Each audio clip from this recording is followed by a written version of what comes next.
Alrighty then.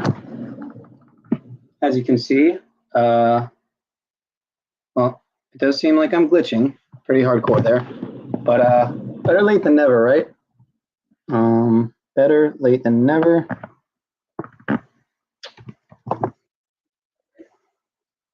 Whoa. Why am I getting an echo on my own end? How is that? Wow. Well, let me just start with a happy 20th birthday to Homeland Security. Homeland Security. Let me make sure I'm not getting an echo here. Hold on. Let me mute up.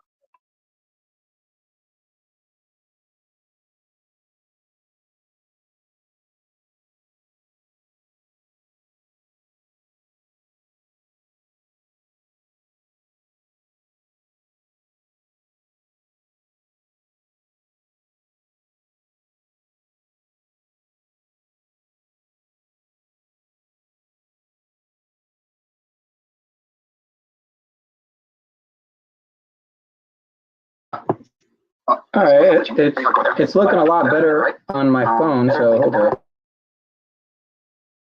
Or sounding better, not looking.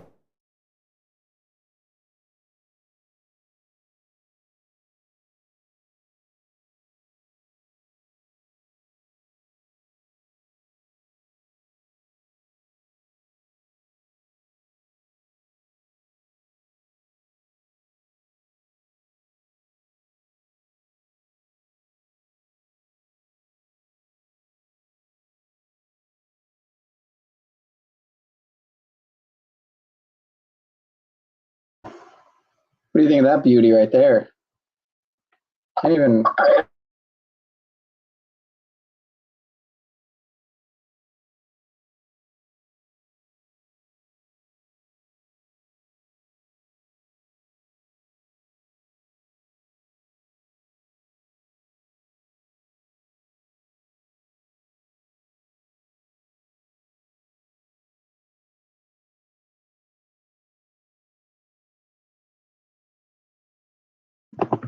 All right, I'm still getting the hang of this whole thing here. This whole streaming game. Kind of been out of the game for a while. So the last couple of months, I've just been kind of trying to get back into the swing of things. So let me see how bad. Hold on. Yeah, I don't like the backdrop. I don't like the backdrop thing.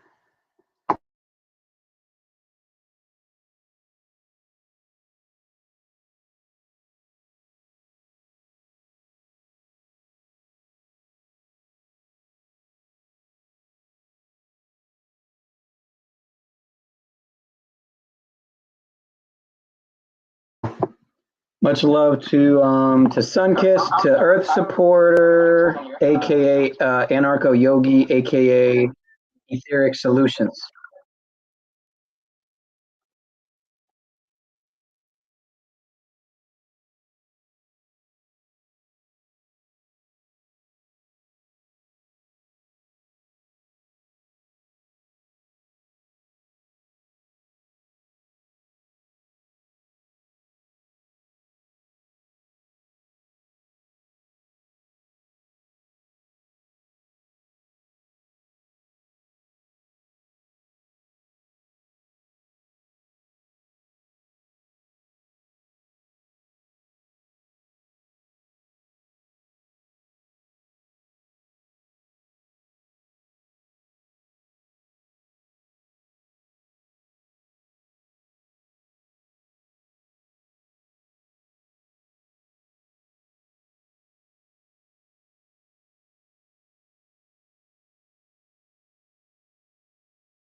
Yeah, I'm kind of gonna wait until a couple more people get in here. If not, if they don't come in, I'll just start the presentation.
Let's get it rolling here.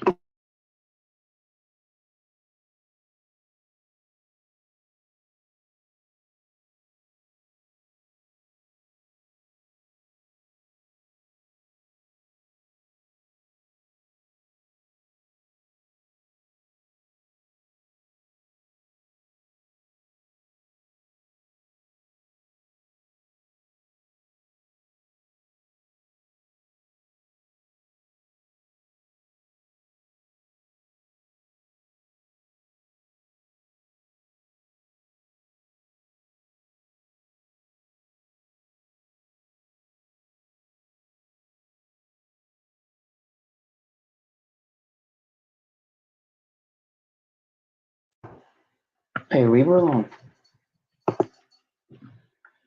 All right. Hey, leave her alone. Why am I getting an echo, man? All right. Hey, leave her alone.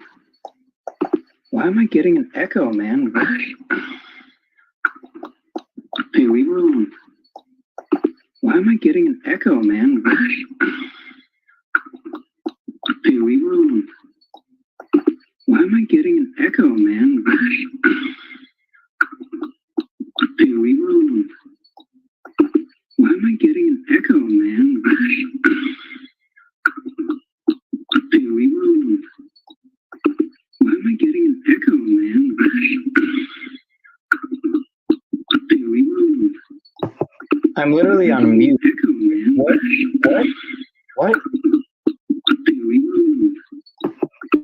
I'm literally on mute. Echo, man. What? What? Hey, leave her alone. I'm literally on mute. Echo, man. What? What? Hey, leave her alone. I'm literally on mute. Echo, man. What? What? Hey, leave her alone. I'm literally on mute. Echo, man. What? What? Hey, leave her alone. I'm literally on mute. Echo, man. What? Hey, leave her alone. I'm literally on mute. Echo, man. What? Hey, leave her alone. I'm literally on mute. Echo, man. What? Hey, leave her alone. I'm literally on mute. Echo, man. What? Hey, leave her alone.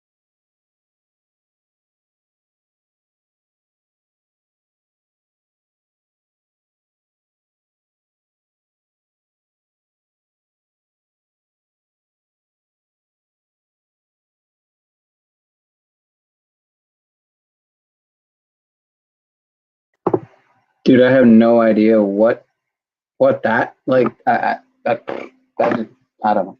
I'm done. Dude, I have no idea what that like. That just, I don't know. I'm done. Dude, I have no idea what that like. That just.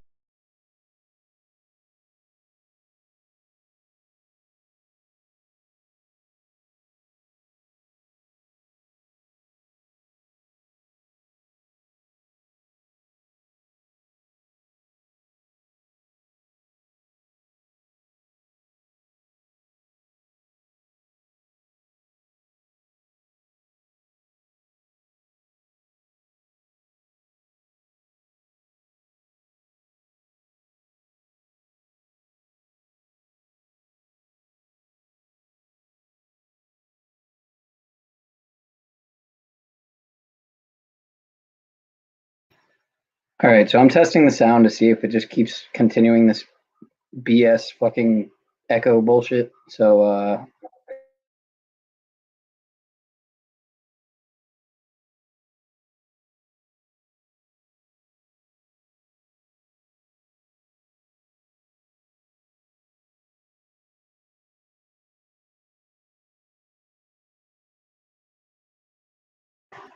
all right, let me try it now. Check, check, mic check, testes, testes, micro check, micro penis, check, check, testes, testes.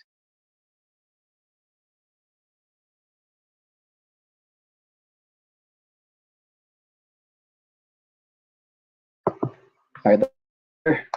don't know what the hell. Oh, what? I don't know. All right, let's present. Let's present to the class what the fuck we're going to be looking at today. Wish I could see out of Selassie's eye. Maybe my sovereignty would still be mine if all the gangs in the world unified. We'd stand a chance against the military tonight. Essentially. Apparently. Allegedly. Don't need it clean. It's not necessary. Wow. Wow. Makes sense. Up to 10 guests. Wow. Why can't I can only have fucking 6? What the fuck's that about? Let me make sure. Hold up. Little anthem to start it off. Full back. Can't believe this shit's a decade ago. What the fuck, dude?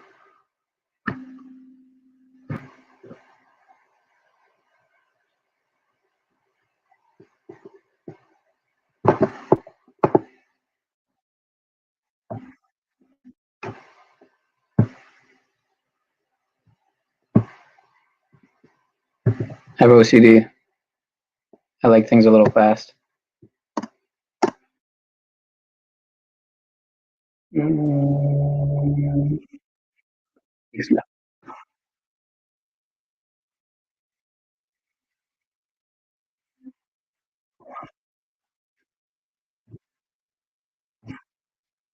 Change my mind.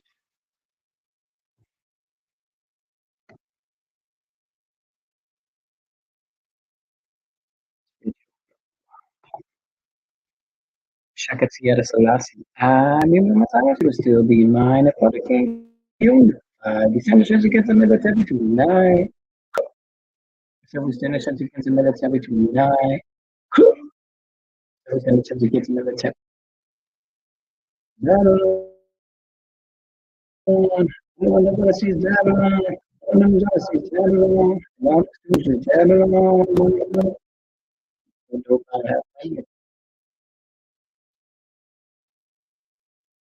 My life could have been around. Does. It's in my blood, but she don't know what the fuck. Hey, I used to want to play for the NBA.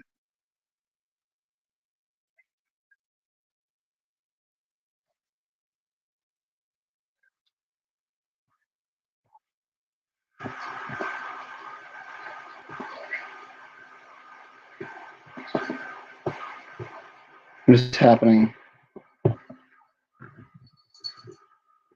What is happening? The stream's already trash, so I do apologize, and working on it. This is why I don't have a large following. Not that that's what I'm desiring, but all right, here. Let me just try to share a tab.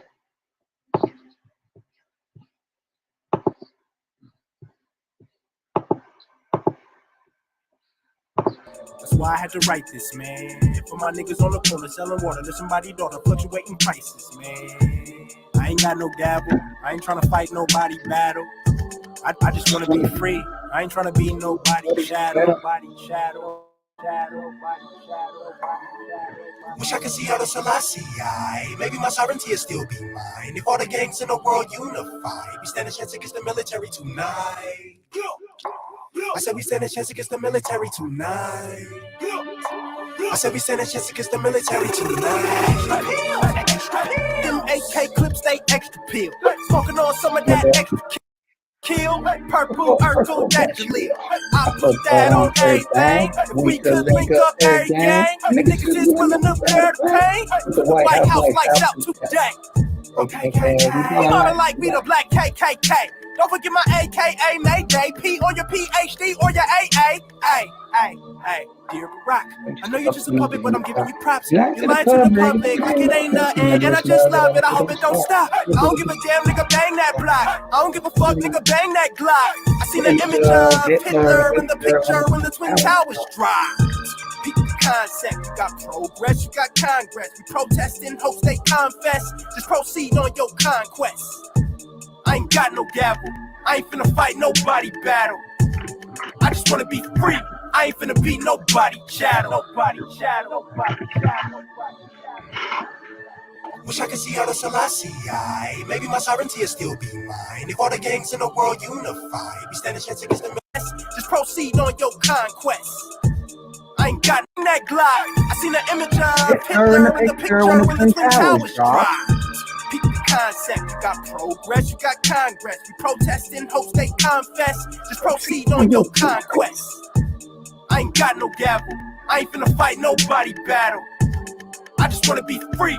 I ain't finna be nobody chattel. Nobody chattel. Nobody chattel. Nobody chattel. Wish I could see out of Selassie. Maybe my sovereignty will still be mine. If all the gangs in the world unify, we stand a chance against the military tonight. I said we stand a chance against the military tonight.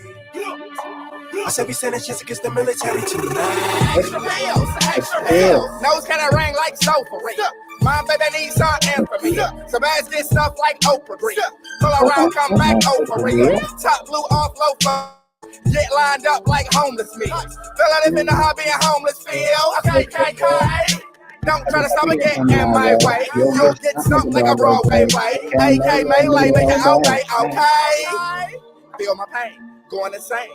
I'm ashamed. Cause I ain't got shit but an EBT card from a fiend that only innocent and know the name. How the fuck is they supposed to eat? How the fuck am I supposed to eat? Got a nigga in the streets, no healthcare, try to slang weed just to put shoes on the feet. So fuck you don't give a fuck about me. Can't get a job and they drug test me.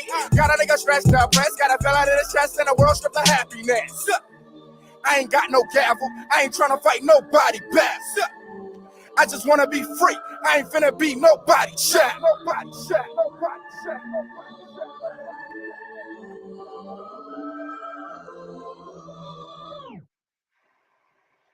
Clearly a test stream. I'm rewatching it, how garbage his quality is, and Are you ready for 2023? not Listen, very, if you want to create a plan. not very happy. Fucking Tony Robbins here. All right, you know what, man? I'm already thinking of throwing in the fucking towel, you know, because the quality is just ass. I'm gonna try to play some of this playlist here. I tried to optimize my the PC before the stream and didn't do much. So all that pushing it off for essentially nothing is what it seemed like. But it looks like I compiled about 20 videos here. 20 videos.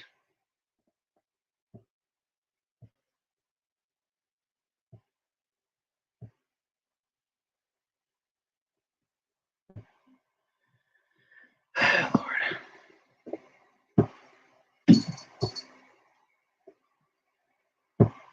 All right, I'm fucking fed up right now.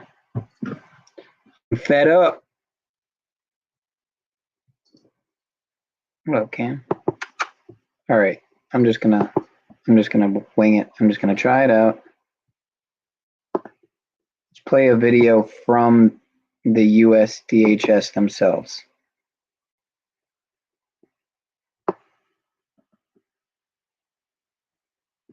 You know what? I think I know how to fix this issue with the sound.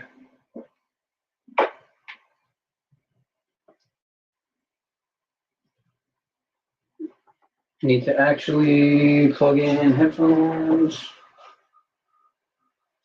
much as I don't want to.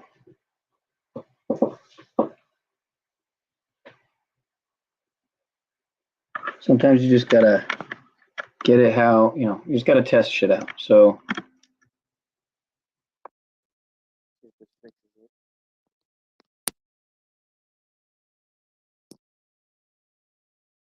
if I had some people helping me out, helping build together, then this would be a lot easier, but I'm not other people. I'm just gonna point the finger right back at myself for not trying to recruit a little team here.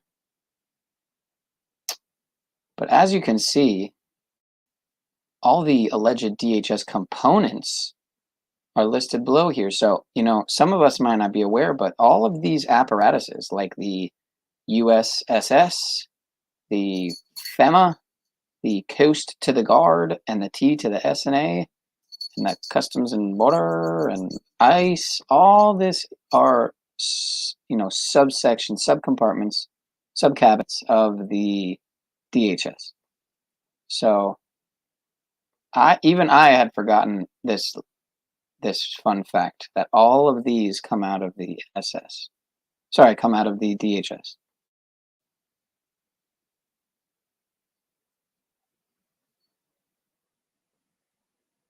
So I'm just going to subscribe right here. No, I'm just kidding. I'm not going to subscribe. Let's just play it off.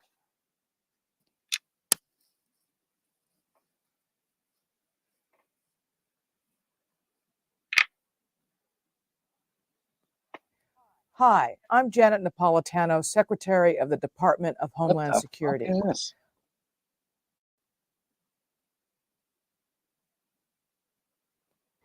Hi, I'm Janet Napolitano, Secretary of the Department of Homeland Security. Homeland security begins with hometown security. That's why I'm pleased that Walmart is helping to make our communities more safe and secure. If you see something,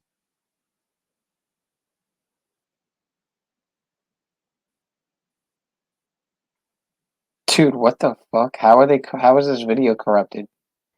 Hi, I'm Janet Napolitano, Secretary of the Department of Homeland Security. Homeland security begins with hometown security. That's why I'm pleased that Walmart is helping to make our communities more safe and secure. If you see something suspicious,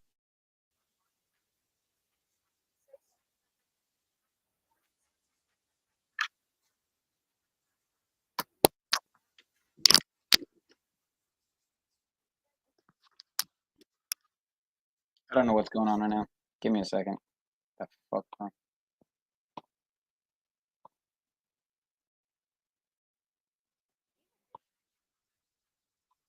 Board at the Department of Homeland Security has resigned. This comes after Homeland Security Secretary Alejandro Mayorkas paused the program just 3 weeks after it was announced, amid criticism from Republicans. The board was established in April to standardize the handling of disinformation across various agencies in DHS. Nina Jankowicz joins us now. Thank you so much. She's the former executive director of the Disinformation Governance Board. She also is the author of How to Lose the Information War and How to Be a Woman Online. So, Nina, do you think the Disinformation Board was the victim of, in fact, misinformation, given the backlash it saw? Actually, Jamie, I would say that the Disinformation Governance Board was the victim of disinformation. So the difference between dis and misinformation is disinformation is false information spread with malign intent. And clearly there was a malign intent on some actors in the media and in politics who just really stood up to the formation of this board because it would be confronting disinformation. They completely mischaracterized its mission. And frankly, this childish behavior is endangering our national security now. This board was set up to counter real disinformation that makes Americans less safe. Things about false information related to disasters, border security, our elections, and other critical infrastructure like pipelines and banks. So those who stand in opposition to the board, which, as the secretary said, was just a coordinating mechanism, something to make sure that we were efficient and using best practices, are standing in the way of our national security. This is a tough one here. And I have to tell you, the things that I was reading about what was said to you online and how your family had to deal with death threats in particular, you're an expert on disinformation online and in particular women who experience online abuse and harassment. Can you describe for people just what your life has been like and, you know, just what your family was under? Well, Jamie, I've dealt with harassment before, but nothing like this. This was 3 weeks of just an onslaught. There were maybe 1 or 2 days over the past 3 weeks where I didn't have to report a violent threat to the security services at DHS. And your viewers can't see, but I'm 38 weeks pregnant. Not that that saves me from criticism, but certainly I believe that we should be able to have a serious conversation in the United States about real issues that, I understand why Americans are upset about the idea of a board that might decide what's true or false. Of course, that's not what the board was going to be doing, but I don't deserve death threats for my public service to the country. And so I hope that we can walk this discourse back and recognize that this vitriol, this partisanship, makes us more vulnerable to the threats, the very threats that the Disinformation Governance Board was set up to address. Well, it doesn't matter where you fall in the political spectrum, right? And we've become so far apart. And I understand that people, want to argue with each other and they want to see the world in black and white. But to get death threats is it's just unacceptable. I mean, I just find it completely unacceptable. So I'm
sorry you had to go through that. I don't think anybody on either side of the aisle should have to go through that. And I have to imagine that it is one of the reasons you stepped down from the board. Can you explain maybe some of the other motivations of stepping down? So I'm happy to take one for the country when it comes to protecting our national security and putting these issues at the forefront, because I do believe they are some of the most pressing issues of our time. It was less about the threats and more about the department's response to this disinformation campaign and the threats against me that caused me to step down. The board is now, its future is now uncertain. And again, I believe these are really, really important threats that deserve to be looked at very seriously. And I believe I can do that outside of government. I'm not going to be silenced by my critics. And I hope that the department will go forward with this important work, because it is critical. As I said, it has to do with the safety and security of all Americans. Things like making sure that people have access to disaster aid, making sure that they have good information about when and how to cast their vote in democratic elections. This is the stuff that the Department of Homeland Security is charged with doing, not any of the falsehoods people were characterizing the board as dealing with online. So I hope that work continues. I know I will be continuing it regardless of the threats. And I hope the administration responds to these attacks with conviction in the future. You know, I have to ask you, a number of people in the Republican Party came after you for some tweets from the past saying that they were too political. What do you have to say about that? Well, I have to say that there are 250,000 employees at the Department of Homeland Security. I was one of them. We all have different political inclinations, and we all checked them at the door. As a political appointee, I was also subject to the Hatch Act, which limits my political activity, and that's something I took extremely seriously. You know, as a private citizen, I expressed my opinions with my First Amendment rights, and fighting for those First Amendment rights, making sure that the Department of Homeland Security was doing its work in addressing disinformation with respect to the First Amendment, with privacy rights, civil rights, and civil liberties was one of the reasons that I went there. I went there to protect those rights and serve the country, all Americans, regardless of political inclination. And since I wasn't adjudicating on what was true or false, but just trying to equip people with information they could use in issues of national security, you know, I don't think that my political convictions really come into play here. And as I said, I checked them at the door. I was fighting for those First Amendment rights. And I think it's quite ironic that Republicans would decontextualize a couple of tweets in a career that has been marked by reasonableness, nuance, and bipartisanship. I have been an advocate for policies coming from Republicans like Senator Rob Portman, who put together a great deepfakes bill last summer in the National Defense Authorization Act. And I've been a Republican and Democratic witness in Congress. So I would point to those parts of my CV and my resume, and not these tweets and parts of my personal life that have been picked on in this childish game in order to endanger our national security. That's what's going on here. Well, you did reveal that part of your personal life is that you're going to have a child, so congratulations on that. We'll focus on moving forward. Nina Jankowicz, thank you so much. Appreciate you being with us.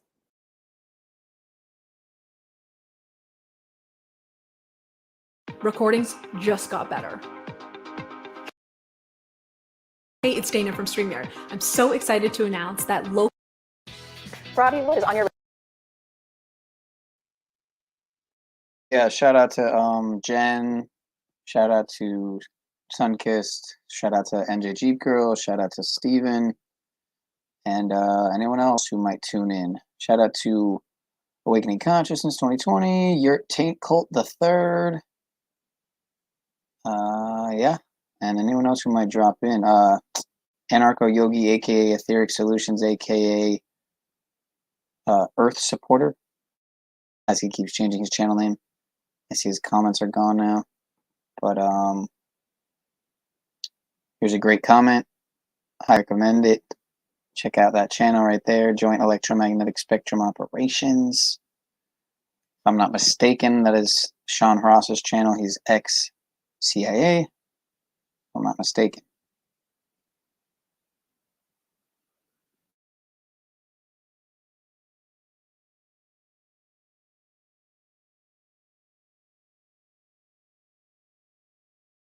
All right, let me try this next video here.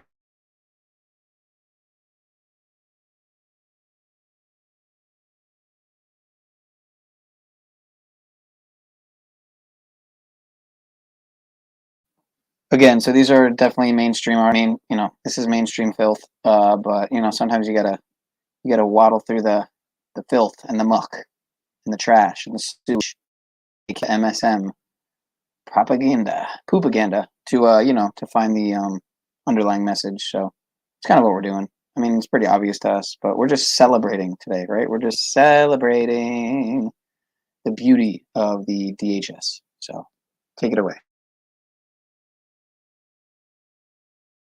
Radar today. Well, Brianna, earlier this year, the existence of something called the Disinformation Governance Board was revealed to the world for the first time. This board was a creation of the U.S. Department of Homeland Security and intended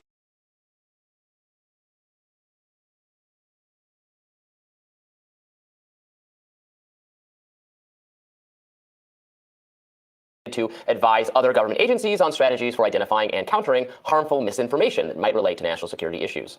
Well, critics all across the political spectrum found this board to be Orwellian and creepy, and almost no one was reassured by the board's director, Nina Jankowicz, a so-called misinformation expert with a long history of herself falling for bad online information, like the idea that the Hunter Biden laptop story was a fake Russian plot.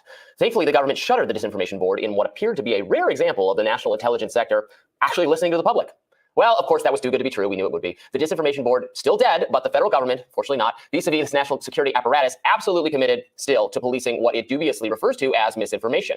And in fact, these efforts are potentially crossing legal and constitutional lines, begin to purge misinformation in ways that clearly impugn First Amendment principles. Remember that the U.S. Constitution prohibits the government from restricting speech, even speech that is uncomfortable or provocative or wrong, except in a few very exceptional Supreme Court recognized circumstances.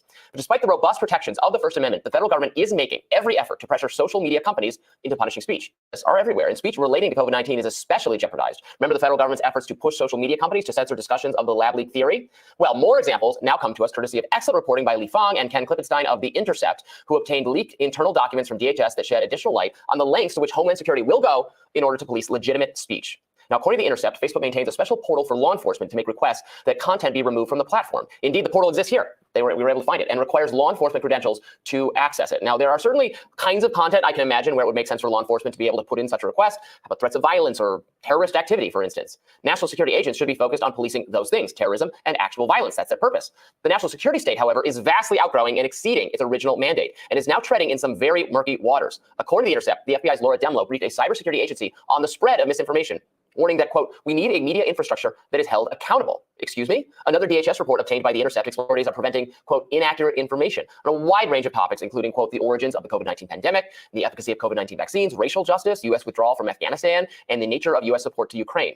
Well, these are policy subjects on which Americans and their elected leaders possess a range of views, and on which the mainstream media and the U.S. government have often been the very worst spreaders of inaccurate information. Just think how frequently the consensus has shifted on COVID topics, from the origins of the pandemic to the efficacy of mitigation efforts to the likely modes of spread. What does it mean to spread inaccurate information about the U.S.'s support for Ukraine? Does Homeland Security aim to criminalize attempts to cast aspersions on the U.S.'s continued funding of the war effort? Look, this should be obvious, but not all conversations come down to information and misinformation. Sometimes people on both sides of a debate are extremely well informed, have credible information, simply disagree about the best way to handle a problem. I think that happens on our show all the time. Sometimes people on both sides of the debate are equally misinformed, independent of whatever conclusions they're drawing. Maybe that happens every now and then too. Sometimes one person is wrong and the other person, a scientist, a professor, or otherwise expert, has far more technical knowledge, but for one reason or another supports a bad policy. Foreign policy is one area of policy where this third scenario comes up a lot. Some of the most well-informed national security experts in government and in the media have historically been the most hawkish, the most in favor of disastrous foreign adventurism in Libya and Afghanistan. These people are the ones dabbling in counter misinformation. How can we trust them? Of course we can't. We'd be fools to do so. And that's why it's so concerning that this entire apparatus is speeding up, is increasing its efforts to regulate, to censor, to punish what you're allowed to talk about online. So it was excellent reporting from your former colleagues at The Intercept. Yeah, absolutely. Really good stuff. And provides more real concrete evidence of a phenomenon that we all know is happening, that we've learned more about, that, and I started saying this to conservatives who are very worried about social media censorship, and obviously to me, I'm a lefter as well, but the disproportionate focus has been on the platforms themselves. Like, look at all the emails and messages, and the Cato Institute has a great paper on this recently calling it job owning. That's their term for it. And this is an old legal term. You might know, it was used in some other context. They're using it for this.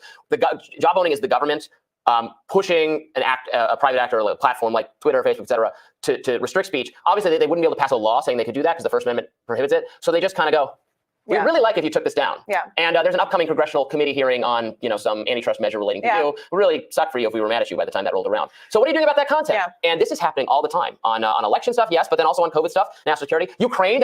Ukraine-related misinformation. Boy. Are you going to survive, Brianna, the Ukraine-related disinformation purge on Twitter? I don't think so, and I might have already succumbed to it. And I spoke to it on the show that a lot of people, across the political spectrum, but obviously I speak to a lot of leftists who've noted that at a certain point in the last year and a half or so, they have had a block, a limitation, a soft ban, or whatever is going on with their follower growth. If their followers say they don't see their tweets anymore, in the past, to earn money through advertising, and they're very beholden to what the advertisers want. Well, that's why I'm very cautiously. You have to pay for equal access to the app and to pay for. It's weird to try to retrofit something that people already have and extract money from them for it. People have obviously been talking about at public forums in the country. Maybe only 3% of people are on Twitter, but it has a much bigger radius in terms of its effect. Significant, not because the masses. We kind of have to wait and see, but it's an interesting shakeup. Yeah, and I always say this, even if I wonder if most of this is structural and Elon won't be able to do much to change it, I do think that Elon is more likely than other types of CEOs to blow the whistle and expose them. I don't like, the content moderation decision cannot be solved by personally tagging Elon Musk. Piece on what DHS is doing will be joining us to expand on it, so you'll want to catch that, and then we'll have more Rising Today right after this. Are you ready for 2023? a plan and you really want to take control of what you can control, then you want to join me because I'm going to do a free.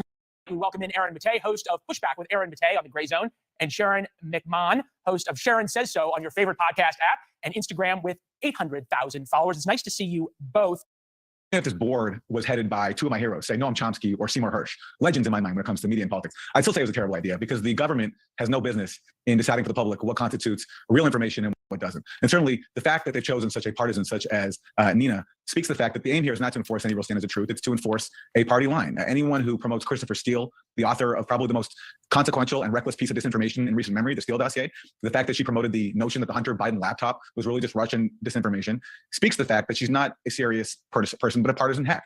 And even if she wasn't, it would still be a terrible idea. But the fact that she is just makes this all the more dangerous. Sharon, given the fact now that we get information out, I think about you and your Instagram following 800,000 people. I think about the millions who download and listen to your podcast. When there's so many places for information to go out, why do we need one person deciding what is and is not true and can't let people decide for themselves? Okay, so here's one of the biggest problems with this idea is that nobody actually knows what it does. The administration has not been clear on communicating exactly what's going to happen. So because of that, it allows people to wildly speculate, right? Shouldn't that make us more suspicious, though, if they won't tell us? Completely. Okay. Right. If you can't clearly communicate what your ideas are so that in a way that the American public can understand and say, this is a good idea or this is a bad idea, that's a problem. Even if this is the best idea in the world, even if we agree on principle that we should try to combat cartels that are trafficking humans across the border, we all agree. That's a terrible idea. No one wants that. But this is so poorly executed that it seems like a farce.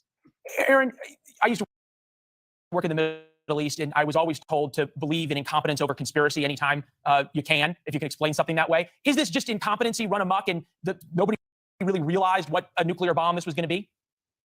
I don't think so, actually. If I had to guess, these are the same people who got behind of the country was a Russian asset and being compromised by blackmail, including a peace tape. The same people who pushed the lie that Hunter Biden's laptop was Russian disinformation.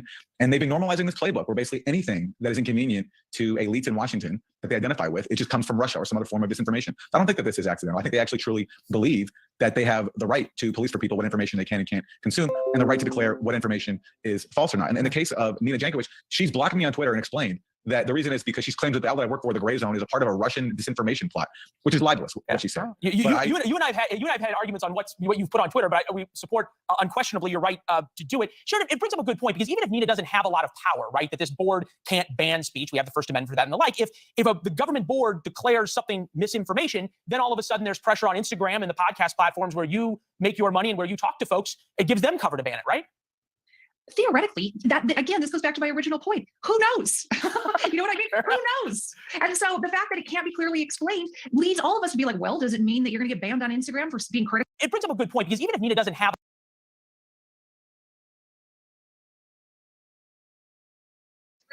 Isn't it so funny how she's 33?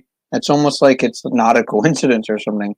It's almost like it's also not a coincidence how Zachary Hubbard was on the scene of a shoot thing, and how it supposedly happened at 3:30 in the morning, and the person was 33 or something, and it was on like the 33rd. The address was like 3303 or something. So it's almost like these things aren't a coincidence. But anyway. A lot of power, right? That this board can't ban speech. We have the First Amendment for that and the like. If the government board declares something misinformation, then all of a sudden there's pressure on Instagram and the podcast platforms where you make your money and where you talk to folks, it gives them cover to ban it, right? Theoretically, again, this goes back to my original point. Who knows?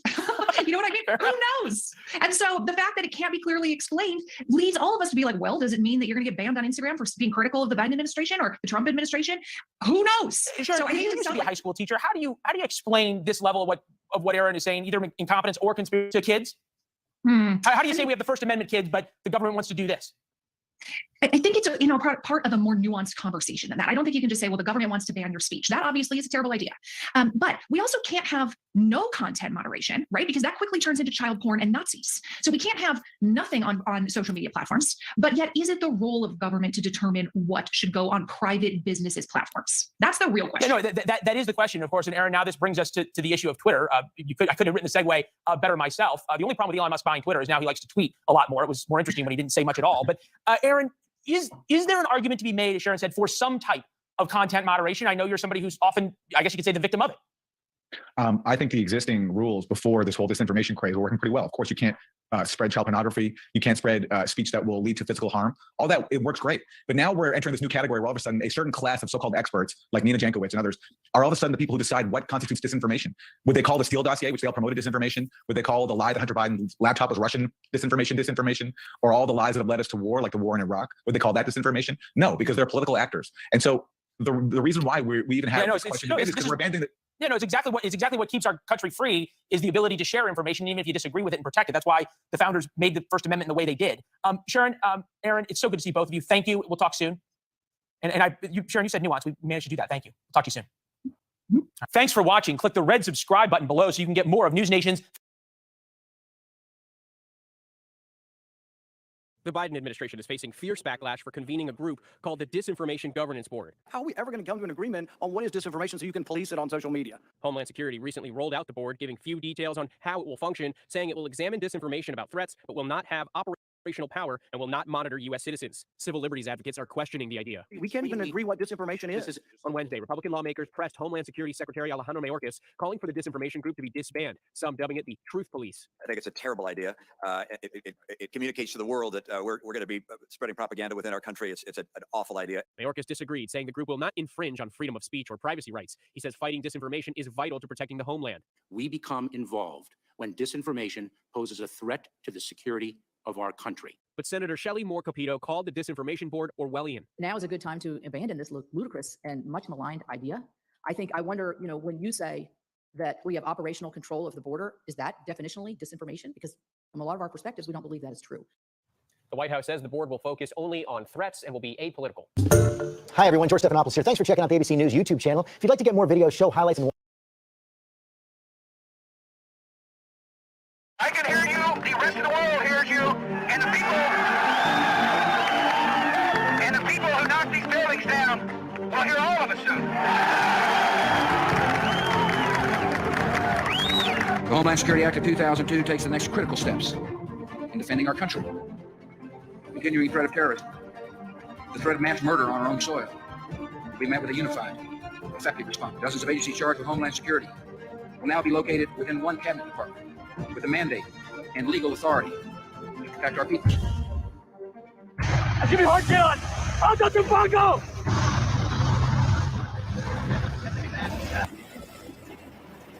I serve to promote Homeland Security and public safety. I serve to provide career-long training for law enforcement professionals. I serve to administer the nation lawful immigration justice. I serve to enable effective and secure operations across all Homeland Security missions. I serve to defend against today's threats and build more secure and resilient infrastructure for the future. I serve to prevent an attack against the United States using a weapon of mass destruction through timely and responsive support to our operational components. I serve to protect the nation's transportation systems to ensure freedom of movement for people and commerce. I serve to safeguard America's borders and enhance the nation's global economic competitiveness.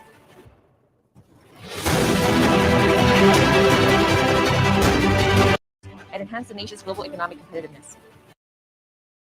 For people and commerce. I serve to safeguard America's borders and enhance the nation's global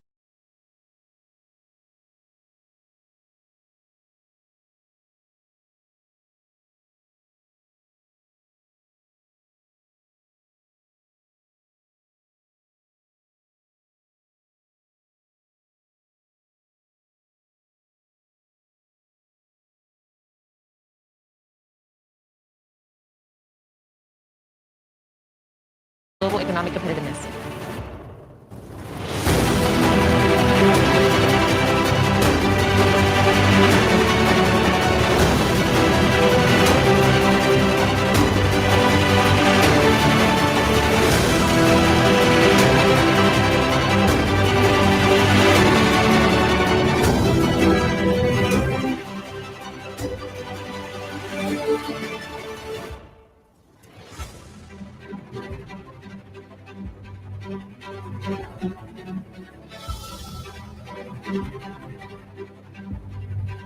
I stand ready to rise. I stand ready to rise. I stand ready to rise. I stand ready to rise and face the next challenge that threatens our homeland.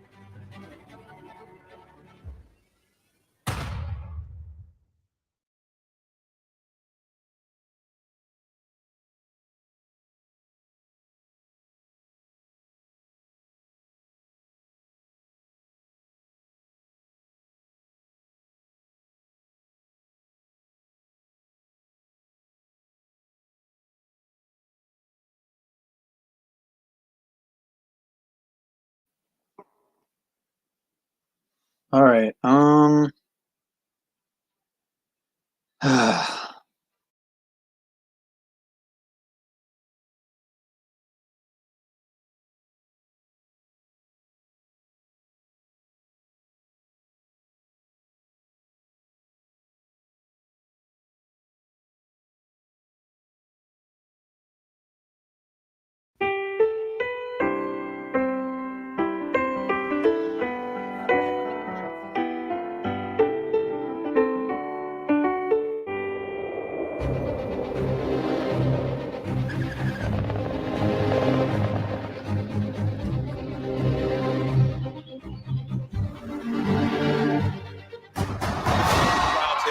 Secret Service pretty close in hand, as you can see.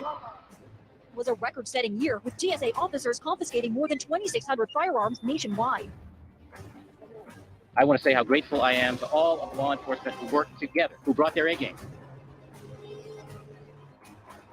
In a single year, the Coast Guard and Border Protection intercepted an astonishing $10 billion worth of drugs on the way to America.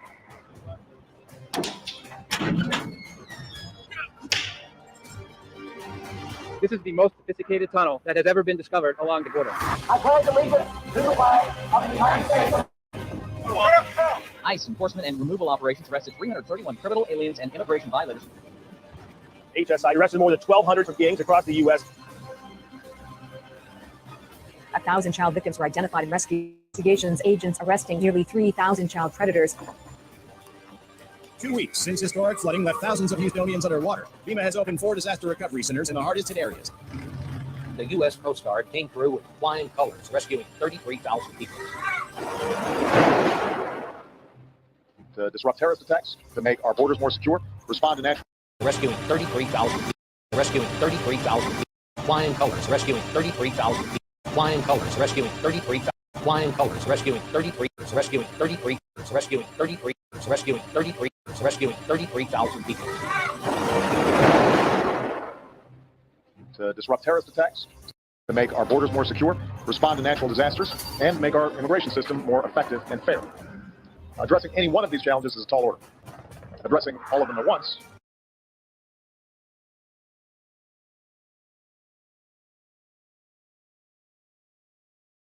is a monumental task. But that's what the dedicated men and women of the Department of Homeland Security do every day.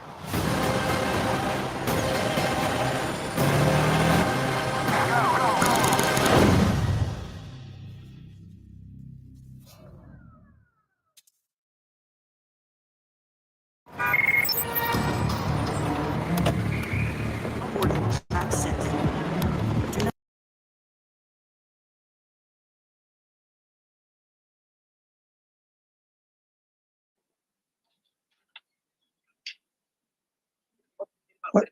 Wait, what? Much love.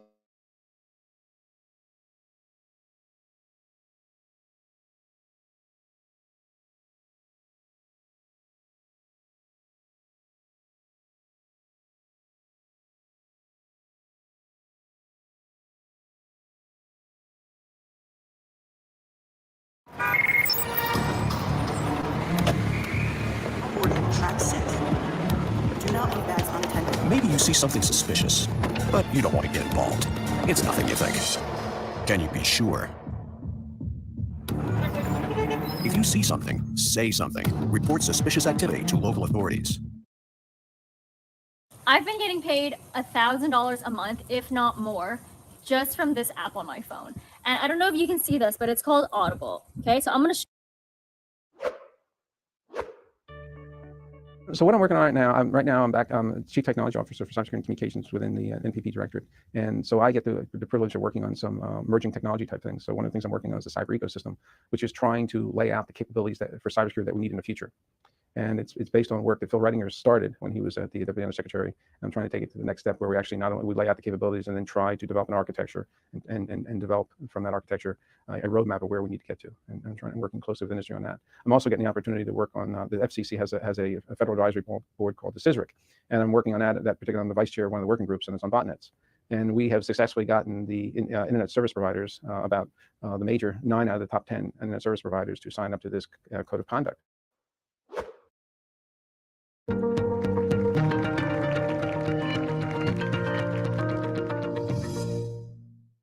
they really never gave up on me. Even though I pushed them away and want them to give up on me, they never gave up on me. They're like that annoying fly that never goes away. They'll find you. If they don't find you, they'll call you. They can't get your number, they'll get it from any friends that they know you hang out with or associate with often. They'll ask. I was dodging them, basically. And they came again, and again, and again, and again. I think he put a GPS inside one of my drinks one day. And I swallowed it. Like, I've been at a trap house smoking mad weed, and he popped up at the door. Yo, is Tyleek there? Why are you coming to the drug house looking for me? Stop, no. If you stop coming and stop trying to do something good with yourself, then they're not gonna give up to you. They're gonna keep coming and encouraging you to be a better person. Once they grab onto you, they don't let go.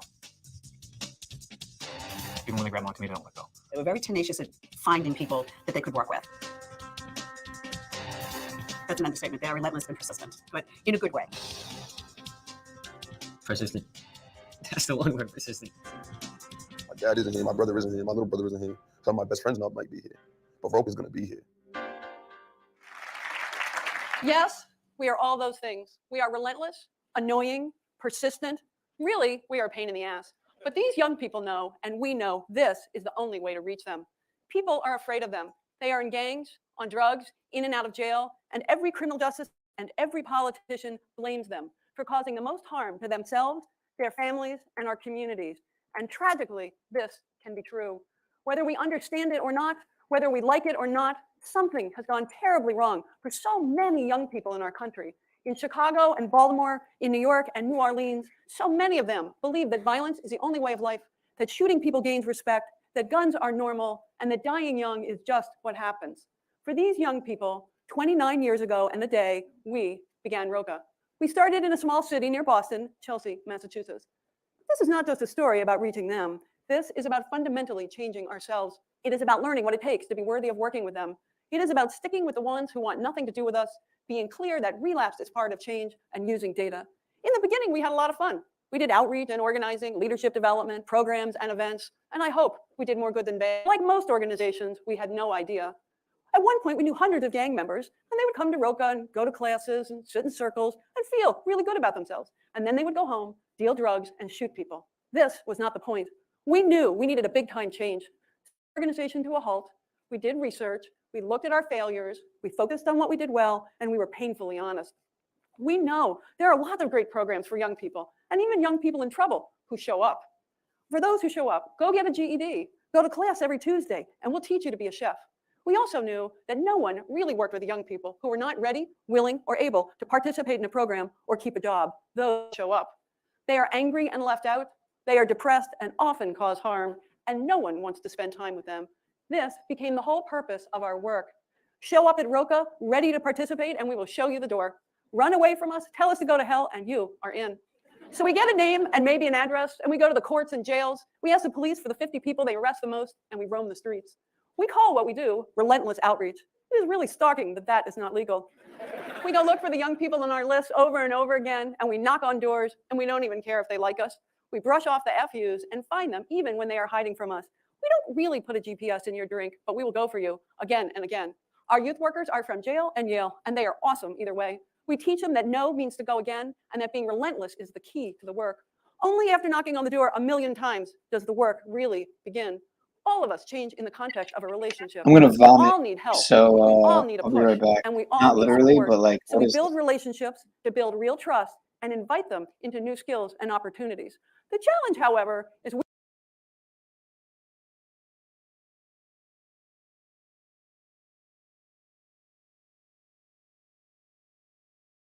Easy Wheels started as my college project, and we now sell our wheel covers all around the world. Let's talk about a different topic, which is what you are calling, your department is calling the Disinformation Governance Board. You unveiled that this week. Republicans are calling it Orwellian and comparing it to the Ministry of Truth in the novel 1984. Can you clarify what exactly is this? What exactly will this Disinformation Governance Board do? Will it monitor American citizens?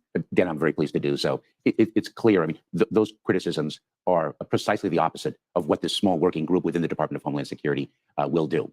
And I think we probably could have done a better job of communicating what it does and does not do. So the fact is that disinformation that creates a threat to the security of the homeland is our responsibility to address. And this department has been addressing it for years, throughout the years of the prior administration, and an ongoing basis. Disinformation from Russia, Right. China, We know the Iran. problems, but it's still not clear to me how this governance board will act. What will it do? So what it does is it works to ensure that the way in which we address threats, the connectivity between threats and acts of violence are addressed without infringing on free speech, protecting civil rights and civil liberties, the right of privacy.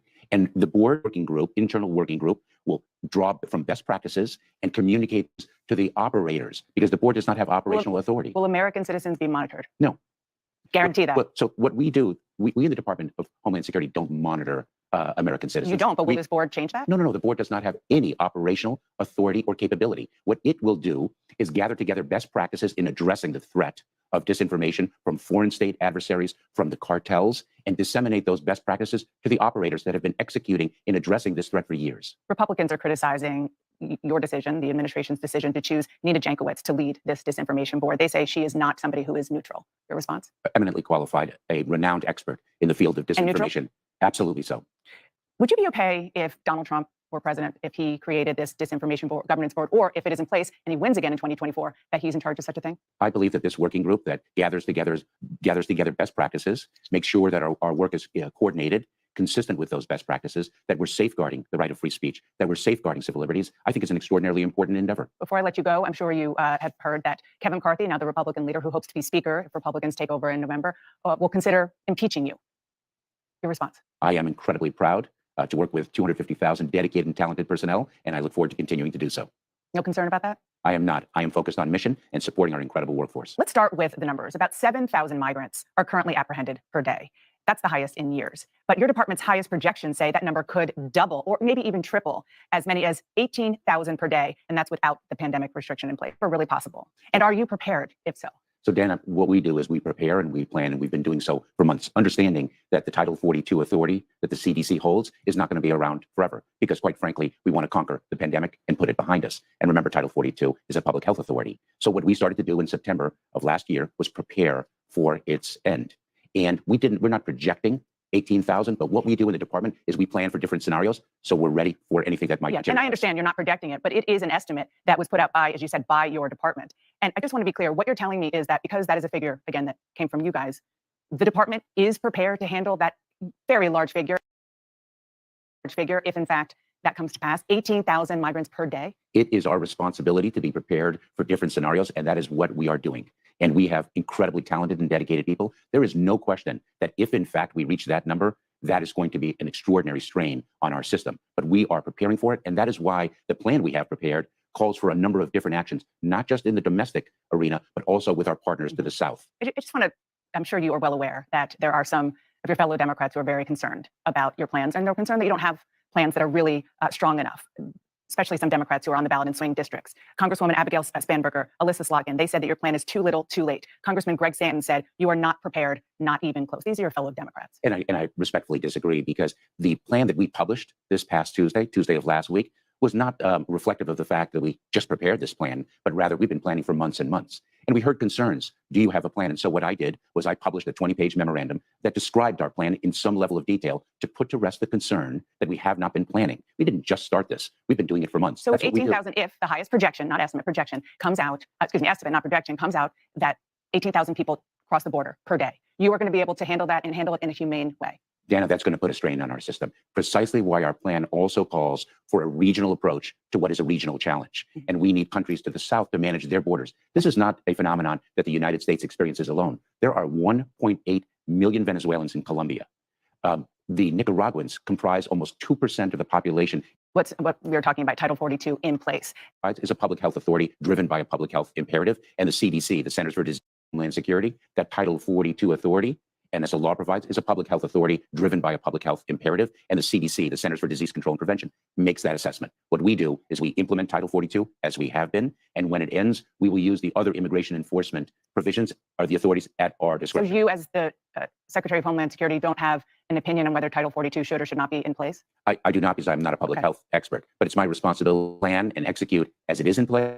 Plan, prepare, and execute for the day when it won't be. You told me on the show last year that your message was do not come. That was your message to migrants. What's your message now? The same, the very same, because our border is not open. What happens now is individuals are either expelled under the Title 42 authority, or they are placed in immigration enforcement proceedings, and they are removed if they do not have a valid claim under our law to remain.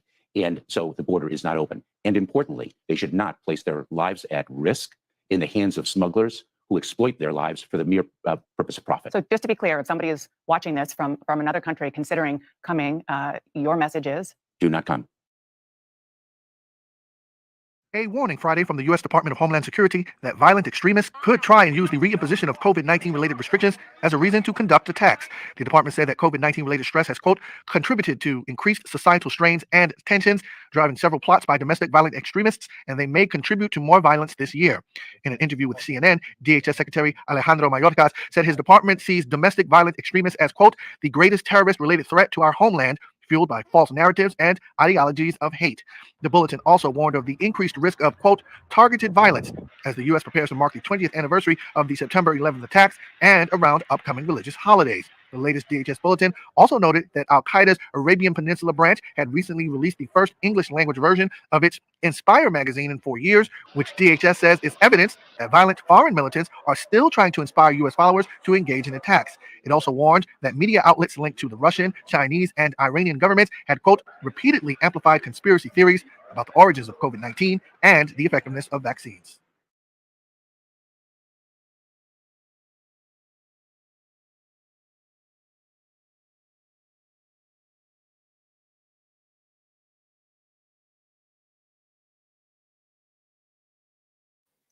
Isn't this just great so far? I mean, just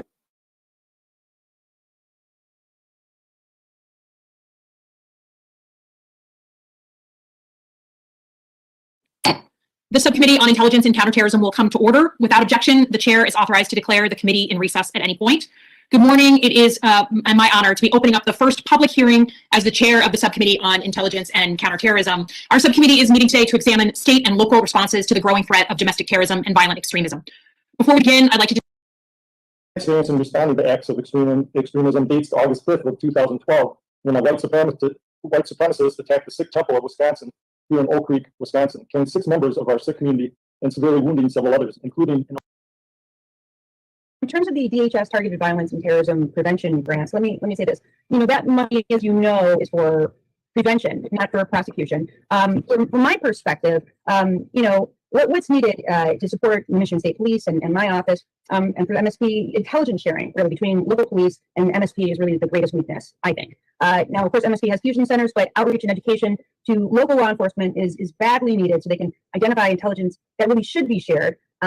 And sometimes the locals fail to properly assess and identify risk factors like individual behavior of local extremists at the early stages, so that it can be passed up so that we can evaluate whether this is a person who is truly inherently dangerous. Now, I'm just going to reclaim a minute of my time, and I'm running short. I just wanted to clarify. If you get the sense from speaking with local law enforcement and state partners that they feel it's a one-way information flow, that they're feeding information up and not necessarily having that be reciprocated by the federal government. I do sometimes get that. Make things safe for everybody. We're obviously going to report it for misinformation. No, maybe promotes terrorism because responses to in a sense, let's just keep it misinfo. I think that works.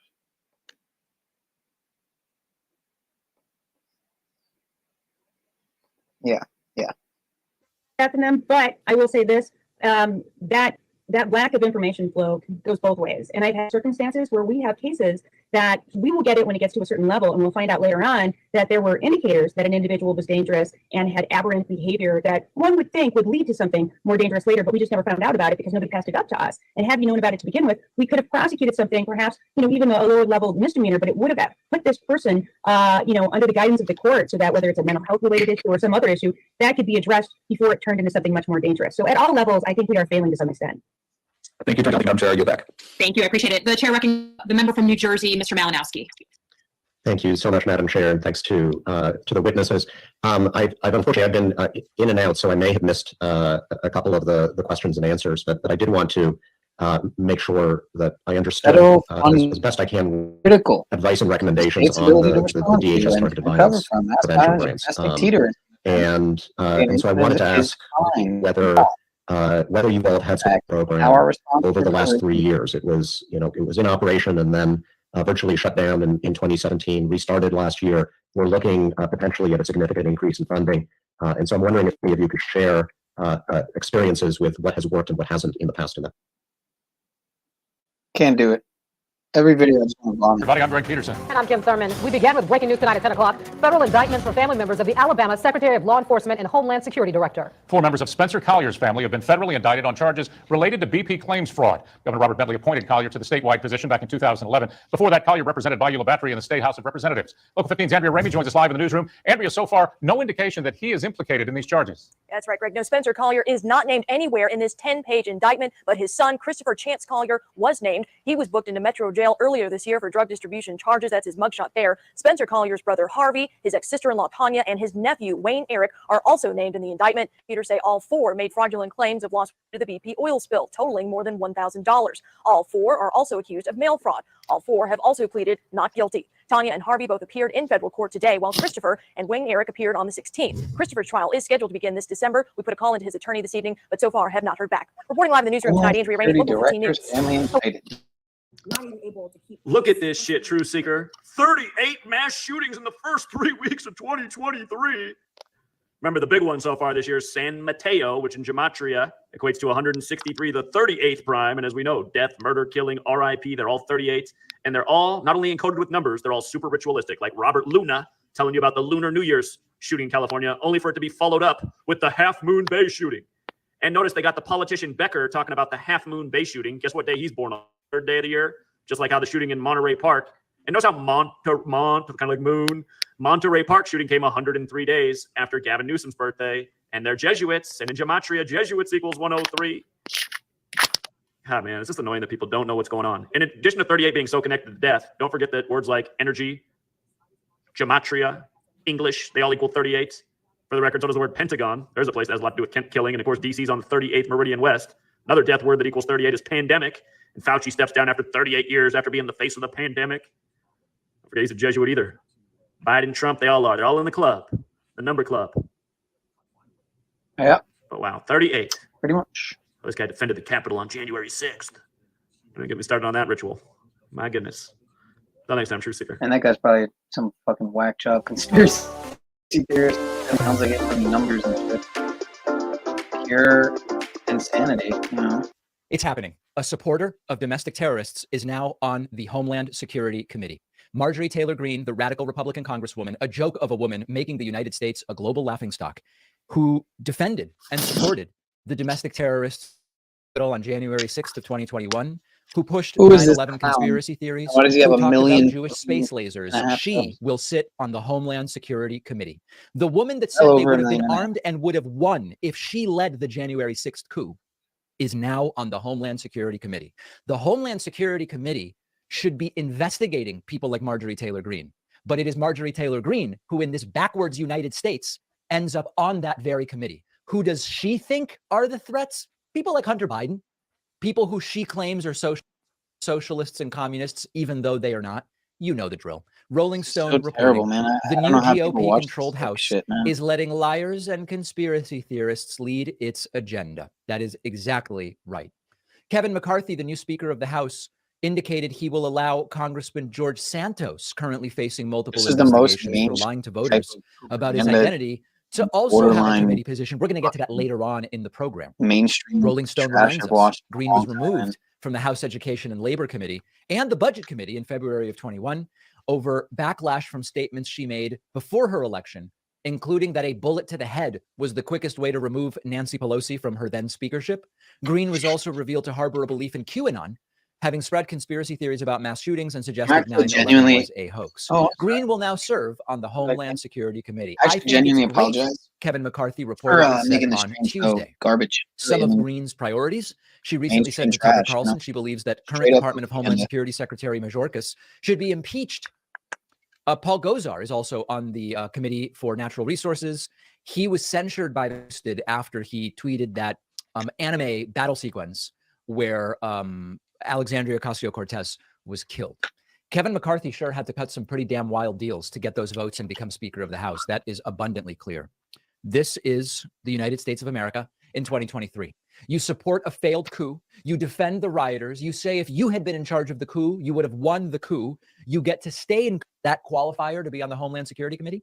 Is it any of the long list of things we've talked about before? It is embarrassing that this is where the country is. And you know how it'll go. 2 years from now, we'll look back and we'll say, what are Marjorie Taylor Greene's accomplishments on this committee? And there will be none, nothing positive anyway. And then they will say, well, we couldn't get anything done. Fellow lunatic Congresswoman Lauren Boebert. And that's what I want to talk about next. You might remember that a few years ago, the show got hacked and many thousands of dollars were stolen. We never got it back. It's a terrible feeling. It can happen to anyone. But a couple of years ago, we got Aura, which really significantly more peace of mind. And our sponsor, Aura, is the app that protects you from scammers by alerting you to credit inquiries like try Aura free for 14 days at aura.com/Pacman. Use the free trial to see if your email, password are already out there. You may be surprised. The link is down below. Not even able to keep. Look at this shit, True Seeker. 38 Comment. mass shootings in the first 3 weeks of 2023. Remember, the big one so far this year is San Mateo, which in gematria equates to 163, the 38th prime. And as we know, death, murder, killing, RIP, they're all 38. And they're all not only encoded with numbers, they're all super ritualistic, like Robert Luna telling you about the Lunar New Year's shooting in California, only for it to be followed up with the Half Moon Bay shooting. And notice they got the politician Becker talking about the Half Moon Bay shooting. Guess what day he's born on? The 103rd day of the year, just like how the shooting in Monterey Park. And notice how kind of like moon, Monterey Park shooting came 103 days after Gavin Newsom's birthday. And they're Jesuits. And in gematria, Jesuits equals 103. God, man, it's just annoying that people don't know what's going on. In addition to 38 being so connected to death, don't forget that words like energy, gemat, English, they all equal 38. For the record, so does the word Pentagon. There's a place that has a lot to do with killing. And of course, DC's on the 38th Meridian West. This is a test I've made multiple times and I never get a comment. I've been doing numbers on Alpha Generic. We're part of the Mars planetary system. Numeric proof tells us. I don't know what this is about, but okay.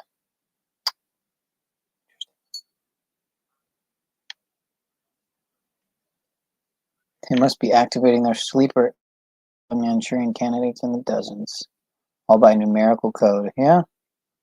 That sounds about right. You know, go back and watch the movie, right? Go back and watch the movie Manchurian Candidate. I gotta watch the original, actually.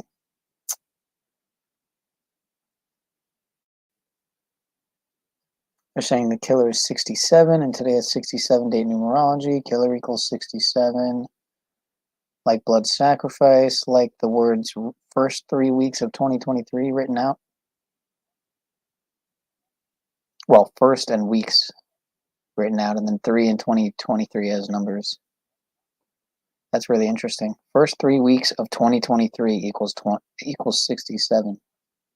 Like the date numerology, like blood sacrifice, like the age of the killer, like the word killer, all equals 67.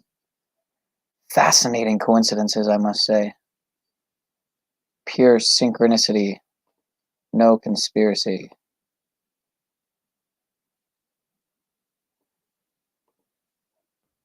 Another death word that equals 38 is pandemic. And Fauci steps down after 38 years after being the face of the pandemic. Don't forget he's a Jesuit either. Biden, Trump, they all are. They're all in the club, the number club. Oh, wow. 38. Yeah, the likes go up to 11. They go back to the Capitol like 8 or 9. They go up to 13. Then they go started on that ritual. Up to 10 or 11. Until next time, True Seeker. Fucking incredible, man. So that would mean there should be at least 5 or 6 more than there are. At least, just from what I've thought. It's happening. A supporter of domestic terrorists is now on the Homeland. All right. Calm down, you fucking beta boy.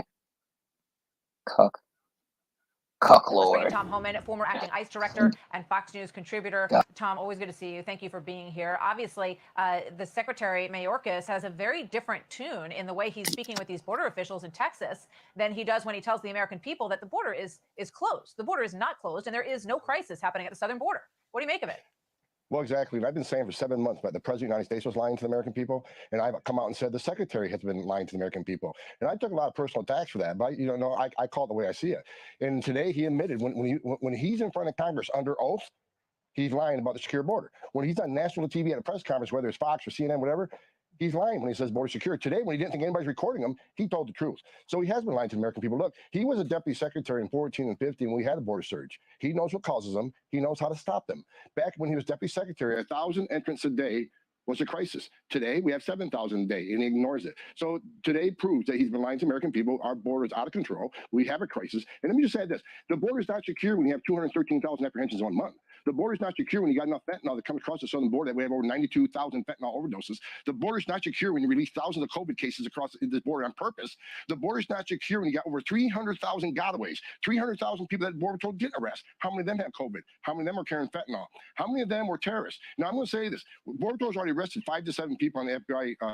How many didn't they arrest? How many of that 300,000 came to this country to do us harm? I hate to say that, but I have a really bad feeling someday we're going to find out. Tom Homan, thank you very much. It's it's an awful situation, and the poll numbers are.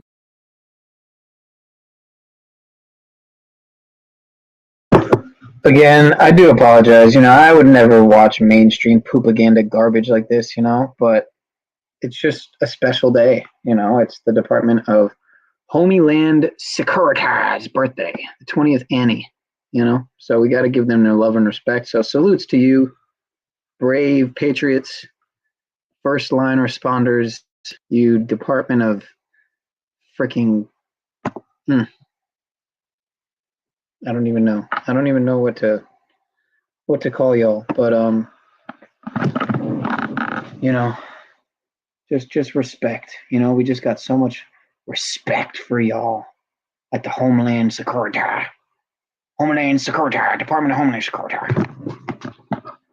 Yeah, the good old eagle. And how many stars are down there? How many arrows and stars? I don't know. But salutes. All right.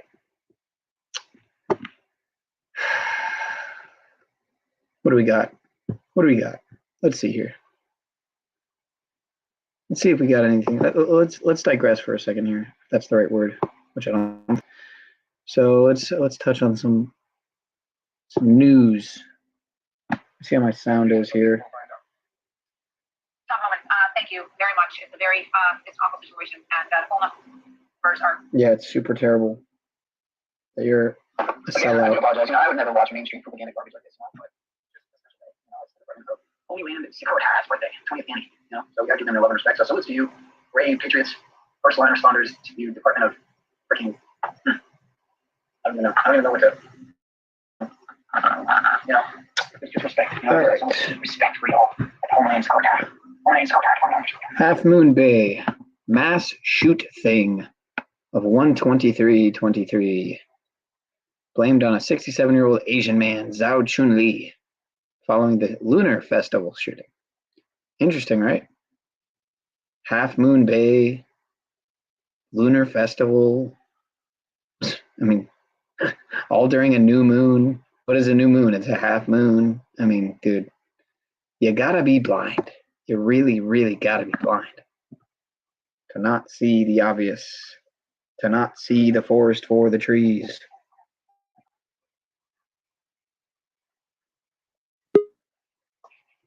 What do we got here? We finally got a guest, people, to take me out of my lonely sorrow.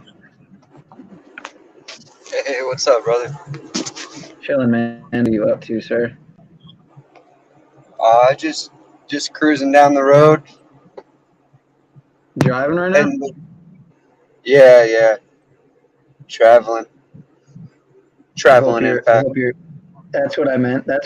You know that was a trick question. It was a good one. Almost got me. What state are you in, sir? What state are you driving in, sir?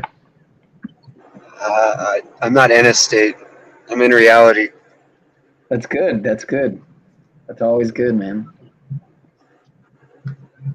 but somewhere geographically southern U.S.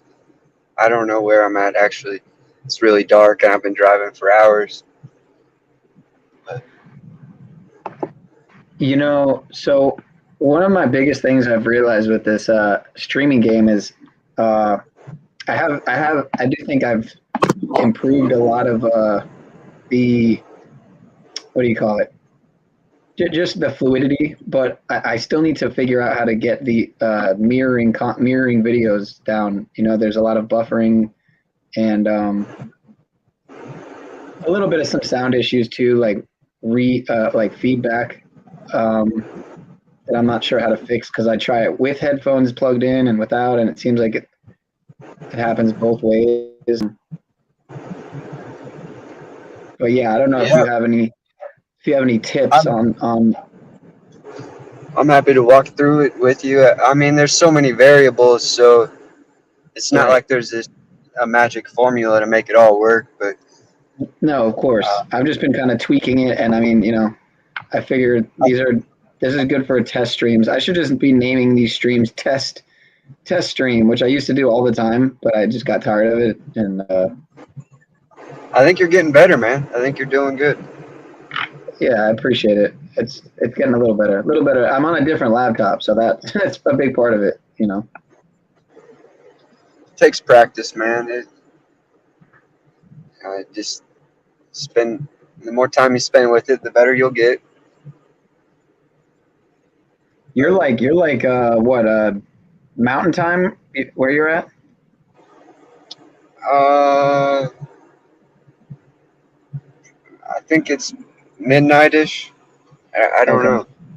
All right, yeah. Well, it's 2 here, so but I'm on Florida, so I'm on the East Coast. So if you're Mountain Time, you're probably 2 hours behind. Or wait, Cali's 3. Wait, 1, 2. Is Cali 3? I don't even know if Cali's 3 hours behind or 4 hours behind. I'm pretty sure it's 3 hours behind. Yeah, if you're in Florida, it should be 3. Yeah. It goes. Yeah. I know Eastern. I'm on Eastern time, and then I forget what would be west of that, and then there's Mountain Time, and then there's Pacific. I forget what's between time and Central. Central, right. Which would be like the Midwest and all that, I would imagine. Yeah. Texas, probably, maybe even Tennessee and stuff. Louisiana, maybe. I would imagine Michigan and all that up there. But yeah, so I was just doing a little stream on, it's the 20th birthday of the Department of Homeland Security. So I was just showing a little love, Homeland Security. Yeah, have you ever seen this channel, Homeland Security, by the way? Oh, yeah, Sean Ross. I know him. I've talked to him personally. Really? Interesting. I shouldn't be surprised by that, man. I'm actually not surprised. You seem like you got some connections.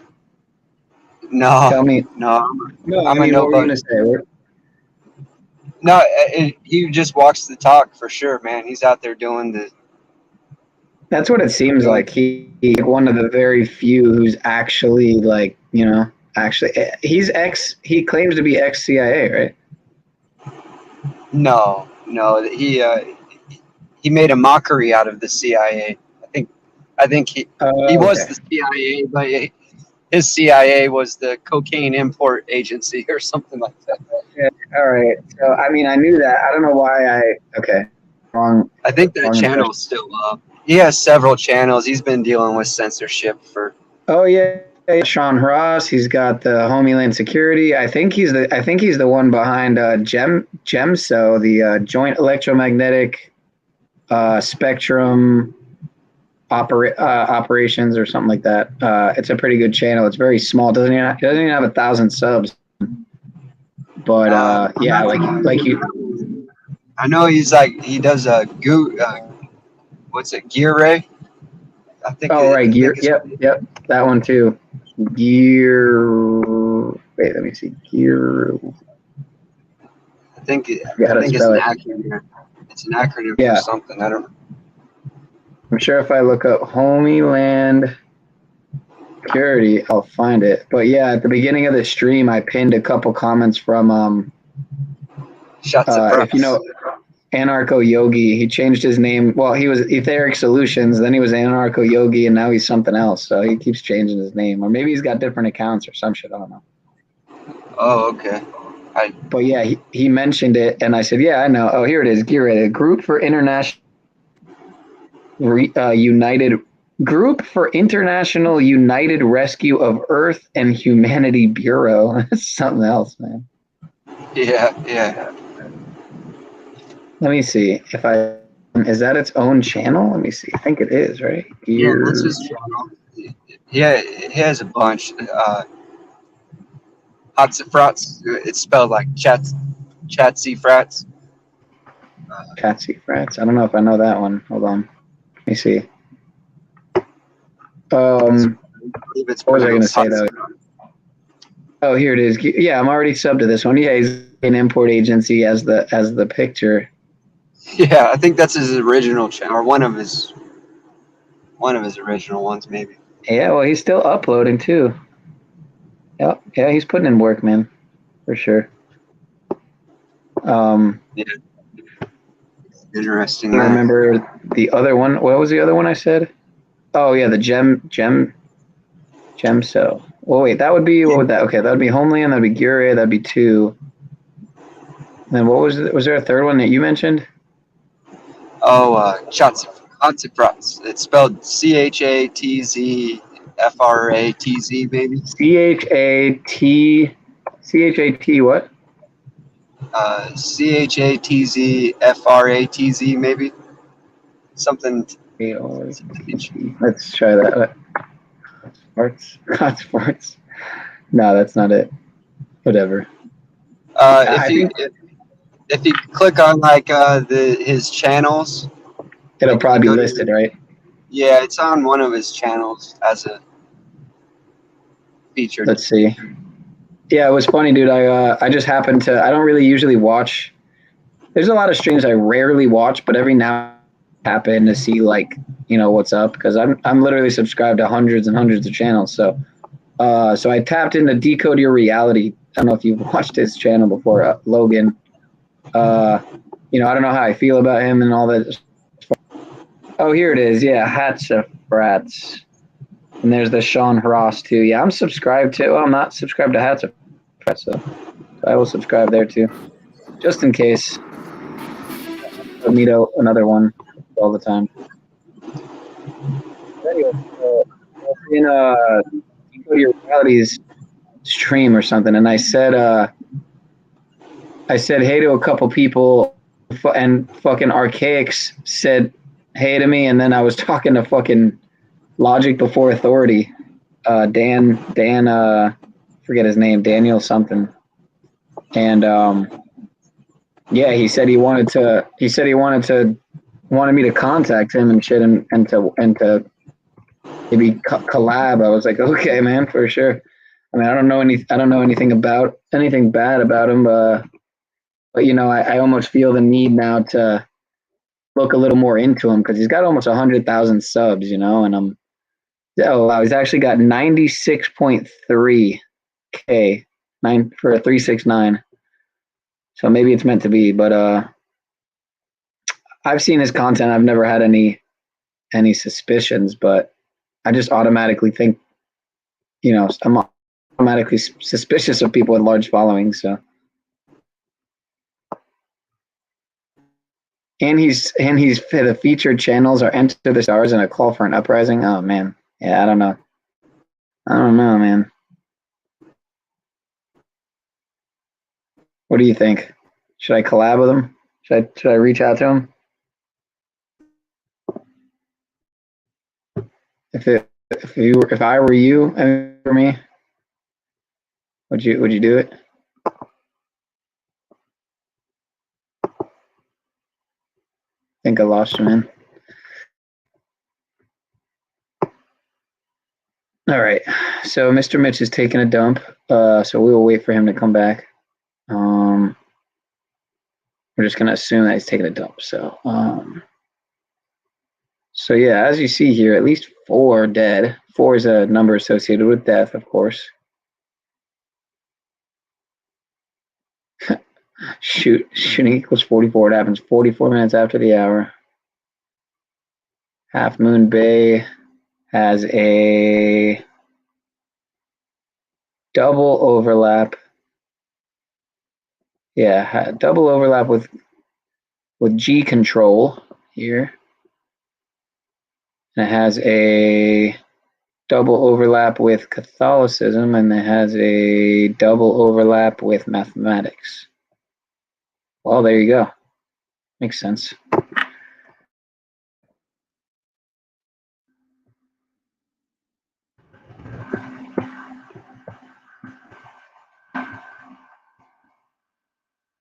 Josh, what is that, the mayor?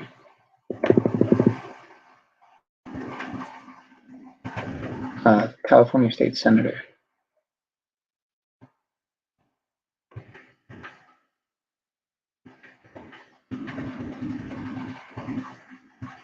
Feel free to interrupt me at any point, sir. I'm just kind of winging it right now. But yeah, Zhao Chun-Li has a double overlap with Jesuit order. Pure coincidence, I'm sure.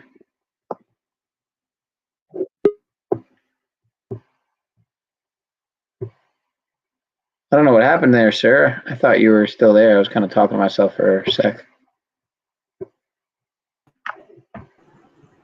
All right.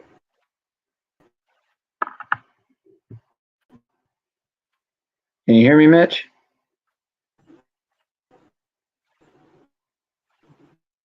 Yo, yo. Gimperino, can you hear me, sir? All right, Yeah, I don't know what's going hear on. you. I thought. Okay, you got some tech issue there. Your sound's a little in and out there, but anyway, I was just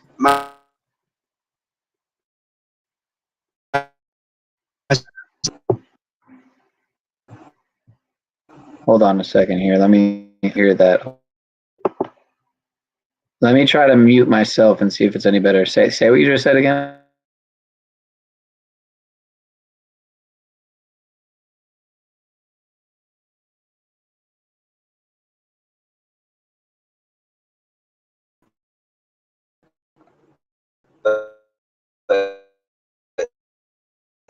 Tech issues.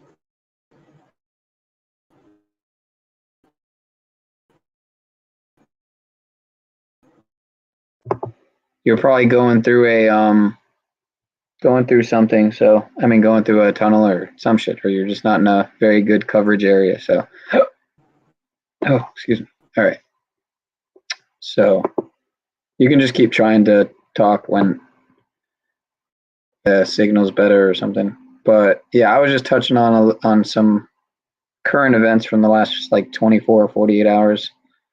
So there was this event at Half Moon Bay event, a certain event with certain weaponry at the after the Lunar Festival. So wait, hold on. So okay, if I'm not mistaken, these were 2 separate events, right? Because there was one. Let me make sure. Can you hear me? Yeah, that sounds better. Sounds much better. What up, mama? Yeah, it seems like. Yeah, I don't know. I don't want to go to the next page, but I'm pretty sure there were 2 different events. Okay, so that happened. And then this drummer died. Who is this drummer? Say what now? Damn, you're going in and out again. Maybe if I do you think it's your signal or my? Should I refresh my page, or you think it's your signal?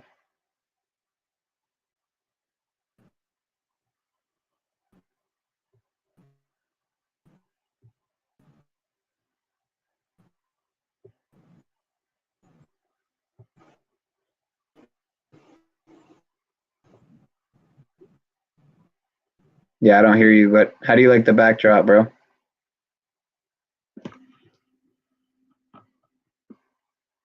Potential terror threats, opposition to COVID measures, claims of election fraud, believe Trump can be reinstated, 9/11 anniversary and religious holidays. Like, what? So a holiday is a potential terror threat. How about that? Literally, Easter is potentially a terror threat. Is that some or what? Can't make it up. Another. Whoops, I didn't mean to press the. In other words, the thought of, just the thought of a holiday, really, just the notion of a holiday is potentially a terror threat. I mean, really anything really at that point. I mean, wind, farts. I mean, anything really could be conceived as a terror threat, so to speak, allegedly, right? Let me see if I can get my hand here. Whatever. Look at his bottom line right here. 9/11. Yeah, right here. Right. Right there. Religious holiday is a terror threat. Literally, Hanukkah is potentially terrorism. How about that? How about that? Gotta love it, dude. All right. Hopefully, Mr. Mars Life will try to tap back in. I think he was going through some, I don't know, maybe going through a tunnel or a bridge or an underpass type of deal, or maybe he's just fucking off grid. I don't think I'll probably go too much longer because I want to save some of my streaming hours. But feel free to tap back in, anybody, including Mr. Mitch. So who is this that passed away? The founding member and drummer from A Life Once Lost. Yeah, I've never heard that band. Doesn't ring a bell. But of course, he was 38. What do you know? Murder, death, killing, RIP. 38. Like drummer and New Year's and killing. Confirmed dead on 119, like 191. Pretty sure Society of Jesus 191, right? If I'm not mistaken. Someone can correct me if I'm wrong. But what better way to bring in the 20th Annie of the DHS, birthday Annie, whatever, than this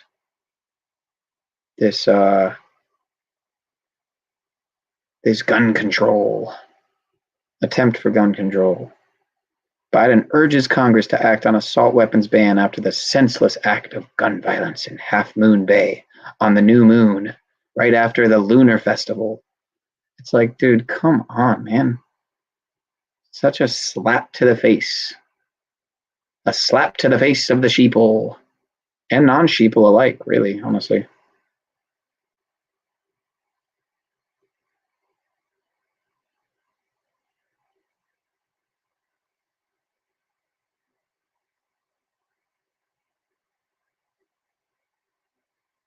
Owners of mushroom farm where Half Moon Bay shooter killed 4 say they are shook. Mushroom? What kind of mushrooms? Are they going to try to say that they ate the mushrooms? Is that going to be the next part of the story? They ate some mushrooms and went on a killing spree. Shooting, mass shooter, gunfire officer, Department Military L44. Isn't 44?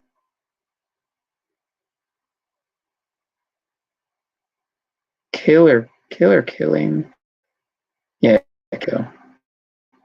Kill like shoot. Ting.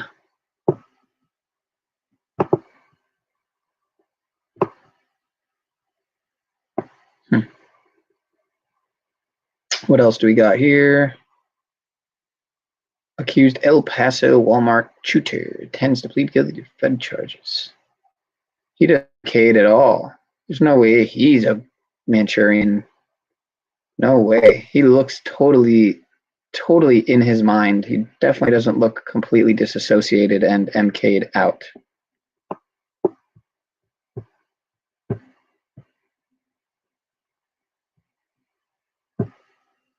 Wow, I wasn't even showing my screen.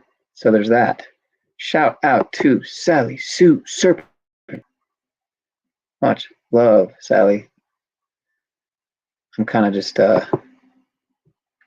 messing around here, showing some local stories. Sounds like my sound is a little choppy, but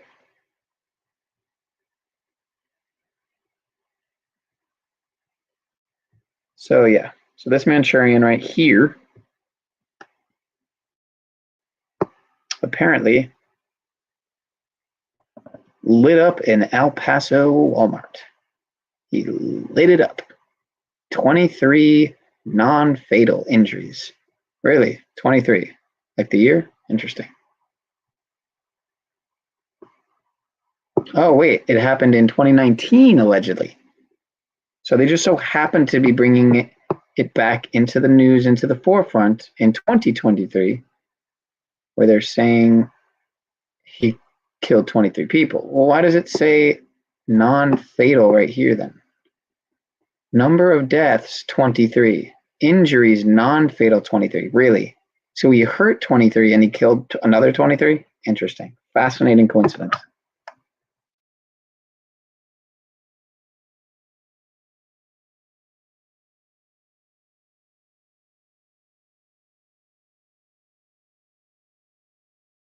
So let me just go back since I didn't get to show what since I didn't realize I wasn't sharing, but yeah, so Bo Jiden calls for an assault weapons ban. 7 killed in Half Moon Bay.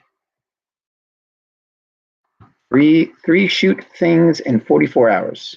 Shoot thing, mass shooter, goon fire officer, department, military soldier, infantry, all 44. Can't make it up.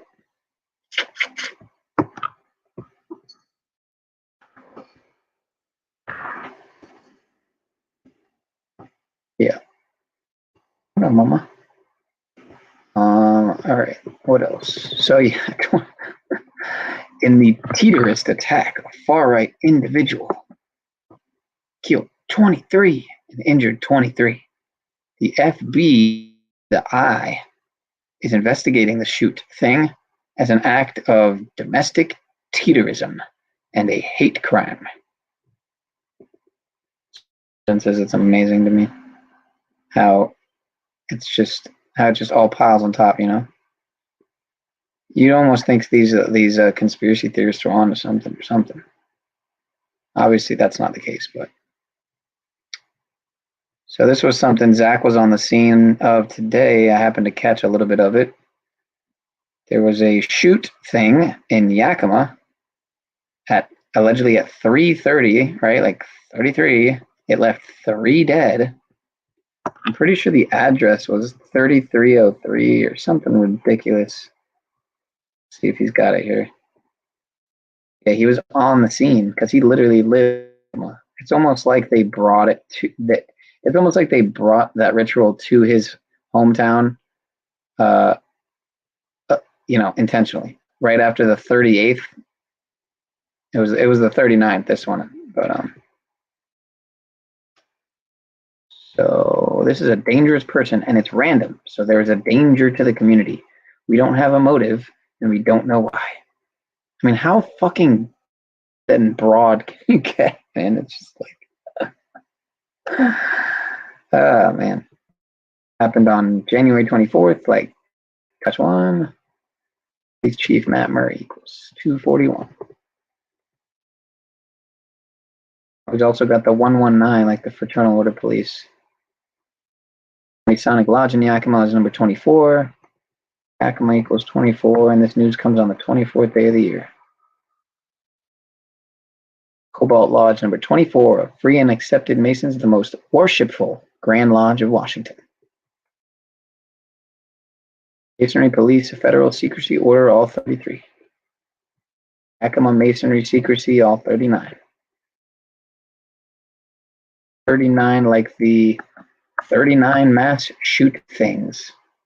This is America in 2023, according to CNN and according to The Guardian. Tragedy upon tragedy. Look at what this says. Why 39 U.S. mass shootings already this year is just the ... I'm sure it says just the tip of the iceberg. Like they're forecasting what's to come. Like they know what's going to come because it's all planned out. Theorizing, allegedly.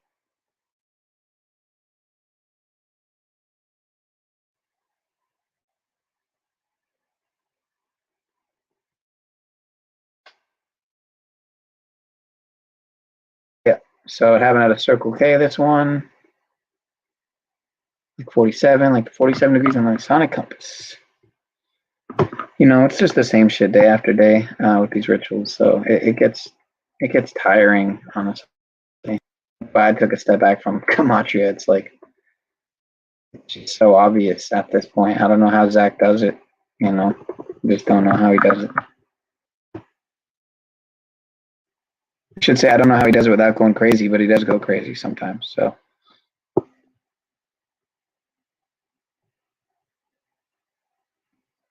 Wow, this one says 6 dead, 6 injured at 3:30 also. Also at 3:30 a.m.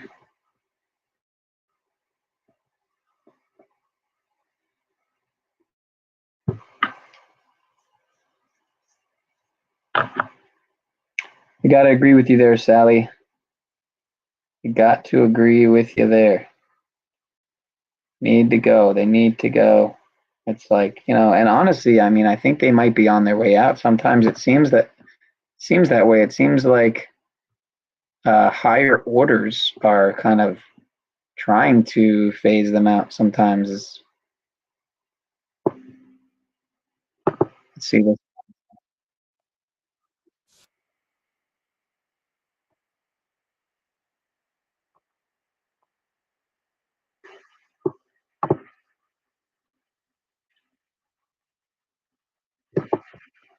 I don't even want to watch this because I know it's just going to be some bland fucking nonsense.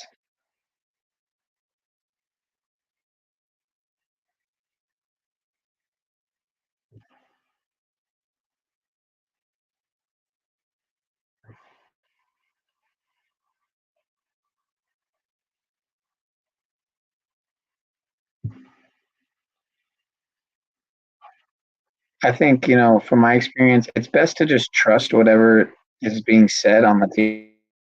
Take it at face value and don't really question it. And just, assume it's true, It usually work me.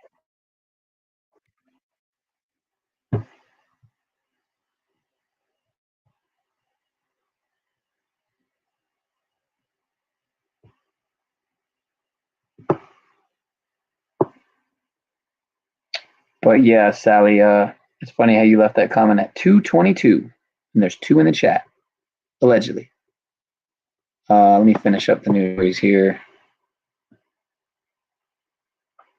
Yeah, and they're saying this guy's name is Jared Haddock, and look how they spelled Jared, Jarid. When have you ever seen Jared spelled like that? It's so stupid. Like Zach was pointing out, like at the Capitol insurrection, they had Ashley Babbitt, and they said Ashley was spelled ASHLII. Like, okay. Like someone named their kid, they spelled their name that way. It's just such nonsense, man. What else we got here?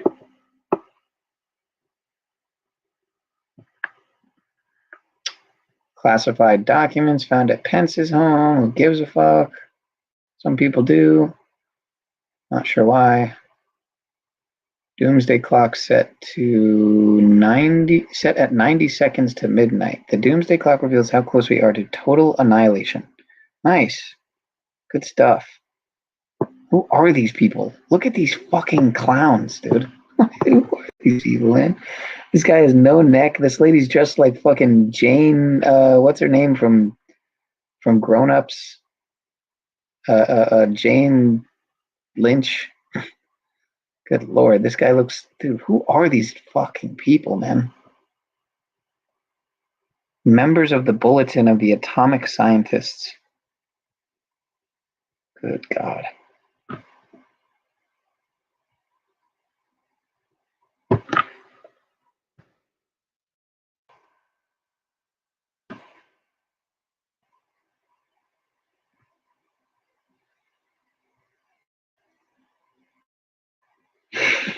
Yeah, Sally. They are aliens and skin. I mean, you know, they live. You know, they live. But I like to say we live. They sleep, or we live. They're dead. I know they're dead, walking around in skin suits, sucking off our freaking loosh. I mean, these people don't look like this person looks dead eyes. This person looks dead eyes. They all look dead eyes. I mean, maybe this lady's got a little bit of an expression in her face, but yeah, they're probably skin suits.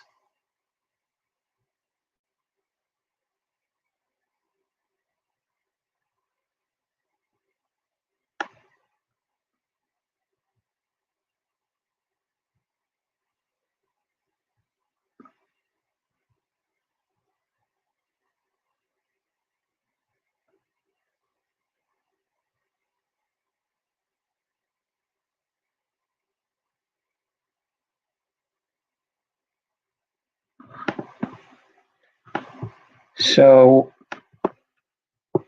what is this about exactly? The Doomsday Clock began in 1947. Time equals 47. The name fits the ritual because Doomsday Clock equals 211. 211 is the 47th prime.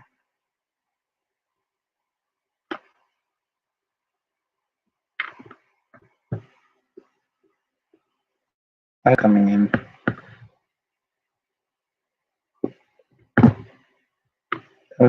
That was weird. Okay, I'm good. I think.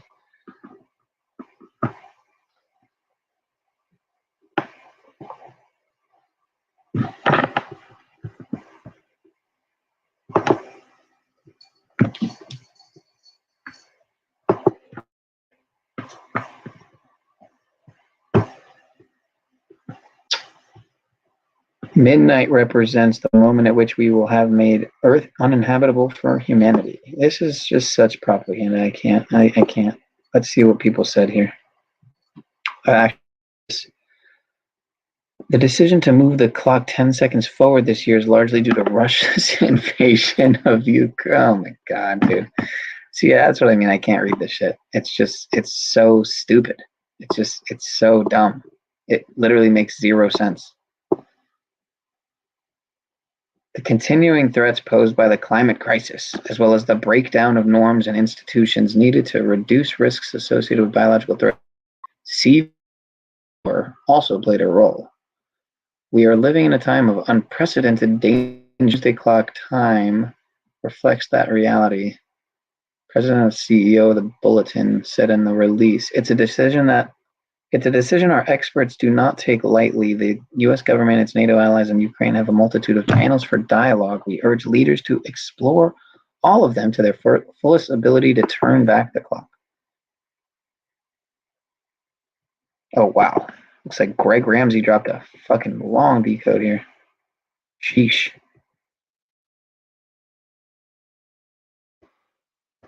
This news comes on the 101st day, the anniversary of the beginning of the Cuban Missile Crisis.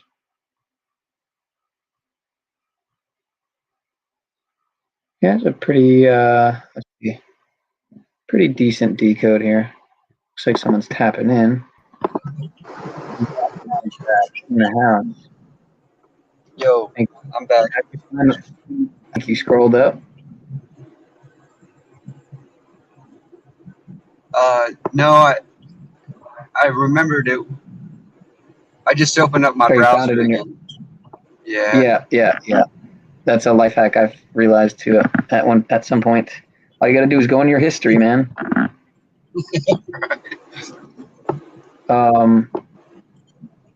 Yeah, so I didn't mean to interrupt. Continue on. You sound like you're in the middle of something. Let's see here. Where was I? Oh yeah, so I was going to ask you before. You don't know anything about this guy, Logic Before Authority, do you? No, I've never heard of him. Yeah, he wanted me to contact him because I was talking to him in a chat, having a little dialogue in the chat, and I haven't watched his content in a while. But now that I'm looking at his page and I see that the only pages he has featured is Enter the Stars and A Call for an Uprising, I'm highly suspicious. Yeah, A Call for Uprising. I know who he is. He's the sketch ball. Yeah, he's definitely a sketchball for sure, man. I mean, he's never shown his face. A lot of people call him out and fucking as being I forget who they called him out as being someone on like fucking. I know his network. I know the people. Yeah, he's like got like MSM ties, doesn't he? Yeah, big time. He's. I don't even want to get into it. I've written him off a couple years ago, but yeah, it's not fresh on my mind. But yeah, I just know his network. But yeah, dude, fucking literally Jason Bashir's Archaics and at a Logic Before Authority were literally both talking to me in some live chat just because I was I was asking some good questions or whatever, and then I said hey to I think I said hey to him. I said hey to Logic Before Authority, and then Archaic said hey to me and shit. I was like, what the fuck, dude? This is weird. It was kind of creeping me out, to be honest. To be 100%, I was kind of scared. I was like, looking. Man, I don't know who I don't know what these people really are about. I don't know who they really are. They're connected to. Right.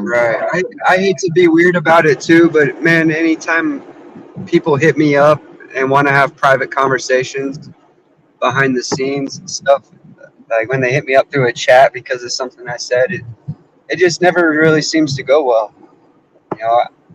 I'm not like trying to build friendships or anything, so maybe I miss out on some opportunities, but I just think it's yeah, I don't know, man. I mean, I don't blame you, man. I can't blame you. Yeah, even if it doesn't come from a place of just a complete lack of trust in others, it could be beyond that. And I wouldn't blame you either. I mean, just because, I don't know, even if you do trust people, it's kind of like, I don't know, what do you seek to benefit from? Right. I don't know.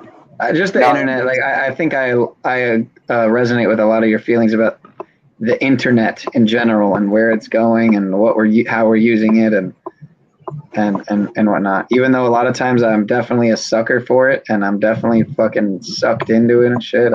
Me too, man. It's easy. It's so easy, man. It's like a fucking web, That's why they call it the World Wide Web, the fucking internet, So it's like enter the net, the web. But yeah, I think we're naturally. Sorry, I keep cutting you off. No, go ahead. I was just gonna say, I think we're naturally hungry for knowledge, but it's so corrupted and hijacked. It's so hard to get actual knowledge, So well, it's hard to know what is, it's kind of like some people like myself, like one of the reasons I think I really got so fascinated by Gematria for literally like, oh wow, it's about to be 3 years. Yep, it is about to be 3 years since I discovered it because it was Kobe, and Kobe died on the 26th of January, which is tomorrow of 2020. So tomorrow would be 3 years since I really, discovered it to the point where like I think I had like seen it before that. Like I might have even seen Zach's work, but like kind of brushed it off.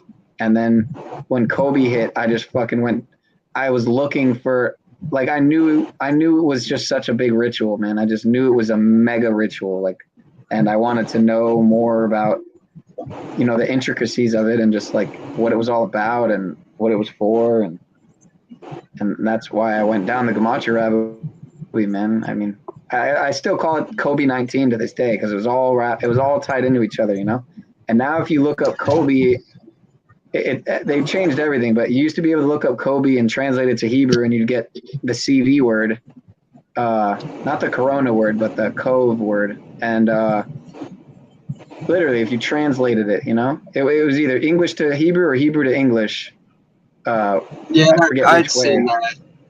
Yeah, but yeah, that's the thing about the internet. You see how fast they can manipulate it. And yeah, well, see, that's the thing. What if they actually manipulated it to say that and then just took it away? So that was the first thing that popped into my head. Yeah, is like, what if they manipulated it to say that? Yeah, for like 3 days, you know, or something, so that a bunch of people were going around saying it and then not being able to prove it and just sounding fucking retarded.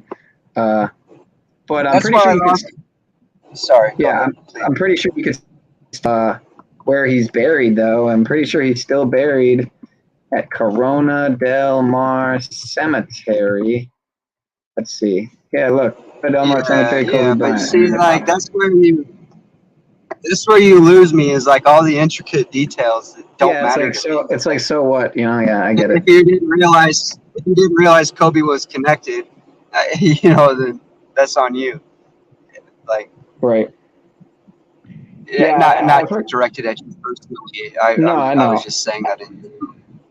I've heard some really interesting shit about him, though, that he's got bloodline ties to like papal ties. So, you know, I mean, if he's like black nobility or, you know, any of that kind of shit, then that makes sense. But he basically, I watched his documentary once. It seemed pretty legitimate in its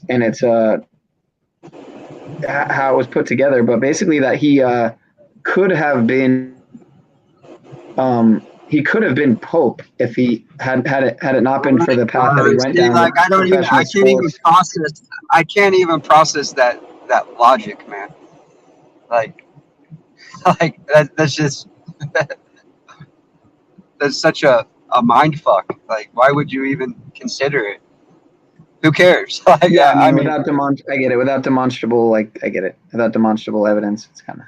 Yeah, it's all just speculation and conjecture. But in reality, just if you understand the fundamentals of all the workings of all the going-ons, I don't know how to say that right, but going-ons. Yeah, I don't know But if you realize the foundation of it all the details don't matter. It becomes, for me, I'm speaking from my personal experience, what the goal then becomes, the focus then shifts to, how do you separate yourself from it? How do you protect yourself from it? You know, so it's good to be aware of it, but not to like study it and worship it and waste all your creative and life's energy on obsessing over it, you know, because that's exactly what they want. And that's like one of the things I'm kind of pushy with towards you, is because you spend so much energy on focusing on these things. And I hope someday to see you get past that, because it's like a bad drug, man. It's just a bad drug. It is what do you call it? It is on the negative spectrum in a lot of ways. It is kind of giving energy to negative vibrational material. So yeah, you are what you eat, you know, and that includes your thoughts. So you know, if you're consuming a bunch of garbage for knowledge, then you're gonna have pretty trashy thoughts, you know. That's my logic. I'm not trying to like sway you anyway, but I do actually kind of hope in my heart to help you realize that concept. And I think you get it in your heart. You just, it's so easy to get caught up in the loop, you know.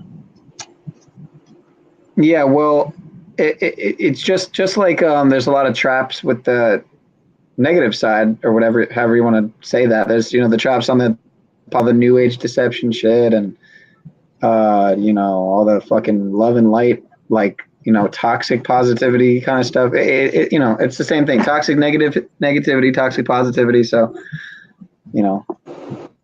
it's like, that's what drives me crazy about the internet.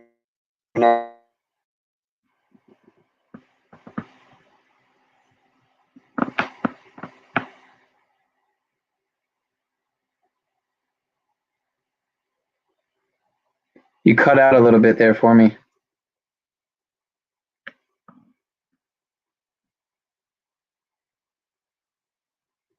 me see if I still got him here. Sorry, I was a little behind there on the wrenches, Sally and Mitch, but yeah, much love to Sally, Mitch, Jen if she's still here, Steven if he's still here, anyone who's still here, and yeah, Kobe kicked off CV Indeed. Indeed. No, see, that's like. See, why would you even put that out in the ether? I hear you again. I didn't hear Kobe didn't kick off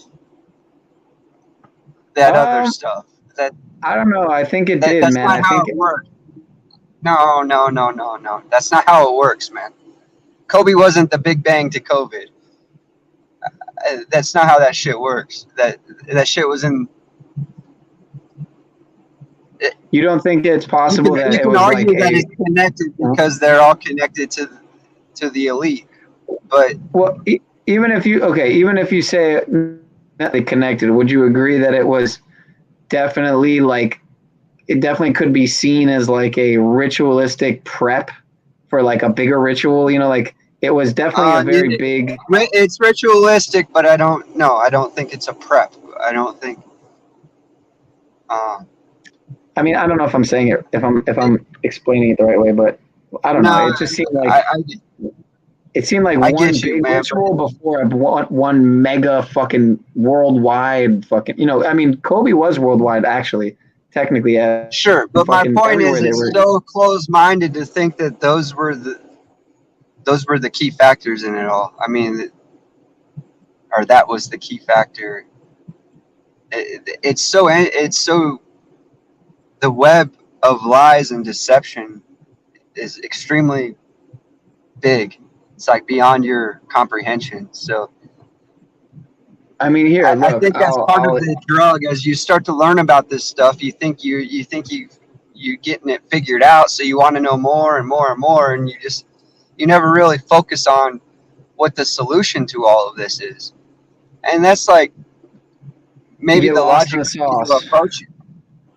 Yeah, maybe that's the logic I need to approach you with is like, what, anytime you want to talk about the problems, I should challenge you to talk about, now what?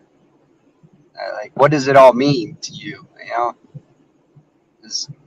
It's not going to do any good just to like flood yourself, your brain, your emotions with all of the evil shit that goes on around the world, because look, there's evil shit happening right now, this very minute, where there's probably, innocent animals and children being injured because of our ignorance, because of our unknowing. And so as long as we're speculating on the great deception, we're not going to have an opportunity to experience and know what's true and real. So, you end up becoming the lie. You end up becoming a part of the lie instead of separating yourself from it. And I really think that that's part of the plan, so to speak. That they want us talking about this stuff and obsessing over it and not using our critical thinking skills to address the solutions. Yeah, I'm getting some really heavy disagree with you background. there. Say that Sounds again? like Sounds like a vacuum cleaner's going on in the background. All right, let me mute. Hold on. All right, say what you were just saying. I was listening. I was just rambling, man. I was just trying to. No, but I agree with everything you said, honestly. So, I mean, I'm guilty of wanting to change my ways and my focus and what I'm putting my energy towards, and I'm guilty of wanting to do that and not doing it. Kind of just being addicted to the chasing the next, analyzing the next conspiracy. So it's like, admittedly, and yeah, I do feel that's part of the agenda, to just keep us lost in the. I mean, of course, just like in the mainstream, how they give us, event after event, FF after FF, PSYOP after PSYOP. It's the same thing in the so-called truth community. So, yeah, you realize how all this stuff has become kind of trendy, and it's so hard to find. It's so hard to find like trustworthy sources of information or details. So, I feel like I'm constantly, or when I was doing it, I was constantly sifting through these people and these ideologies, and still never really coming to a clear conclusion or whatever. I was always just wondering and wanting to know more, and it didn't do me any good. It just made me manic. It made me. I had some underlying mental health issues before all of that, but when COVID hit, I just like obsessed over. It's like, okay, well, this is a huge fucking wake up call. That shit never even registered with me as being legitimate. So I started looking into this shit, and that's where, like, if I wasn't really careful and I didn't have a good support system, I could have lost it, and that's what I really fear with the masses, is like a lot of people can't handle this truth. So, I mean, and it challenges everyone's belief systems and what they thought they knew.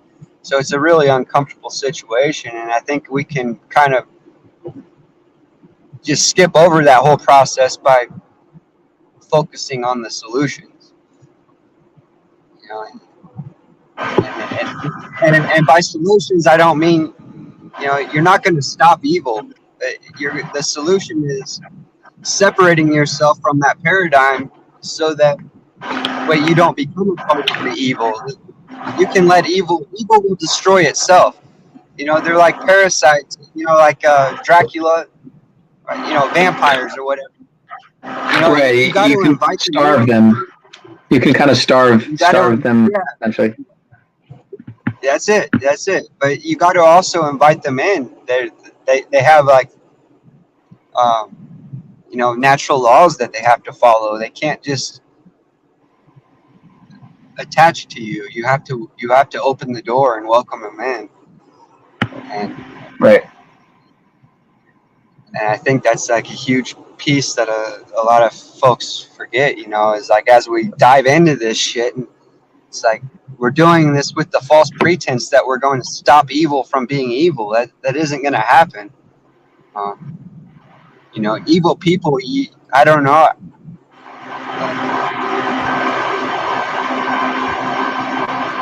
Yeah, I like how I like what you're getting at, and I like how you said it before, but basically that you have to let evil destroy itself, and yeah, I like that. I like how that's simple. It's simple, and it definitely, I think, how it works really.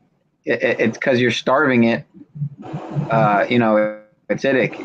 It'll literally die off. It'll go out probably kicking and screaming, but like a sad fucking child, like a sad demonic fucking what's the kid's name from the Damien or whatever, like. So I think that's how it works, man. So cool, I mean, man. like, I'm glad that resonated. Like you've seen before some of the other stuff. I'm some of the other channels I think that I really enjoy. Like I really enjoy Brian Scott's channel.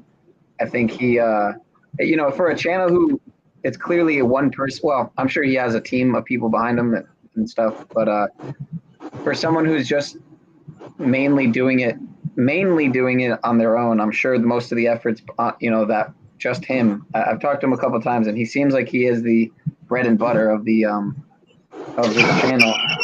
I would love to produce content, and I'm definitely into all the lighter side. I don't know how I feel about the white magic and all that, but just the lighter side of the coin, so to speak. I don't know how to put it into words, but I would definitely like to my energy to better things and reap better fruit from doing that. Because I do realize it's all a self-fulfilling prophecy, and definitely from talking about like the whole TI program and stuff like that. It last weekend, man, I almost had a fucking heart attack, and like honestly, I can't say one way or another for sure what happened. I'm sure that it was the result of. I mean, I really do think it was the result of some type of targeting, but I can't say for sure. For all I know, it could have been a self-fulfilled prophecy where I worked myself up as I was about to do a stream on dead truthers and stuff, and knowing that I'm putting out similar content, Well, and that strikes really close to home for you too. So I mean, it probably triggered a lot of emotions subconsciously. Right, with my father, and yeah. So it's hard to say what really happened there. I mean, really, I don't know. And that's where it gets really dangerous. Have you ever had a panic attack? Not really, no. I'm not that type of person. Like I've never been like the type to get paranoid, like when I smoke or even in general. Like I don't. Well, then again, I wouldn't say I mean, that shit can happen to anybody people that have never had it before. But yeah, that's true. That's true. My first time that I had a panic attack, I thought I was dying. I'm pretty sure I went to the hospital and had an EKG and all that stuff, because I was convinced I was having a heart attack. And it's I would say that the chances are, and I don't want to discount it because it could have. Anything's possible, bro. So I don't doubt. Anything's possible. And the power of suggestion and all that, it's a self-fulfilling prophecy. So anything's possible. I don't rule it out, man. And that's why I don't know if you saw the stream I just did yesterday. Well, Ian did it. It was Ian We Are Awake channel, and Zetetic came on, and me and him were kind of butting heads about the flat Earth thing. And honestly, I don't.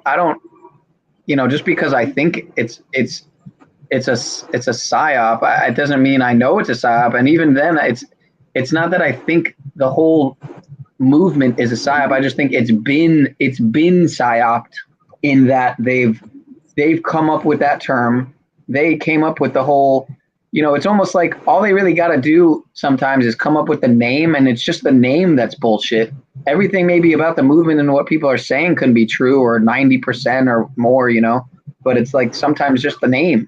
I'm not saying that's the case with flat Earth. I mean, but that's kind of how I feel in a way. Like otherwise they wouldn't, use the name for these mainstream articles bashing flat Earth. You know what I mean? You never hear them bashing gematria in like mainstream articles or I don't mean to cut you off, but I'll lose my thought if I don't. But it's. Go ahead. I've noticed, because I was pretty deeply involved with all of this shit, a few years ago. But I started noticing like all of these groups with similar tactics and whatever, doing the same thing with these terms like soft sit and flat Earth. And when I was interacting in some of these communities, and I would speak on topics of law and stuff, I would be labeled a soft sit, and I would be also, since I'm a soft sit, I would be considered a flat earther too. And I just think it's all bullshit because the solutions are really simple. And so as long as they keep us arguing over that, man, And I'm just going to get right down to it. Even some of the people that I like, you know, that like the Zetetic warrior community and stuff. Man, there's something really fishy about these guys to me. And Yeah, I hear you, I dude. can't quite put it to words, but man, it's like I'm hearing this advocacy for war, for blood and iron. You know, the same shit, these same sort of talking points that have been passed around by. And when you start to connect the dots, the people that are talking that shit are ridiculous, and they're glossing over the. You know, I'll go up on panel and I'll try and talk to them about, you know, some logical applied solutions to these problems that keep coming up, and they want to gloss right over it. And even like Sovereign Soul Unchained Mind, I like the guy. He seems pretty knowledgeable. Yeah, me too. He's connected with that flat Earth British guy. What's his name? Martin Liedtke. Yeah. All right. So, like, I used to watch Martin because he back when I was wanting to. You're cutting in and out a little bit there for the last 10, 20 seconds. Flood my. I just realized I had to get away from people like that because all they were doing is overloading my senses and my ability to process shit. And Right. So I wasn't thinking logically, and I just wanted more and more information because it was intriguing. And keep in mind, dude, I just took a step back from almost 3 years of fucking gematria. Like literally the last several months, ever since Zach came on to Paul's channel, it kind of opened up my view, because I was like, well, damn, dude, not that I totally agree with how Paul handled the situation by any means, and I definitely don't agree with how Zach handled this. I think they were both fucking wrong, in a lot of ways, and they were both, right in the way that they just expressed themselves the best they knew how, or maybe not the best they knew how, but just how they, whatever, they're fucking they're not perfect. It just showed me like, dude, I need to stop giving my attention and energy away and start putting it into something creative, and become the creator, not the consumer, and well said, man. It's so easy to get lost in these chats, dude, these chat sections and shit. It's fucking insane. And my thing is like, I don't really want to have a channel where I'm just talking and I open panel like forum.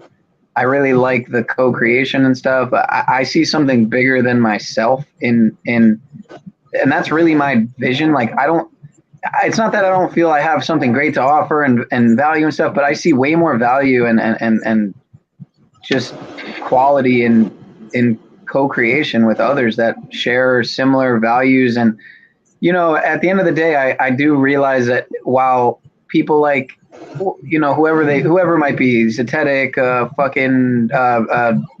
Paul, whoever the fuck it is, I mean, we're gonna have our differences, but at the end of the day, our commonalities are so much more plentiful. It's that it's so stupid to fight over the over the stupid shit, man. Yeah, and I try to gloss over the seed planting, which seems to be very intentional, and I'm probably not describing it perfectly, but just off the top of my head, that was the easiest way I could come up with to describe it. And it's just they're planting these seeds in people's head, like, it's going to come down to blood and iron and shit like that. And that, like, we already have that. People get killed every day, right here. Right. A lot of it's nonsense. And trust me, dude, I've wanted to make a video before, but because I don't really have any type of demonstrable evidence-based, facts to go on, I haven't made it, and I'm probably not going to. But I have this weird theory that like people like, you know, whoever it might be, whether it's Santos Bonacci or Zachary Hubbard or Paul fucking Laporta. I mean, I just feel that is it possible that there's certain advanced tech that can actually manipulate people to make them angry, kind of like how certain things that they spray in the sky angry. Yeah, I don't doubt that at all. But at the same time, they're not. At the same time, it can be a cop out. Yeah, it's not like they're seemingly afflicted with this anomaly. It's right. It's not like they're saints. I mean, I don't think any of them are saints. So, but then again, I think it's a saint. But you know, whatever. I hear you. Yeah, I don't know. They call it righteous indignation or righteous anger. I think that's an oxymoron. But I can kind of resonate with it because like I've had similar experiences, you know, with real close friends and family that when I was first starting to learn how all of this shit works, and I was trying to explain it to people, and I was doing it very emotionally and not very clear and concisely. So it was overwhelming people, and they were turned off by it. And you know, I care about these people greatly, and that you know, I felt a responsibility that, like, it was life or death if they didn't comprehend exactly what I was telling them. And I realized, you know, that was my own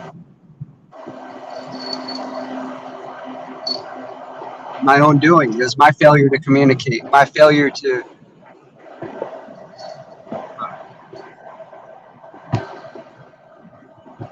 I don't know what I'm trying to say, but that's where I think it's important for us to be able to not flood our senses with all of this. Because to me, this is like another great flood, you know? Well put. Yeah, well put. And if they flood us with a bunch of information, it's going to wash away some very important details. And I mean, yeah, the what do you call it? The great, well, I don't know if I want to call it the Great Reset or whatever, but it seems like there could be like a modern day like Library of Alexandria type of thing that could go on with the internet or whatever you want to call it. Fahrenheit 451, fucking 1984. I mean, it's all going on, so it's like definitely a modern day book burning. Yeah, yeah. I mean, they literally were doing that on Amazon. You know, they were. Oh, it's happened with me on YouTube. I've been censored pretty heavily, you know.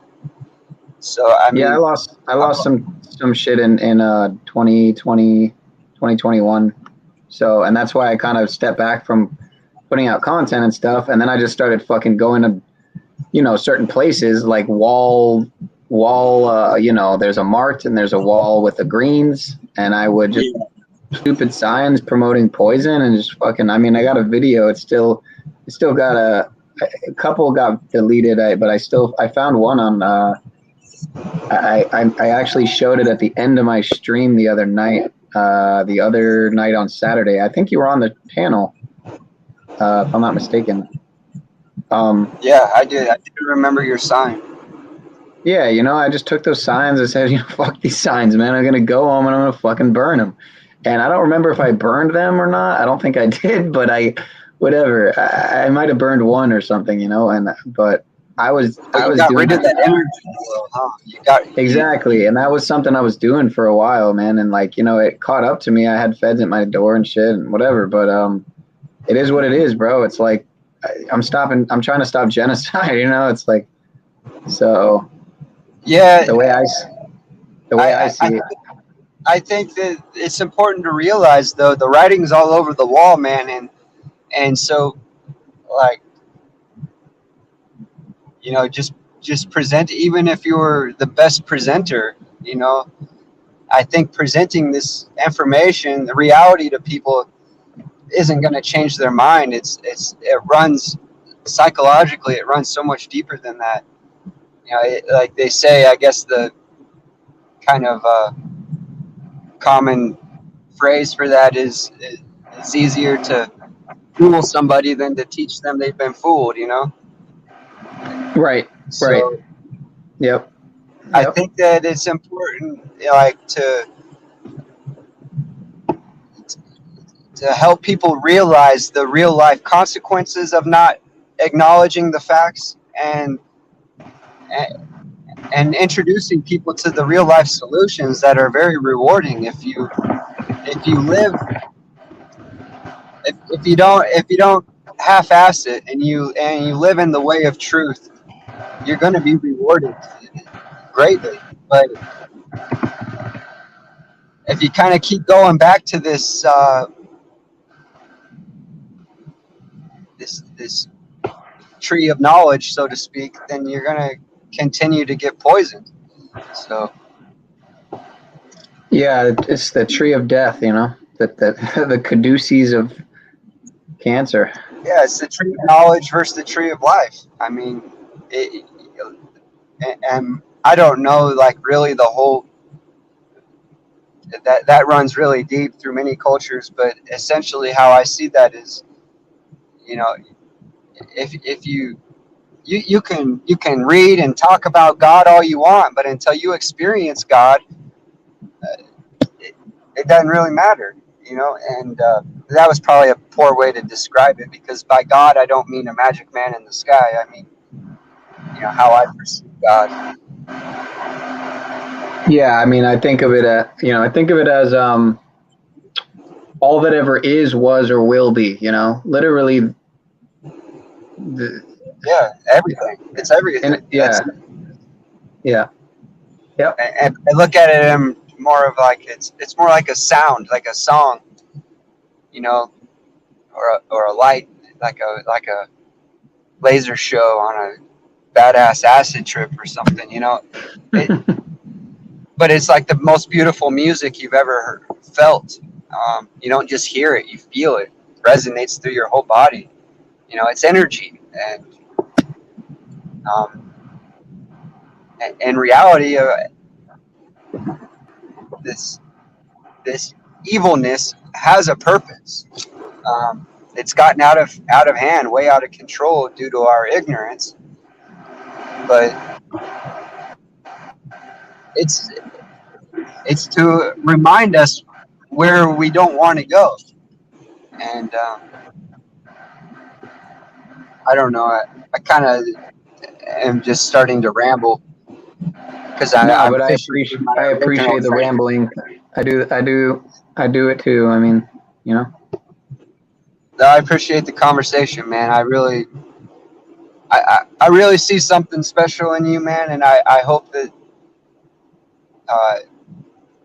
you really tap into your potential, because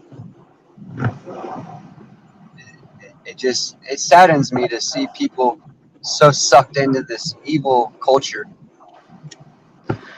Yeah, it's glamorization and glorification, almost, in a way, of the people that are doing the evil, because it's like you almost think you're doing by studying it and learning it, like, you know, knowing thy enemy kind of thing, like learning the art of war, essentially, and all that. But then you realize sometimes you're literally giving power and energy to it, and it's kind of almost like, damn, it's like I might literally be doing better. I might literally do better by just completely fucking leaving it all and just forgetting, just discontinuing any energy or attention paid towards it, you know. So detaching from the synthesis, as I think you've put it before, or whatever, like just letting evil destroy itself, really.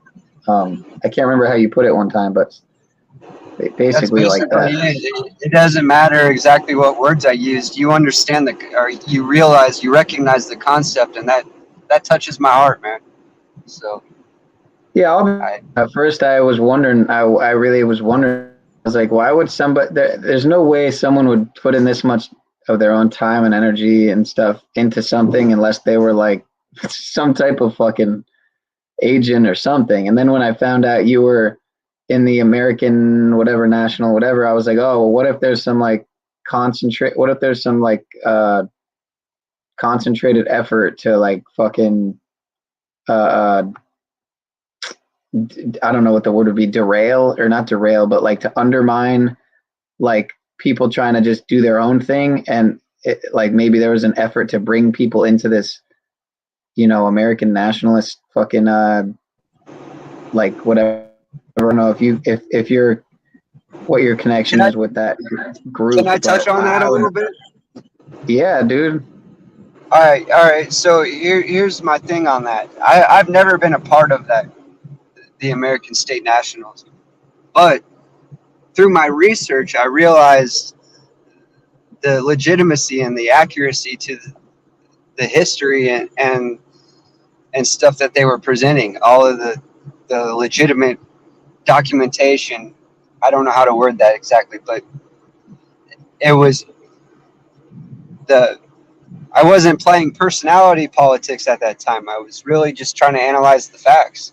And so I sifted through it all, did it as much heartfelt research as I could, and I realized the significance and the importance of the American States Assembly. Now, my situation's a little different because I take it all back to a biblical foundation. Like I'm probably giving up some benefits would probably be the wrong word to use, but for lack of better words, you know, with my birthrights that are with the state that I was born in. But so yeah, it's kind of a complex issue, but without bringing my personal situation into it, I just realized how legitimate the American States Assemblies are, and so I got involved with them. I supported them. Like I would go to meetings and I would help people grasp the concepts because it was novel to everyone. And since I was pretty deep into it at that time, I was able to share what I had learned and point people in the direction of gathering whatever intelligence is necessary for them to make better decisions. And so I really think that they serve a very important role, and I'd love to get into all of that, but I think it's important to realize I've never been a part of them. Like I never did their paperwork. Paul has.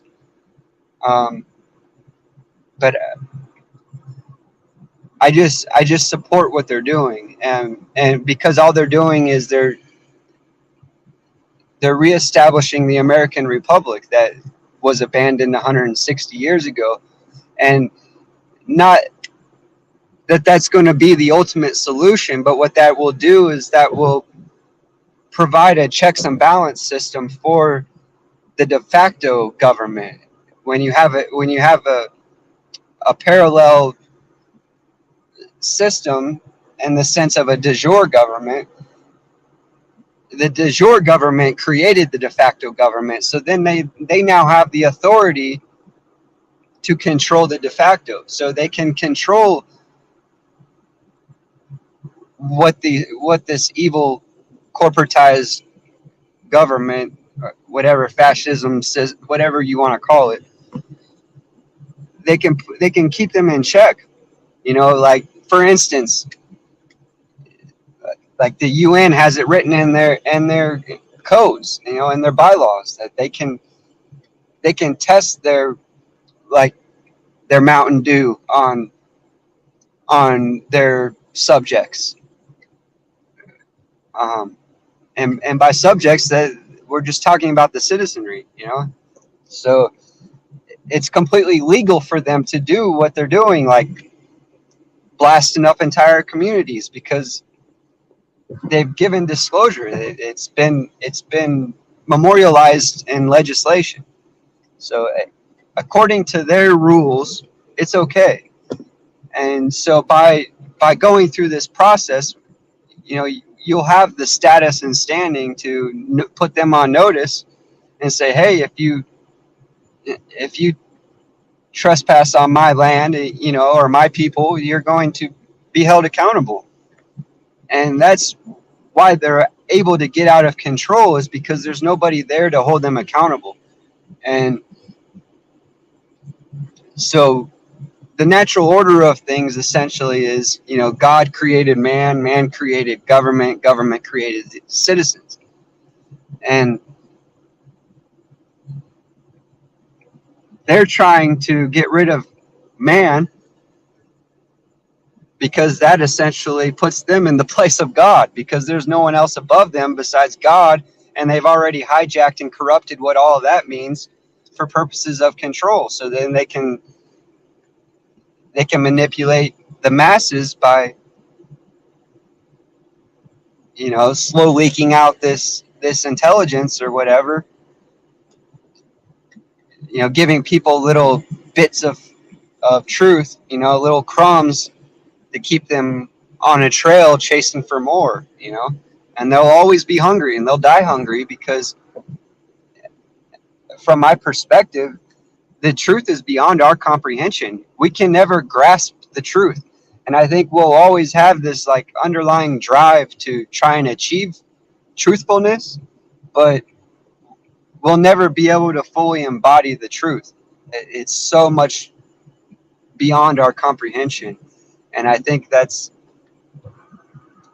a really important aspect for people to grasp, because like it's good to have discernment, and it's good to be able to spot bullshit, so that way you can't be manipulated. And I don't think anyone's ultimately above that. I think we can all be manipulated, but some much easier than others. And I think that's really the goal in all of this, is stop them from manipulating your mind and keeping you in this fear-based mindset, because that makes it impossible for you to think rationally and critically and logically, to where you'll be able to come to resolution instead of being stuck in a revolution. So thanks for letting me ramble, man. I didn't mean to like do a monologue there, but that stuff weighs heavy on my heart, and you know, it feels good to get it out every once in a while. But I don't want to lose you and feel like I took over or anything. Wow, I was on mute there. My bad. I'm Oh, it's all good. You're working through it. I was talking too. I'm dumb. But yeah, no, I appreciate, like, you know, I was saying I enjoy picking your brain, but I'm not even really picking your brain. I'm just giving you the floor to fucking pick your own brain, I guess, to just say what's on your mind. So, but so okay, in layman's terms, this is me being honest. I've read on it before, but essentially, what in layman's terms, from your inner and overstanding, what is the difference between a de jure and a de facto government? I would say the easiest way to describe that is the de facto is a government in fact, because it hasn't been properly rebutted. You know, nobody has brought forth legitimate enough claims to. Okay, I'm getting off topic. I want to explain this very simply, but the de facto government. Okay. It is a government. I just pulled it up. But okay. You can. I mean, you could give me your understanding. You can see what it says here too.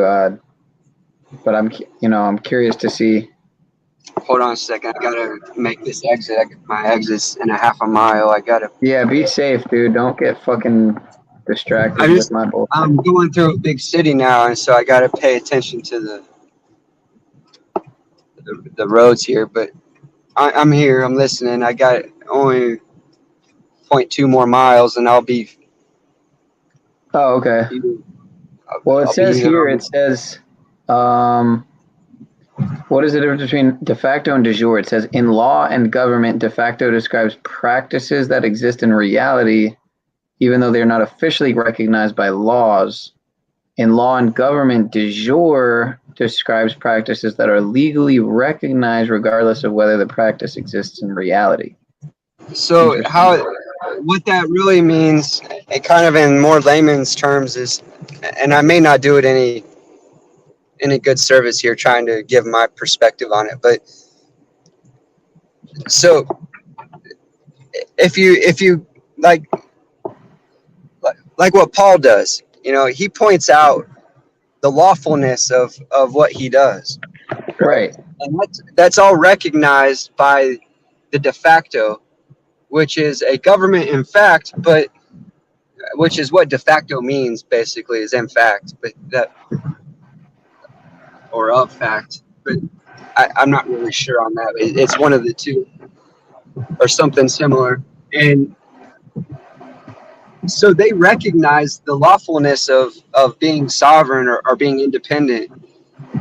That's what America stands for. And so the de jure is that lawfulness that's recognized by the legislation, by the legalese system. So the legalese system, they'll act like you're crazy and won't really acknowledge the truthfulness of it all, because they're great deceivers. But and a lot of them are fooled, But in reality, they recognize the lawfulness of being independent from that. They know. Maybe I shouldn't say that they know, but they should. Yeah, because they don't no all, excuse. yeah. They should know that what they're doing is wrong. And, right. And so that's where we're at. I mean, so the de jure government, now that gives you a really good basis of like continuing your education on this, because now you realize there's this duality. Well, right, walking in line with universal precepts, with natural law, the law of the universe, law of the land, right, versus this made up fiction bullshit.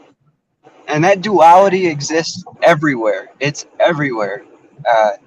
I don't know like a good law of physics to describe it, but it's commonly accepted, man. I mean, it's just the reality of it, that these dualities are everywhere. And so people just accept that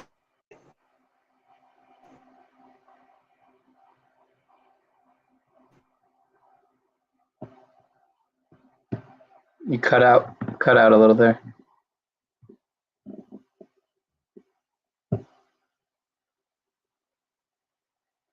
Damn. Probably gonna have spotty signal. But, yeah. Okay. I hear you again. You just cut out for like 10, 15. All right. Yeah, you're good. Man.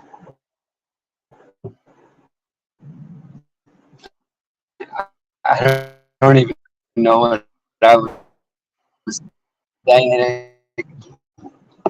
I was just rambling to my mind.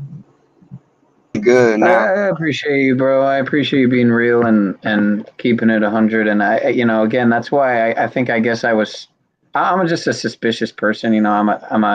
Sorry, I don't mean suspicious. I'm suspicious of, skeptical. I should say at some points in my life, I have been a suspicious person though, in some ways. But overall, I've never really seeked to cause. I've been labeled that many times.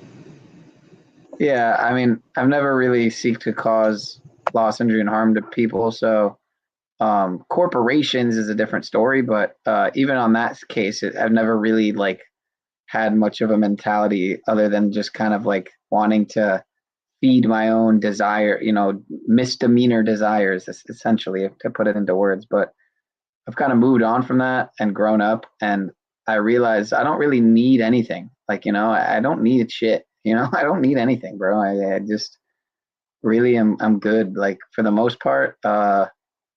Admittedly, I do like good food and like I like to be able to afford like good health for myself, which in this day and age is in reality it kind of does cost money because you have to undo all the poisoning from all the food, air, and water that's poisoned, but and the technology and all this other shit. I mean, if you really wanted to a lot of money on your health, you know, with fucking get an organ generator, get the best supplements, you know, the best holistic doctor and, you know, all that stuff. But in reality, I don't have any of that. And well, I have a little bit of some supplementation, but sometimes I go a week or two without even touching anything, you know, any of my supplements or tinctures or any of that shit. So, you know, I'll have all this shit laying around too, you know, essential oils, whatever. I don't use any of it.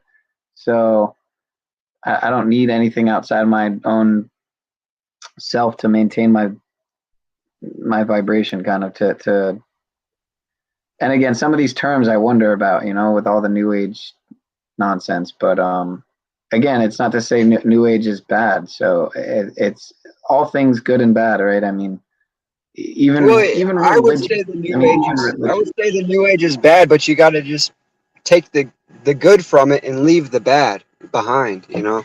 Well, what I mean is that some people will say like yoga is new age or essential oils and crystals are new age. You know, it's like I don't know. It seems like a blanketed way to fucking just kind of throw everything in a overgeneralized, like, you know, I don't know.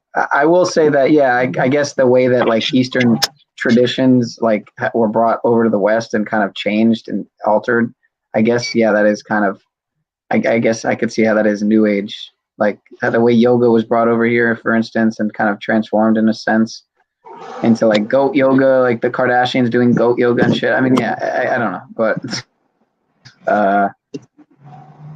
I don't know.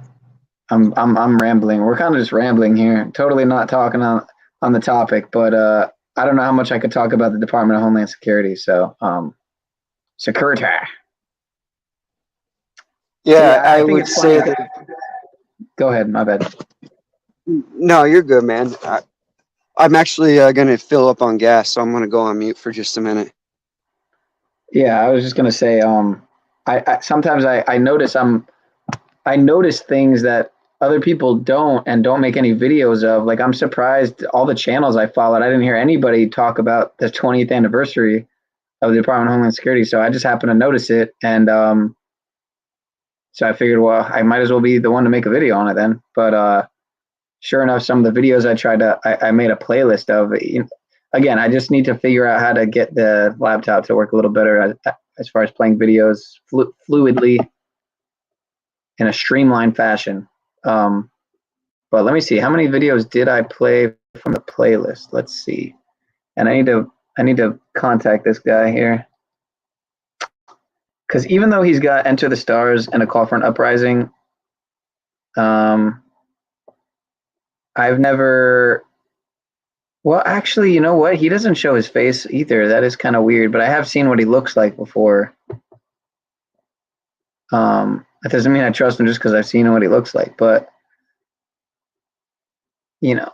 So I don't know. I've had a couple opportunities too to link up with big channels, and I kind of just didn't act on it, and so I don't want to like pass up that opportunity again just because I'm like either highly suspicious of a person or because I'm just unmotivated or a little of both. So I think I'm actually going to reach out to this guy because I don't see any reason not to. And I enjoy a lot of the work he's put out.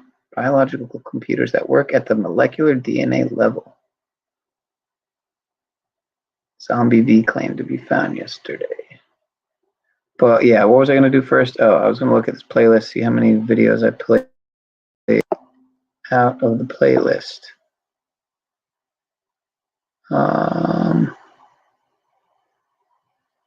Let's see. But yeah, shout out to everybody who's here. Let's bring in Tom Homan, former Got Vice Mr. Mitch Director on the and line Fox here. News contributor. Tom, always good to see you. Thank you for being here. Obviously, the Secretary Mayorkas has a very different tune in the way Yeah, I he's did pin speaking it. with these I border pinned his officials in Texas his than link he does there. when he tells the American people that the border Right there. is closed. The border is not So you can closed. sub There to is no him. crisis I happening still at got to southern watch his video. He's only got one video on that channel right now, but it's a pretty long, almost two hour stream. I think I had started to watch it, but stopped. And today he I got to watch the rest of that. when he's in front of Congress under oath, he's lying about the secure border. When he's on national TV at a press conference, whether it's Fox or Let me CNN, see whatever, something he's here. always said So they were secure. Today, when he didn't think anybody's recording him, he told the truth. So he has been lying to the American people. Look, he was a deputy secretary in 14 and 15. We had a border. oh yeah, I almost played all the videos, how so I to might as well just play these last couple videos here, last 3 videos. I'm probably not even gonna play them all either because one of them's 11 minutes. So fuck that. Thank you, Nature Made, for seeing that life is a little Nature Made is pure garbage. I'm gonna mute this ad because it's literally promoting poison in the form of vitamins. If only people knew that some vitamins are actually doing more damage than they're doing good, then Roe v. Wade. The Department of Homeland Security issued an internal memo warning about the growing number of threats that are circulating online. NBC News national security correspondent Ken Delaney joins us now. So, Ken, we've already seen those barricades go up around the Supreme Court building in D.C. This memo, though, seems to take the concern, to a new level. Walk us through what exactly is in it. Yeah, Aaron, and this memo was prepared by DHS's Office of Intelligence and Analysis. And it says that since that draft abortion opinion was published on May 2nd, the National Capital Region's Threat Intelligence Consortium has identified at least 25 violent threats on social media that were referred to law enforcement agencies for further investigation. And the memo says that some of these threats discuss burning down or storming the Supreme Court and murdering justices and their clerks or members of Congress or lawful demonstrators. The memo adds that social media accounts Let me interrupt for a minute. sharing images. yeah, what do you have to say about this nonsense? Are you familiar with Eric Brandt? Sounds familiar. He's serving 12 years for threatening a judge. He's from the auditor community, and he was local to me. He was in Denver doing his work when I got to know him. But Is yeah, it Brand, like brand with a T at the end? yeah, and there's a lot of these. Oh fuck, my seatbelt's gonna beep. It's gonna be annoying. Sorry, but you're good. There's a lot of these guys on social. I fucking totally lost my train of thought. My bad, man. Eric Brandt, and he threatened a judge and 12 years, dude. That's crazy, bro. Fuck, man. Yeah, but that reporter said something that triggered my thoughts to describe my experiences or what I've noticed, and I totally lost it. It'll probably come back to me as soon as you start playing it again. Okay. Well, okay. Yeah, I don't know. It does sound the name does sound familiar, but I've never been super you were kind of an auditor at one point, right? Like you had an auditing channel? No, I did upload, like I was having a lot of run-ins with. Yeah, I got arrested for sleeping in my car and shit like that at gunpoint. Oh shit. Yeah, and at gunpoint. Yeah, fuck yeah. Well, you gotta keep the streets safe, you know. You never know, dude, when someone might sleep so hard that they fucking just cause some terrorist attack or something, you know. Fucking ridiculous, dude. Good old DHS is there to protect you. Fuck, I hope I can get gas here. I'm having a hard time getting gas. I'm watching the replay on my phone and it looks like a 5 out of 10 as far as how laggy the video is, but at least the audio seems to be all right. So that's definitely an improvement. So, all right, I'll play the rest of this video. Maybe this call will Social come media back to you. accounts have encouraged violence at abortion rights rallies by sharing images and comments of vehicles ramming into lawful protesters. It says violence has been encouraged by adherents to a broad range of ideologies and that the threats may escalate after the official decision on the abortion case is issued this summer. Now, this is an unclassified report reporting, which includes information from social media posts and news outlets. I call And this the memo shit acknowledges that it's poopaganda. really going to be difficult to figure out which, if any, of these That's threats good. will result. That's a big challenge. Fucking So, Ken, have we heard anything from Homeland Security perfect since this memo was written term. down? Yes, a DHS spokesman issued a statement, and I'm just going to read it to you. It says, DHS is committed to protecting Americans' freedom of speech and other civil rights and civil liberties, including the right to peacefully protest. It adds that DHS is also committed to working with our partners across every level of government and the private sector to share timely information and intelligence, prevent all forms of violence, and to support law enforcement efforts to keep our communities safe. So they are working this problem there. Good. Thanks Thank for watching God, our dude. YouTube channel. Oh, we got Follow Lester today's Holt. top stories and If breaking only Paul were here to see. Paul loves his Lester. What is this, man? These ads, I'm tired of these fucking ads, dude.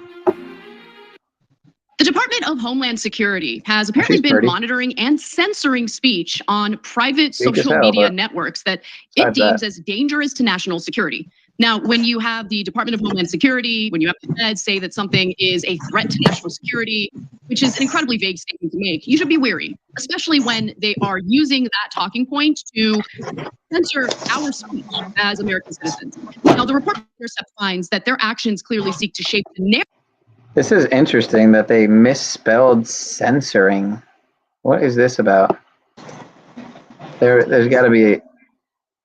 I don't know. I feel like a video with 83,000 views on a channel that's got over 5 million views, 5 million subs would spell censoring right. It's almost like I feel like sometimes they do this shit on purpose, and I don't know what the purpose here would be, but that was one thing about discovering Zach and his work in Gematria is like you find the purpose a lot of times of something like that, the misspelling of something in a news article, or the reason why they put quotations around a news article or around a certain couple words within the news article or headline, you know. But when you realize their only purpose is mind control, then none of it really matters.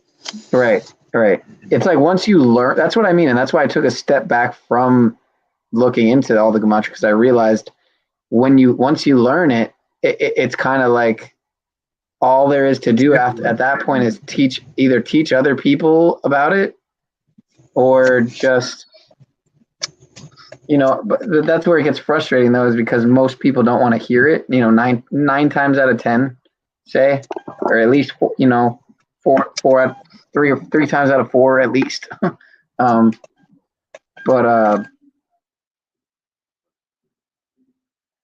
I don't know. It's frustrating, and I see what it does to Zach, and it's like I've tried to tell him before, dude, take a week off, man. Like find a spiritual practice kind of a thing, and like so that you don't become some type of like fucking, so you don't become like the kind of person that you hate, you know, that you yourself try to expose every day, you know. And it's like I've heard you repeat what I've said before because you watch my streams, but it's like, yeah, I mean it. Like I'm guilty of looking into the abyss and becoming it, you know. So it's so easy to do, man. So easy to do. Oh, this is fucking nuts, man. What happened? I can't get gas. Like I'm fucking trapped in this city full of fucking methies. What, your card's not working? Yeah, my card's not working, and I fucking can't find any there. I just went to 2 open gas stations that were supposed to be open, and they're both closed. Wow. And they're just You're not fucking on little empty, are you? zombies. There's zombies walking around. What'd you ask me? Are you on empty? Pretty close. I mean, I got a quarter tank, but I don't have a fucking clue where I'm at. Damn, we already I got passed the 3-hour mark, man. Time fucking flies, bro. This is fucking crazy. Sorry, I'm done bitching. I don't know what I'm gonna do. I'm just gonna drive.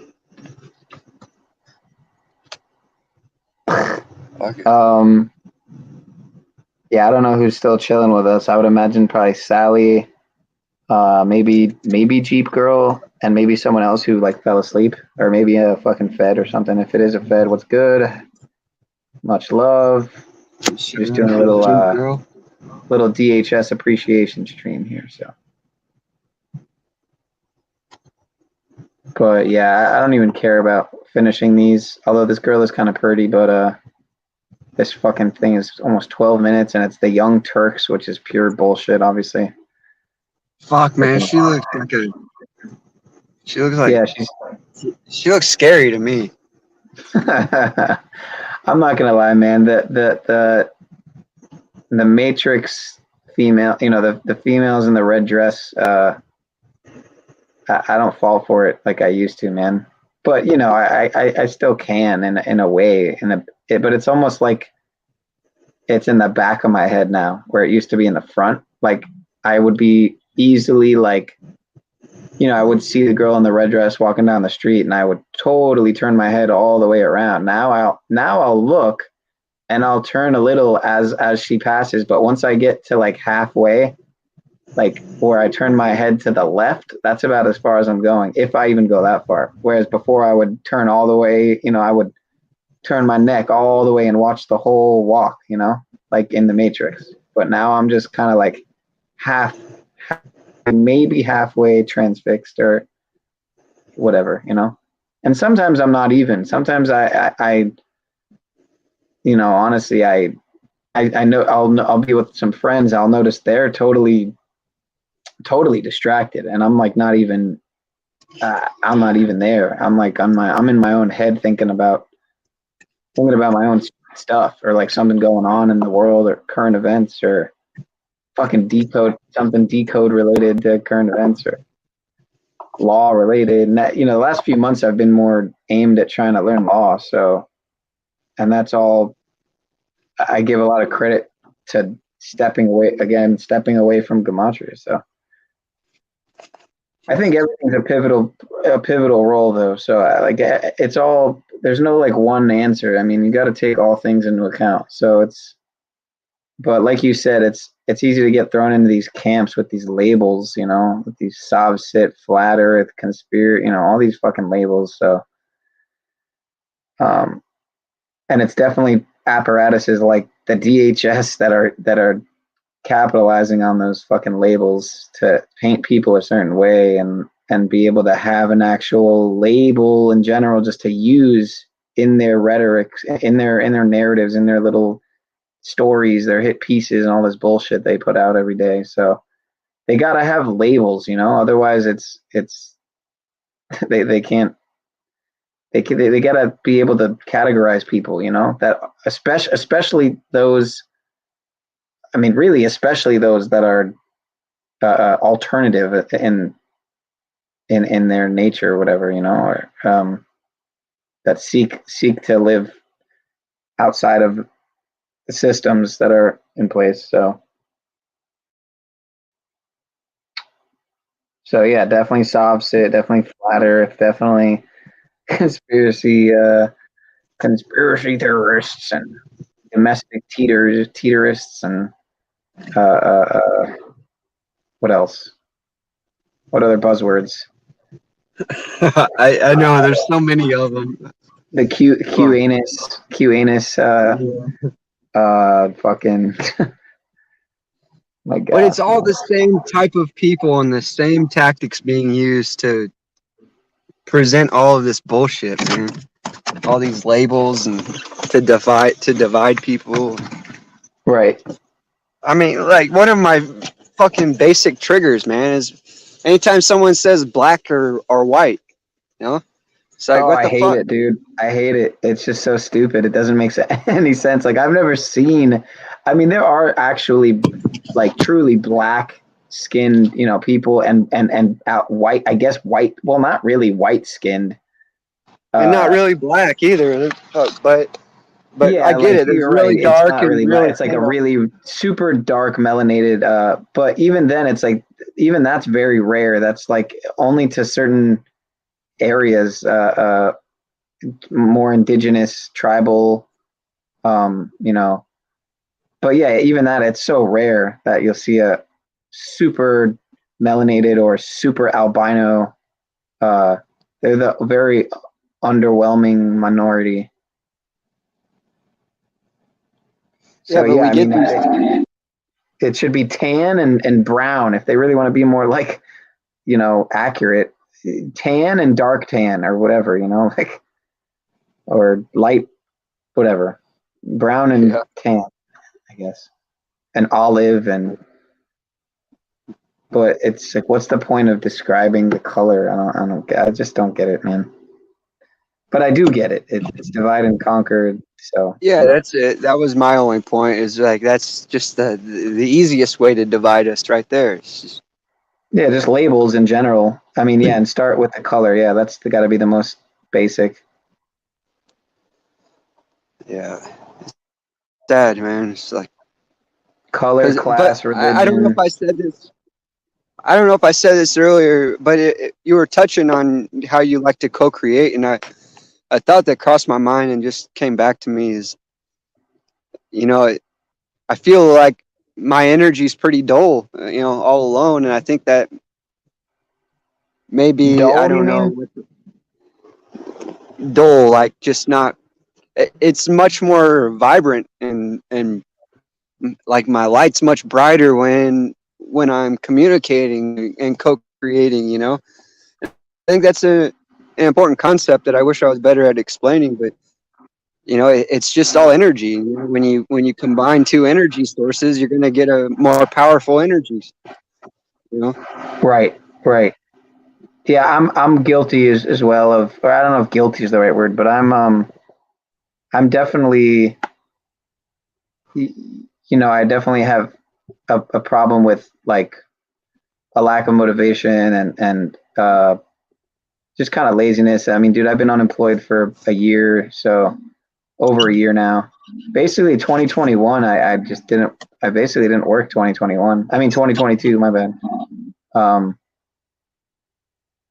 So well, for the most part, you know, for the most part. And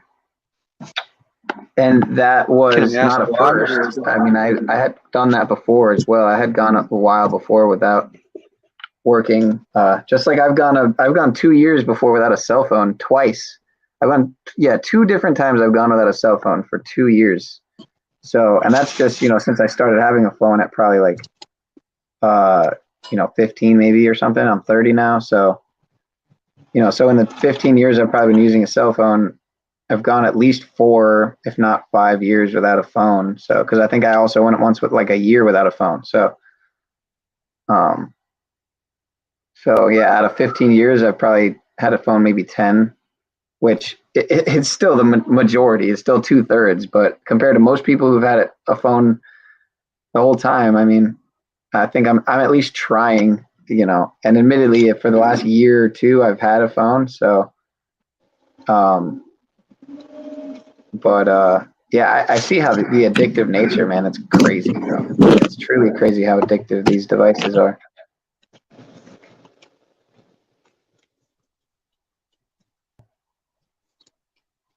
I'm getting and even more so. I was just gonna say, and even more so than the phone is the the phone. But anyway, what were you gonna say? Oh, I was just telling you, I'm getting my dog some water, so I'm away from my phone. All right. Well, yeah, I'm just catching up on some messages here. I'm so fucking sick of black and white BS.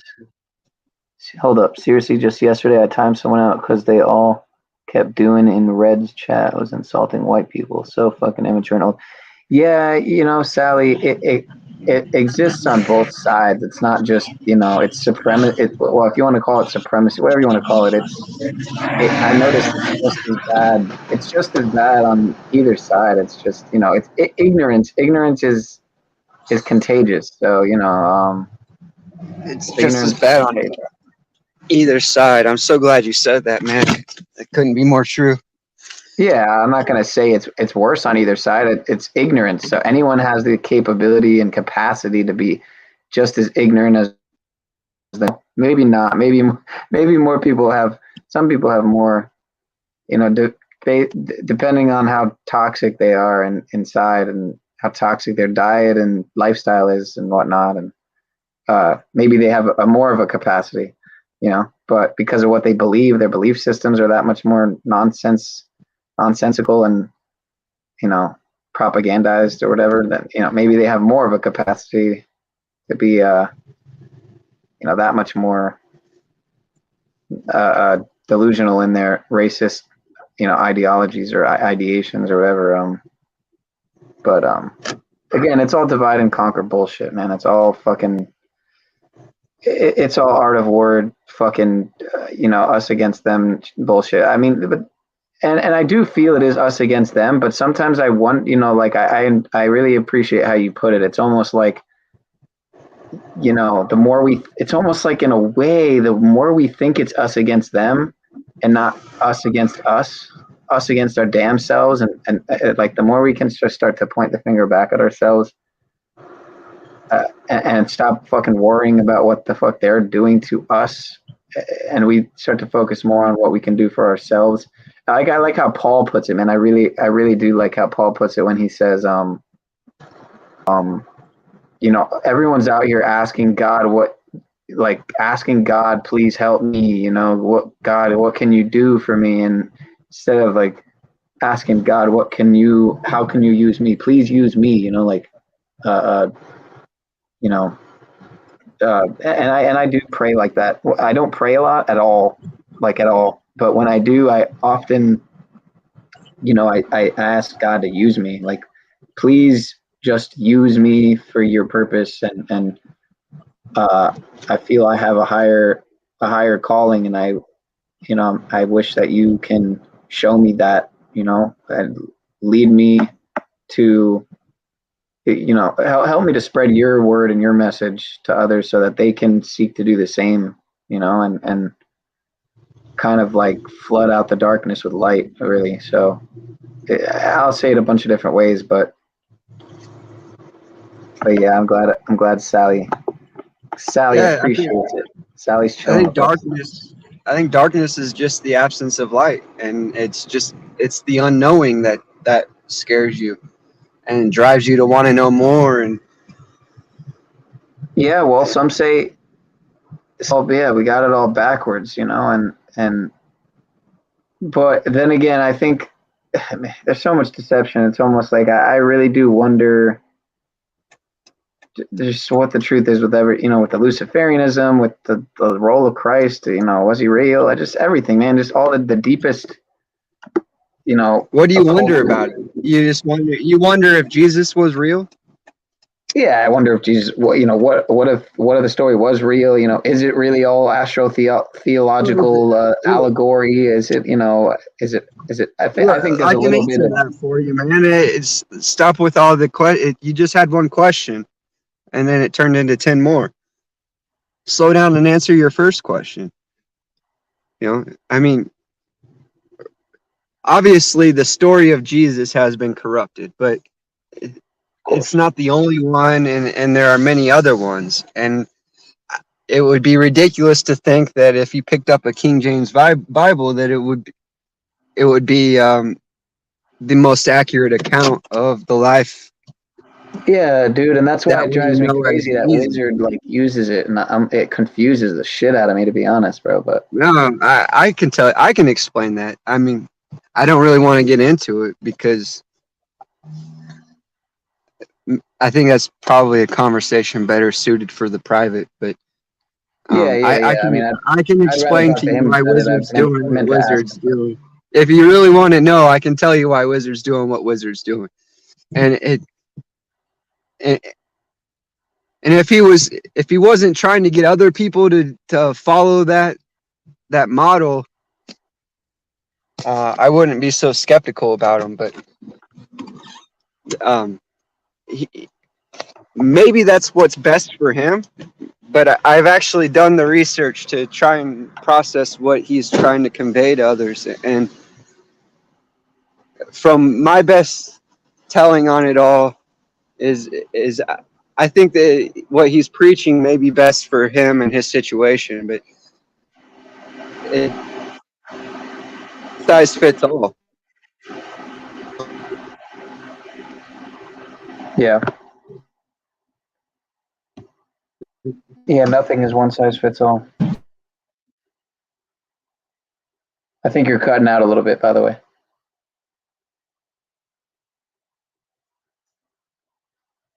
Let me see something here.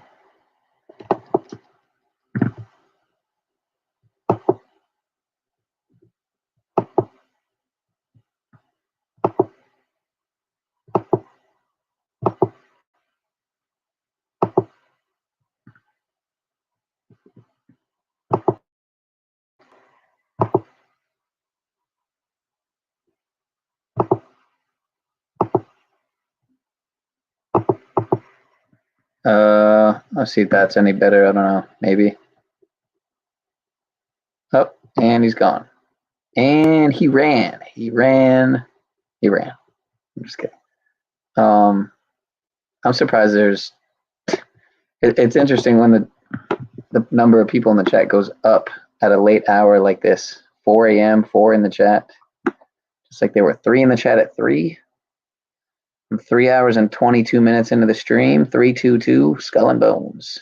2023, the year of 322. It's been 322 years since the Yale's. Wait, of Yale, or is it of Yale and Skull and Bones? I can't remember. I have to look that up now. I think it's 322 years since the founding. Yeah, 322-23. Palindrome. All right, let me see. Yale. Let's just look up Yale. 1701. Yep. There you go. 322 years, baby. 1901. 2001 would be 300 years. So let me think. So 900 years. Yeah, I don't know. About 300. What's going on with Yale? Let's see. Look what comes up. Meryl Streep, H.W. Hillary, and Jodie Foster. But what do we got here? New Haven. Yeah, you know what's crazy? When I went up to Boston or whatever, I drove by Harvard, and man, it was pretty underwhelming, really. I mean, I was just like, that's it? That's fucking Harvard, dude? And again, I mean, it's probably only saw one part of it, but one little area of it, but. So let's see, yeah. A de jure government is the legal, legitimate government of a state and is so recognized by other states. In contrast, a de facto government is in actual possession of authority and control of the state. And again, here it says the difference between a de facto government and a de jure government is the legal and regularly constituted government of a state is called a de jure government, while a de facto government is one which is actually in control of political affairs in a state or a section of a state, though it may have been set up in opposition to the de jure government. So you see how that could be so, I don't know, it just seems convoluted and counterintuitive. I mean, how some of this shit is existing, it's alongside and sometimes within other systems within systems that contradict each other. I don't know. Shit's complex, man. Got to learn the difference between public and private, and I'm still in the process of that currently, right now.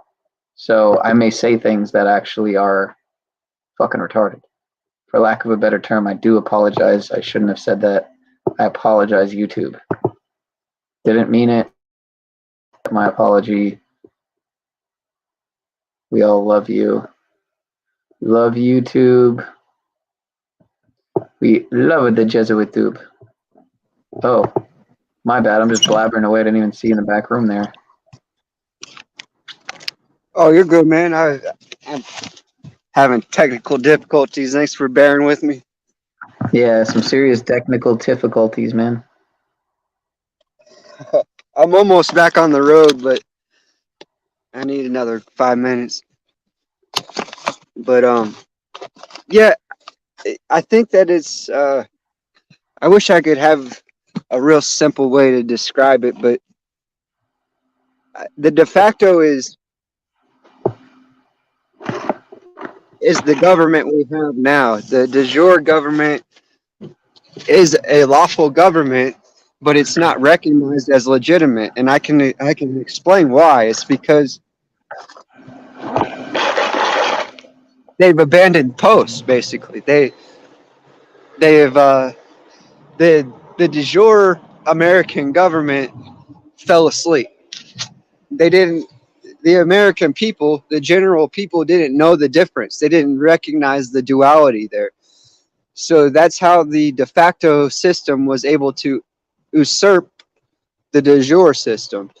It was, through deceived consent and constructive fraud, through over 150 years. But really, it was probably planned far before that. And so that's what the American States Assembly is they're reestablishing the legitimate de jure government. So that all states have been called into session. All 50 of the states have been called into session. But the people have to assemble. That's why you think of the First Amendment as it's your freedom to assemble. It's not, people think of freedom of speech. Well, yeah, it's because your speech is kind of pointless on your own. If you come together and assemble, you can get something done, I'm doing terrible at describing this. Yeah, I get it, dude. It's 4 a.m. Well, it's probably 1 or 2 by you, so I get it. But what are your questions on? Dude, I'll be totally honest with you. I'm still in the beginning.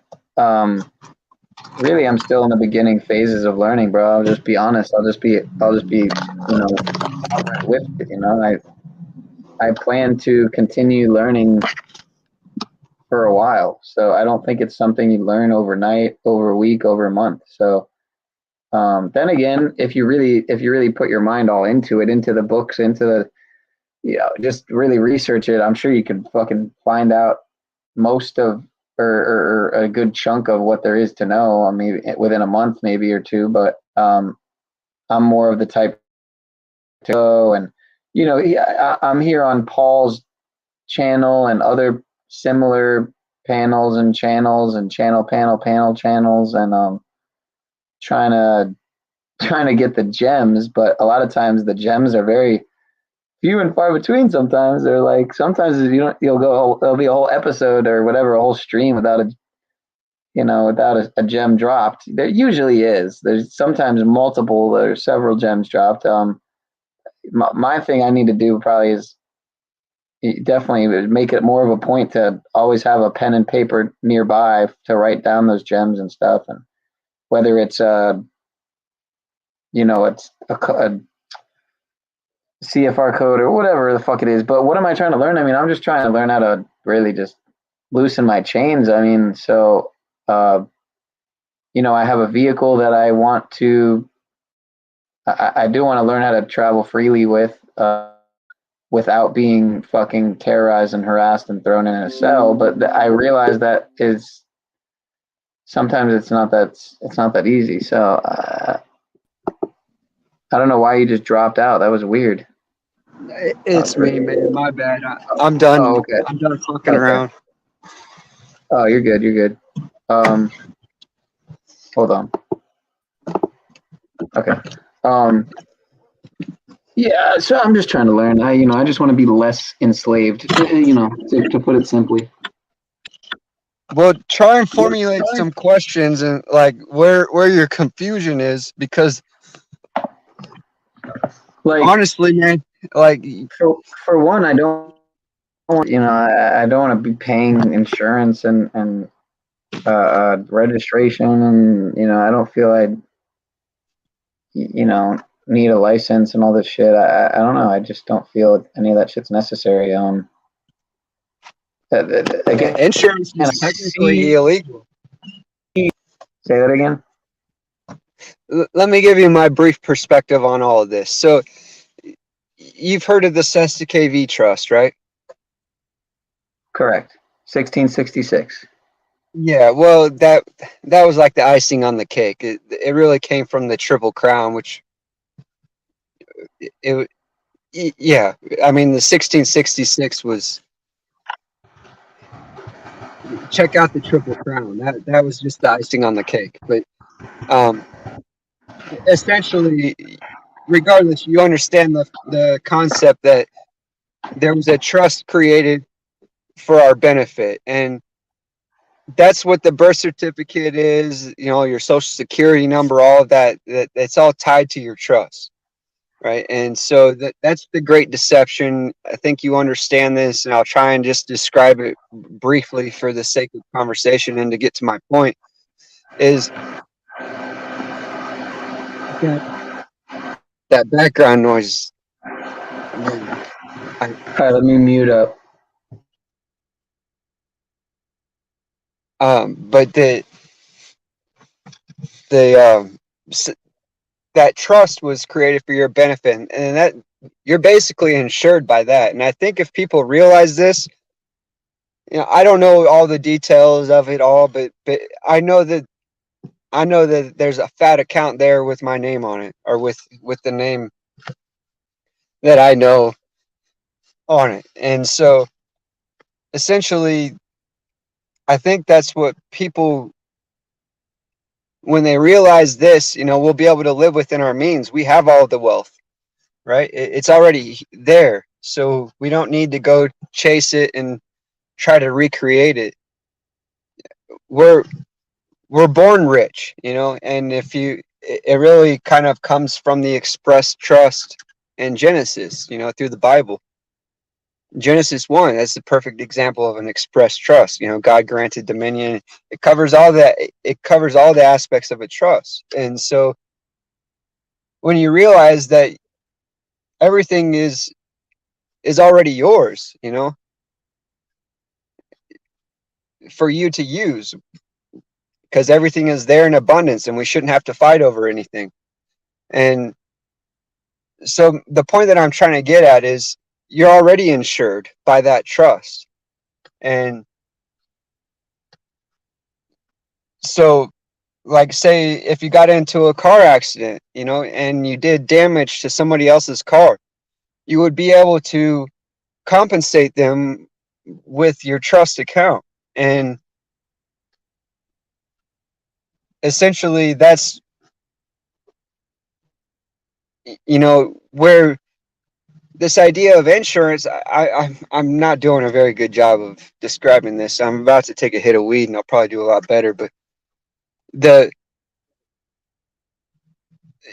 insurance basically is an excuse for you to act recklessly and carelessly. Not only is it illegal, it's a scam, it's fraudulent inherently. But the point that I'm really trying to drive home is people will be forced, you know, like if you're out there living recklessly and you're doing a bunch of damage, you have limited funds in your account. I mean, it's probably more than I would ever need, maybe not more than I'd ever want, but it's at least more than I'd ever need. And so it, you know, like it wouldn't, what I'm trying to say is like I could go get insurance and I wouldn't have to like suffer any consequences to my bad behavior.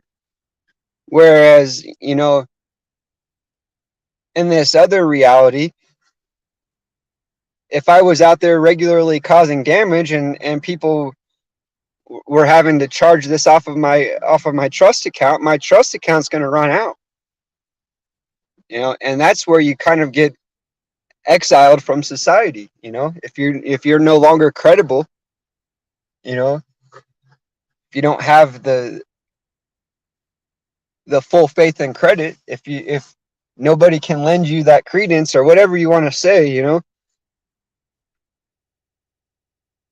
then you're forced to live within your means.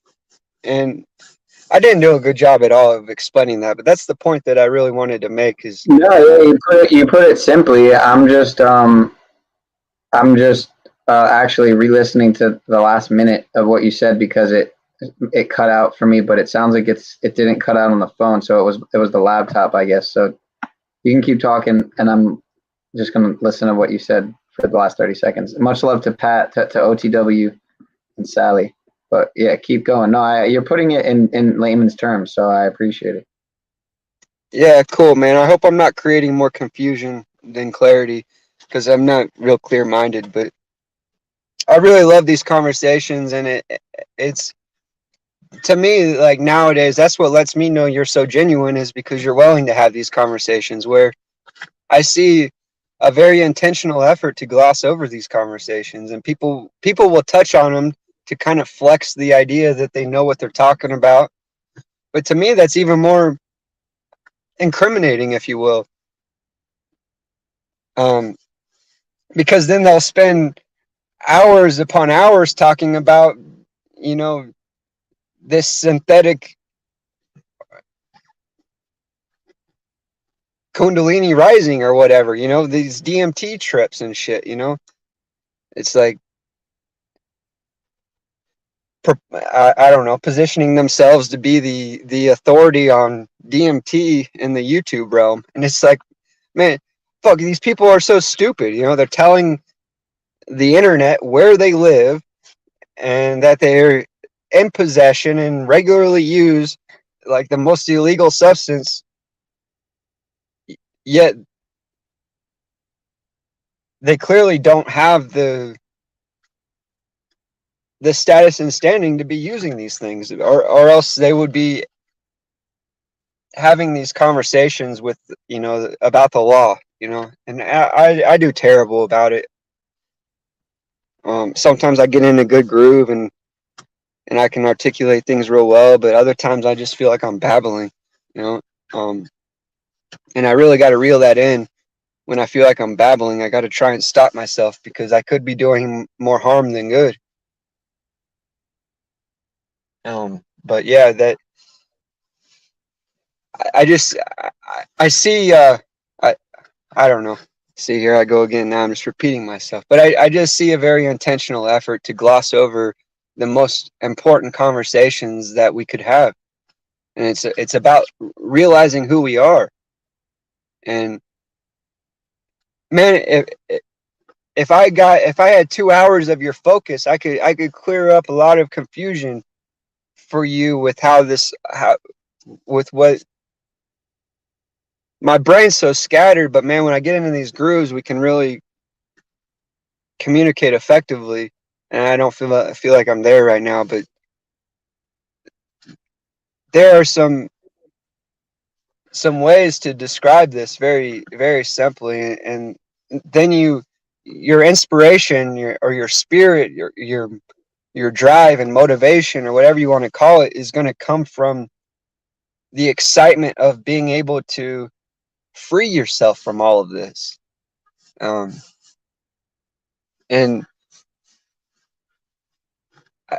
I feel like I've gotten a good enough grasp on it, so I appreciate you having this conversation with me. I really feel like you're picking up what I'm throwing down, even though I'm not doing a really good job of my presentment. But I really think that it's also helping me learn how to communicate these topics better. So that this is practice for me, and I really appreciate it. Yeah, that's a good way to look at it. You know, I think people like just say, for instance, Paul, you know, he's had the opportunity to do this, you know, and he's done all these streams. He's co-created with all these different people on, you know. I'll admit I haven't seen I've seen a good number of his streams, but he's done a lot. You know, I haven't seen most of them. But I've seen some of the thumbnails and like you know, some of the people he's co-created with, and you know, he's definitely spread himself out. And just for example, just Paul, you know, just to you know, he's one man, but I appreciate how he kind of you know, he doesn't keep himself to just like say auditing, you know, like the auditing community, they're kind of for the most part, most people are pretty exclusive to just auditors. You know, they're just like about auditing and just harassing cops, and a lot of them seem very immature and just like it's a very worthwhile pursuit, and I think it needs to be done. I think I like people like Truther Cop too, even though at first I thought he was a freaking agent. Now I definitely don't. You know, anything's possible, but I definitely don't think he's an agent. I mean, I went on his stream. He's got So you several think? people. Hold on, let's slow it down a minute. You think what auditors are doing is necessary? Not necessarily the way not necessarily the way that the majority of them are doing it. And also I wouldn't be surprised if the very act of what they're doing actually helps to what's the word, legitimize a lie in the way that they're doing it or something. Maybe, you know, I don't know, because I don't know the ins and outs of, you know, Admiralty Maritime and just whatever.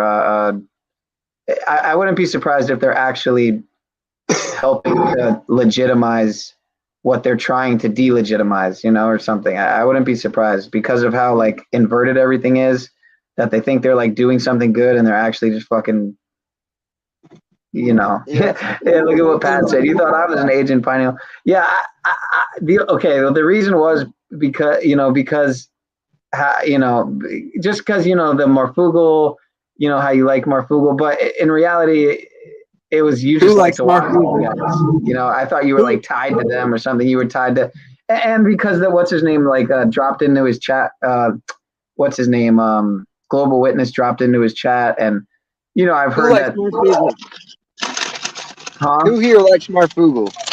Well, and he doesn't like Marfugal anymore, but he liked Marfugal, and a lot of people do, man. I mean, thousands and thousands of people are watching his live stream just during. Like I saw him streaming live, and there were like 4,000 people watching it. Like, yeah, he gets a few thousand people in there. Yeah, but that's by design. Of course. See, or even that's like, where, what about Tim that's Pool, what drives dude? me Like, crazy Tim about Pool's you, man. It's like, outrageous. that's idol worship. That's idol worship. Who cares how many numbers? That's what you're looking at. You're looking at personality, numbers, you know, their reach, their popularity, stuff like that. None of that shit matters. Look at the substance of what they're preaching, you know? Right. I mean, look, that's all I'm interested in. Like, fucking. Yeah, I don't pay attention to any of that shit. I don't care about numbers. If I did, I would say, oh man, this whole fucking stream, there's been like 4 people watching, you know, and I would cut it. But here I am, I'm going on 4 hours. There's 4 people watching. I don't care, you know. Because I got people like Sally, Pat, and Mitch, and I don't know who the other mystery 1 or 2 people are, but I'm sure they're very special. And and Etheric, hello. And, no, that's not how it works, man. I'm not on YouTube, so I don't count as one of those numbers. But, well, whatever. I'm saying it's like sometimes I realize, like, man, I'm so much more grateful for these 4 or 24, whatever it is, people watching the stream than, you know, the 240 or 2,400, you know, whatever that I might have. Like, but what I was gonna say is, man, it blows my mind though, because I saw. It was Tim Pool and Steven Crowder. They were collabing, I guess, on a stream. I think it was today or yesterday. It literally had 150,000 live watchers. Again, though, are those numbers? All right, stop, dude. You're not gonna take me down this fucking rabbit hole, man. Look, you just got done explaining to me you don't care about the numbers, you don't even look at them, they don't pay attention to them, and then that's all you're describing, man. Like, come on. I guess what I'm trying to bring out is that it's clear how they're shifting away from TV and the new, you know, the TV news and all that, and it's been a slow, gradual process to shift to the YouTubers and just the online. No truth teller is going to get popular like that on YouTube. It's not going to happen. Not going to happen. Anyone that popular has some element of deception involved with them. That's all. Control. Yeah. Like, you got to stop looking at this like fucking real life, man. You're everything on here is inherently satanic. It's inherently evil. Like everything. This whole system. YouTube is inherently evil. They're not going to let people that will save your life prevail on this platform. They won't do it. Like, these conversations drive me fucking nuts, man. Like, because you're not applying logic. I gotta smoke some weed, man. Yeah, you know. But you started talking really, really fast about fucking a bunch of random ass shit that had to do with how popular someone else is. And like, man, that fucking Yeah, it's satanic. It's falling for bullshit. So I'm guilty. I'm Sir. guilty. I'm guilty Yeah. too, man. Well, at Thanks least you're for letting honest, me man. I deserved the heat. So No, you don't. You don't deserve that. I gotta get better at communicating. But thanks for your tolerance. I really appreciate it, and I genuinely mean that. Well, we got our But that brother shit- Pat in the house, so I appreciate you, sir. Oh, What's hey, up, guys? Pat. Can't really. What's up, Pineal? What up, brother? What's up, dude? Pat, How you doing, man? He's got some balance and charisma. He's level Can you headed. take the comment off so I can see our friend's name? Because I can't see Oh his name. yeah. Let me hold on here. Well, let me see what she said. She said, "I'm so fucking sick of black and white BS." Seriously, just yesterday. Oh yeah, I already read that. My bad.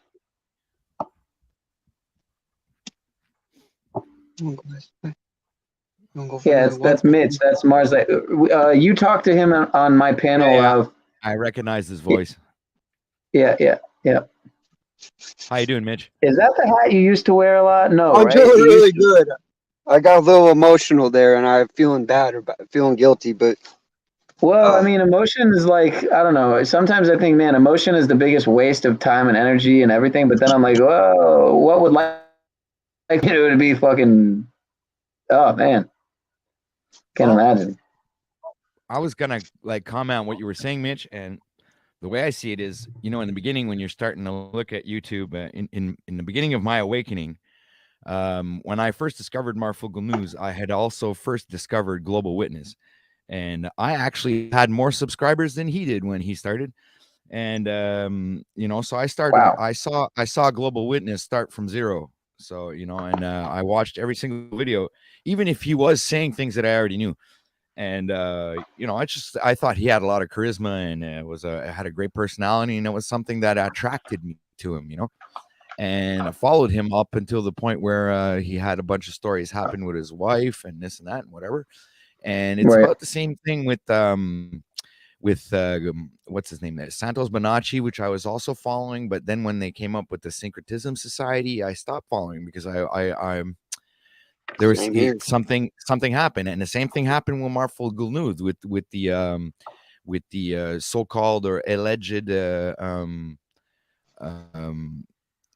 that Cars for Heroes fraud thing, whatever. I'm not sure if it's real or not, but at the moment where you start seeing like the real shit coming out, about these so-called truth-through channels or whatever, you just stop watching them, man. When you see that these people are corrupt and they're not really there for your benefit, they're only there for their own their own personal gain. I mean, obviously most of us YouTubers out here, we're out here for a reason.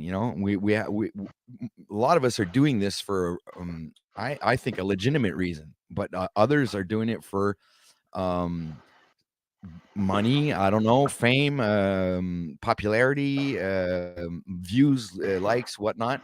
Obviously it's Yeah.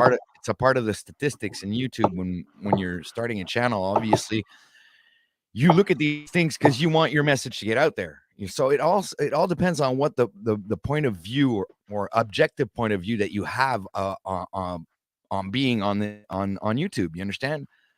You have to know what you're going to be doing and why you're going to be doing it. Okay. So if I speak for myself, I'm on here because I want to speak truth.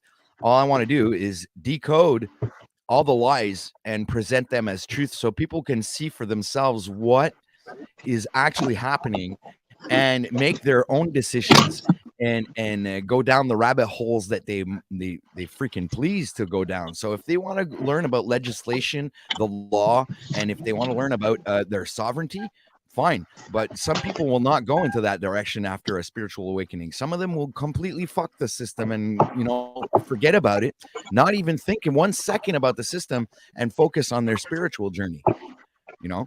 The system is very much spiritual. I mean, it's not the positive aspects of spirituality, but it's definitely a war, a spiritual war that's live right now, and has been for thousands of years. But I think that the point that I was really trying to make is that, like, if you're really speaking truth, YouTube will shut you down. I mean, I've lost 3 channels, man. And yeah, well, hence the allegories and the you know, coding our messages.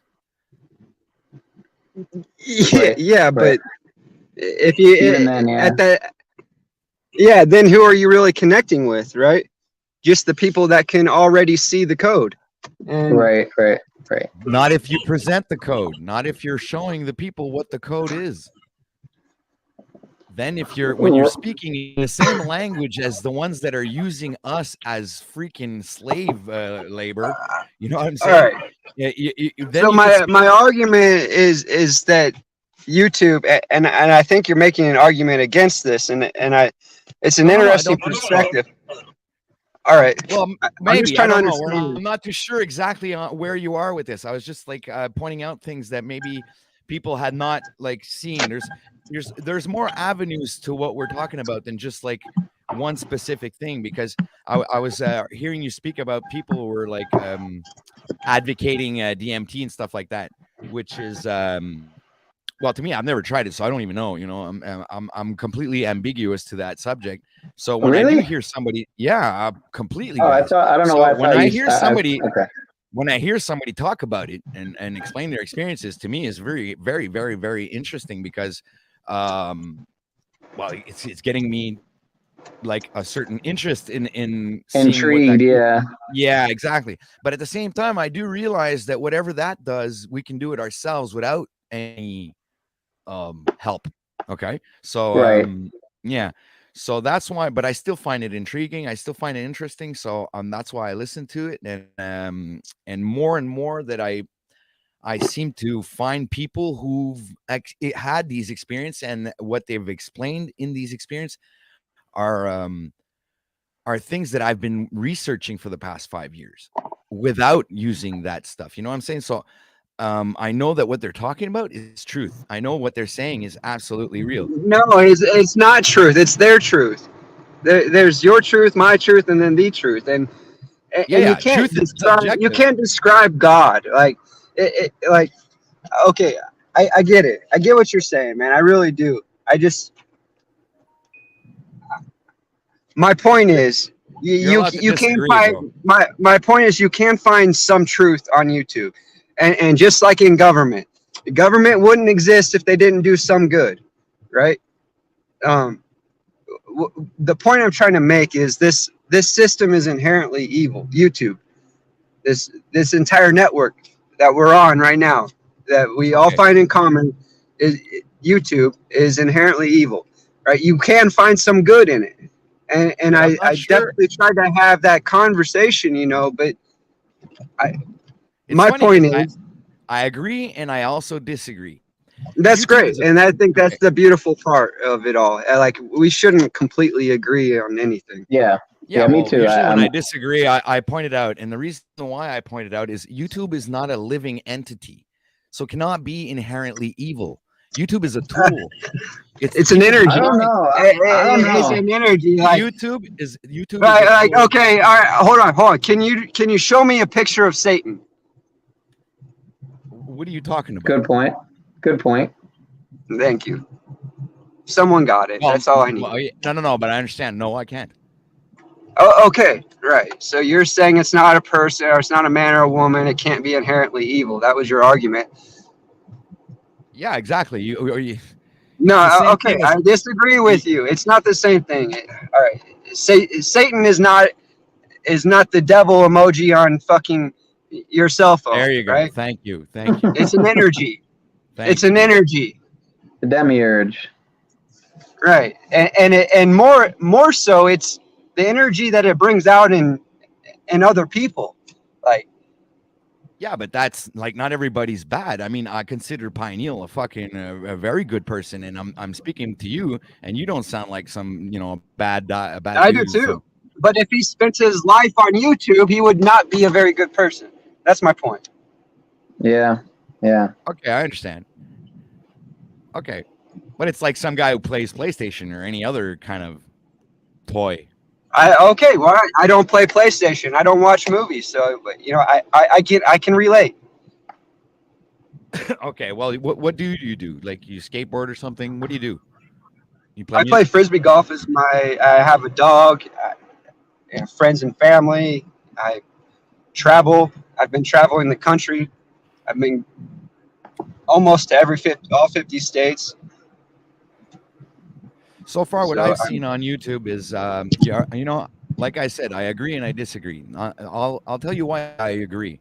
The reason why I agree is because I still think that it's a tool. But the reason I agree is because the tool, the way it's being used, can most likely push more evil than good. This I see, and I'm gonna have to agree with you on that. But where I disagree is where truthers like myself, Pioneer, and others use this evil, platform, as you will, if that's the way you call it, so you can get around the censorship by censoring yourself and hope that others pick up what you're throwing down. I get what you're saying, man, but like I didn't disagree with you on any of that at any point in time. So like I hear that point. I respect it and I agree. But what I'm really trying to get at is, if you are really speaking too much truth and you're not doing it in a way that master approves, then you're going to lose so much energy. You're going to lose so much time and energy and effort. And you know what? I agree. I have to agree. I think what we're seeing today is the modern day book burning, like we touched on earlier, Pioneer, so yeah, you can go into the library, but you're only going to get whatever they didn't want to burn. And right. The remnant. That's why you got. I mean, that's why you. There were people speaking. Sorry, go ahead, man. I just wanted to say that what we got to do is filter out through all the information. Obviously, in these books that they own, there's little bits and pieces in each of those books that still can make an ensemble of or a big picture of what's going on. Because through the research that I've been doing, is what I've noticed is there are little clues and hints in books that I read. And lately, I've been reading Right. Alistair, hold on a sec. Point. Let me respond, please. If Shirley had that discernment, hold on. I'm just gonna name the book. He's not gonna let me respond. Yes, I will. I just wanted to name the book. I got your point. I got your point. Just like I lost my thought. Never mind. For the viewers. Oh, sorry, man. I know about Aleister Crowley, for fuck's sakes. And if anyone fucking that we're talking to right now doesn't, they're okay, whatever. That's exactly to my point. But whatever. I heard your point, and I forgot what I was going to say. It doesn't even matter. If you want to give me the synopsis of it, and I would love to engage that conversation. Not even a synopsis, man. I just wanted to name the book. That's all. Fuck, you never gave me a chance to. So it's an astrological book. Why didn't you just name the book? Astrology, okay, and I fell upon it. Name the book.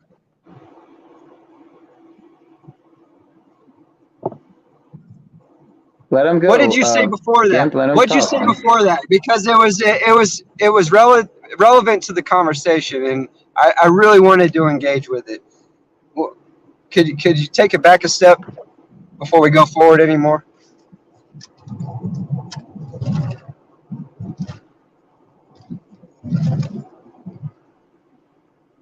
No. Hold All right. on. Well, I'll try. He got frozen. Hold on. All right.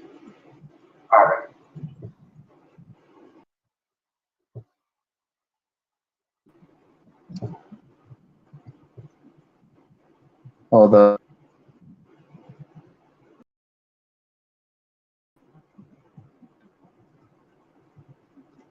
Come back up, Pat. You gotta let him talk. Kim, No, I heard his point, and I wanted to respond to his point, but I didn't want to lose my response with his reiteration of whatever point he was making. And then he just wanted to name a book, so he could have just named a book, but I wouldn't have even, like, I wouldn't have even known what that meant to the conversation, because I was trying to talk about what the point was. And it got lost in some fine detail that didn't really matter. Right. So you don't remember what you were gonna say now?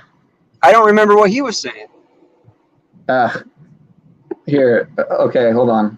You know I suck with communication, man. No, I'm not the best either. So hold on. I'm rewinding it to see what he said. Hold up. Oh, you're the fucking best, dude. I knew there would be some fucking value to your OCD. Here. Listen. Hold on. Or a big picture of what's going on. Because what I've noticed is there are little clues and hints. Lately, I've been reading. Hold on a second. Go back. So okay. So yeah. So he was here. Hold on. Here. Listen again. Here. He was talking about. No, I wanted to know what he was saying. That's why you sorry, go ahead. I just wanted to say that what we got to do is filter out through all the information. Obviously, in these books that they own, there's little bits and pieces in each of those books that still can make an ensemble of a big picture of what's going on. Because through the research that I've been doing, is what I've noticed is there are little clues and hints in books that I read. And lately, I've been reading. Hold on a second. Yeah. So he was talking about how, and I feel that authors. I don't know if it was what you were going to touch on, but some authors do purposely hide, gems in books. Oh, I got it. I know what I was going to say. All right. I know what I was going to say. It's very simple.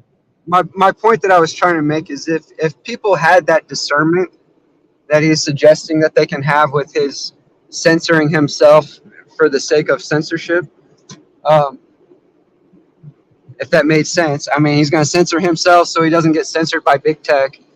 And so, right, I understand why authors had to do that at some point, like Galileo was fucking killed and whatever for having beliefs against the church. However that fucking shit goes, right? I get that. But what I'm saying is if people actually had that discernment, we wouldn't find ourselves in this position. Like what position? Like what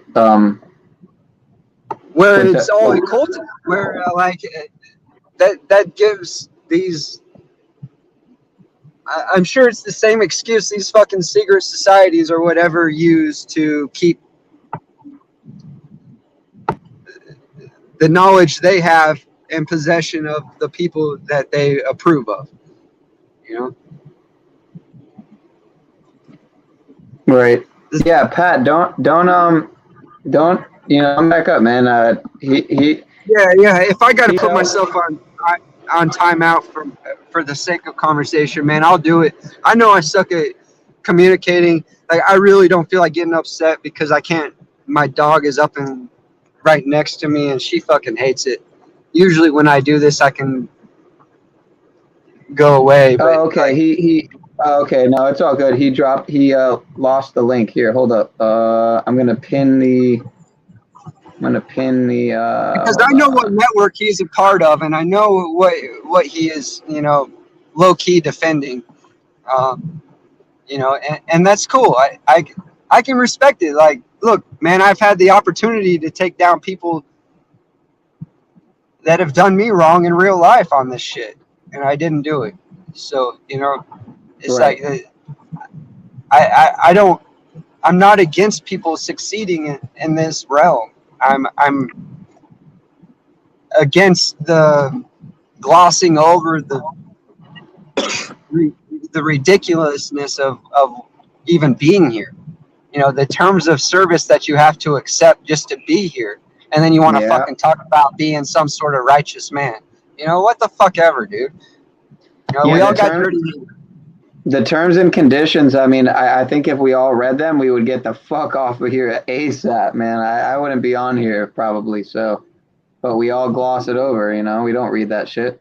I mean, I actually did, for the most part, but I didn't even, you know, really internalize, not to mention I didn't really comprehend a lot of what it, because of the way it's worded and, you know, it's so, I don't know, you know, it's so long too. I probably missed I probably only read maybe 2/3 of it, you know, which took like an hour, you know.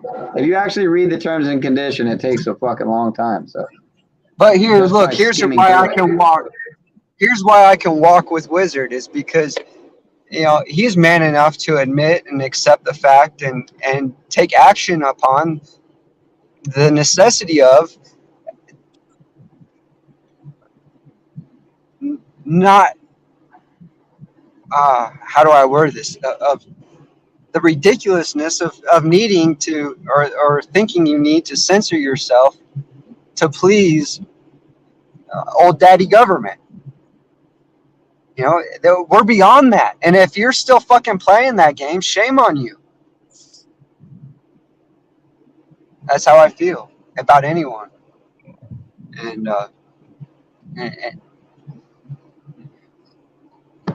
And it's just like, man, I don't know. It's so obvious to me that these people are not spawning out of nowhere. You can connect the dots pretty easily. Like, man, I'm sure the fucking. I mean, I really do wonder about some people, you know, like the Jason Bershears of the, you know, who had 300 subscribers with their archaics and now they have 80,000 out of nowhere, you know, and it makes me wonder, like, what if this person really is just 80,000 is not true. Right. That, well, it is a lot, but it's not, you know, it's not 800,000. It's not 8 million. So, but it didn't come out of nowhere. Where did it come from?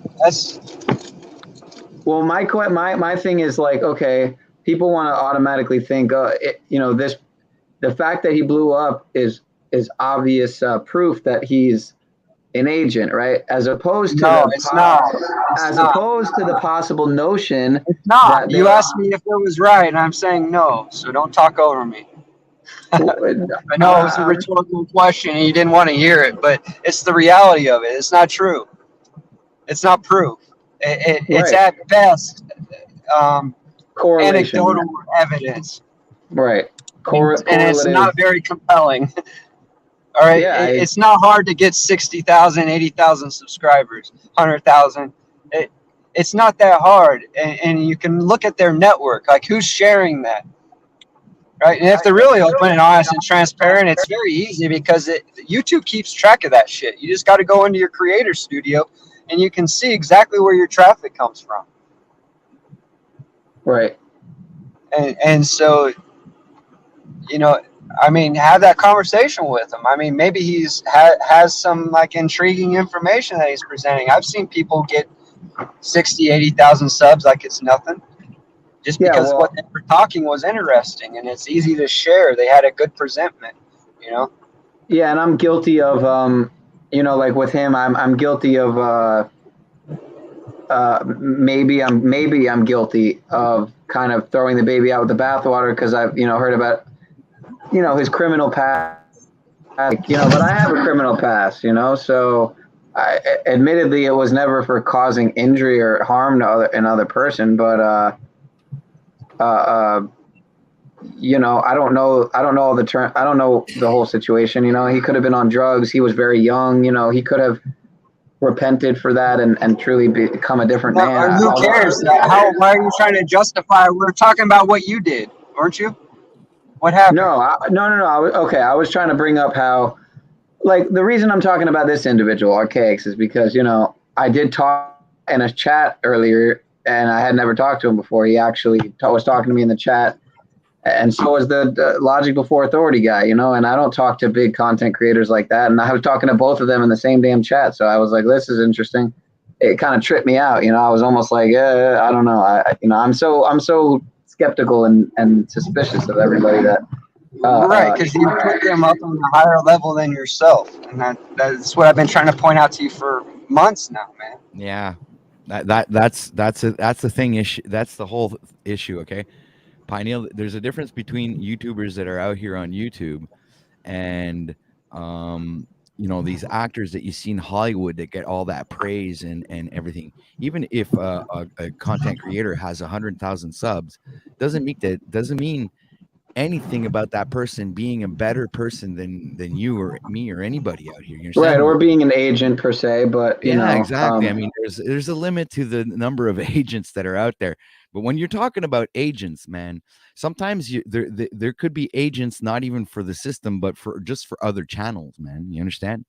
This is how fucked up YouTube is, and I've seen things that in my own personal life I've been through, and I've been seeing these things being portrayed on YouTube. So I'm gonna have to agree with Mars Life or Mitch on the point that you know, YouTube. I guess I'm damn it, I have to agree with you, Mitch. Fuck. Oh, damn. About which part? About all of it. That it's just a cesspool of shit. Yeah. Yeah, man. He's right. And the fact that I fucking censor myself, but I actually, the way I do my videos is not necessarily censorship. It's I decode stuff. That's my thing, you know. So I don't really need to censor myself in the matter that I don't talk about subjects that could be well, actually sometimes I do. When I decode something that's too close to the truth, I get my video literally deleted. They don't give me a strike, nothing. They just fucking delete my video. Yep. Yeah, it's interesting to go back sometimes and see like what videos are missing. And it's weird because I'm like, okay, that's very obvious why they would have removed that video. And sometimes it'll be months before I did realize a video it. on law and legislation, and I broke down one of Santos' videos. It was like a fucking 4.5 hour stream that I did, breaking down the whole video, and they took it down. Yeah, talking on the law. Yeah, I would think so. Yeah, law and legislation, bro. Law and language. Yeah. I mean, what's that? Law language? Law and language.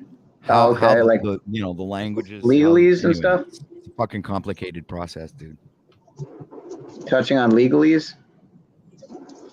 Yeah, it's all about sovereignty, man. Everything that Wizard talks about and what Mitch I'll be honest, I got to go back and watch because I'll be honest, I haven't really seen that great of a deal of Santos's work, but I would like to go back and see some of his classic, what people refer to as his classic videos, like Your Soul's Owned by the Vatican. You know, his some of his really well-known streams that are still up and stuff, as opposed to what he's put out the last 6 years. There's a lot of good channels.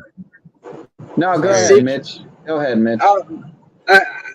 I just want to make a point because I probably want to go back and watch his videos too. I'm just as guilty. I'm a hypocrite, right? But the point that I was trying to make is like you can point out these facts, you know, and you can start researching them and finding that these things out, you know, for yourself and starting a portfolio of evidence so that way if anyone does give you a hard time, you know, but nobody's working on shit like that, you know. And well, not a lot of people, but most of yeah, us nobody. The real truth is wrong. That's inaccurate. Okay, we do the work. We do the work. We go and we try to get our sovereignty back, and we work on these projects, man. It's not something that's very easy to do. That's why it's even harder. It's harder to explain, especially when you're not well spoken. And I find Wizard is well spoken on the subject, you know. So that's what I find interesting about him. But I also find other truth channels that were well spoken on the subject.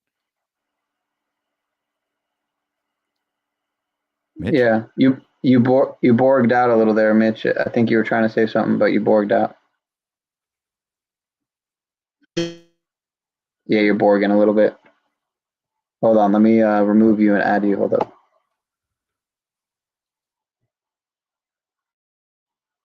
I look like a damn. I'm liking like the whole shapeshifter DMT entity looking kind of thing there. Positive DMT entity. But he also is very misleading.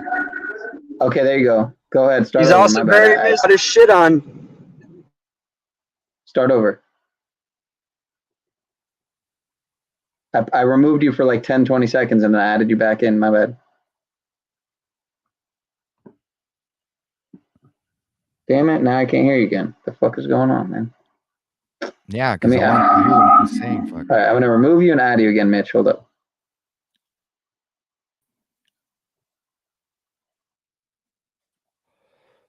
All right, try it again.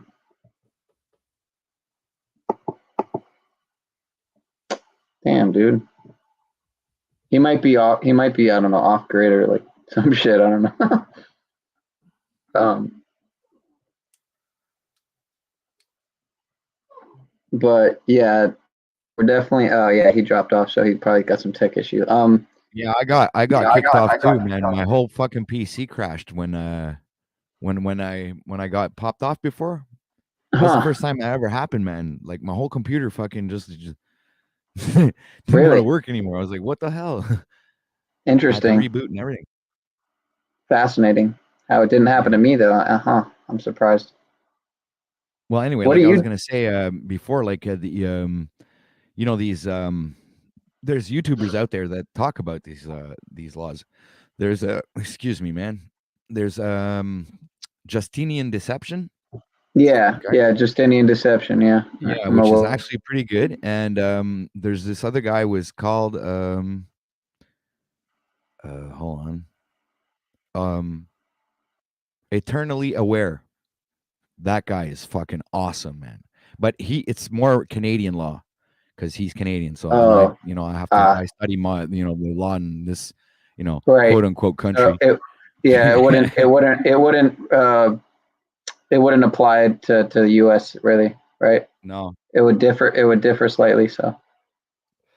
Well, when Yeah, you Mitch, what do you? Justinian deception, his is Australian law, but I think it's good Right. to know a multitude of laws, like Right. not just like your own countries, but the American, and then Australian and all these other countries. They have a bunch of laws. All the Commonwealth countries are under the same system, though. I mean, yeah, it's all a maritime law, if I'm not mistaken. Yeah, Admiralty and Maritime. Yeah. So that would be what? U.S., Canada, Australia, UK. All of them, dude. It's under one pirate rule, dude. Well, no, Law of the sea and law of the ship. Aren't there a lot of countries not though, like Mexico and You're lost at sea, my Neil. We're lost at. This is what our administrative papers tell us is that we're lost at sea.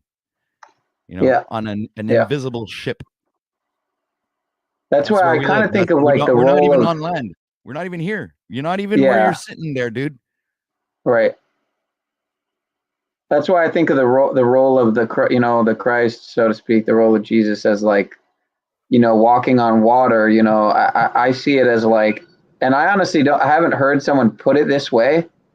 Is why it seems to me to be that much more authentic because I'm not regurgitating it from somewhere. I actually feel that to walk on water, right, is to be like Christ, is to walk on to rise above the Admiralty Maritime law, lost at sea status, to literally rise. And what was he? He was a table flipper. He was so he was against all systems, so that's how I kind of think of this Christ figure, as real or allegorical, or astrotheological, or whatever as it all might be. Maybe. Admittedly, I'm totally tied with that whole story. I really do think it could have been a person who was an actual, the ascended masters and all that. I don't know. I haven't really gotten that much into theosophy and the Blavatsky stuff and all that. So I don't know, but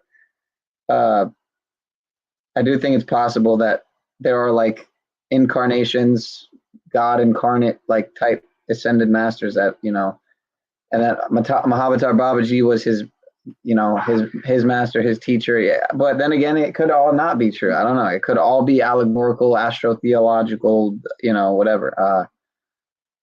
I don't know. Multiple levels. It could be both, right? It could. I don't know. I don't know how that would work, but Yeah, because the allegory of walking on water is the reflection of the sun on the water at the sunset or sunrise. Right. That's the allegory. Because if you refer Jesus as being the sun, then you understand that the story of Jesus is the story of the sun passing through the. Anyway, it's a long story, man. Go watch Santos Bonacci. You figure it out for yourself. Yeah. It's also standing over the maritime law, though, and that's why I said it has multiple levels. Yeah, you know, and that's like, it's important to realize who you are and your existence in the hierarchy of life. And if you identify as how they want you to identify, then you won't exist. You will be lost. You will be, you know, incompetent and whatever else you want to say. But the point that, man, I really want to drive home, and he brought up a great man, Romley Stewart, with Justinian deception. Yeah. He'll tell you they kind of cracked the code on the Lou cipher thing, you know, and the page 666 of the Chicago Styles Manual, it will describe American Sign Language, the all caps, you know, the language there and that they're using. So I mean, it's, I hate to even say all caps because that's such a fucking turnoff terminology, but what was that again? Page 666 of the Chicago Manual, right? Yeah, Chicago Manual of Styles or Chicago Styles Manual. I can't recall off the top of my head, but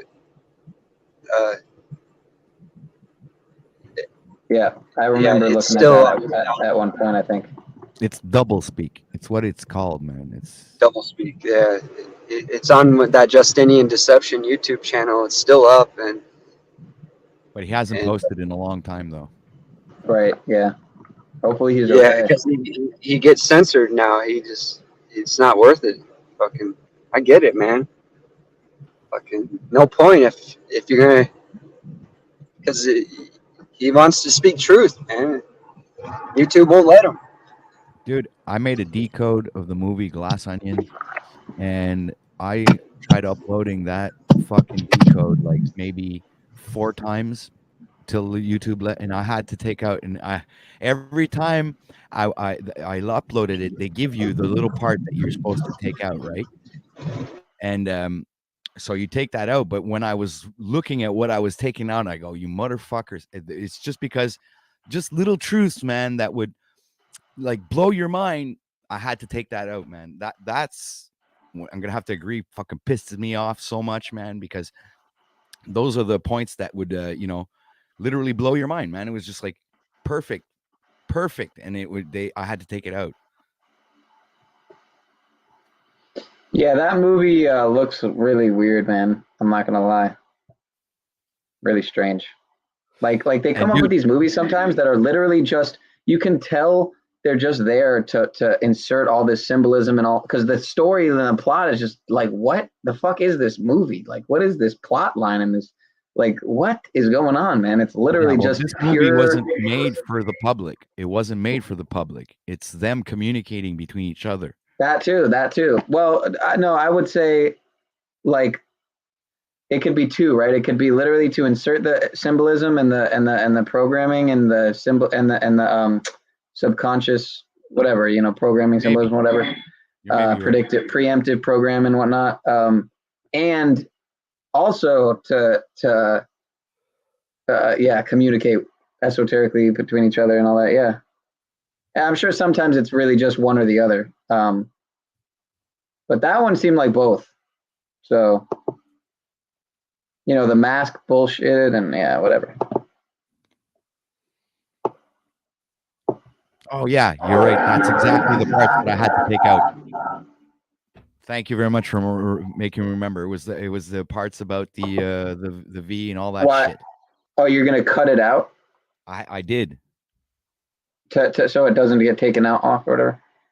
Well, now the video's up, but all I have now is like some kind of copyright claim from Netflix, but doesn't affect anything. Doesn't give me a strike, so I don't care. Just leave it that way. Let me guess. Was it Z going in on the Yep. face diaper? Yeah. Yes. Hey, I don't blame him, man. You know, it's yeah, I don't blame him. Yeah, and I gotta, you know, I don't say I have to apologize to him, but I think what I realize is saying things are just psyop is kind of in a way a cop out, and it's kind of a it can be a closed-minded. It can be a way to kind of seem like you're not closed-minded. Like I'm not closed off to the flat Earth, but my thing with it is the name. I think more than anything, it's the name. And the fact that they're using the name to, like, I don't want to be made fun of, you know, for thinking differently, you know, like, and that's what they're doing with flat Earth, as opposed to calling it something else. They do that with all truth. Right, of course, and that's what I'm saying, is that's the label, going right? down that road, bro, you're not going to be making any content. Yeah, well, what's funny about, like, say the gematria community, they don't really have a name for them yet. You don't hear that. Soon maybe they will. Decoders or something, fucking conspiracy decoders, or they're decoders, bro. Yeah, but you never hear that name being like mocked and ridiculed, like Sob Sid and conspiracy theorists and Q Anus and what was the other one? Flat Earth, you know. So it's really hard for them, I think, to figure out the gematria community. But they have actually, it's been on a couple Comedy Central skits. Jimmy Kimmel brought up gematria, so they're trying. They've tried a couple times, but they're failing. Dude, you know what you're reminding me? me? They're doing is bringing more attention to it. So anyway, what I was go ahead. talking about previously about that book that I was reading. Okay, it was an astrological book. All right. And this book was published in 1974, and the author was writing about in other words, all the writings of Aleister Crowley's interest towards astrology and all his knowledge about it. And what was the fucking mind-blowing part about the book that I'm reading had nothing to do with astrology, had everything to do with flat Earth, man. That's what I was trying to say before, is in the books, sometimes they plant things in there. Yeah. And I was like mind blown completely when I was reading this part. I can actually bring it up if you want. Yeah, you know, I don't think just because Aleister Crowley did a bunch of evil shit, that means everything he did was evil. But, you know, I don't think that means everything he did should be completely ignored. With that said, I honestly haven't really given much attention or anything to his work or his writings. I am interested in 777 and other Kabbalistic writings of Aleister Crowley. If everybody in the elite follow this dude, there's a reason, right? Okay. Right. Yeah. So that's what got me interested in figuring out what this guy was all about. So, but I fell upon this book just by pure luck. So I think the trick is to not get lost in, because you know, we think, oh, if they're looking at it, it's obviously worth. Some of us might think it's obviously worth not just looking at, but it's obviously worth praise, you know, and maybe even adoration and idolization. But I would say, no, I'm saying that's not me. I'm saying that might be other people, but I would just warn people that obviously, based on his, you know, some of his choices in his life and his last words, which were, "I am perplexed." That should tell you a lot. His last words being, "I am," just like Anton LaVey, the founder of the Church of Satan's last words were allegedly, "What have I done? What have I done?" Something like that, something to that effect. What have I done? Or, yeah. So it tells you a lot about, you know, these people's life. You know, your last words should be, you know, glorious. Really, should be like venerating the Most High Universal Creator. In my humble opinion, I think it should be like, wow, what a beautiful experience this has been, you know? should be crying tears of joy, in my opinion, and peacefully just kind of pass on, really, and change energies, right? Because you never die. Energy never dies. It's only transformed and converted and transmuted. Did Aleister Crowley to learn that shit? You know, I'm just saying, it just shows you're consuming exactly what they want you to consume. And I mean, I just hope you take a real close look at that, man. I don't know what else I can say on it without being an asshole. And that's not my intention, man. But I just don't understand. Like, why don't people look at where they got their intel? You know, where they came from. You know, and really, like, I think when you start looking at your roots, you know, you really start to gain an appreciation for God, because it all goes back to that. I mean, you know, so you start to realize how special you are, or how fucking shameful your heritage is, and we don't live in a pretty world, man. So I mean, I don't know what you're searching for, but I mean, I guess it's knowledge, you know, the tree of knowledge. Yeah, gnosis, and to know thyself, and I just want to know the deepest, you know, levels of myself. With that said, I appreciate what you're saying. It's kind of like you don't need. We don't need any book. We really, I do feel that way. We don't need any book. Books are only tools, you know, just like we don't need any drugs. Drugs can be tools, or they could be hindered, or they can destroy us. So just like the book could that if I were to open that Crowley book, it could be the worst thing ever. Yeah, I mean, possibly. And that's, you know, in a way, that's why I stepped. I don't think it's going to be the worst thing or the best thing. I think you just have to. Well, it's all in how you do. It's all in how the individual. Yeah, you're right. You're right. It's all what the individual does with the knowledge, and All right. So this is what I was. We got something OTW showing us. First, you know, from I think the first 4 phrases there, or 3 phrases. Many people have an idea that the solar system is more or less spherical in shape. This is not the case. It is, roughly speaking, a flat disk. It whirls in one plane. The planets depart slightly from this plane, but only slightly. How this state of affairs came to be has long been the problem of astronomy, and it is not yet satisfactorily settled. But the general idea is that there was at one time, we do not know why or how, an enormous flaming mass revolving in space. In course of time, certain heavier portions collected together by the force of gravity, and this mass being coherent was, he said gravity, what's going on there? Well, he's being sarcastic. Oh, okay, hold on. In course of time, certain heavier portions collected together by the force of gravity, and this mass being coherent was flung off, retaining, however, its general movement with regard to space,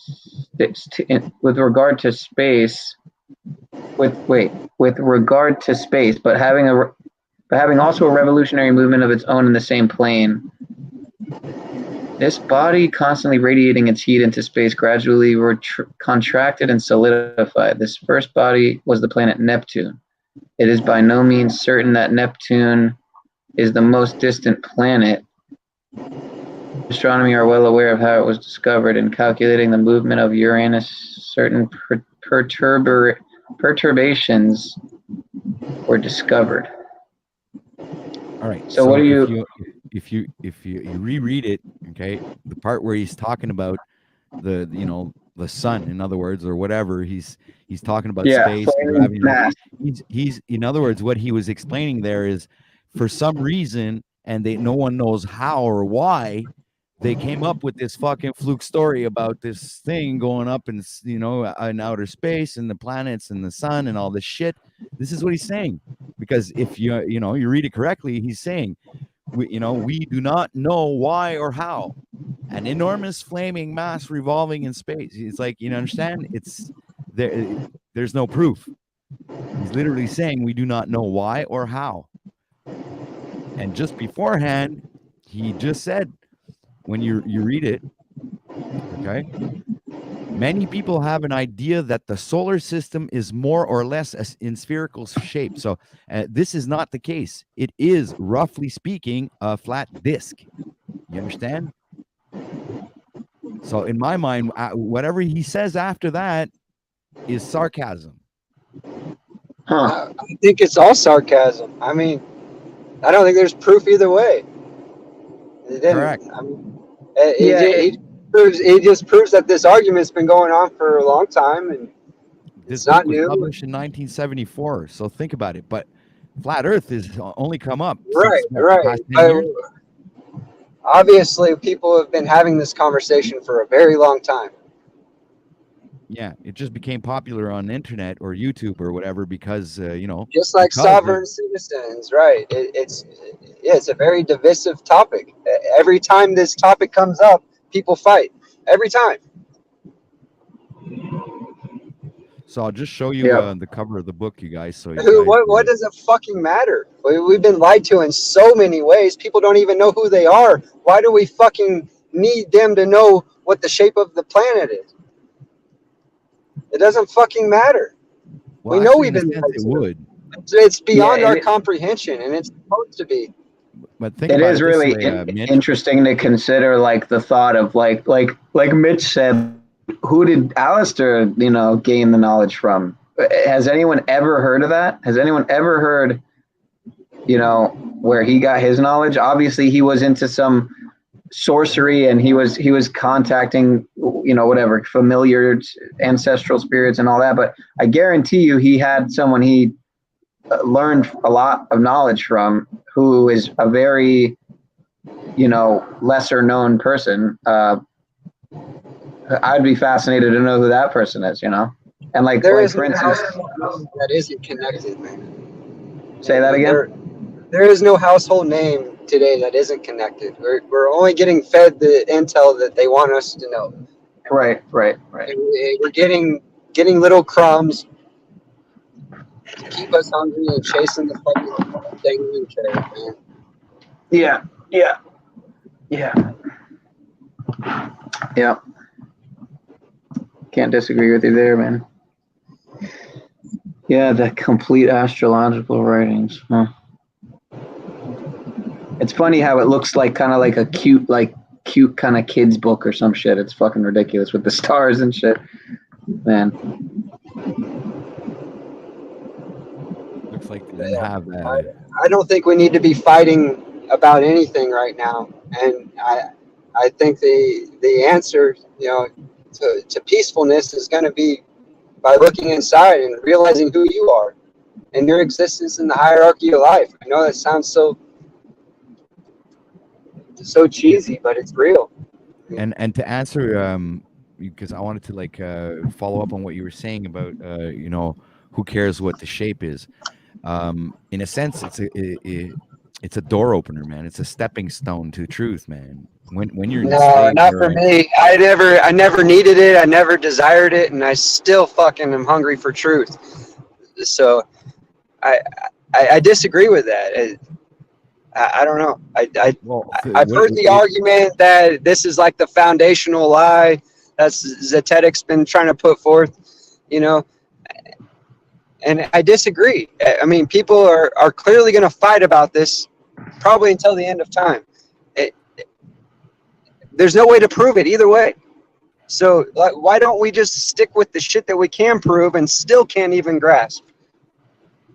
And Mitch, bro, that's why I stepped again. I said it, but that's why I took a step back from Gematria and admitted it. Maybe it was in like the whole Zach and Paul thing was a divine intervention that, I was only one of many people who needed for it to happen, because for me, it showed me, in a lot of ways, that what Paul is on is in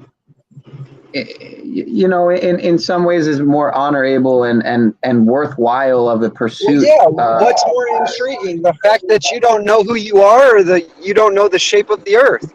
It's the fact that you don't know who the fuck you are. You don't even know your own make any name. difference. Yeah, I agree with you for the fact that we don't know who you are. Okay, but think of the person that's watching right now who's like that, who doesn't know who he is, doesn't know what the fuck's all this is all about, doesn't understand law and legislation and language.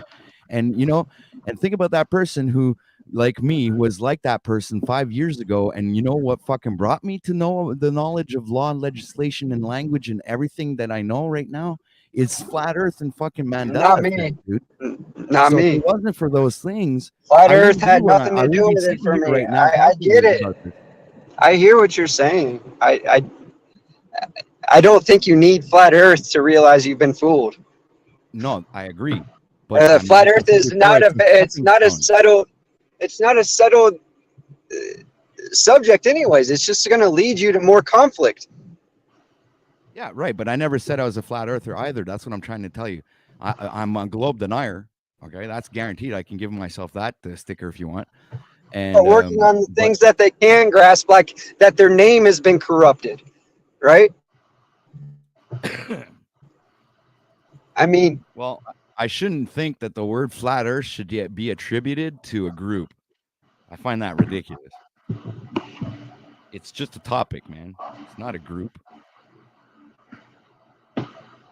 Yeah, I honestly, for a little while there, I was pretty down with the hollow earth, man. I'm not gonna lie.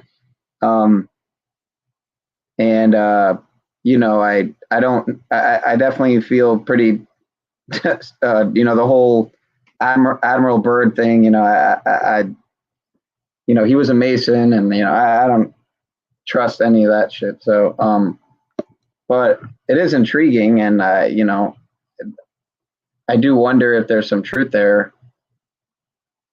I don't know if you've heard the Admiral Byrd story in it, you know, extensively, like about how he actually goes in and yeah. So,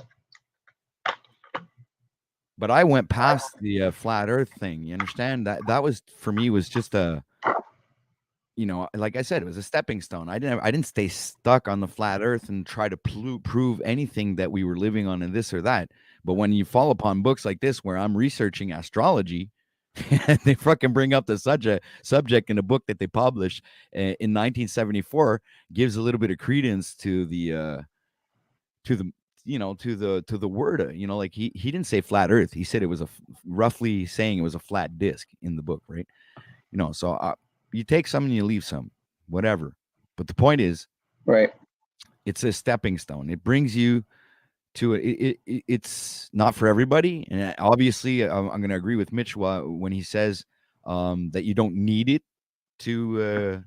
Obviously, that's true, and you know what I think is, whoever falls upon this subject, just like any other subject, just don't fucking stay stuck on it. You know, move on forward to the next thing, and eventually you'll figure out a bunch of other stuff, like I did, because I just didn't stay stuck on this, or I didn't stay stuck on the Mandela effect. No, man, I went deeper. I went further. I went into the occult symbolism. I went into you know, subconscious programming. I went into 3D reality and simulations. I went into fucking you know, the religious part of it, the spiritual aspect of it. I went all out onto the fuck. I went a health guru. Yeah, you know, I've done a lot of stuff, man, and it has all brought me to this point. For me, it seems like, for me, I hear you. For me, it seems like it's a stepping stone for a community to build YouTube channels based on controversy. That's my point. And why can't we focus on what we have in common, what we can agree on, what we can demonstrably show in real life? You know, I mean, I get it. The flat Earth is part of that, but like, there's a lot of sensationalism behind it. And I agree. Yeah, I agree. So, like, I don't even want to participate. I'm not gonna fucking add more fuel to the fire and throw my opinions around to muddy the waters. It doesn't fucking matter until I get to a point in my life where it really fucking matters. Then I'm not gonna really look into the only part of the flat Earth that I could commend is the fact that, you know, if you're believing in space, that you're it comes down to believing that you're a dust in a cosmic dust and you're nothing, you know. But when you bring it back to that flat Earth, then you I guess it's easier to believe that there's a creator. You understand? It's easier to believe, okay, well, this is a place that has been created, and we were not a ball spinning in space going absolutely nowhere for eternity. I mean, you know what I'm saying? Like, there's a lot of things that just don't. Yeah, I know what they you're don't saying. sound It's right, never man. really made sense, but it's just what we were taught in public schools. So I think that the more important conversation is public schools are fucked up. Get your kids out of public schools, and now we move on. There's so many other things to talk about. Like, Agreed. I'm I like talking with you, Mitch. Yeah, man. I like the way you see I'm a things, man. terrible communicator, man. I'm sorry. I really am. Don't be sorry. I like you a lot, OTW. I really Dude, do. I like you too, and don't be sorry for being who you are, man. It's annoying, man. It is. It's annoying to me. Yeah, you're not the only I've one. It's seen- hard. It's I've hard to seen communicate, people man. And a it's, hell of a lot less intelligent than you are, bro. And fuck, much rather have a conversation with you than, or even have an argument with you than a lot of other YouTubers that I've met. So, kudos to you, bro. Oh man, thanks for recognizing that. It just comes from a place of passion. Really, I don't know. I'm not in very good control of my emotions, and I'm trying to focus that energy in the right places. So thanks for helping me grow. I really appreciate it. Don't worry, man. Yeah, It's all good. That's what we're here for, man. Like you said before, it's about coming together and, growing as a community. I agree with Zetetic Warrior when he says it's the community that is the most important. He speaks that, but he's also waging war on anyone who doesn't think like him, and that's who? Such an extreme position to take. Zetetic and Sovereign. They're both, yeah, kind of. I mean, they're both using that particular verbiage. I mean, and a lot of people are, Zachary Hubbard's using. A lot of people are using that terminology because I guess in a lot of ways it seems to a lot of people that we're at a precipice point where, something needs to be done. A civil. Okay, you're good. A civil type of war of sorts, a revolution is going to happen anyway, regardless. So we might as well kind of catalyze. We can't not catalyze. We might as well. Why do you think it's going to happen anyways, regardless? I'm not saying I align with that, but I'm also. Well, then why are you defending that argument? I'm just asking you to use logic, not regurgitate fucking talking points you heard on the internet. No. I'm not trying to. I'm not trying to defend it. I'm just stating it. I'm just stating you're right. I'm worked up. But I'm sorry. I'm also not going to say. I'm not going to sit here and lie and say I haven't at points, kind of started to think that maybe I was, ready for. My thing is like before I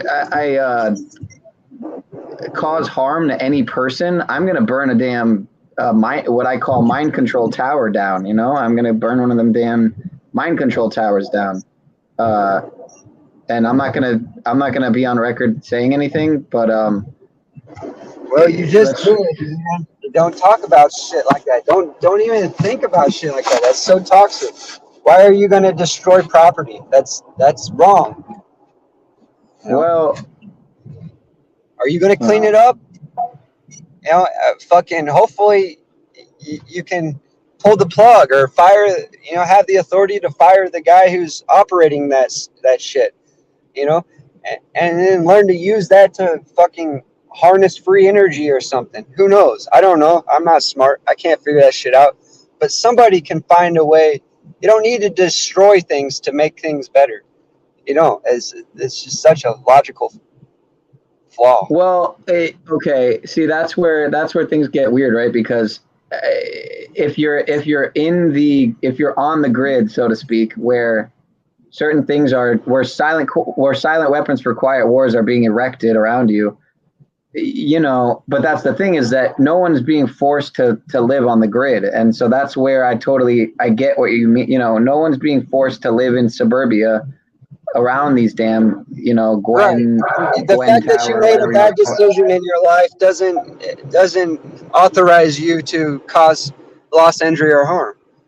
The loss, injury, or harm is wrong, and I think completely wrong, unless you're defending yourself from, you know, if you're protecting your own life and you fucking hurt someone. I mean, I get it. I couldn't fault you. I don't know what's right or wrong there. I think it would be right to defend yourself, but you know, I would say, you know, that's the shit people got to start living in their heart, man. Like, I know it sounds good, it makes for good TV, you can somehow justify it based on being wronged, but like, that's where we got to start looking inside, and that's my whole point. Stop looking for someone to blame. Stop looking for someone to save you. You know, start looking into yourself and realizing how you fucked up, and start making better choices. And that's our way out of it. That's our only way out of it. And people are failing. I hate to say it. I used to say we're winning this war, this spiritual war, but I think some of us are, but most of us aren't. You're a lot more intelligent than you give yourself credit for, sir. But I think I think you, like myself, maybe just hit your head one too many times. Literally. Literally. I mean, literally. Actually. Yeah, and in my case, I mean, I don't know about with you, but like with me, hitting my head was more when I was younger.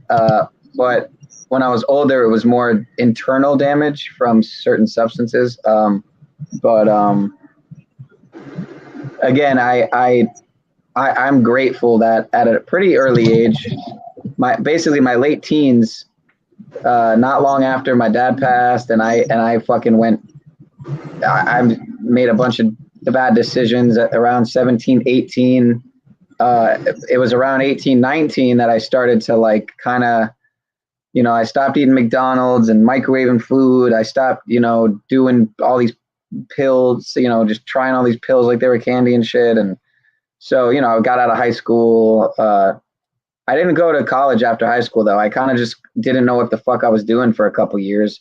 And then finally in my early 20s, I went to culinary school, and I kind of, it was good. You know, it was like, yeah, I did get myself into a good amount of debt, but at least it wasn't like the kind of debt my older sister's in, 80, you know, fucking whatever. I got like maybe, I don't know, 12, whatever thousand, you know, I don't know. I don't even know. But I don't even identify with that debt. It's not even real to me, you know. But it is, but you know. Yeah, I have a similar situation. We got some questions here, man. I just looked at chat, man. I hope. Okay, let me go back. Reality is still here. Yeah, let's go back a little bit here. Yeah, great point, Mitch. Most people think they are persona. Hold on here. Page 666, of course. Like how the SysKV trust was 1666. All coincidence, I'm sure. Yeah, Geometric Reality is a trooper. He's been around for a little while. Let me make sure he's got... Okay, he's got the wrench. Good stuff, good stuff. Mockery 101. Yeah, we can prove that the ocean doesn't bend, though. Now what? So, I still want to answer Geometric Reality's question. Okay, let's get to it. Hold on. Good point on being a globe denier, but not a flat earther. I am in the same boat. Yeah, exactly. Right. That's where I'm at. I disprove any concept globe earth without following or promoting a concept, Mitch. Yeah, same. You know, I don't know. I like the thought of being an I don't knower, and I've never heard that, but I'm gonna make it a thing. IDKER. Make that something. I don't know where I like We cannot prove what the shape of the earth is on our own, so that is that. It is almost irrelevant to seeking truth. Well, that's kind of where I stand. I mean, I think I would be much more accepting to the conversation if there wasn't so much controversy and fighting, and if I mean, I've been driving like 600 miles and it's been constant up and downhill. You know, just use some different terminology. It's like sovereign citizen, man. That shit got. That's what I mean. That's what I mean. They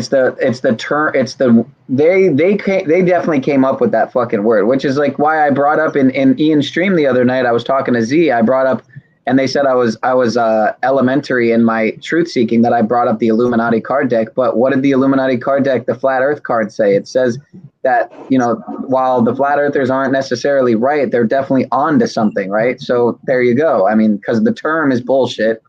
But yeah, if they eliminate flat Earth from their vocabulary, I would probably be able to tune in a lot better. Look like there's something And I that guarantee geometric reality is saying. So you're saying that because you can prove the shape of the Earth is not global, then the shape of the Earth is flat. So, you know, but no, that's not the case, because what we're saying, in my perspective, because if you really want to know what I think, is I don't even perceive these things to be part of what I think. I think it's a simulation, man. But even simulation is a rough term. Because right. What kind of simulation? People say, "What am I?" Yeah, I like the term organic matrix, but simulation or something like that. Am I real? Am I not real? That's not what I'm saying. You understand?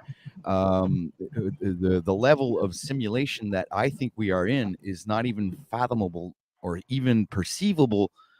You can't even wrap your mind around what I'm talking about. So that's the kind of level of how sophisticated this simulation. Yeah, it's beyond all fathomability. You know, so. And I'm saying this through my own personal research and what I've experienced up until now and what I perceive as reality, and I'm firmly starting to believe that we are living in some kind of sophisticated simulation, even more so than like a stupid computer program. That's nothing. An organic matrix of sorts. Yeah. I tend to agree with that. Like, I don't know, but if I had to like put a shape on it, I would say, like, from the outside looking in, it probably looked like a torus field, you know, like our aura. Yep. That's what I say. Have the same impression as you, dude. That's what I think. And where we are, I don't even think it's one torus field. I think it's two torus fields. And I think that we're in the middle of that. We are the plane of inertia. This is it. So this is the light. You know, if you want to put in some kind of scientific term, let's say light is an entity or something, and it's slowed down to physical reality. And you know, but we most likely live in a higher plane of existence where our vibrations are much higher, and we live in a higher dimensional field. And all of these things are processing in my mind because, like I said before, I went through the Mandela effect, I went through the flat Earth thing, then I'm down in the astrological part of it, and I've been through gematria, I've been through all of it. You understand? So now it's bringing me down this path where I'm starting to understand that things are almost like scripted and synchronized together in a way that we couldn't even understand with our measly little brains that we have, compared to how grandiose this is all. You know, this is one big story being played out, and you know, we're just a part of it, but we're very important part of it. That's what I see. You understand? And more I'm traveling down this journey, more I'm learning that, you know, perception is something, and belief is another thing, and knowledge is another thing. So all these things you're gonna have to put them in different categories and sort this shit out, man, because the journey to truth is stranger than fiction, man. So I'll line that there. Earth Supporter says we can prove that the global model is wrong. I love that, global. It's a foundation of belief, and it's false. Yeah, I mean, and to me, I've said this recently. I've said it many times. It seems so-called awakening and the enlightenment, process and all that is more about unlearning than learning. So, and that would go hand in hand with like Mitch, with all the like saying like you don't need any of these books, it's kind of, well, he didn't really say that, but I feel he was kind of trying to allude to that. We can find all this within ourselves and on our own. So, and that, of course, I just think all the true books. Whatever. I just think all the true books were corrupt. Sorry. Hold your thought. Keep your thought. Keep going. Keep going. Sorry. Well, I will say, yes, but I definitely do think there's always going to be stuff that slips through the cracks. And I find it fascinating that it's not super easy to get like certain books like Behold the Pale Horse, for example, right? But when I was in jail, dude, I was reading that book, in jail. It's like, what in the world, dude? Let me apply my logic in another way, though. It's like, I don't watch movies, but I've maybe seen a handful of movies, but I hear people say all the time, like, they want to go watch a certain movie since they've been awake or whatever, because you get a whole different experience when you have the discernment, and so like I love Santos, and I love going back and watching his old videos, and a lot of these guys that have really pioneered the truth for us, but I don't know. I guess it's part of the process because I had to watch it to wake up, and then it's interesting to watch it again. I don't know. I don't even know the point I'm making. Sorry, I fucked up. No, you didn't, man. I can build on that. When I first awakened, it was through the Mandela effect, all right? But that didn't bring me into La La Land, you understand? Obviously, I fucking had a nervous breakdown, and my reality fucking crumbled in front of my eyes, and I felt like everything was like really fucked up, dude.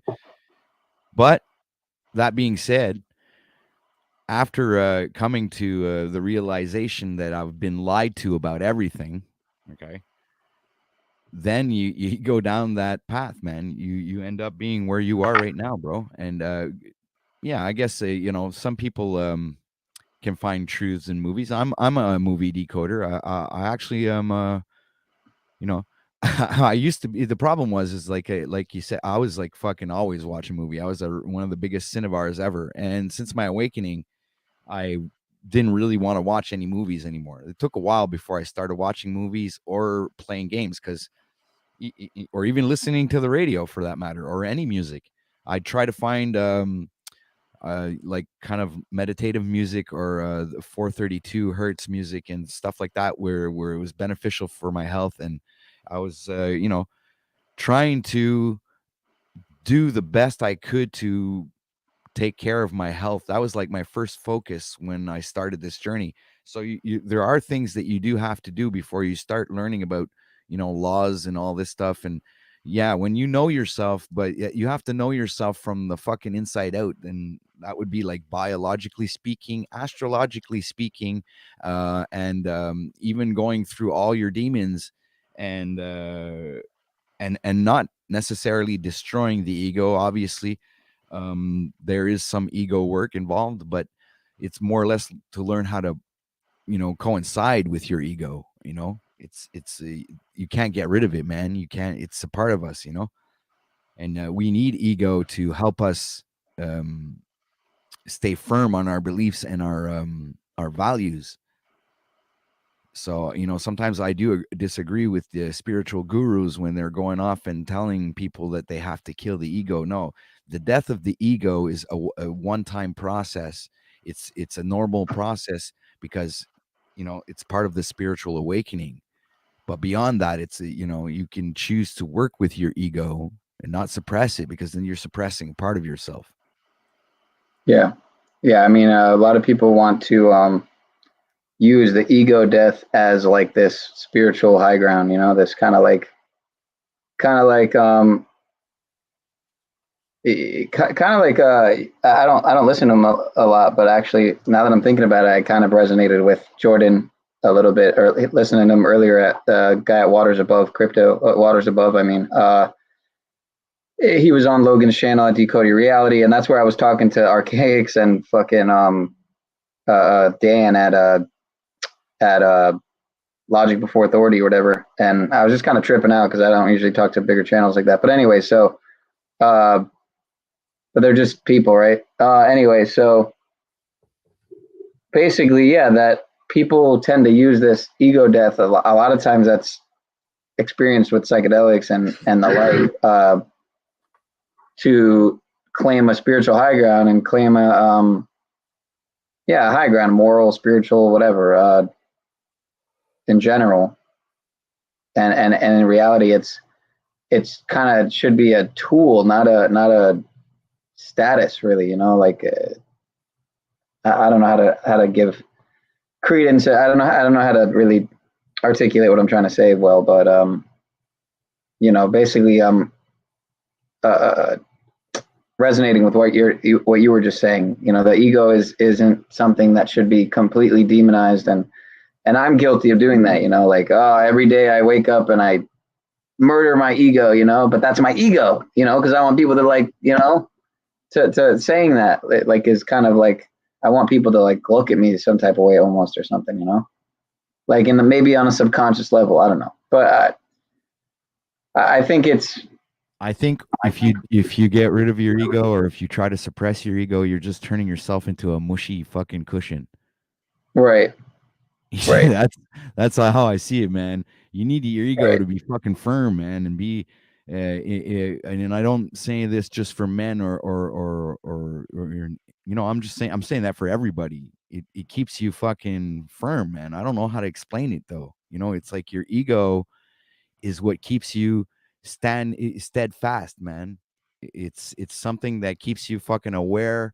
It keeps you on your toes, your head on a swivel.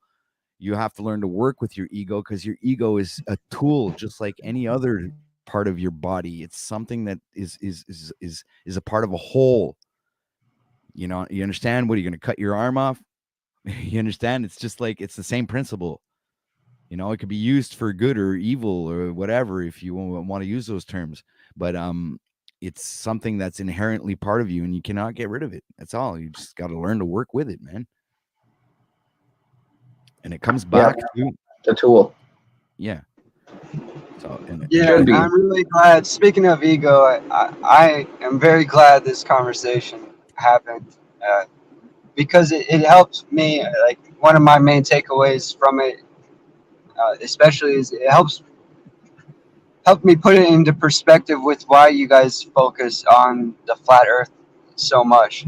I just wish I had a better term for it. You know, I wish that we would come up with a better word so I could be a part of that, because I do think it does serve a purpose, and I'm starting to realize that. You know, because if they can understand that foundational lie, they don't have to realize the shape of the Earth or whatever. Just realize they've been lied to. Let's start there. Right. Yeah, that's why I'm trying to say, with the unlearning, over learning all day. You know, all day. Deprogramming over reprogramming all day. I mean, and I think Cleveland Steve said it the best. It says it's not about the shape, it's about the lie. Right. Yeah. Right. Exactly. Yeah, and I like to think, you know, I like to scramble words. I like the word, I like the etymology and word, you know, studying words closer. And, you know, Earth is an anagram of heart. Anagram, is that the right? A scramble, whatever. It's a scramble of heart. It's an anagram, bro. You got it. It is okay. I was right.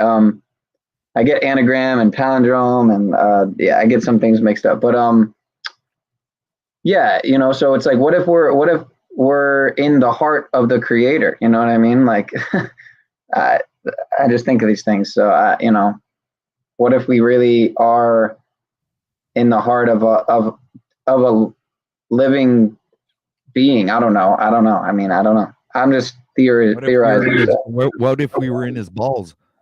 Yeah, I mean, you know, the heart of the balls. I don't know. It could be. Dude, the what if is very, very broad, man. I think you should stick to what you. You know, I've actually noticed, man, two people. Speaking of balls, I've noticed two people now are stealing my broadcasting the two things I came up with literally organically on the spot a couple streams ago, and I've already noticed two people take it, and it's testes 1 2 mic check, micro penis check testes, and I hear people doing it now. I'm like, what the hell, Jeff? I heard I think it might have been Jeffrey Phillips and who was the other one? But I don't know. I can't remember. But it makes me think like maybe I'm actually doing something good out here. I got people taking my genital jokes, so that's good. I'm doing something. I'm doing something out here. Good to know. I'm joking, of course. I hope I bring more value than genital jokes to this realm. But no, it was a good point though. I just add my thought and try to think of the point I was trying to make. Is that there's a guy on YouTube. I have dabbled around in this a little bit, but there's a guy on YouTube. I gotta dig in my brain a little bit to figure out how to cite the source, but he describes the Earth as like a heart-shaped, like double toroidal field. Yes. I guess. Right. I think Santos kind of also, right? It's a binary system. He does it very scientifically and seemingly accurate. I mean, I gotta admittedly say I don't really. That's why it's a little bit over my head. That's why I call this place a realm. So yeah, I limit absolutely. it to that. So I don't have to worry about flatness or roundness or fucking a shape because it's a realm. A realm. Right. You understand? Yep. We are in a realm. Right. That goes past the need for identifying with some type of measurements and shape. Exactly. This for me is the best term you can use because it encompasses all ideas. The realm of reality instead of realm of reality. Yes. And that's why, man, to me, it blows my mind how deep into the gematria sauce I got for a while. And I blame Zachary Hubbard and his fucking mind, his insane mind. It is amazing, but it's also, you got to sometimes take a step back and see the big picture, and like to me, I was paying attention to the daily, the day by day, and not just the day by day, but the matrix itself. And so how am I gonna break out of the matrix when I'm looking at the details of it every day and how the rituals are being carried out, and not just that, but one thing that really bothered me was I was still left with the answer with the question of like, okay, well, how are these things being carried out literally on an actual is it warlocks, conducting rituals and somehow it's manifesting in this code? Is it supercomputers? Like I have no fucking idea. Is it the literal? I have no idea. So that was one thing that just I was like, man, I need answers to these questions, and I'm not going to get them. So I need to just take a step back and realize like this might literally just be the demiurge, like the inorganic code. Like I think there's the organic code, maybe the god gematria, so to speak, and then the demiurge, like the whether it's a supercomputer or something, I don't fucking know, CERN, or whether it's like literally like the Stranger Things demiurge, like I don't know, like just the demon code. I don't know. I just don't fucking know. But that's the thing. Like up until years now, into research, and I don't have an answer. Up until now, my research has determined that everything is code. Right. Yeah. Well, yeah. I mean, all this matter around us is probably all ones and zeros, man. When you really get down to a fine, yeah. Well, ones and zeros. It's figuratively speaking, maybe, but cells. Whatever. What did Bill Hicks say? Bill Hicks said it best, right? All matter is just vibrating cells. I forget how he put it, man. But Bill Hicks said it the best, dude. Bill Hicks was the best, dude. I forget how he put it. Here, I'll look it up really quick. Bill Hicks vibration quote. Today, a young man on acid realized that all matter is merely energy condensed to a slow vibration, that we are all one consciousness experiencing itself subjectively. There's no such thing as death. Life is only a dream, and we are the imagination of ourselves. Here's Tom with the weather. Yeah. Here's Tom with the weather. He was the best. Loved Bill Hicks, aka Alex Jones. No, I'm just kidding. I don't know about all that, but it is fascinating. It is an interesting theory. It is intriguing. The moon will go into the fire sign of, what is that, Taurus, in about 8 hours. Energies will be going into ignition mode again. Y'all's have a great night, peoples. Well, much love to you, sir, and I'm sure I'll see you probably later today on Paul's stream or somewhere else. Oh, that's not Taurus. It's Aries. My bad. Aries is cardinal fire. That's me. Okay.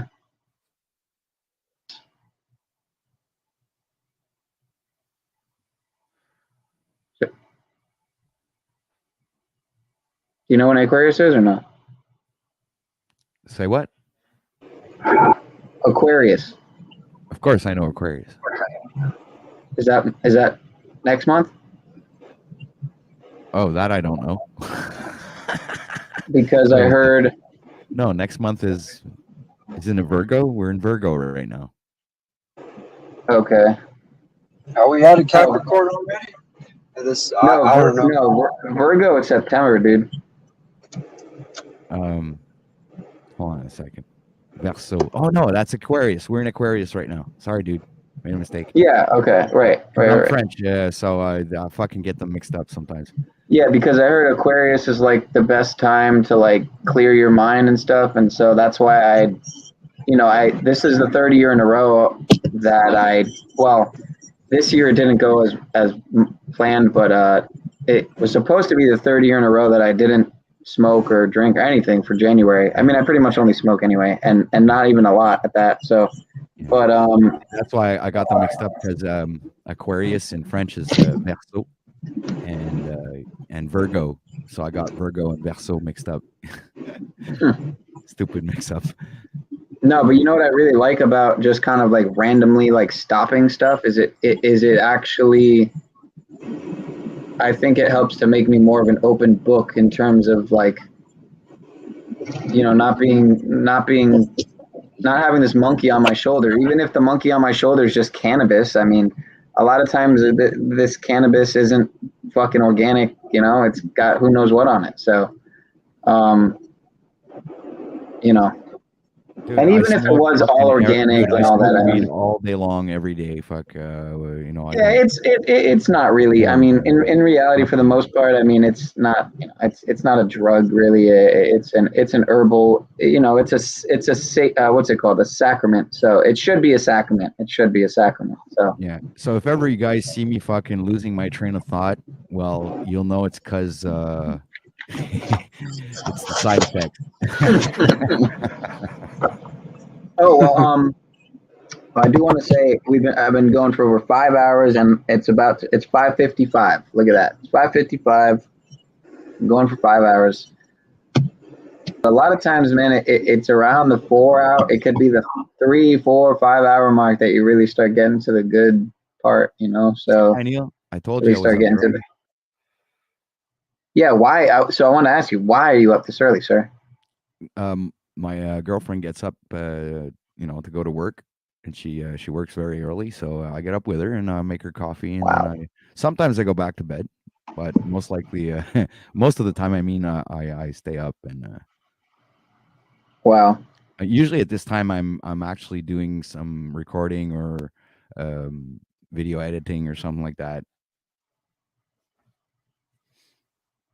It's very rare that I wake up and there's a live on. Yeah, so this was a special treat then. Yeah, I was actually pleased to see you live. Yeah, I need to make this third channel just to be, because I think what you got to do really is, just to be safe, is you really got to hop around. You got to do a stream on one, then do a stream on the other, then do a stream on the other, then do a stream on the one again, then do it. I want to start doing it like that, one. That way, you know, because I think it's the consistency that they really crack down on and shit. It's like, oh damn, this guy's consistent. He's fucking open. He's dropping. You know, he's opening minds and hearts. You know, we can't. We gotta shut this down. I was thinking about something, Pineal. I was wondering, did you change your computer? Did you fix something? Yes. Yep. I'm on a different. I'm on a different lap. Yep. I'm on a different laptop now. Man, it shows, man. There's such a big difference, man. It's really. Oh wow, fucking right, man. This is great to actually have a conversation without you fucking glitching out, bro. Yeah, and you know, I don't even have any. I don't even have any headphones plugged in or anything. But what do you think of this filter, by the way? How it's like all weird like that? Is it weird? I was waiting for you to get rid of it, actually. All right, let's see. I just wanted to be kind of trippy, but if I do like this here, let me see. I could go high def. I'm about to have a trip, dude, just watching you. Right? I could make it like that and make it just the, you know, the background. That's kind of cool. I could just make it a backdrop, but hold up.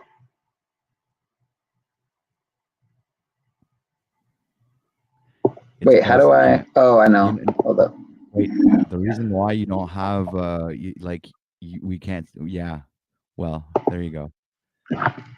Look, that was the backdrop for tonight at a lot of parts, but here, hold on. Let me make it. There we go. Well, it was also the thumbnail. Actually, it was the thumbnail too. But yep. What up, y'all? I am a potential threat, allegedly. Allegedly. I do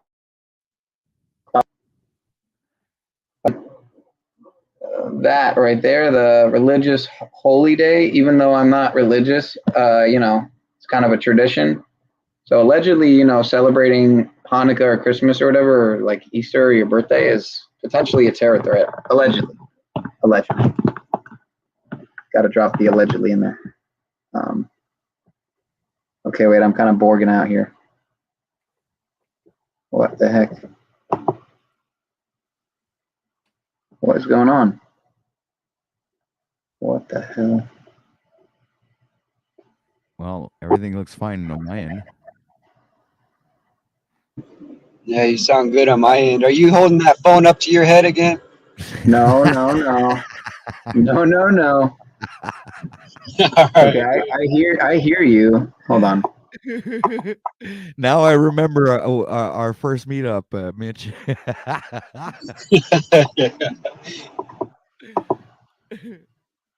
Okay, I don't know. I think it might be the camera. I don't know. Let me hold up. Let me close a couple tabs here. But either way, I'll probably be maybe try to shut down soon. What do you got work or no? Who, me? Yeah. Yeah, like in fucking 5 hours from now. Oh wow. Oh, so you'll probably go back to bed then. I don't know. All depends. What do you? What do you usually? What's your? Huh? Are you planning on shutting it down? Probably soon. Yeah. I'm going for 5 hours. It's already 6 a.m. here. It's 6 a.m. by you too. Yeah, but the difference is I haven't gotten to sleep. How much sleep did you get? Don't know. Go 4 or 5 hours, maybe. Yeah. You could probably just fuck around and not even go back to sleep on that much sleep. But yeah, that's what I was thinking.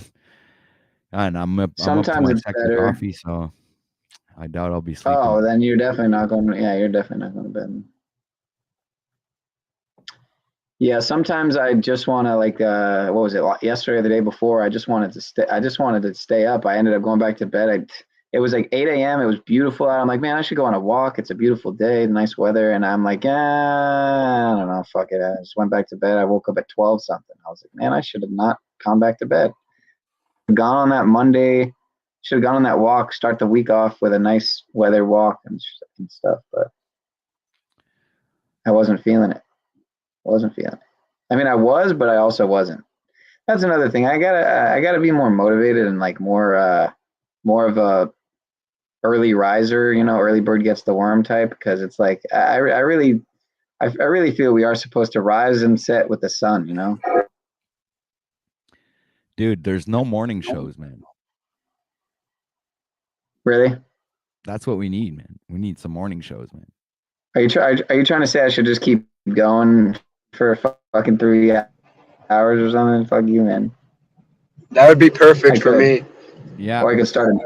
I'd be down with another 3 a new hours. one.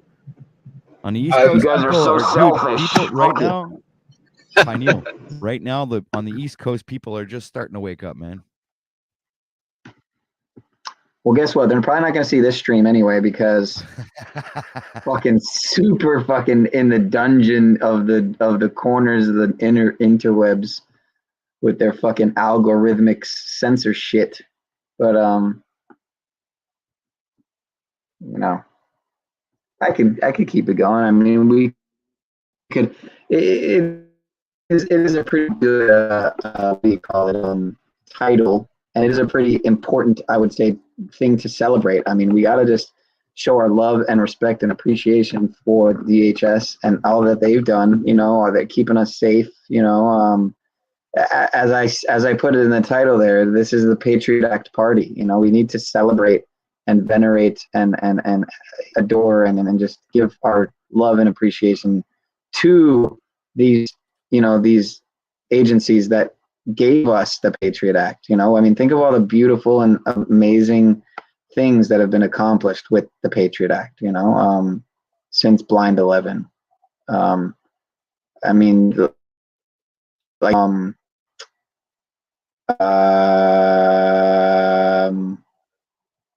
I got nothing. You got it? Terrorism. It's funny, right? Because it's like all the terms that they use. It's just amazing how they use the term, how they call you, they call us, they call them, whatever, exactly what they are, and what they do, what they're up to. You know, it's amazing. It is amazing. Like, you know, like the real soft sits, right, are the so-called law enforcement, right? Because they're like above the law, but they're also not, you know, like they pretend and think that they're above the law, but they're really not. And just at the snap of a finger can be in the exact same position any other of the normal slaves, so to speak. You know, you see cops getting wrapped up in their own bullshit all the time. So admittedly, of course, they have a much better chance at surviving the ringer, so to speak, or, you know, getting a shorter sentence, or, you know, whatever. But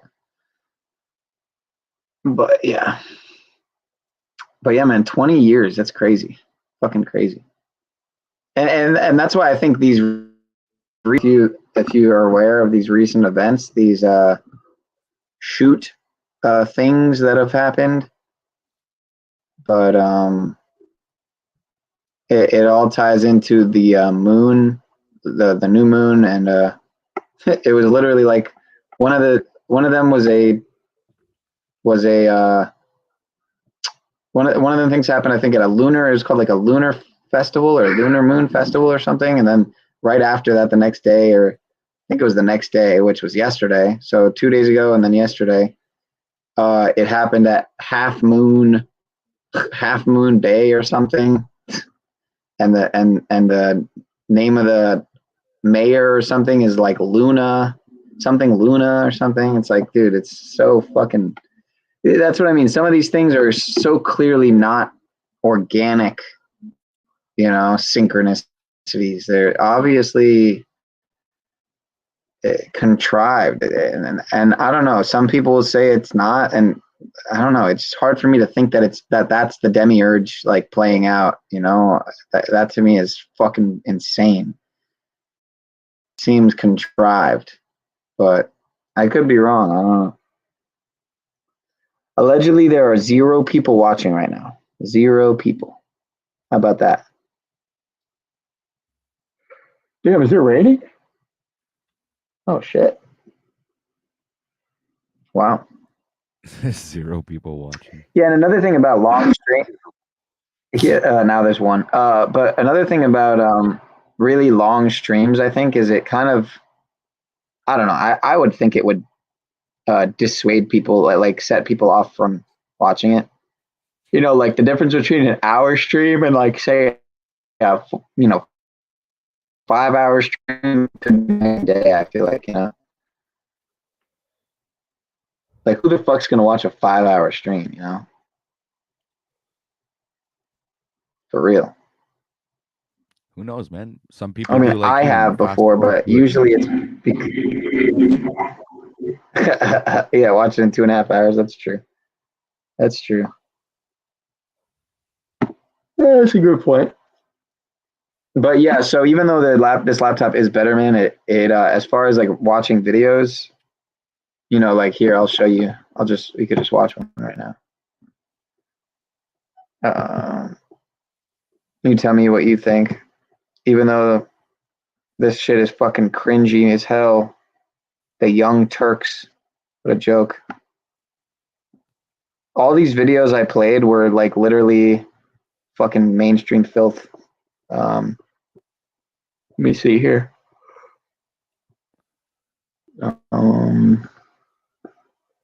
Yeah, I'm not going to be able to have my camera on. It's just going to use too much fucking... here. First of all, listen to me right away. That overlay that you're putting in the background there, that's taking up a lot of resources, man. Oh, that's true. That's true. Because even when if I have the camera off, I've tried that background and it everything goes to shit, man.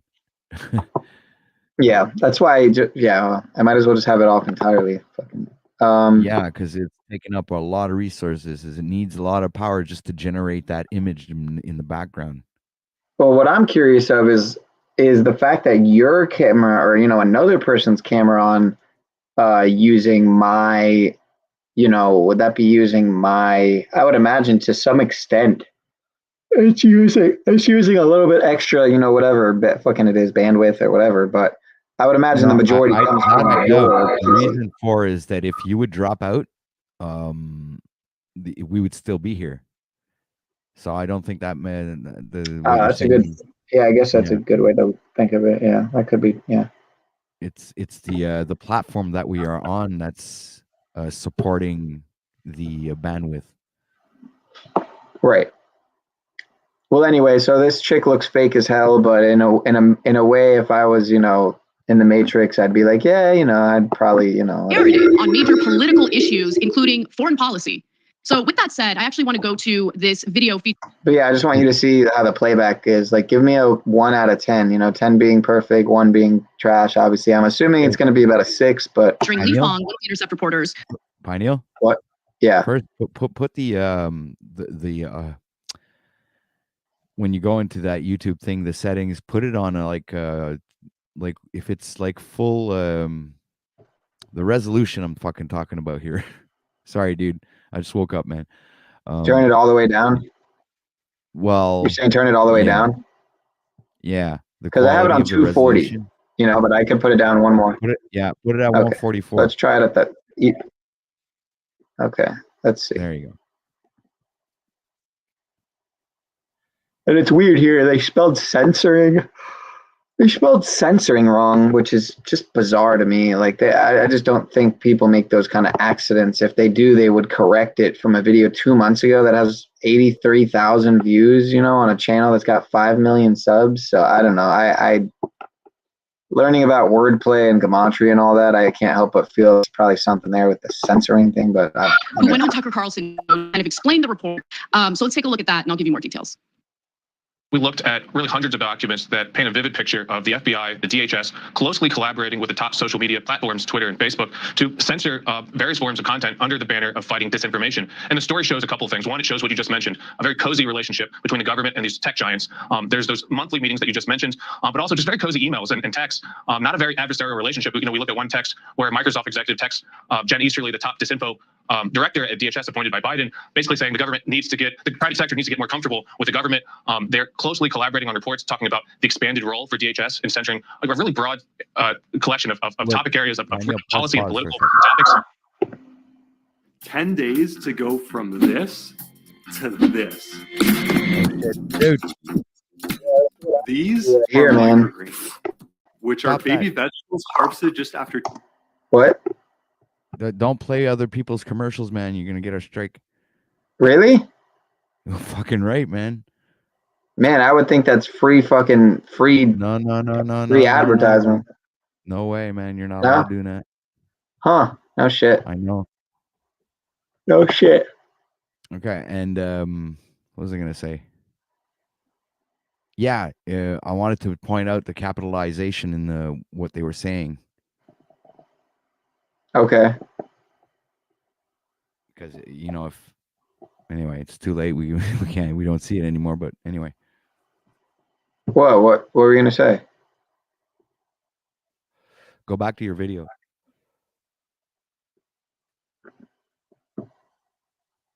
Okay. DMD. So what? Just skip it. 10 days. Yeah. This makes them easier to Skip that grow, ad, man. healthier Skip to it. eat. Yeah, I probably would have skipped it anyway. So let's get to the specifics here, because this is definitely concerning. And as we know, the First Amendment indicates that right the there. government is not supposed to Boom. get Press involved in pause. Okay. You look at the title. DHS teams up with fuck. Social media companies to police speech. Right. Yeah. Okay. There you go. It's all in capital letters. This is what Justinian Deception was pointing out when he's talking about, capitalization. There's double speak in Nice, that. dude. Yeah. Yeah, nice catch. It's a good point. It's a good point, man. Yeah, I don't know what's up with him, but yeah, it is whenever someone stops putting out content, when there's someone like a figure like himself, I can't help but get worried. And kind of like, well, it's kind of different, but it's actually a lot different, because my thoughts with like Lost Geographic are almost fucking interdimensionally fucking anomaly, like weird. Like I can't help but think, because of what he was into, that maybe he fucking shifted or something, man. But that might be, I mean, think about it, right? What do you mean shifted? Like Like fucking to another reality? dude, I mean, dude, I don't know, man. Fucking timelines, but in reality, if we're talking about a very rational explanation, obviously it would be more rational to say he maybe lost his channel or took it down. If he took it down, maybe in hopes to build back better, for lack of a better term. Or if it got taken down, maybe he's just kind of pissed off and just kind of taken time away from it all. But then in the more, like I was saying, like I'd find that really weird that he'd do something like that with all the time. Yeah, that's what I mean. So that's what I'm thinking. Lost Geographic has shifted into a fucking another dimension, dude. I don't know, man. I just want to know that he's all right. That's all. If I know he's all right and he's standing in this realm, then I'll be better off. But I can't help but be in the fucking clouds with the whole thing. Even if he did, like, let's say, I don't have a bad feeling. I don't feel anything bad happened. That's why I. Okay, well, but wait, Pineal, think of it this way. As a detective, the kid, okay. Let's say he shut his channel down. All right. Why would he stop watching everybody? He was participating. Right. Why would Yeah. he stop commenting? And Yeah. why wouldn't he speak up and say, "Hey, don't worry, guys, everything's all good. I just shut my channel." Hey, who knows? He could have fucking. Who knows, man? He could have moved or something. He could have, God forbid, but he could have got caught selling weed. I don't fucking know. Who knows? I don't fucking know what he does with his time. So, but hopefully, hopefully he's straight. Everything's dandy. But wait, what was I just? Because we mentioned him in multiple streams. Yeah. And I think by now he would have, manifested himself. Right. Just saying. Yeah, it is a good point, man. It's a good point. Let's Just make a wanna see stream something. with the title, Where is Lost Geographic? Yeah, that's a good point. I might do that, actually. It's a good point, dude. Maybe I'll make my next stream that, you know. You know, I never use alternative platforms, bro, honestly. I just happen to type it in. I want to see what I get with DHS PSYOP. Let's see. It's all coming out. Fakebook, Wikipedia. I like that. Wikipedia. Pinterest. Have monthly industry meetings. Huh. Of course, it's Fox News, though. I mean, like, come on, dude. It's literally a Fox News clip on Rumble. I mean, you know, people think they're getting away from. Look, another one. I mean, it's like people think they're getting away from it, and they're just getting right back to the same shit. Oh, this looks interesting. Got 2 likes, 1 dislike, though. Dude, it was so crazy at the beginning. Stream, this shit went up to like 8 likes and down to 6. It went up to 9 and down to 7, up to 11, down to 9, up to 13, down to 11. I'm like, what the fuck? How many likes should this have? And that's why that was one of the reasons I was kind of fucking with it, because I was like kind of testing. Oh my God, look at this one. Steven Seagal says all mass, you know what's in the U.S. are engineered. Oh man, that doesn't even look like Steven Seagal. Looks like a fucking body double or something.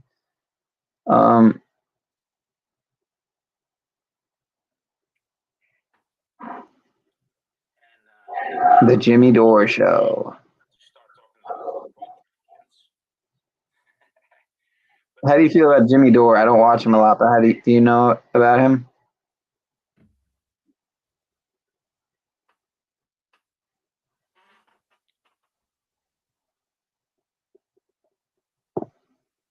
Are y'all still here? Yeah, I'm here. I don't know.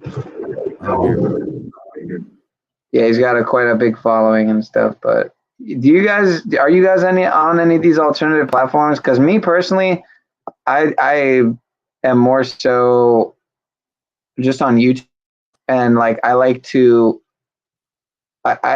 thought of keeping the truth on YouTube where the masses are, you know, because otherwise it's like, to me, it's kind of like, and it's the same kind of thought I have with like not moving off grid, because it's almost like, in a way, to me, it's almost selfish. And I think that's in a way stupid to think that way, because it's like, if everyone was selfish, so to speak, so-called quote unquote selfish in that regard, and moved off grid, then we'd have to start to build off grid communities. And, you know, I think that's kind of really what we got to do, because they're putting us more and more into these smart city,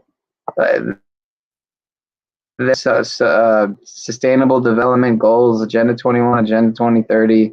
And they really, apparently, a lot of people are saying, trying to extradite Agenda 2030 to 2024,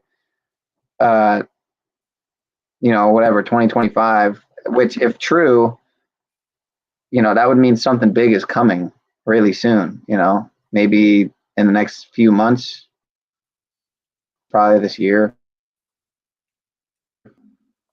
That maybe the next big, you know, whatever, coof or whatever it might be, the next big bug, or maybe it won't be a bug, you know. I feel like it'll be a grid down type of scenario, but dude, if it's called the Omega, fucking run and hide, man. Well, oh, you're like, yeah. I mean, imagine if instead of 2020, it's an actual, like, not fear porn, like actual, yeah, you know, like you know, like, you know that story of the little boy that cried wolf? That's wow. Do you know how easy it is to take advantage of that, man? Wow. Yeah. Wow. Yeah. Think about it. I want to hear keep going. because I'm like jump into my own internal dialogue, narrative, whatever conclusion. So I want to hear what you say. I came to the conclusion of this because of the names that of the variants. Yeah, without getting the channel shut down, but yeah. No, I'm not saying anything wrong here. Yeah. So yeah, the names, right? So that's why through a bunch of different symbolism that I've fallen upon by coincidence led me to believe that probably it would be called Omega for some reason. So that's my kind of prediction, if you will.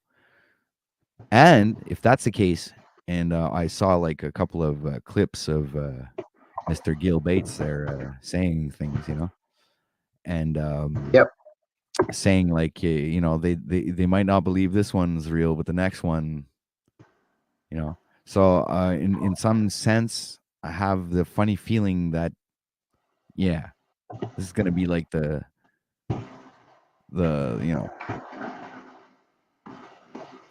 like I said, fucking run and hide, get some gas masks, and fucking, when they start pushing that one.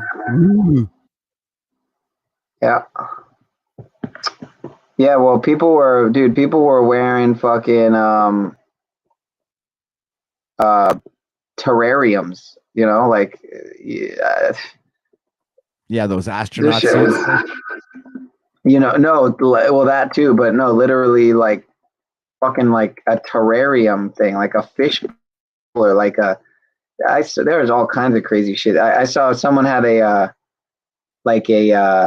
enclosed like they had like plants inside of it and shit. It was like, well, man, I mean, honestly, in a way, I would almost want to have that because you're breathing in fresh plants, fresh oxygen, as opposed to whatever chems are sprayed that day. I mean, I was almost like, man, that's fucked up. But in a way, I almost want one for myself there, man. I mean, with all this I fucking literally have one of them Russian gas masks. Okay. If ever anything goes down, man. You want to see it?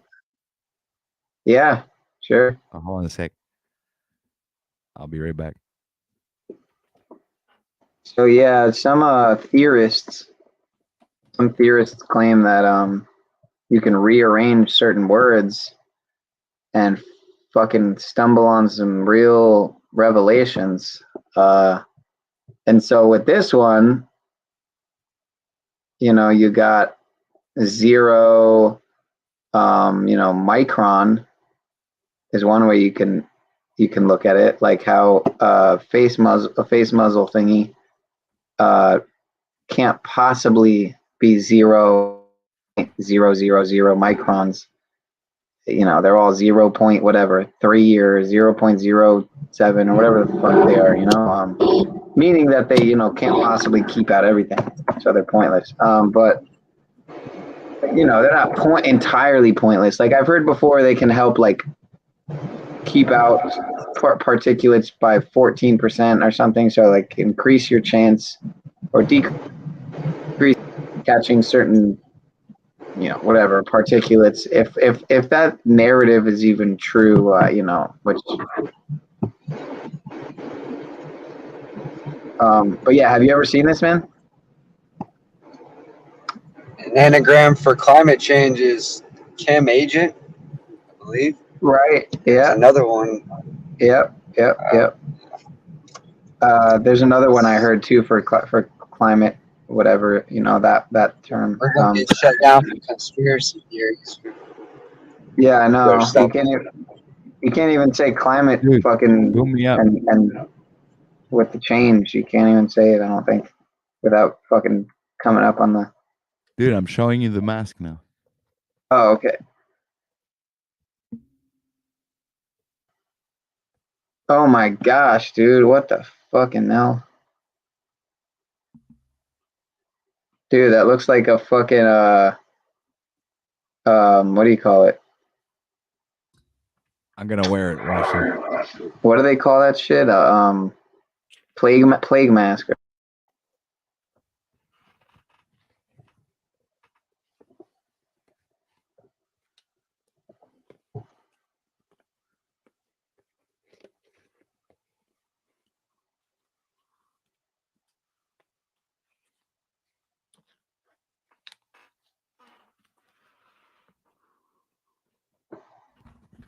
Dude, that's fucking dope, man.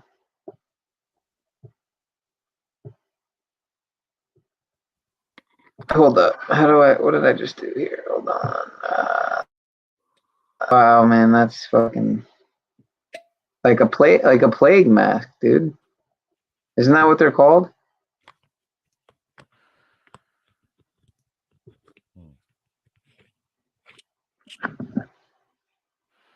Wow. Where'd you get that, man?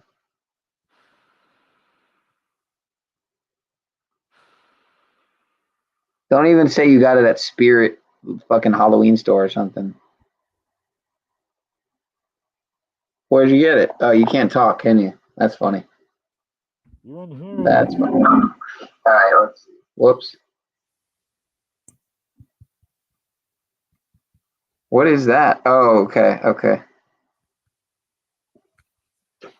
Yeah, you could probably put some, you can put some like fresh mint in there, you could put a little essential oil like spray or something. You can put a lot of stuff in there.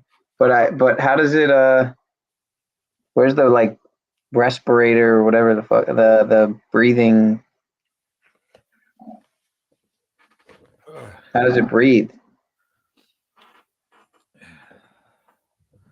Okay, okay. There's a hole here, right? And Okay. here's you could put the lid on.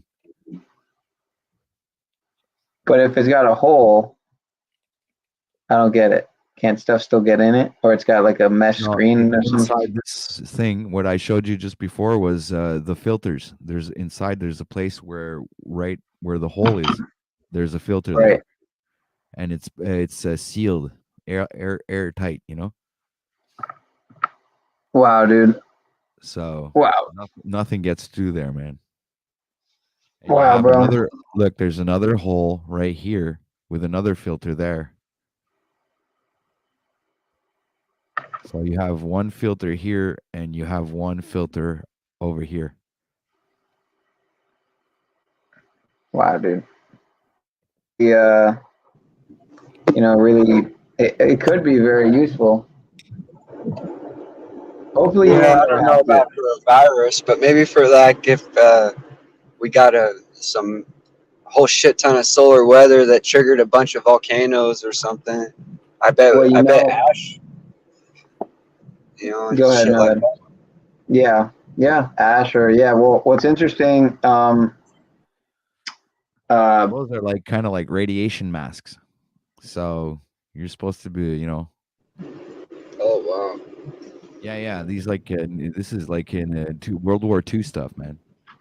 Oh wow, that's cool.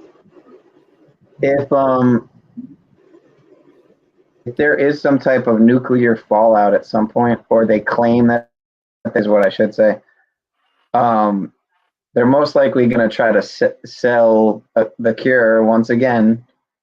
Problem, reaction, solution, Hegelian dialectic. And of course, if you have any common, if you have any sense, you'll know to not get anywhere near it, because the cure is always worse than the fucking problem. A lot of times the problem isn't even fucking there, made up, or it's made worse than, like we all saw what happened, the last few years. So, but what the way I see what happened the last couple of years is it wasn't just like a hoax. Like, no, it was them monopolizing on agendas, the side effects of agendas that have been,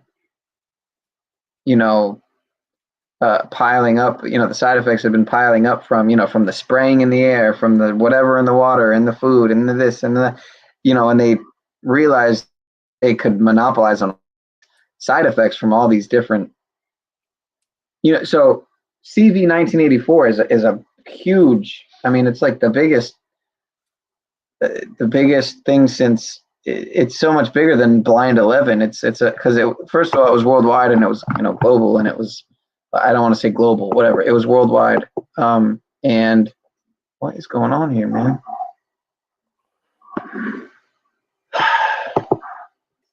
Whatever, I'm just gonna keep it off. Yeah, it was so massive, dude. I think it could have been the biggest fucking whatever you want to call it ever. I mean, really, the biggest psyop, whatever, you know, like ever. Yeah. Fucking bonkers, man. But I really do think we don't realize how many people didn't fall for it. Because it's like when you're so many of us were watching the news, and we're seeing how many people. I mean, admittedly, I know a shit ton of people who went and did the deed and got the thing, but like I can't sit around and say, you know, a lot of them aren't still. We still seem to be. Dude, how many flat earthers do you know that went and got it? How many Mandela affected? Do you know that went and got it? How Well, many that's what I mean. Truth spiritually seekers, so to awakened speak, quote individuals? unquote, truth seekers are most likely looking at other truths. Yeah. So, I mean, but the overwhelming majority of people, of course, aren't, you know, whatever, quote unquote, truth seekers or whatever you want to call them, truthers, whatever the fuck you want to, you know, conspiracy realists, whatever you want to call them. Don't you find that an odd coincidence, though? No, I mean, no, because some people are looking at truth and assessing it, analyzing it, are genuinely interested in it. They are resonating, or at least they have the desire to or want to resonate with truth, and others don't. You know, they're caught up in the lie. So, you know, am I saying that well? I'm trying to make it. Yeah, I know Simple. So, no, I mean, it's not a coincidence or anything like it. I mean, it's all really simple, really. Some people want to vibrate with truth, other people don't. So, yeah. So I always had this belief that there was more good people out there than bad. For sure.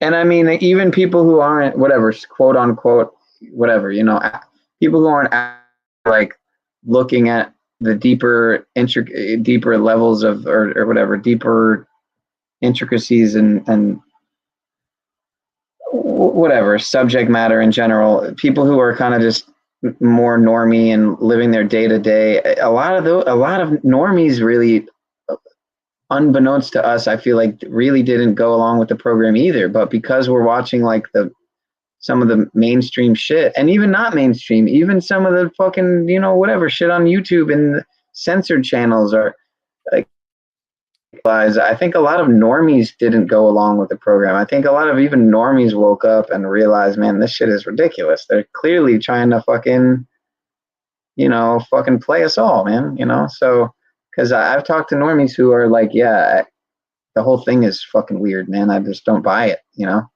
Like, they're just trying too hard. Why are they trying so hard? Like, it's fucking weird. It's if they didn't try so hard, I would have maybe probably gone out and just did what everyone else did. But because they were like forcing it and all this other shit, it's like clearly a fucking agenda, you know?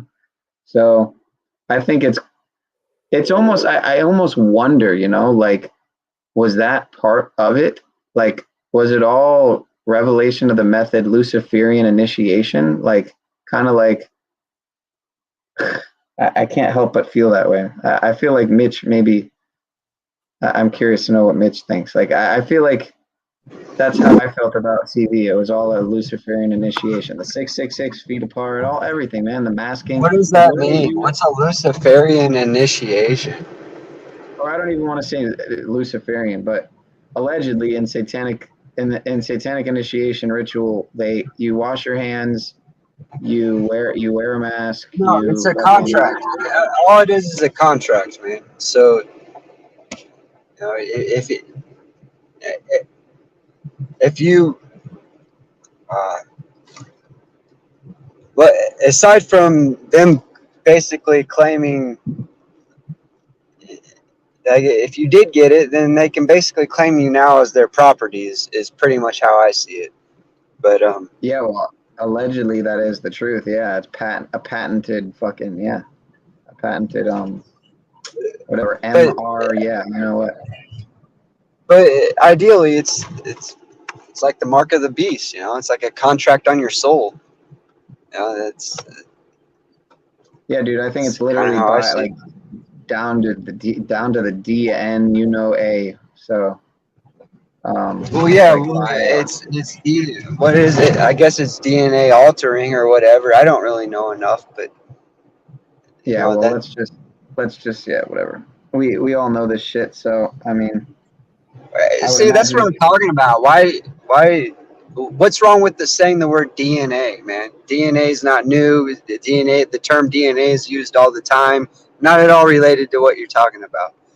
Like That's true. you've said psyop countless times. I mean, like if you're worried about triggering some sort of artificial intelligence, then like you've already surpassed that. But you're not Yeah, saying right. anything like Oh, that. I think once you maybe say the MR, whatever A, but not that you were gonna say that, but yeah, I don't know. I No, think here, they're actually. look, I'll test it. mRNA.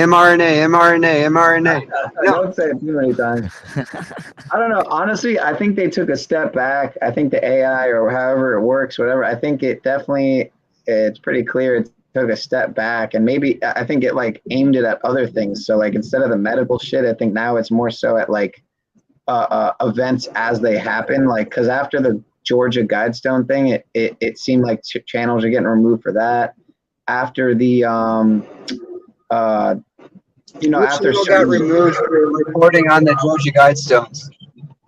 Yeah, a couple. What channel got removed for reporting on Georgia Guidestones? Someone in the Gematria community did. But it could have been You something said you else. saw a bunch, and now it's someone. I mean, come on. That's what I'm talking about. Remember, dude. You're just theorizing. That's the shit that you gotta be careful, man. Like you're feeding yourself confusion. I'm just telling you what I saw, dude. I'm not saying, and admittedly, it is kind of correlative because. Who lost their channel? Who lost their channel for it was 6 months reporting ago. on the Georgia Guidestone? Again, it was 6 months ago. I don't remember, man. Oh my god. I truthfully don't remember, but I'm telling you, I saw at least one or two I asked you channels. who. You said someone, and your response was someone in the Gematria community. Yeah, it definitely. That tells me that story. That was a story. It was a made-up story, man. You don't remember anyone losing their channel. I'm pretty sure I remember one or two channels getting lost right after after they put up videos about it. Yeah, I can't remember who though, because they were doing damage control. No. Like I'm not saying they're doing these things to crack down on channels. I'm just saying I think they're monopolizing on the opportunity to, like, okay, whoever's putting out. You're overthinking it. I'm not even going to try and follow your thought process. I'm not interested. I think, okay, this is what I think. I think whoever's over the target, like really over the target with whatever it might be at the time, is very likely to lose their channel. That's all. Whatever it might be at the time, whether it's a recent, whatever, like we saw in 2020. People who were right over the target were you'd probably, I don't know why you lost your channel, but I know I lost mine. I get it. You're backpedaling hard. I get it. But I don't know, man. If you really think I'm fucking scared, here, how about this? You are. Pineal Why does it matter? I'm just gonna have to say sometimes maybe just a teeny bit paranoid. Just a little. I'm definitely. Yeah, no, I'm definitely paranoid. Check this out, right? You remember this thing right here? Can you see my screen or not? Nope. Oh, I'm dumb. I'm not dumb. I'm just not the brightest. Okay. So most probably you guys haven't seen this before. I don't even remember how I was just playing around with the words. I was just scrambling the words around, and I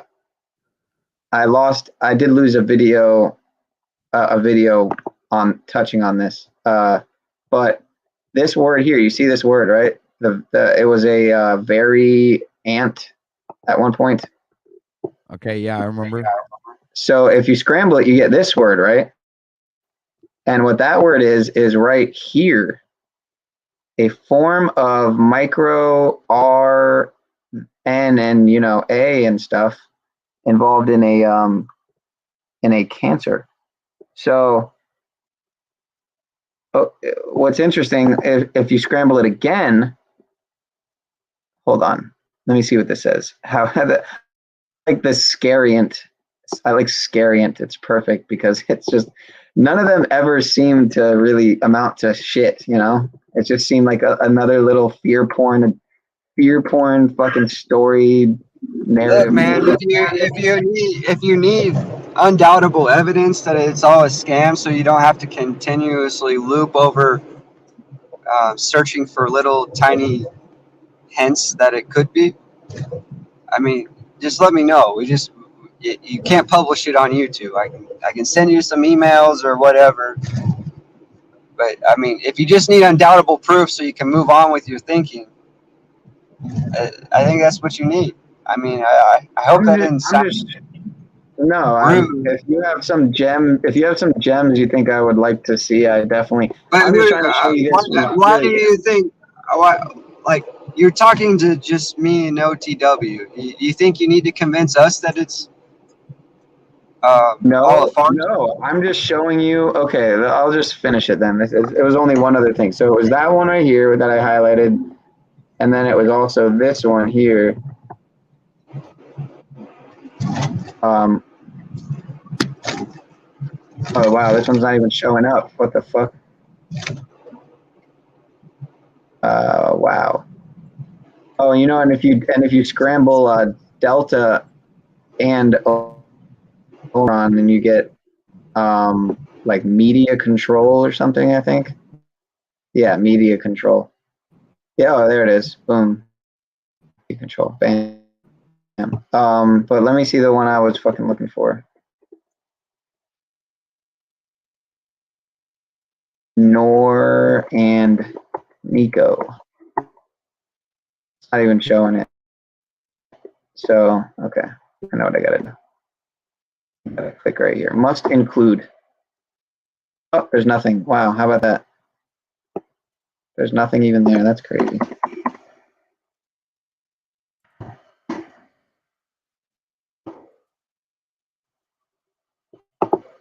Shout out to anybody just joining or still chilling, going strong for over 6 hours now.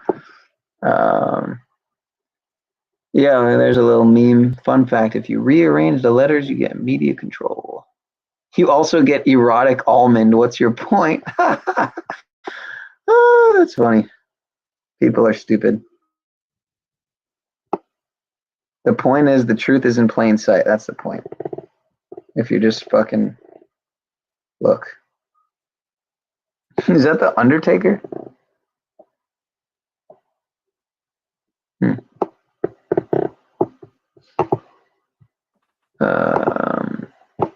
So it looks like, wow, that's fascinating. I don't even see anything here about what I'm looking for, man. Is that Montegraph right there? What the fuck, dude? That looks like Montegraph. No, that's not Montegraph. What is this guy wearing? A fucking car air filter as a? Oh my god, dude. Anyway, can you imagine if like fucking if this shit happens again? Like, oh god, dude. Let me try this again.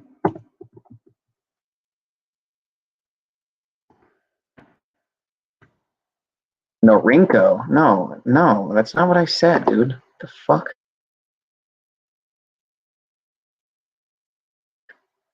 Dude, what the fuck? Now it's not coming up? That's trippy, dude. That's fucking trippy. That must mean something. That must mean something, dude.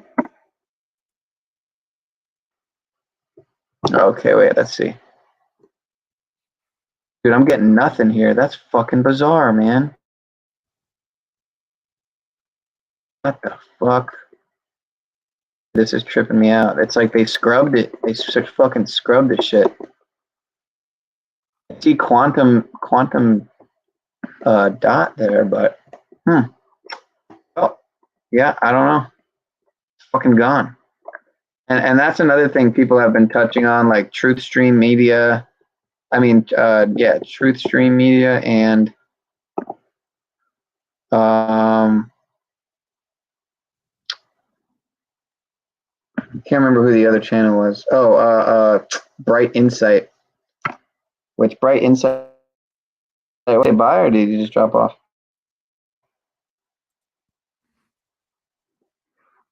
Oh, we lost Mitch. I don't know. He probably got tired. Wow, the sun's coming up and it's purple outside. Damn. Sun's not even up. It's just purple.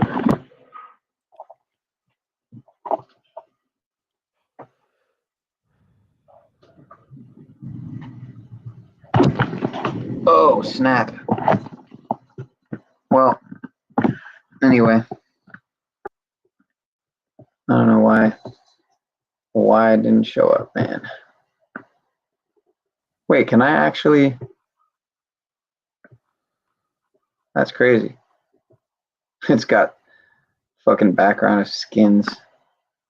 Whatever the fuck this show is.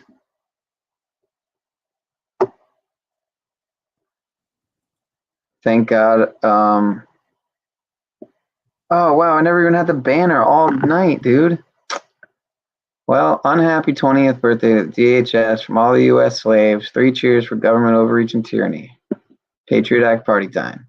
I didn't even have that all fucking stream, man. I'm tripping, dude. Ugh, I made the banner and everything. Didn't even use it. So much for that. So much for that.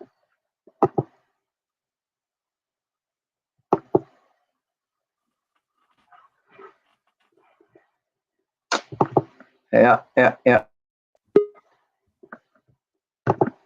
thought I was gonna be like, all right, man, I see how it is. Whatever, bro.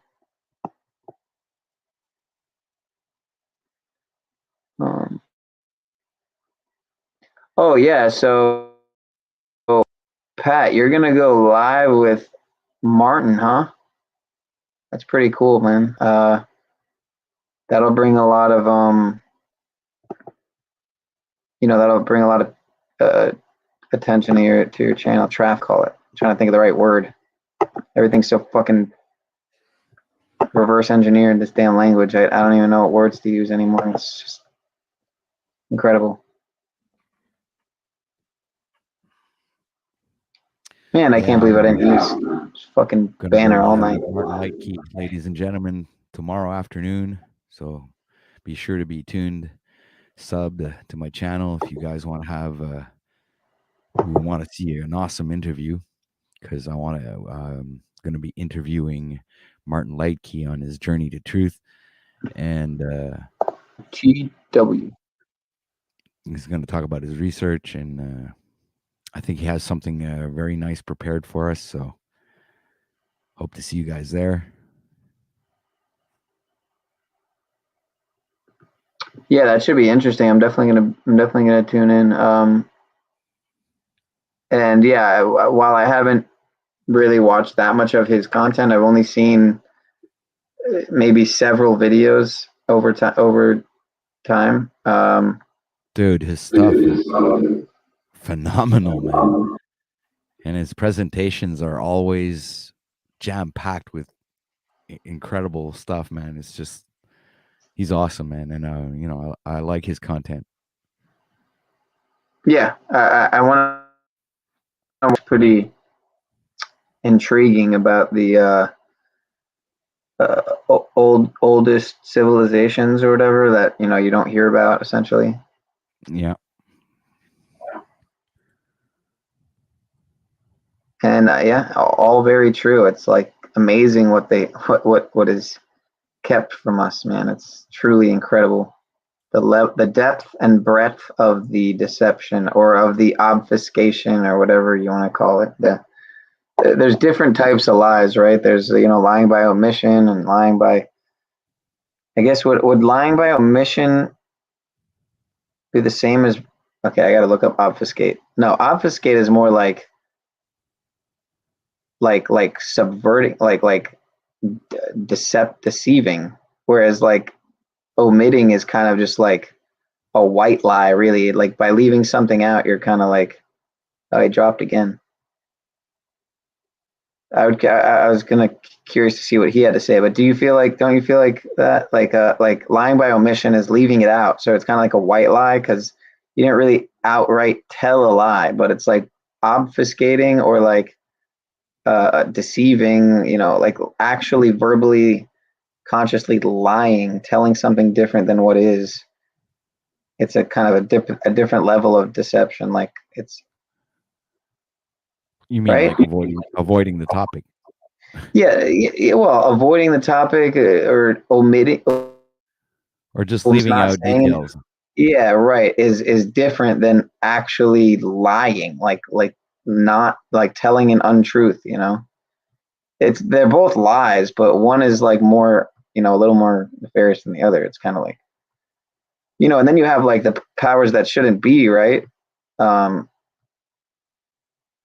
The pedophilic, parasitic, political parasites, whatever you want to call them, the papacy, that actually tell you, like, they actually flip the truth on its head and like tell you that lie is the truth and the truth is a lie. And I don't even get that. Like, I don't even, because I am aligned with universal truth, I don't even see how that works. I don't even see how do you even accept that into your worldview, like into your, there truly are,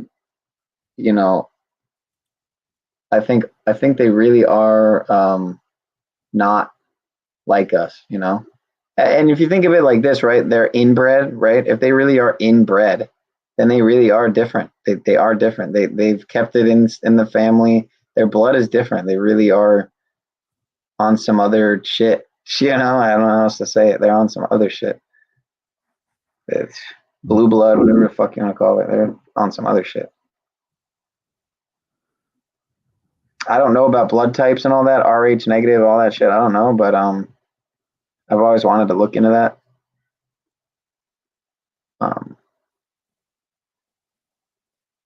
I used to kind of watch a good amount of Robert Seffer's content. I've recently come to realize it's come to my attention that he oh, is that your kitty? I've never seen your kitty. Let me see.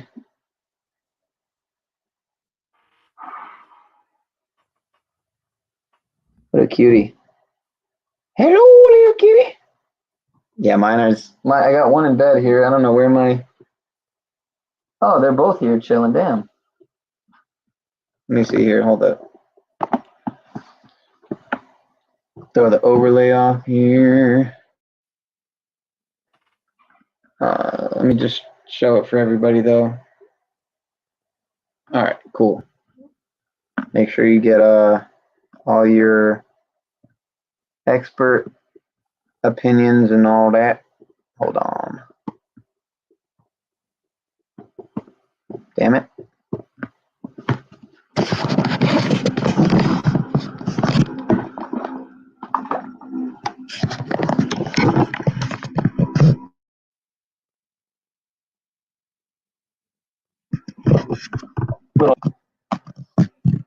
Let me see if I can bam. Wait a minute, bam. What up?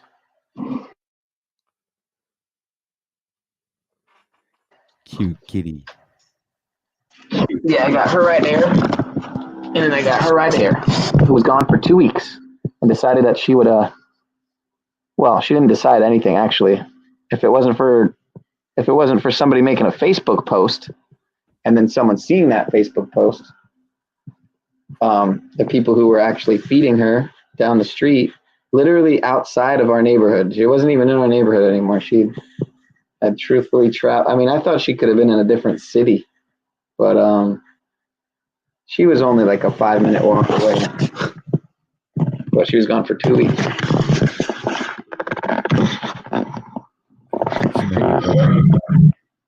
Nah.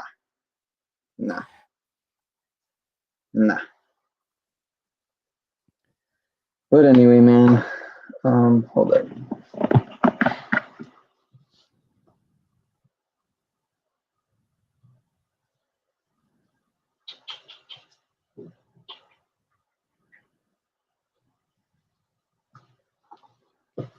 But Hey, dude. Is it me, or is it like your camera that's making that special effect, or is it literally everything's purple in that room? Oh, what the heck, dude? Everything's purple, man. Your hats, your covers, your shirt. Weird. It's all purple, man. Green and purple, man. Are you into Green purple? and purple. Well, I don't know what happened to Mitch, but maybe he just gave up because I wouldn't blame him if he's got shitty Even signal. your chair, and dude. Your chair's purple. Yeah, you know what it is? I got some type of effect on there. Let me see.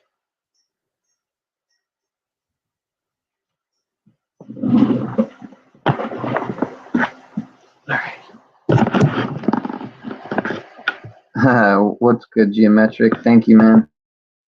Yeah, hit the like, everyone, all three of you. You know, I do want to say this. The fact that the likes can go up to 9, down to 7, up to 11, down to 9, up to 13, down to 11. It's like this shit happens every video I do. You know, it's not just the likes; it's the view. Likes go up and down. Huh? So that I'm it's kind of weird to me. That's like how It's do like, likes go wow, up and man, down? people Like, are really, people like and unlike, and then they yeah, like, and you then they know, unlike. like, really fascinating that everyone's doing it. You know, it's almost like it's not everyone doing it. You know, but anyway, just annoying. I'm tired of it. It makes me. I mean, I really do want to, branch out and start to go onto these other platforms and stuff. But I mean, really, had I done that, where are you going? Had I done that in 2020, I could have, maybe avoided getting deleted and stuff like that, because I would have been putting effort elsewhere, and then I don't know. Just a theory. They crack down hard though on a lot of people. So, anybody who survived, I think, was probably not really going that hard. They were kind of trying to stay afloat, which I guess I can't blame them. They wanted to, they had a big enough channel or whatever. But yeah, some people just went all in. So that was kind of like me in a way. I mean, even I could have gone harder, definitely. But yeah. Have you ever seen what's the name of that site? questioningcove.com. The whole word with the ID .com.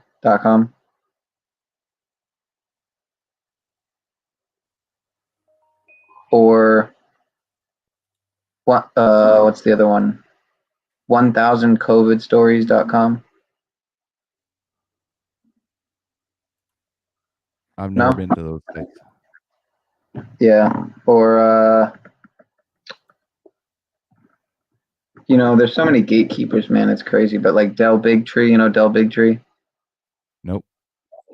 Really? The Highwire? Nope. Oh, wow.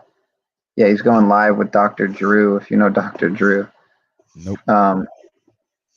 Wow, dude. You know what? Who gives a shit? Because they're just fucking gatekeepers anyway. I'd say 99% of the either the channels that you name I've never heard of. What about Plandemic? Nope. That documentary? Nope. I never even watched it, because I knew what it was. I mean, I knew what all that shit was. I have no idea what you're talking about. Yeah, it's just all controlled gatekeeping bullshit. 90% truth. Well, some of it, not even that. Some of it's more bullshit than truth, but some of it, I think, is meant to prop up the lie, you know, like the lie of the germ versus the terrain, while addressing the obvious truth, which is that the cure, so-called cure, is very dangerous and ineffective and all that, which is very useful for people to hear. But then the whole time it's propping up the foundational lie, which is the Rockefeller, you know, bullshit. So the Rockefeller medicine deception. Yeah. You know, I really got to read this book here. You ever read this? Nope. You know what it is? Nope.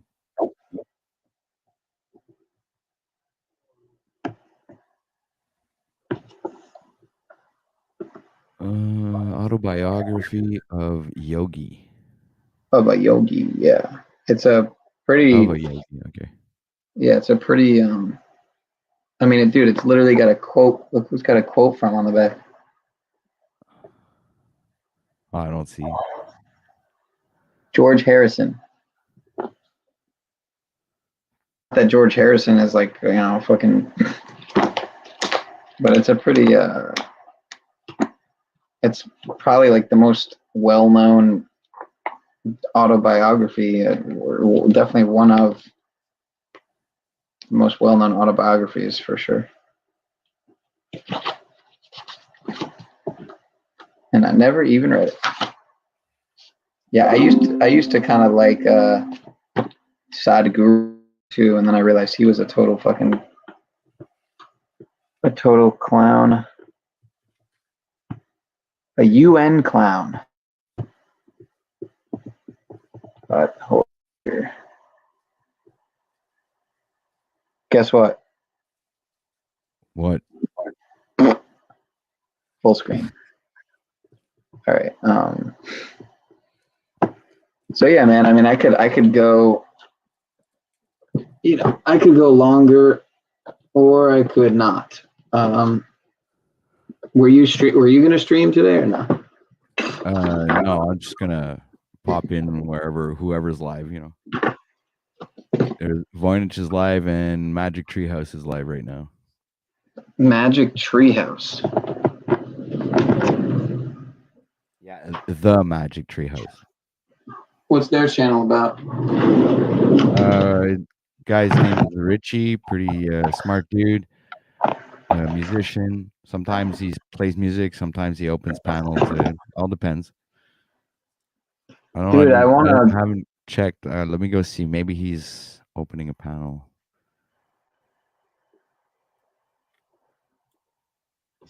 Let me see what other video I have. I think he might be opening up a panel. Oh, really? Hold on a sec. I don't know. All right, this is the last video, so I'm just gonna fucking watch it because it seems interesting. Let me ask you another question about the terrorism list. What process is afforded a U.S. citizen, not someone who's overstayed a visa, not someone who crossed the border without permission, but an American citizen? What process is currently afforded an American citizen before they go on that list? I'm sorry, there's not a process afforded the citizen prior to getting on the list. There is a process should someone feel they are unduly placed on the list. Yes, there is. And when I say process, I'm actually using half of the term due process, which is a phrase we find in the Constitution, that you cannot deprive people of certain things without due process. So I understand Mr. Good's idea, which is wait until your right has been taken from you, and then you can petition the government to get it back. I understand that that's his idea. My question is, can you name another constitutional right that we have that is chilled until you find out it's chilled, and then you have to petition the government to get it back? Is that true with the First Amendment? Sir, there are strict criteria before. That's not my question, ma'am. That is not my question. My question is, what process is afforded a United States citizen before that person's constitutional right is infringed? Then he's fine with doing it with the Second Amendment. My question is, how about the first? How about we not let them set up a website or a Google account? How about we not let them join the church until they can petition government to get off the list? How about not get a lawyer? How about the Sixth Amendment? How about you can't get a lawyer until you petition the government to get off the list? Or my favorite, how about the Eighth Amendment? we're going to subject you to cruel and unusual punishment until you petition the government to get off the list. Is there another constitutional right that we treat the same way for American citizens that we do the Second Amendment? Can you think of one? Can you think of one? I don't have an answer for you, sir. Of course you don't. All right, well, I'm out of town. You're a fucking joke. Your whole life's a joke. Therefore, you're a joke. And that's just the way it is. You will always be the same. You're a fucking jokey joke. Proper instruction. Oh, it looks like. Oh, what is this about? What in the fucking world? Midnight slaving with everyone's favorite daddy with genital folding. Yoga class. You will be completely soaked in herbal liquid. Attendees must learn to fold and unfold their genitals. Do not attend if you can't hold your breath for 33 lunar seconds. Buckets and rags available for $6. Free tree bark snack provided. What in the fuck is he about right now? He's on some other shit, I bet. Paul's on some shit. No, this is something different, right? This is like. Oh my fucking gosh, dude. They don't issue that. That's just a made-up shit. No, it's not issued. You have to buy this Good privately. Lord. Yeah. Apparently a common theme for military. Good Lord. Men. I wasn't aware of this. I just. Is that live? Yeah, it looks like it. He's been live for fucking. Let me think. If he's been live for 3 hours, hold up. If he's 3 hours, he's on, I think, Mountain Time. That means he's 2 hours behind. So it's 5. So he started at what the fuck? He's shot out. He started at 3 a.m. He's more shot out than I am. He started at like 3 a.m.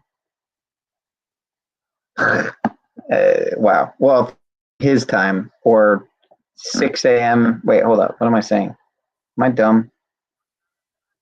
The stream's been going for 3 hours, which means it was 4 here. No, my bad. It was 4 here, so it was 2 there. So he started around 2, and it's about 5 there now. If I'm not mistaken, I think he's in Colorado or something, or New Mexico. What the fuck is he about? I don't know what he's doing, man.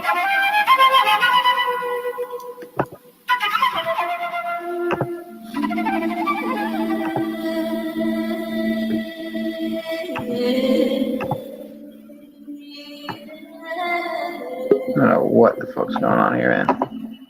Looks like we got Mars back in the house. He's probably gonna tell me, yo, what the fuck are you watching Paul's bullshit for? And yeah, I don't blame you. I mean, what am I doing? Better yet, what's he doing? I was just saying, like, I don't know. Go ahead, Don't man. mind Speak. Don't worry about me, man. Just in one ear, out the other. I mean, I'll be honest, dude. I was not planning on going this long. Mostly just because I don't want to. I want to use the 20 hours a month, like, in a conservative fashion. You know, I'd rather do 10 2-hour streams than 3 8-hour streams, but. You know, did you just add this account as a destination on your StreamYards account, or did you create a new StreamYards for this YouTube? I think I made a new I think I made a new StreamYard for this account. So therefore, you know, I think I've only used in addition to this stream, I think I've only used a couple hours maybe on StreamYard. So that would mean I still have like a dozen hours maybe, or at least 10 or more. So, you know, whatever. I mean, realistically, I probably should just buy the plan. It seemed like worth it and all that, but I don't know. I'm kind of like Freedom Grower. I don't want to I don't want to pay if I don't have to. I mean, there's always a way, right? You know, so, and I'm kind of always like that. I've always kind of been like that. I don't mean to be an anti, you know, well, you can't say I'm an anti-Semite because I was bar mitzvahed, so fuck you, you know, but I am kind of Jewish. I am a little bit, if I don't have to buy something, by all means, I'm not going to. So I'm gonna do whatever Well, I if you're can trying to to get not. around paying StreamYards, I mean, there are ways. You can use OBS and just let it cancel after a month. But I'm not Wait a recommending minute, it. but But OBS is OBS though. I'm just saying. OBS is a totally different platform. What do you mean? OBS is. I mean, I have OBS downloaded. You put in your stream key into OBS. There's Restream. Yes. Which is pretty interesting. And then you don't even have to go live through StreamYard. You can just go live through OBS. Hold on, I'm shot. I don't know what I'm doing. I know shit, and I just don't even focus on the fact. I'm like, I know so much, and I don't even focus on all the things I really know, man. And I have to remind myself how much I know, and then I'm like, holy! Oh my god, why do they rip on fucking Talcott so much, man? Oh god. Wait, hold on. I can do that. Hold on, I'm shot. I don't know what I'm doing. I know shit, and then I just don't even focus on the fact. I'm like Talcott. I know so much, and I don't even focus on all the things I really know, man. And then I have to remind myself how much I know, and then I'm like, holy! Let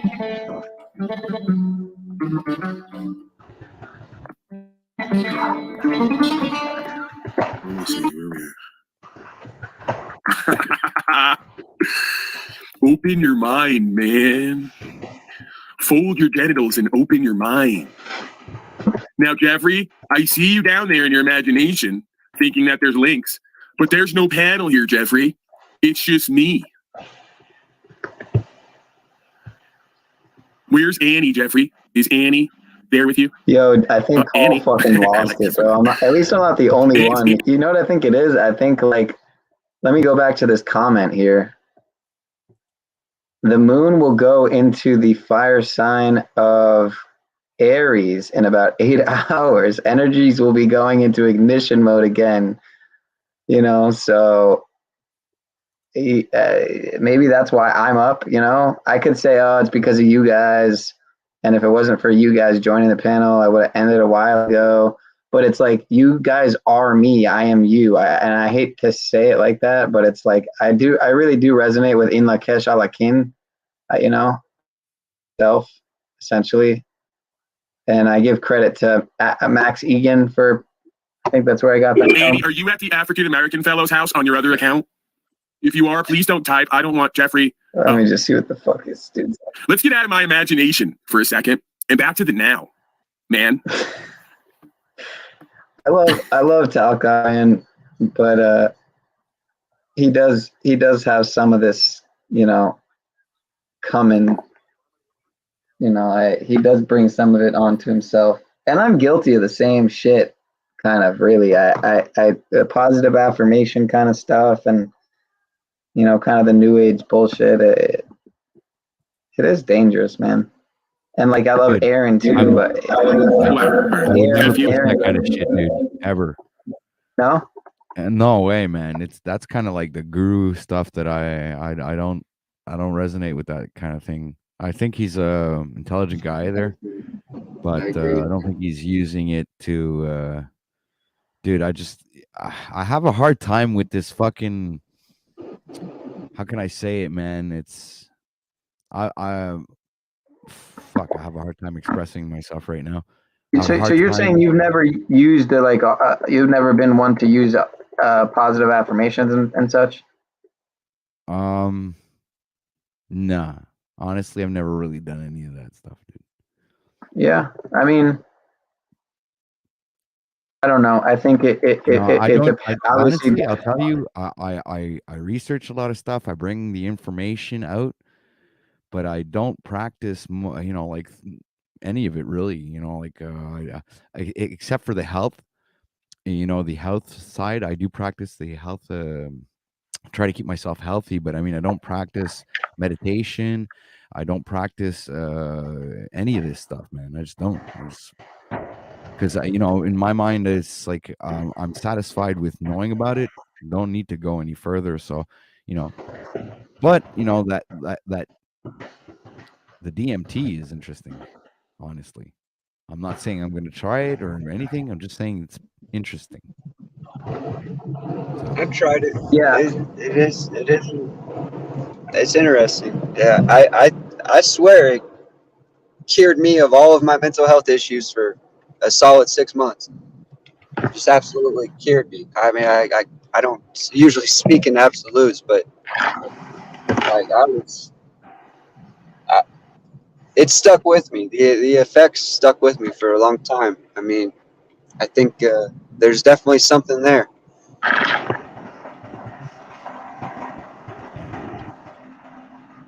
I didn't quite have like it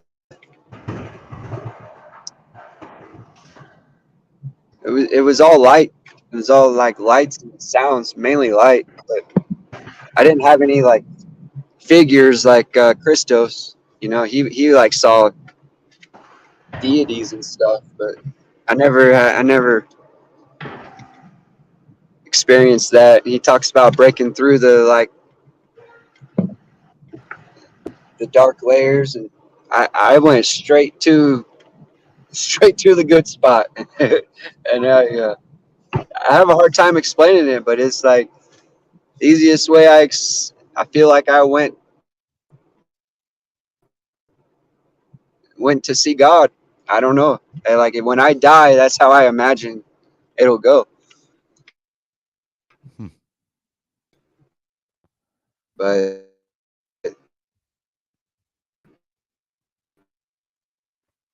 I'm actually speechless of what you just said, man. I'm like, that was actually profound, man. And it's someone, you know, I think Christos said, you know, it is like describing God. It's really hard to put words to it. You can't really do it any justice. The only way to justice is a terrible word, but you can't really do it any good by describing it. It's something you really have to experience. But so I'm kind of against the drug part of it. Like, right, I had a shaman help me through. It was a guided experience, but I'm kind of against that. And he was really open and honest about it. It's like, man, you really want to work on trying to figure out how to harness this energy naturally. But this is kind of like a cheat code, a shortcut. Yeah. So did you? So what were you just talking about? The time you smoked DMT, or the time, or what? Or did you drink Aya, or? Yeah, oh, fuck. I'm on a really bad road. Hold on. Well, what I was gonna say is when one of the times I smoked DMT, which I tried it several times over years. Maybe 10 times, or no, probably not that many. I don't know, maybe 8. I don't know. Maybe 12. I'm not sure. Because just several times. The exact number doesn't matter. I get whatever. Maybe a half dozen to 8 to 12 times. I don't know if I had to guess 8 to 12 times, but that works. But it could really be like 15 because really I always with the fucking subject, bro. Who cares how many times? Just I always pussyfooted, I never really took it all the way. I always kind of was scared to go the whole, I was always scared to go the Terrence McKenna, route. So I always was kind of like, and that's the thing. It's like, yeah. Well, yeah, that's what they call it. Right. I mean, I would say I almost blasted off. Like most of the times I almost blasted off because like I wanted to, but I also was scared to. So I kind of almost did it, but I and then there were times where I really pussyfooted really, but probably did blast off. I was at a music festival and not only was I super sleep deprived, but it was literally in March of 2020, right when everything was going down, right? And ironically, if you want to call it irony, when I had gone to this festival, to this camping festival in Central Florida, it's called Okeechobee Music and Arts Festival. there was just planes flying, dude, just spraying just covering the sky, dude, covering. I was like, man, I thought I was coming out here to fucking get some beautiful fresh air, you know, because it's like in the middle of like country bumpkin town, and it was just nasty, dude. It was just polluted, like just fresh poison, like galore, and just raining down. I was like, wow, this is great. This is gonna be a great weekend, you know.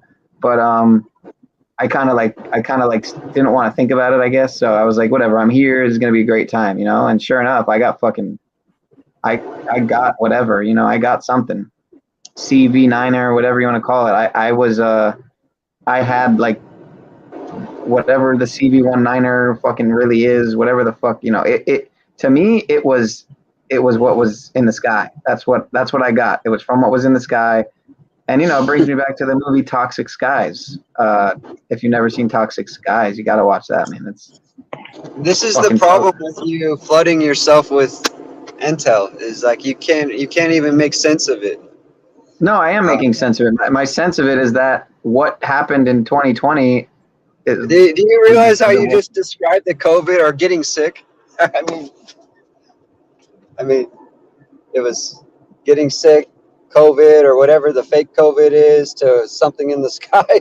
I mean, that's a lot to process, man. How is that a lot to process?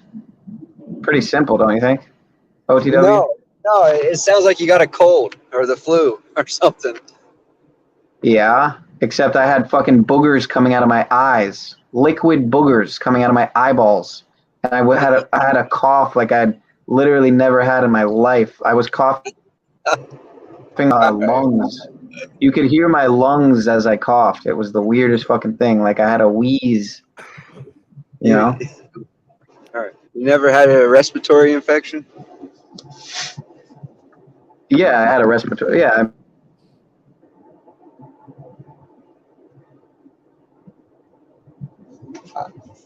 That's all right, man. I could.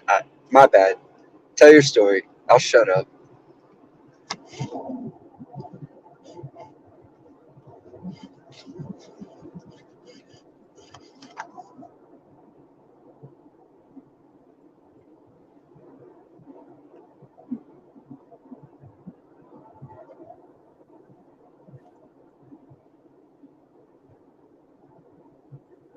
Is there anybody in the room?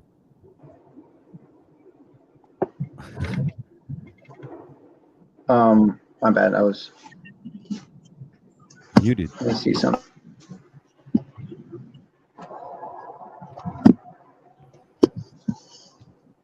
So that stuff that from the sky that got you sick, did anyone else around you get sick?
Yeah, I was just thinking about that. Maybe I go take a nap before I go to work.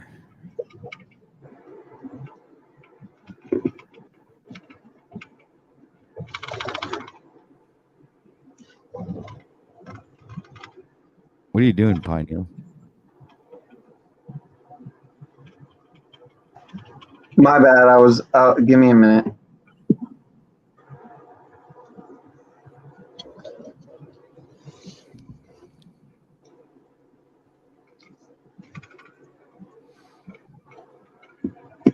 I just passed mile marker 322, Pineal.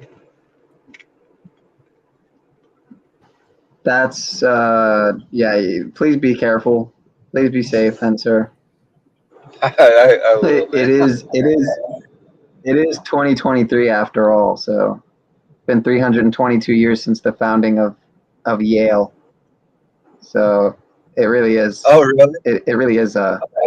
Yeah, dude. So it's like, okay, so not only is it 2023 322 year, but it's literally 322 years since the founding of Yale, where Skull and Bones originated out of. So they're off the chart. They're gonna be off the chain. That's fast. Yeah, that's interesting. Carefully planned, carefully calculated. Yeah, you know, I mean, that's why I'm like, that's why I do side with Hubbard on a lot of his findings. I mean, that's why I am a moderator on his channel, because it's like I have gained a lot of value from his work. What I do think, though, is that it is very possible, though, that he mixes up the organic and the inorganic. You know, and I think that's what probably a lot of people do in the so-called gematria community is they're tapping into the, you know, the both sides of the code. So What's organic nowadays, though? It's all pretty much tainted, isn't it? I mean, and this is another thing. I guess I already said it before, but it's like, you know, he's never really, you know, like no one's really said like where this code's coming from. Okay, let's say it is inorganic and it's the Jesuits. Okay, how are they manifesting this code? Is it through like some type of ritual, and it like literally just manifests like through this new alphanumeric code, or is it like supercomputers? I mean, like, what the fuck is it? Like, in Angels and Demons, the movie, the Da Vinci Code series, it was like the first time. it could be all of that, but why does it matter? Because I mean, I think OTW touched on it a little bit. You know, like being in a simulation. You know, it's so easily manipulated, and I don't know. I mean, I don't know, and I don't think any of us really know. So what's it? No. Yeah, it's speculation at you know, well, I don't want to say at best, but what do you call it? You know, in Angels and Demons, though, it is interesting because, but again, it is a movie, so that just might be what they want you to think and how they want you to see it. But it's the first time because, but again, whoops, say it again. No, you cut out. I didn't realize you were still talking. Sorry, it's just my signal. Continue, please. No, I was just saying, what was I saying? Damn it. I don't remember. Well, I think that I think, yeah, I don't know how to say it really. I just, it's good to be aware, but you're looking for your answers there, and that's their truth. That's not the truth. So, I mean, a lot of it is probably a little bit of everything you suspect, but I think the important part is just realizing it's all bad and learning to separate yourself from it. You know, I mean, do you plan on going to Yale? Do you plan on joining any frats? I mean, right. I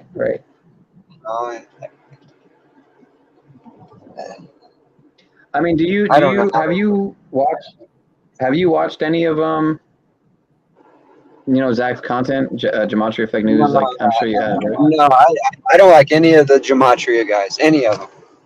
I haven't found one good one I like. I kind of resonate with, you know, some of it, but it was years ago. I mean, the shit's not even interesting anymore. It's like, when you're just starting to wake up, yeah, it's real fascinating to draw these connections. But once you realize it's all connected, then you don't need to It's kind of like a dead end almost, or something. Well, not a dead end, but yeah, there's nowhere to go further. It's like it's a never-ending rabbit hole. It's like, okay, you're it's a tapped into the never-ending rabbit code, hole. but- Right. Yep. Because there's always going to be, hey, you know, if the sun's going to rise, there's going to be another ritual. So. Yep. Yeah, it's like I don't know, kind of how I look at like the revelations in the Bible. You know, it's prophecy, and if as long as you believe it, it's going to come true. It's going to come true. You know. Right. That was somebody's carefully calculated plan. You know. It's there are a lot of things that are going to be like.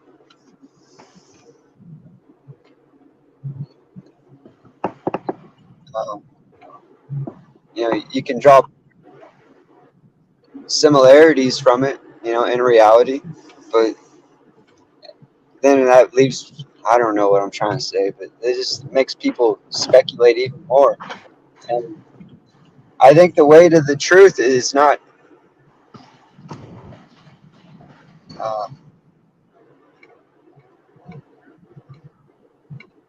it's not obsessing over what they're doing, because you already know it's bad. You know, I think everyone who is going to realize it's bad already has. I mean, you know, there are going to be a lot of people that have accepted it and don't know what to do about it. And so they just continue to live their lives, you know, as is. But I don't know. I'm kind of babbling, and this is what I get onto you for. It's like, man. What about this John St. Julian Baba Wanyama guy? Do you know this guy? No. No? You don't know this guy right here? Look, I'm hovering over his can you see that or no? No, I can't. I'm driving, but well, he got I think I would say he got really mostly well known for his videos about, you know, the sacred secretion and the pineal and like the whole you know, the whole anatomical significance of, you know, biblical mentionings of, you know, the pineal and all, kind of very similar to Santos Bonacci and stuff in some ways. Wouldn't you say, Pat? Pat might have fallen asleep. He does that a lot. Yeah, I don't know, man. It's the same with that stuff for me too. I mean, I would much rather indulge in some Santos, but then yeah, I'd be curious to know. Gematria, but you know, I guess my point is like, it's the tree of knowledge versus the tree of life, man. Like,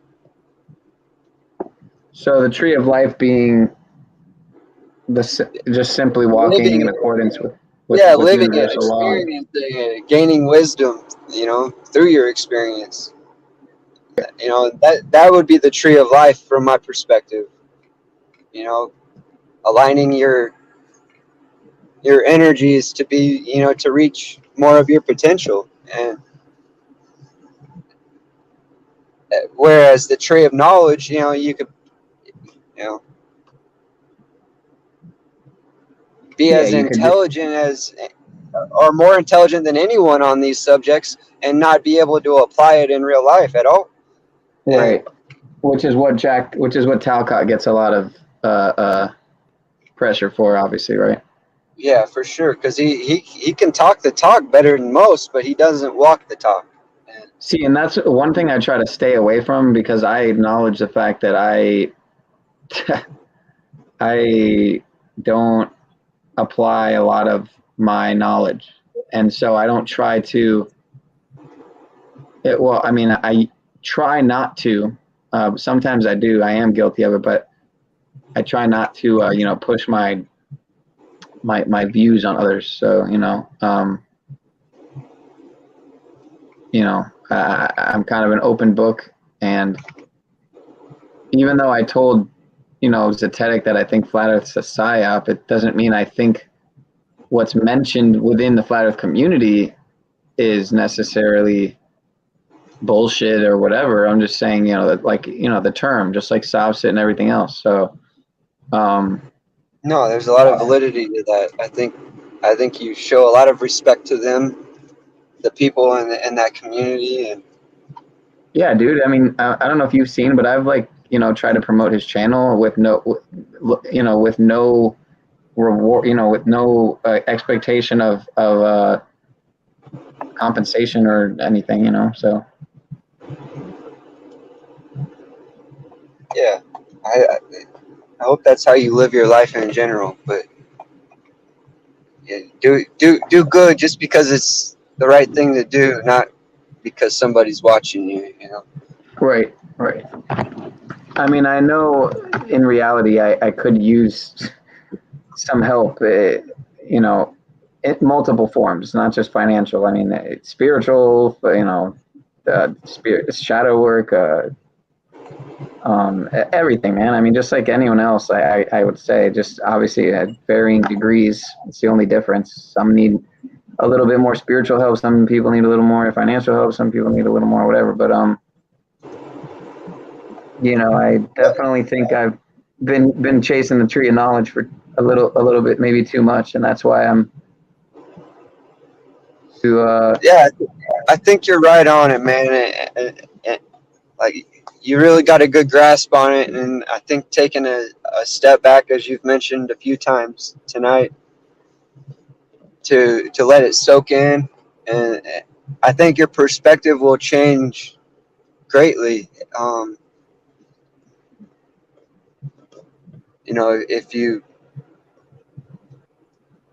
let some of this soak in, and then are able to, I'm not finding the right words, but then you can take another look at it. Yeah. And yeah. then it'll resonate a lot differently. You won't be like,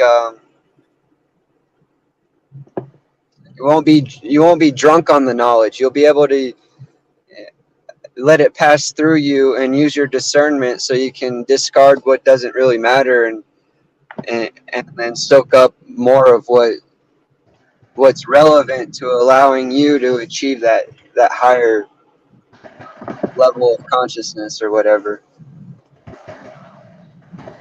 Right. Yeah,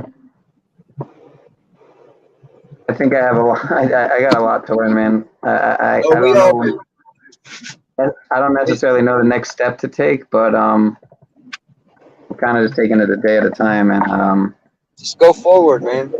It doesn't matter. You can't be afraid to fail. It's like I think the most successful people probably made the most mistakes.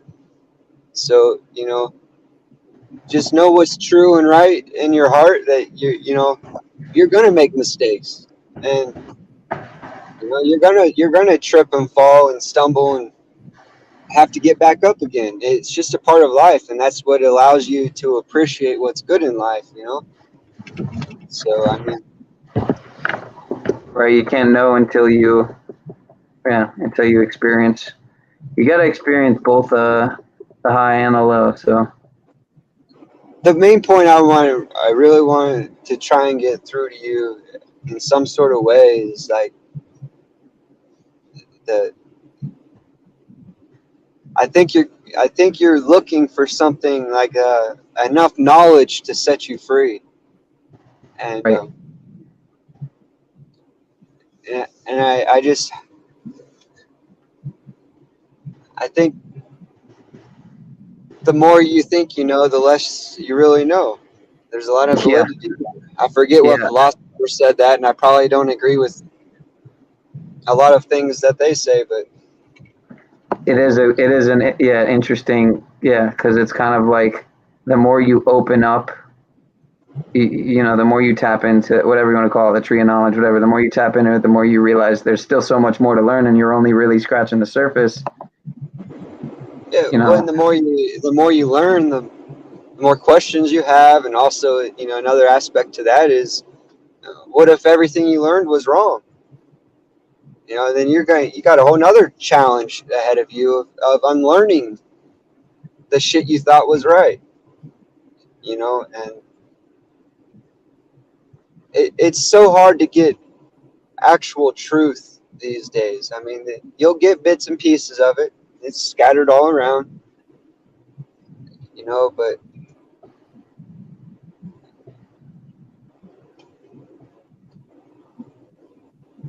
I think you know enough, like, to where you don't need to.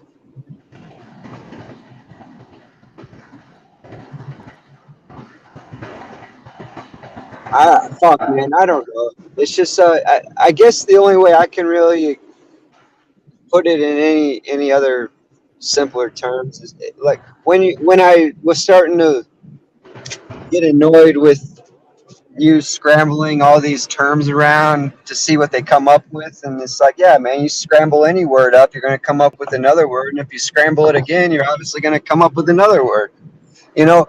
But it was a whole lot to process, and it was energy draining, whereas the conversations prior to that were like, I drove 300 miles and I didn't even fucking realize it, you know, because it was such a good conversation, and it was just energizing, and it was driving me through life like I was just floating, you know. Whereas, man, I felt drained after 2 minutes of listening to you try to describe, you know, the anagrams of these words. You know, because you know something's there and you're looking for it, and you think it's important because it is important. I mean, it's important to recognize the deception, but to a certain degree, you know. Right. If you spent the rest of your life learning everything they did bad, you would have wasted all of that time learning what you could have done good, you know. It's like you got to separate. It's like separating public and private, you know. You can wear two hats, just not at the same time, but you got to really start to think. When you dig into that, it's like, man, that concept is important, but at the same time, then you start learning the etymology of public. You know, it's a fucking Roman cult, you know. So they're not much good about the public if you really want to get down to it, but it's a part of this realm, and we got to recognize it and learn to separate ourselves from it. You know, that you'll hear like a lot of these auditors, it's public, I'm a member of the public, and you know, and shit like that. And I'm not saying it right, but you know, you get the point. And it's like, this is public property, you know. Well, fuck, you better move on then. If you're a private man, you know, what business do you have in fucking public property? You know, and the reality of it is it's so fucking everywhere. You know, you're only supposed to travel through public property or to public property in order to get what you need to survive. You know, and you need to live. But other than that, you're supposed to keep to the private. You know, you're not supposed to use the public property, not supposed to use the public library. You know, shit like that. But I mean, you can't take that as absolute. You know, it's like you can obviously find some good intel in a public library, but you can't look at it like some sort of authority. Like, it has the truth in it. It has a truth, and it has a part of it. But, you know, we call it, you know, this term, it comes back to the truther idea. You know, it's like, what's a truther? You know, if anything, it's you know, a citizen of the Most High, you know, or whatever, you know. That, because that's what the truth is, you know. The truth is, that's what I think God is. God's the truth. And it's so many. It's everything, right? Yeah, God is truth. Yep, exactly. Satan is the father of lies. So yeah, I mean, Zetetics actually. I can't remember how Zetetic has said it before in the past, but I really resonated with how he put it. But yeah, basically, I mean, you said it. You said it also. I mean, same way. God is truth, Satan is lie. So yeah, well said. Something's the simplest. The father of lies. And what's the antipode to that? It's going to be mother the of truth. the father of truth, lies, whatever. Yeah. Father of lies, mother of truth, Mother Earth, Mother Nature. You know, whatever. I mean, it's all of it. Father Chronos, Father Time. Yeah. Yeah. Well, those are those are concepts. You know, because time is time's an illusion, and yet we're experiencing it as if it's fucking reality. It's like we really are perceiving it through our you know, senses, through our pineal, through the whole kit and caboodle, through our whole perception and conception. We're perceiving time like it's this real thing. It's literally not, though. It's literally an illusory construct, you know, based on. I mean, it is based on actual processes like planetary, you know, astrological, you know, whatever, astronomical and astrological, you know, processes. But it's, hey, psst, leave her alone, man. But yeah, it's based in reality, but also illusion. So, because reality is an illusion. So that's why when people say like, you know, how can everything be man? I don't know. Like,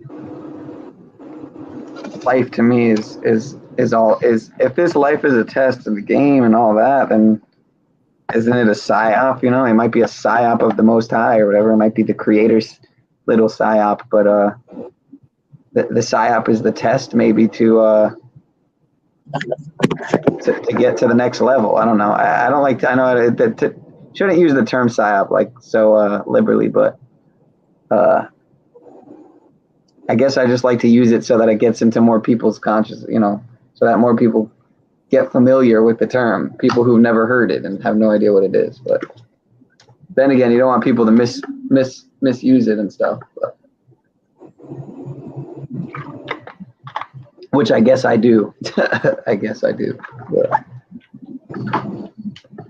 But anyway.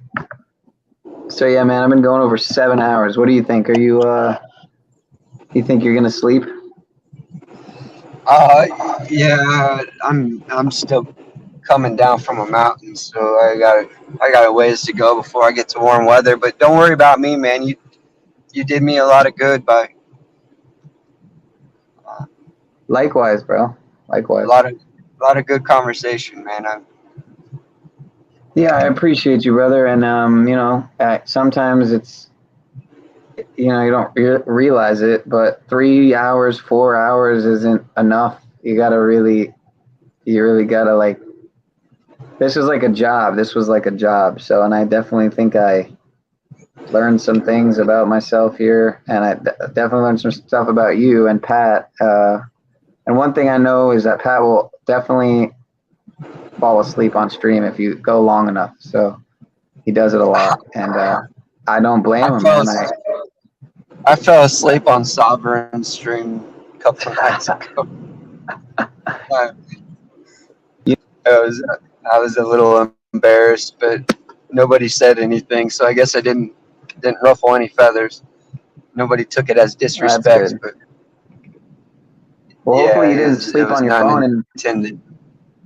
Hopefully you didn't accidentally sleep on your phone and press the report button, because he got his channel taken down supposedly,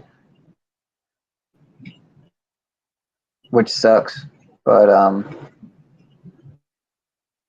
that's how I feel. That's why I feel like he was probably over the target. It's some stuff he was touching on. Must have been over the mark, but you know. Yeah, his son did his stream. Yeah, burn the corporate fiction. Yeah, he's doing good. And they hit all of the fucking talking points that you're not supposed to. So, I mean, really, if that stream didn't get shut down, then I don't know what the fuck. Yeah, well, if you got such a small, I mean, his channel doesn't even have 100 views. 100 subs. It's probably barely gets views. I don't think they're so much worried about that, as even though Sovereigns wasn't that big either. It only didn't even have 2,000. Maybe had 1,500 subs or something. But I don't know. I guess I don't know how these algorithms work and shit. But yeah, I would imagine when it's so small, they don't even fucking bother, because it's like, whatever, 7 people are watching. Whatever, 770 are watching this fucking shit. Maybe even 700, whatever. But I guess in his case, he must have been touching on some subject matter that hit the mark or something. I'm curious. I wanted to ask him because it's not a person making these decisions. It's not a what? There are insiders that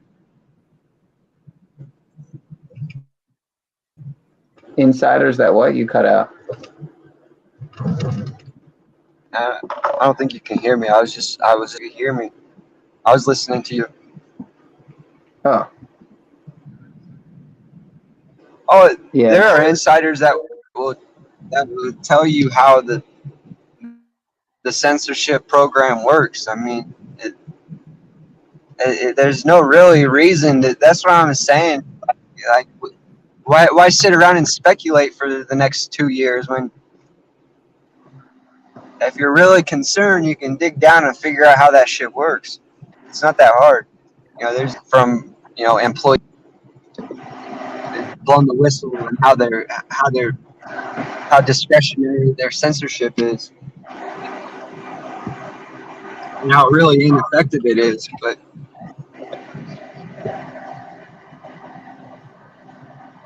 yeah, I definitely want to get there's a list of words that are like trigger words and stuff that I've brought this up before, but I'm sure a lot of the people with bigger channels, I bet that could be the secret to growth, man. I mean, that could be and I've heard you talk about this. Like, you need me to make you a list? I mentioned it one time, like a couple days to a week ago. But yeah, all I'm saying is I would like to get it. That's all.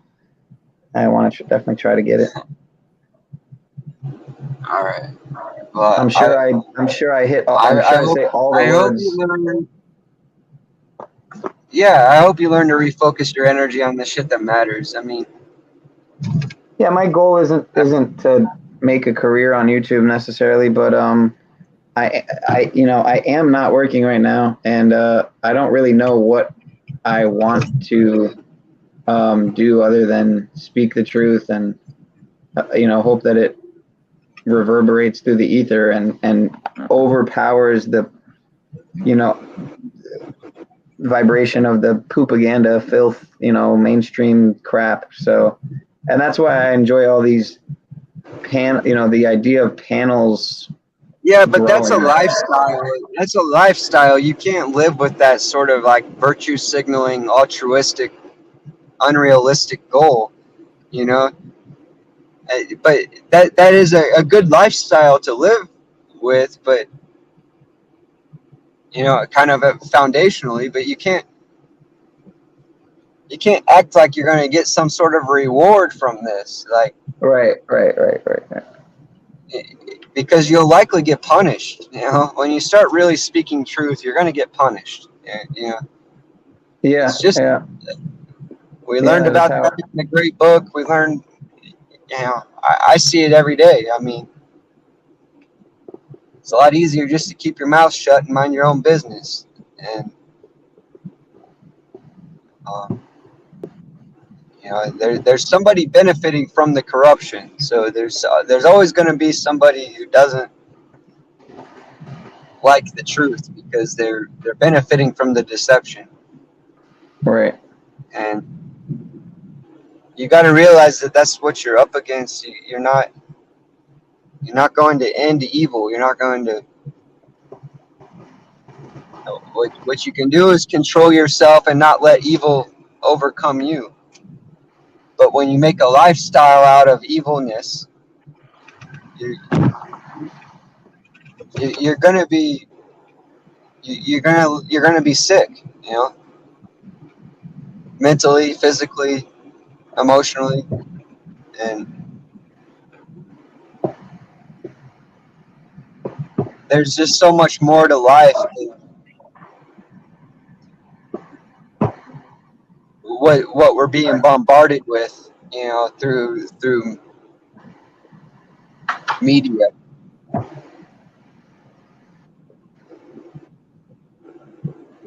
Look at a little munchkin there. Oh yeah, bro. About the what do you call it? The blanket there you had mentioned. It was a gift like years and years, bro, when I was like way younger, because I was raised Jewish, so I was fucking bar mitzvah and all that. So when I was probably like a teenager, it was gifted to me by my grandma, I think. And so I just still use it. It's like a fucking Hanukkah blanket. And you know what I've realized recently about the so-called Star of David or whatever is it can be seen as a not a Merkaba, it's a hex. It's sacred geometry, but right. yeah, but like some people just see it as like a Star Remphan or like. But as you already described just now, it's like the swastika, man. All right. Right. It's all right. Everything gets inverted. Yeah. Well said. Well said. Everything gets inverted. Yep. So I mean, everything gets perverted and inverted. So yeah. Well said, sir. It's like the people walking around with the cross on their gold chain hanging from their neck, like that's gonna prove something, you know? Right. Yeah, I mean, I don't downplay the value of gold. I mean, I think gold, as far as an a spiritual, alchemical like type of, I don't want to say technology, but tool. Sure, I think it definitely an electrical conductor. It is technology, but But at the same time, what does it represent today? It's all along the same lines as what we just talked about. You know, it's like, what does it represent today? It's not. It's all been hijacked and corrupted, and for purposes of control. Fucking so lame to keep repeating that, but it's just the reality of it. I mean, fucking gold's not even. I don't know. It just doesn't carry the same energy as it once did, and maybe that's because a lot of it's fucking cut. Well, I would say because of who's controlling the wealth, but I mean, I don't know if you know, but there was a big scandal with, I mean, this isn't really gold. This is, I think, diamonds, but it's happened with gold too. I don't know about at Jared's and K's and stuff, but literally at the biggest fucking most popular, I'm sure you've heard of Jared's, he went to Jared's, and K, I think K Jewelry, like they fucking were being found out for fucking fake diamonds and shit. It's like, wow, bro, can you imagine you bought your girl a fucking $4,000 or whatever, however fucking many $1,000 fake diamond, dude? I'd be fucking beyond livid. I would immediately seek fucking legal counsel and that's like totally fucked, man. That's like totally fucked. That's the epitome of organized crime. I mean, fraud or whatever. And I don't know the story how it went down, but I wouldn't be surprised if they tried to just fucking played stupid or something, like, oh, we were getting it from this guy and they were getting it from this guy and we had no idea, That's probably what happened. I don't remember, but did you hear about that shit? That was like a few years ago. No, what are you talking about? Jared's, the jeweler, Jared's jeweler. Like the big jewelers where Yeah, everyone yeah. goes to get their, they had fake diamonds and shit, man. Well, they weren't fake. They were lab made. Oh, okay. So you do know the story I'm talking about. No, but I just imagine it. This is kind of what. I mean, I could be botching it a little. I thought it was that they were like fucking, like literally fake diamonds, but you might be right. no, they can make diamonds in the lab for like a tenth of. I don't know. I guess they carry about like a tenth of the value. I'm not sure exactly, but So it still has some. they look right. Yeah, they're just not natural. They're. Yeah, I don't or know like exactly. you can make that. You can make fucking zirconium look like fucking diamonds. I think if you really know what you're doing, probably. And if a person's stupid, I mean, how does a person really? There's just so many vulnerable people, vulnerable, naive people. So, Jeep Girl says diamonds are worthless. Don't be dumb and waste your money on one. Haven't you watched my video? No, I haven't, but I totally agree with you. And I was actually just talking about this, about how I would never spend more than maybe, and even I would never even spend, man, I would be the type of person, I'm not going to get, if and when I do ever settle down, I'm never going to, I don't want to, I'm not going to get my girl a gumball, machine ring, but at the same time, I'm not going to, man, the whole ring thing is just, I don't think it's necessarily a bad thing, the whole ring thing, but just the whole diamond market and jewelry market. Let me see this. Hold up. You don't think the whole ring thing is bad, huh? What do you think's good about the whole ring thing? Well, yeah, that's a good point. I don't know if there's anything good about it. So, I mean, in reality, it's kind of like the Lord of the Rings, right? Saturn. I don't know. It kind of does seem like Saturnian fucking bullshit to me. But What's Saturn? Saturn is the dark binary to the sun. So you think sun as enlightenment, life, and whatever. What's the in the binary system that we talked about? Everything has its duality or whatever. So what's the opposite of that? You got to consider that shit. There's a culture that worships the sun and a culture that worships Saturn. So yeah, put two and two together. And then there's like ones that don't do either, right? So, or am I wrong? Well, yeah, I mean, there's definitely everything in between, sure, but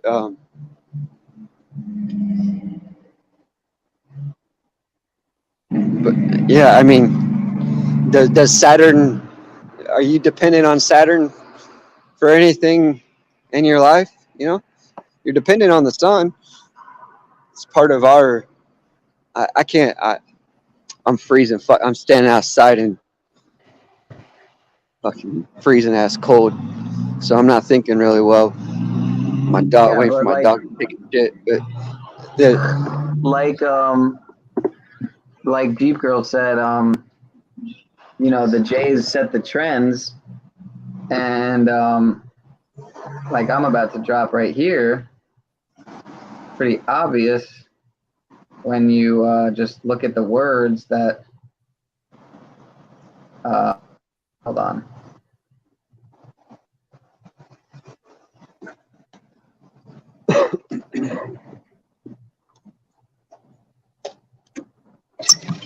And again, I was bar mitzvahed, so I can say, I can say this, right? It's just like a black man can say the N-word, and no one's really offended.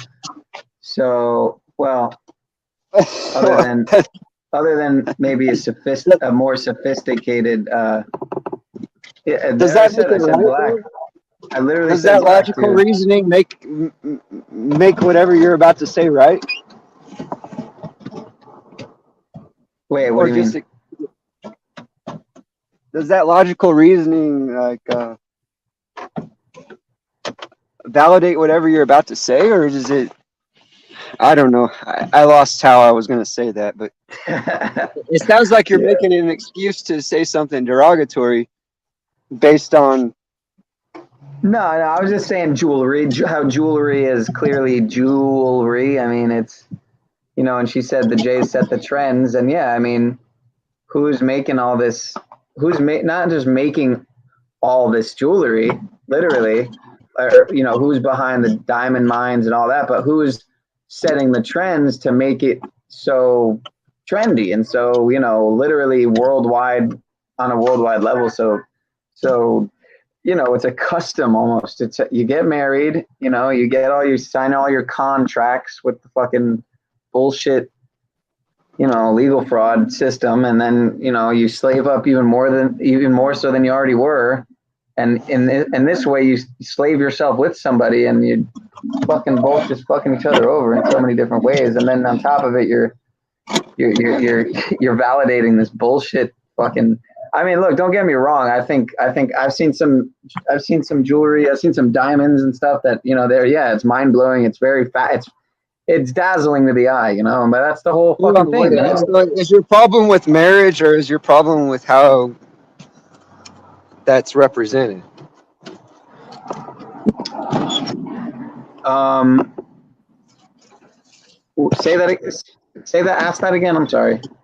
Well, you kind of lost me. I couldn't tell if your point was like getting married means you're slaving up with somebody else.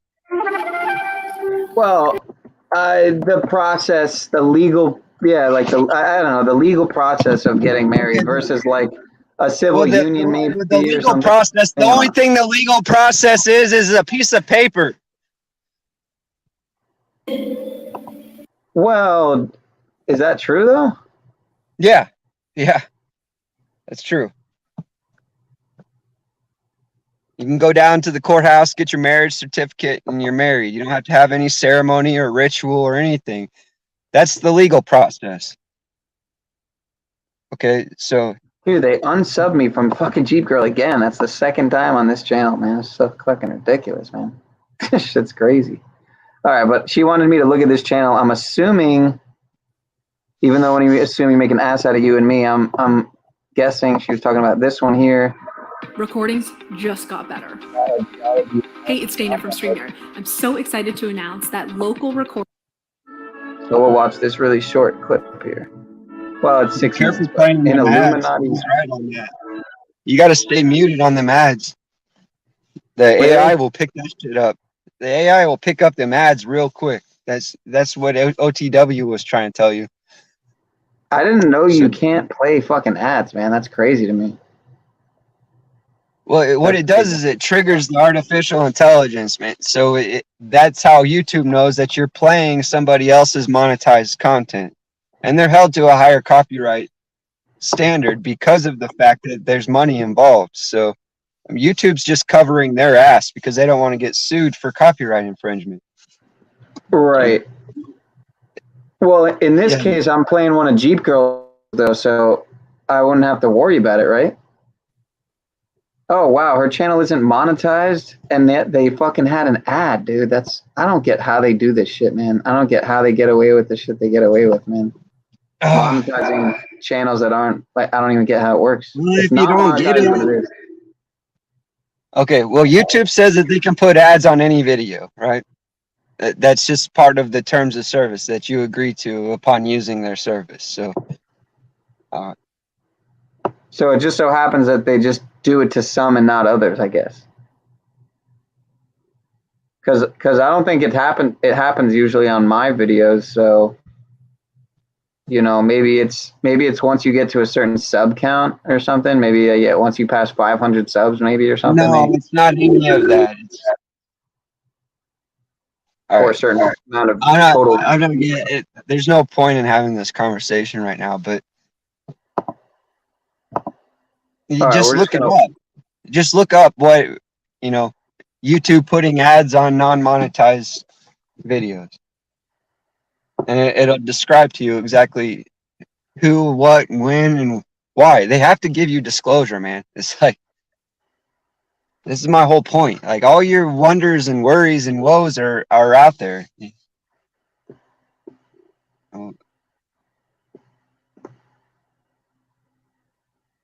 So there's no reason to have this expectation that YouTube should do something righteous. They're inherently evil. Right. Yeah. Yeah. I don't disagree with you there, sir. I do respect and appreciate you, Mrs. or whatever you are, Susan, Wajijikaka Kiki Kuki, but you know, my friend is speaking some facts here, so. Yeah, so my only point was you don't have to worry about a copyright from NJ, but if you're worried about getting censored and breaking the rules, then you got to realize that by playing an advertisement, that involves money, right? Right. So there was some sort of deal. I don't know, but you're basically getting in the middle of that. I don't know how to explain it in simple terms, but. Well, we got the beautiful Jeep Girl and Jen in the house, and I just want to say there is no here, so Grand Rising. Yeah, we're not mourning anything. We're simply celebrating life. So Grand Rising, and I haven't slept yet. So at this point, I'm like wondering if I'm going to. I might do one of those things where maybe we'll watch this video and maybe I'll end the stream, maybe take a little 2 or 3 hours, and then call it a night. It's literally the birds are chirping and the sun is up here. It's 8 a.m. So 8:13. But all right, we're gonna watch this. One of Jeep Girl's videos. I may have watched this honestly already, but I'm not positive. I'm not sure. The diamond legend has been going on for about a century, and nobody can understand that this piece of glass, which is thought to be valuable, actually has no value at all. To make diamonds valuable, the diamond industry had to do 2 things. Only God knows if. 1, raising them in value by making them rare. Yep. In order for diamonds to be rare, big companies either buy all diamond mines or resort to ways that prevent other small producers from blood diamonds, baby. Yep.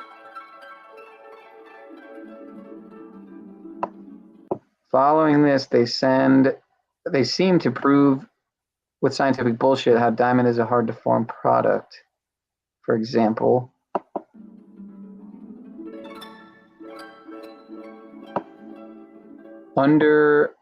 why is that looking all fucked up?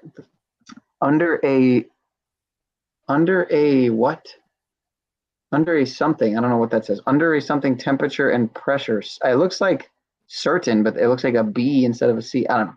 Under a something temperature and pressure, diamond is formed. This formation occurs under the Earth's crust near the Earth's core. The diamond reaches the Earth through volcanic and earthquake movements that occur. And an untested story of rarity is reflected in the media as if it were scientific. You know, and it just goes back to people just believe what they hear and see on the TV, man. It's the telling lies to your video. And that's really the face you should have right there when you see this bullshit and you hear the bullshit. But, you know. And, you know, it reminds me about the diamond mines thing. Apparently, Elon's dad is connected to diamond mines or something. I meant to look more into that recently. I was reading an article. Just get through the video, man. I'm looking for the facts. I'm not looking for so close to the Earth's core. All right, hold up. So just play the same scientist says the diamond is carbon-based, but just cold play carbon it. We can read. Not be found anywhere near the core. So close to the Earth's core, there should be an inexplicable carbon formation. In other words, about the diamond in this core, it's actually saying it's not actually cold.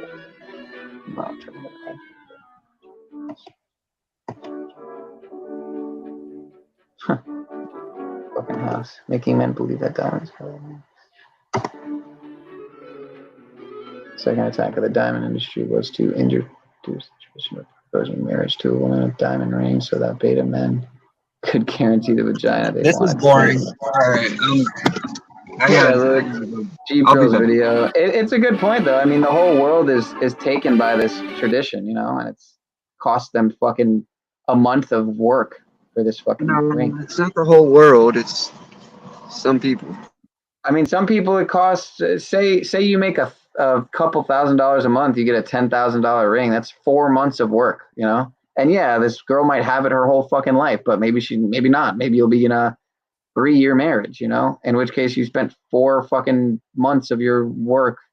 You know, I'm just theorizing here, but hypothesizing. But marriage proposal scenes.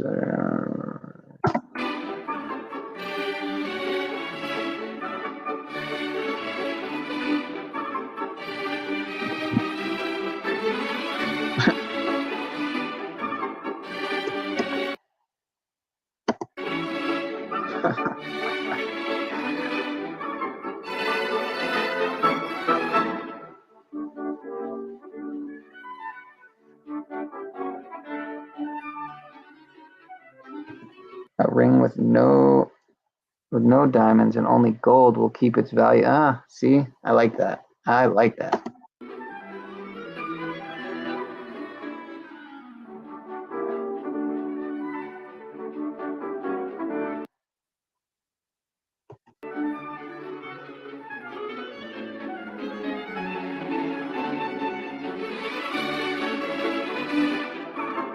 What? Diamonds that are said to be found in the rocks are actually found in petrified tree remains? Fuck.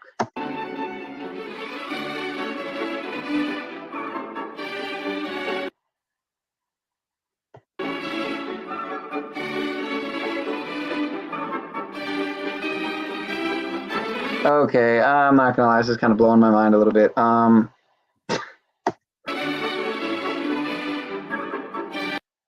Yep, mine kind of blown here a little bit. I think I did watch this actually too, like months and months ago. On your channel, Jeep Girl. Wow.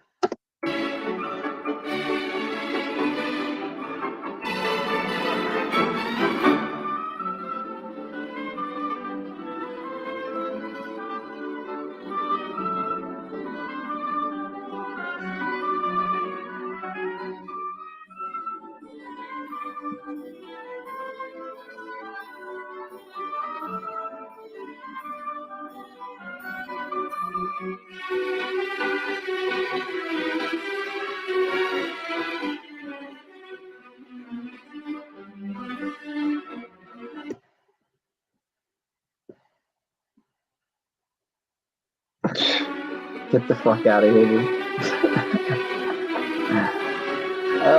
Okay, this is theory. To me now, this is kind of theory, but a damn compelling and intriguing one at that.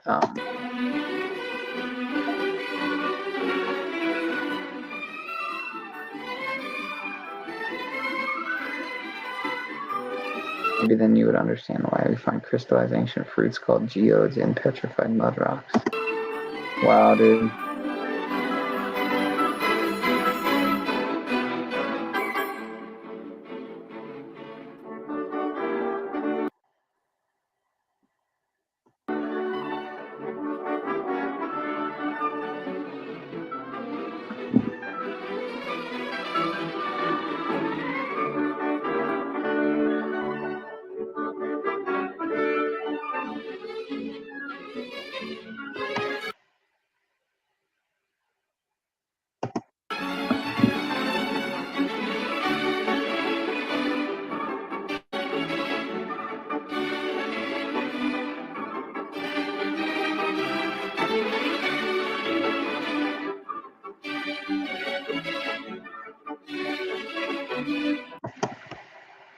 Damn, looks like your battery was low in this video, Jeep Girl. And wow, I didn't realize I had the fucking quality turned all the way down.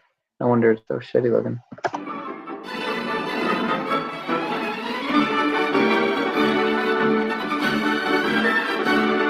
Yeah, some nice.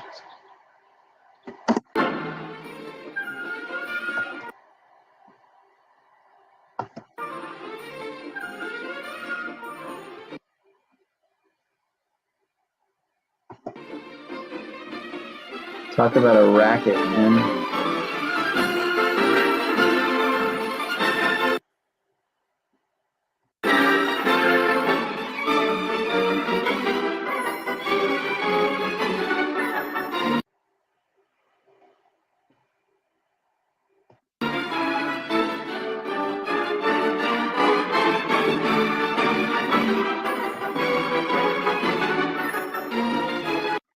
Pussy property value is a main factor that determines the price down.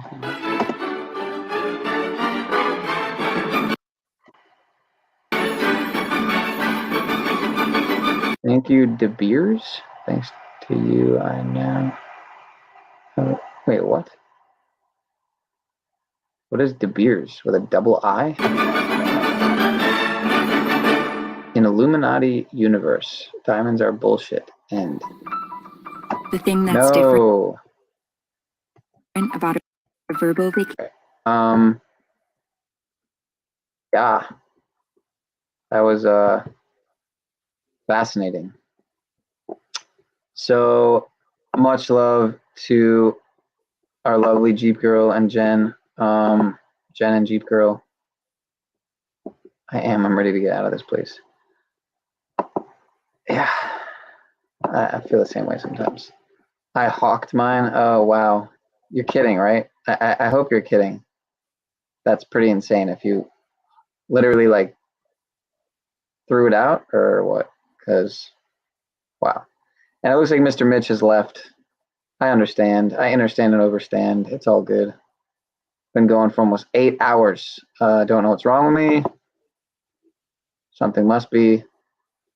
Now you know why the push for blood plasma donations. Look, I've been up all night. I can't really like make coherent thoughts and whatnot. But now you know why the push for blood plasma donations. I'm trying to think what you're trying to allude to.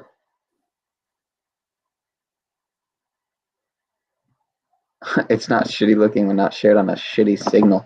No, I had the wow, that's a not shared on a shitty signal. Shared on a shitty signal. Shared on a city signal. All right, anyway. Yeah, I'm gonna get to sleep, Miss Jen. But yeah, I'm curious to know what you were trying to bring out with the blood plasma donations. And I'm also curious, Jen, how old are you? You going to school? Do you mean like high school or do you mean college? And yeah, what like blood plasma donations? I must be too retarded right now to really make a coherent thought because I'm missing what you're. Oh, I'm sorry, I didn't see this one. Jesus, good Lord. See, that's how I know I'm tired. Gold is petrified blood plasma. Huh. Gold veins in a mine. It's petrified blood plasma. Do you have any other videos on this? Because I would love to. From giants, yeah, from petrified giants. Okay, wow. Okay, Jen. I was gonna say, like, I didn't think you were. I mean, you do look young. Like, you know, you could be 20, you could be 35. You know, so, and I've been told the same as well. And I'm actually right in the middle. So I'm 30. So, but I'm sure they are adorable if they look anything like you. So, but yeah, it really does fascinate me, Jeep, with all the like. Admittedly, I haven't really gone that far down with Jay Dreamer's work, but or anyone else really, as far as the giants, petrified earth, and all that. But I've never really doubted material on that research, and it's always fascinated me. And I'm actually surprised I haven't really gone further down with it. But some of the stuff I did watch on Jay Dreamers back in the day, a couple years back probably, on Titans and all that, definitely stuck with me. to the point where I consider it, I do think, I do feel it's the reality of things. So, yeah, it's fascinating to me. It's really fascinating. And we're in these, well, at least I'm in this suburbanized, I just made up a word, suburban, city. It's like a family city. It's like, I would be hard pressed to find anything petrified around here. There are some parks, So if anything, maybe at the parks, like there's this place called Wolf Lake nearby. And, yeah, I wouldn't be surprised if there's something there, because it is kind of, there are some parts that do seem pretty old and untouched, kind of like. So, yeah, maybe one day I will go to a park and try to just go to like the most unvisited, untouched part. And I have done that before, actually. Was it TY Tree Towns Park? Yeah, one of the parks nearby. I used to do that. I would go hang out with some friends and we would just wander around smoking doobies but anyway. So I'm about to hit the 8-hour mark. Oh yeah, Hangman 1128. That's right. Thank you for reminding me of that channel. Still subscribed. Oh, maybe I never was subscribed on this channel. I'm probably subscribed on the Pineal Power channel. And I think it was actually, oh, I thought it was 1138. That's weird. Is that like a fucking Mandela effect, man? That's strange. I really could have swore it was 1138. It's 1128. But yeah, I think I might have found this channel from you, Jeep Girl. It's possible.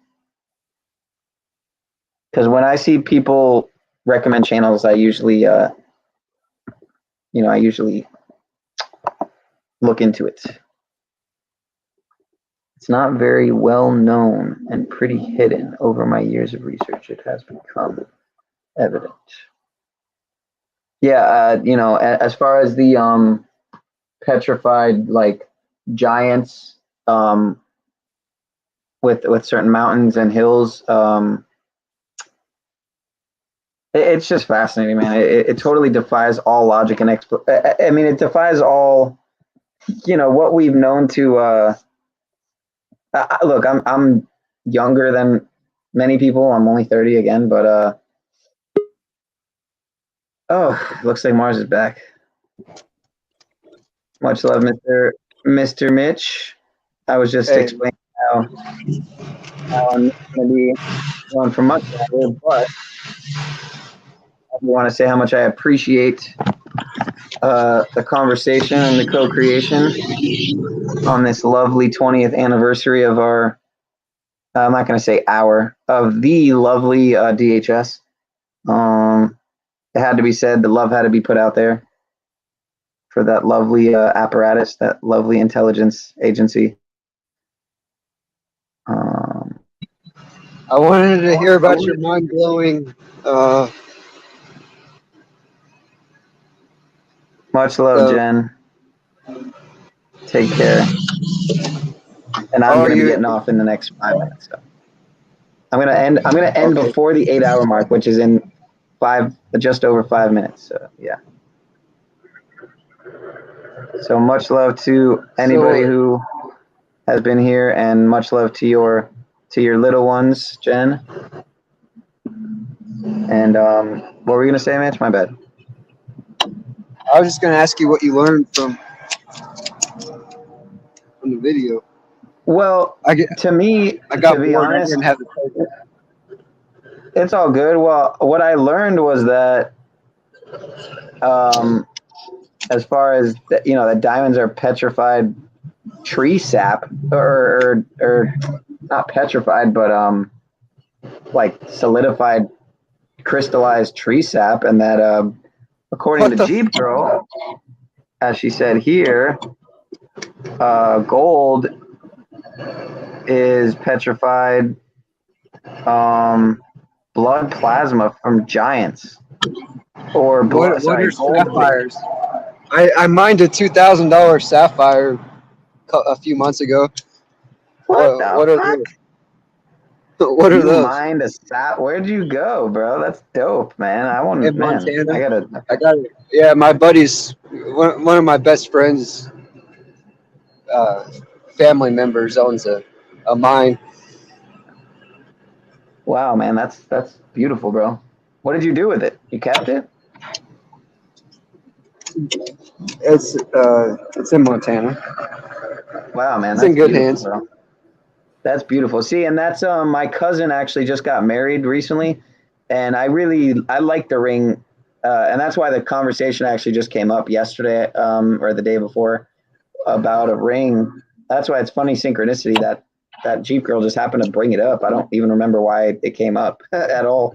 So it's just, interesting the synchronicities. But basically, he got her a ring. My cousin got his girl a ring, and it's a sapphire in the middle. And I'm pretty sure it's sapphire. Sapphire is like a dark. It's blue. It's like a dark blue though, right? Yeah, it's not real dark, but yeah, it's blue. It's very blue. Yeah. So he got her this ring. It's very different because it's like a circle. Like, so, it's the ring, obviously, which is a circle, but then the actual like ring is, as opposed to like a square or, how so many rings are kind of the same. It's like a circle with a sapphire in the center and then a bunch of little teeny diamonds, circling the sapphire. So I'm sure it wasn't cheap. I'm sure I probably wouldn't buy it. But, I don't know. It's like money is such a weird thing, because if you have so much of it, I mean, what does it matter, right? In a way, if you have so much of it, then again, because I don't have so much, had so much of it, I would do this and that, I would do this, I would do this charitable or philanthropic, thing. But would I? I mean, really, would I? I mean, I like to think I would. I like to think at least 10% of what I had, I would, give away and help people with. But then again, I mean, even though I don't have a lot, I don't think I give away 10% of what I have. So, so I could definitely just start somewhere with what I already have, but.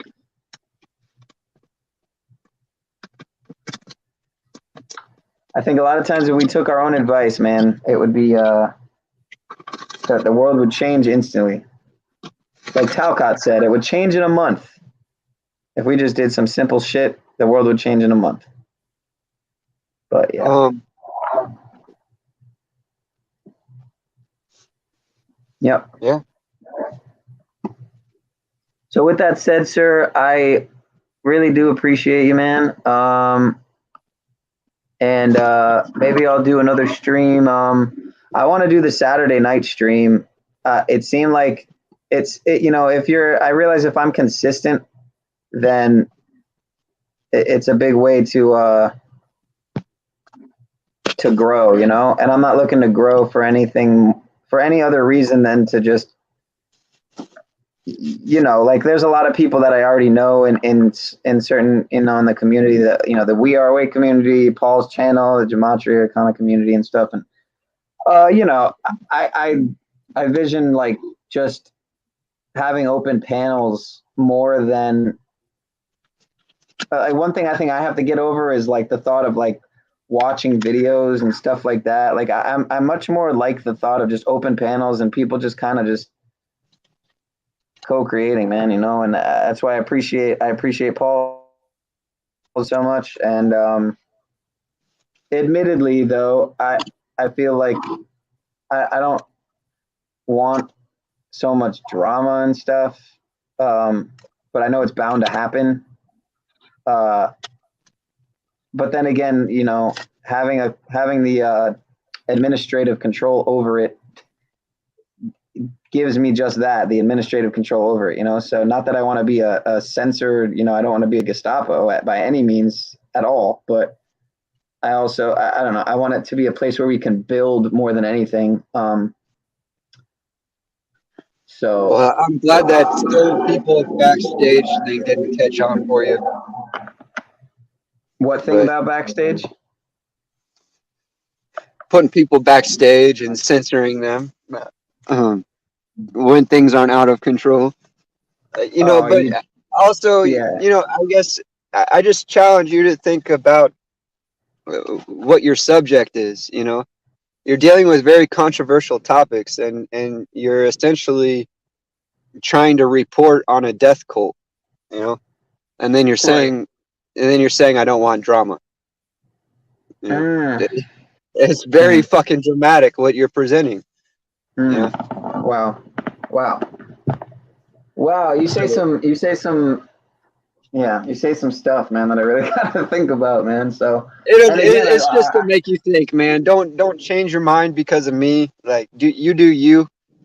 You know, this shit is but you know, like I did say it earlier, you know, so you can't say I didn't say it earlier. I do often think, man, I often consider totally changing my tune, man, you know, from one of analyzing conspiracy to one of glorifying the Most High Universal Creator and trying to co-create with people who want to walk alongside him more, you know, more closely, you know, and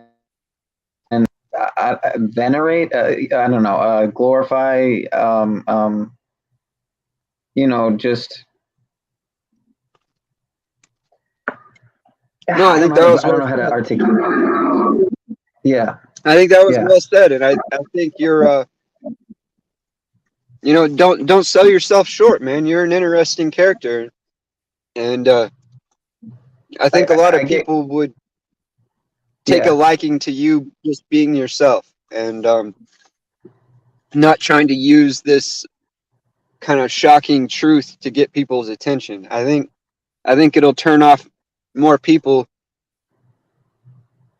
as opposed to you being able just to attract like-minded folks based on your personality. You're a very personable man. You got some charisma, man. So as do you, sir. And that's why I think I was so I was so speculative at first. I was like, there's no way, man, that this guy is really here to make sure that the channel owner is walking the talk that he claims to walk, you know, and all that. And but I think I realize your role now, you know, and I realize, you know, what, you know, and that's just one channel, you know. I see how you talk in Ian's channel, We Are Awake. I see how I think I know what you're trying to do, you know. So and it's the same thing I thought about, although I think I know you a lot more than I know. But I at first I was suspicious of him too, but pretty quickly I changed my feelings about him. Like once I tapped into his stream and I got on the panel and kind of, and then once I heard, you know, watched a couple of his videos about how like Gematria, he was like a crackhead, you know, looking for the next decode and stuff. It's kind of, it resonates with where I've been at, you know, the last couple months. So it's almost like, man, I could have seen myself starting a channel like that. Like, man, this guy's probably on a similar vibrational, you know, resonance frequency, you know, that I'm on. So, and I don't know about you, maybe you as well. So, and I know law, you know, studying law and stuff can be the same way. So I know, especially if you're talking about statutes and codes, and you know, it can be endless, man. I mean, it's so. Yeah. The thing is, you don't study any of that, though. You do what. Right. You know that those don't apply to you. You know, you just got to worry about following the regular set of laws. You know. Right. The simple, immutable, universal. Right. Natural. Exactly. You got it, man. Cool. Well, thanks, man. I don't want to eat up your time. I took you past your mark here. Nah, it's not you, man. I appreciate it. Honestly, this was definitely the best conversation we've had, and so I definitely feel I know you better now, and know myself better, man. You know, so likewise, I appreciate man. it, man. I appreciate you just as much, brother. I'll talk to you soon, man. All right, Mitch. I'll talk to you soon, brother. Salutes and much love, everybody. Jeep Girl, Sun Kiss, hey, beautiful day. TW is asleep. So, but yeah, much love to brother Mitch, and it was a good stream. It was a good stream. It was kind of chill. I don't blame anyone if they're not going to go back and watch it, but sometimes what I do with these long streams now is I kind of like, admittedly, what I always do is pretty much I'll put it in 1.5, maybe even double speed, usually double speed, to be honest. And with a stream like this long, I'll just kind of skim through it. I'll listen maybe 10 minutes and then skim to the like 1 hour mark and skip to the 2 hour mark. And I might listen to like an hour or two in total, you know, depending on how good it is. Or another thing I'll do is like, here, I'll show you. I'll go to a video, say, yeah, this channel looks interesting. I've probably watched a video or two on this channel, Hangman 1128.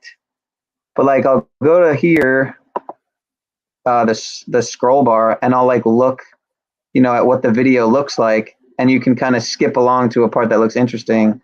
So if you want to like skip along to a part where, say, in my stream where like we're watching a video or whatever, you can see when I'm watching a video on the marker. And yeah, so just a little life hack there. So especially when there's streams like this that are freaking 8 hours long. So yeah, you do that too. There you go. There you go. I'm not alone. But yeah, I'm still going. I'm about to end. Yeah, I'm not gonna lie. I appreciate. I don't know what it is that Mitch brings out in me, but I guess it's just me, you know. Because I don't know if it's just he knows himself that well or what it is, but maybe it's just that I haven't talked with somebody on the level that, and Pat too, even sleepyhead Pat. I feel like, should I wake him up? I kind of almost want to wake him up so that he's not sleeping next to his phone for hours and radiating himself. Whenever I do that, oh man, I gotta kill myself. I die a little inside, you know. I'm like, man, because sometimes I'll wake up and, you know, I'll feel it. I'll feel like the weird vibrate, like whatever it is, electromagnetic, whatever frequencies or whatever, kind of flowing through me. So yeah, guys, don't fall asleep next to your phone. Don't fall asleep next to your laptop. Don't fall asleep next to anything plugged into the. If the smart meter on your house is near the wall where you sleep, or anything anywhere near where you sleep, I mean, you got to change that ASAP, because that smart meter is just no good. I personally want to get this smart meter off ASAP, and that's been the case for a long time, and I haven't been proactive with it, but you have to literally, like, it's a whole process, and apparently they don't make it easy at all. They try to stall you and stuff, but you gotta call the power company, and they'll stall you for weeks, and you gotta, you know, ask them to put an analog meter, and it costs money. I mean, it costs, I think, $100-200 on average. So to get it removed and get a cheaper, it makes no sense. But you know how the world works. Nothing does make sense, it seems sometimes. But anyway, I'm rambling. But people like rambling, so a rambling man. I was going to come up for a few, but maybe next live. Okay, yeah. I mean, if you want to come up for a few, like literally a few, that's cool. I try not. And agreed. That's why I have certain crystals around my night table to get rid of certain frequencies. Yeah, I mean, here I got, like, I don't even want to show my room. It's such a mess. My room is basically a mix of like an apothecary with tinctures everywhere and a crystal shop. Well, crystal and rock shop. Cause here, I'll just show you. Hold up. Wow. Everything is purple. Weird. I gotta change that. I gotta change that setting. Yeah, so I got like all these here. Oh, rocks. Well, there's a couple mixed in here. A couple crystals mixed in here. What is this? Blue labradorite? No, blue something. But yeah, pretty much all these rocks, with the exception of some crystals here, I picked off the beach in Maine, and I'm down in Florida, where I've lived my whole life. But when the fam and I went on this trip up to Maine and Boston, we went to Maine, Massachusetts, and New Hampshire. We landed in Manchester, New Hampshire, and then we went to like Cape Cod and Hyannis and stuff, and Maine. But yeah, and then I have these rocks over here. These are from Colorado, actually. So yeah, I got these rocks over here from Colorado, and yeah, and all these rocks from Maine and Mass. I can't even remember. I got some at the beach in Maine, and then some at Cape Cod Beach, and then I keep my crystals here on the windowsill, so that, you know, I don't have to like always put them out again to charge them when there's a new moon or full moon or whatever. I just keep them here, and then I figure any energies coming in and out of my room kind of can be filtered through these beautiful. And this was some. Hold on. Okay. Yeah, pretty cool. But yeah, Earth artifacts, whatever, petrified stuff is fascinating to me. But yeah, haven't slept, and the sun's up and shining. So yeah. So I think that's a wrap for me, unless you want to come up and chat for a few. I don't even know what all these are, to be honest.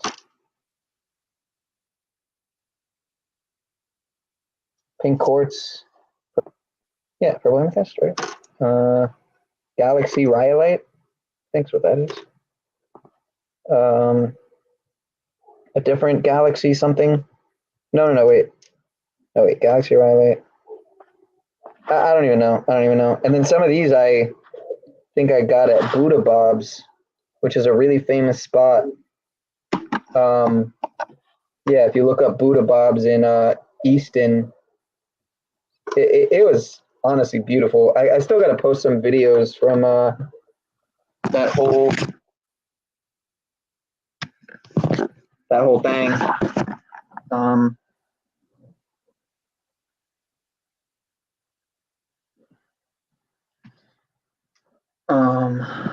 Yeah. All right, I'm gonna drop a link then. Bam. Want to? Oh wait, where? Oh yeah, essential oils and tinctures galore, for real. Yup. I really need to clean my room, but need to clean my room and my house. You know, I should look in the Chakra Bible actually to see where. Okay, crystals. You'd probably love this book. You probably have this book, Sunkist. Chakras. And look at that index. Crystal. There she is. Hi, What up? Sean. Hey. How are you? Uh-oh, I hear my echo. Hold on. Can you hear me? Yeah, I hear you good. Okay. I'm just about to start my day. How are you? I'm good. Does everything look purple for you on my end? I mean, I see purple stuff all around you. Are you not wearing a purple hat? No. I think it's because I did something weird with the, hold on. Oh yeah, okay. Hold up. Brand. Yep. That's what I did. Here, look, this is what I did. I'll show you. That way, you know, in the future, you can do it if you actually want to on purpose. Let me see. I went to brand here on the side where there's like comments. And the reason I did it was because I was changing the color of like this here, like the banner or something, or the theme here. Like, wait, yeah, you see how I'm changing? Oh, I like classic, kind of, because it shows the picture the biggest. And yeah, so I was changing the color of that, and I guess it changed the color of everything. Like literally my. Okay, here Yeah, I'm gonna. You're betting. I'm gonna try red. Wow, we have Yeah, a let lot me of try red.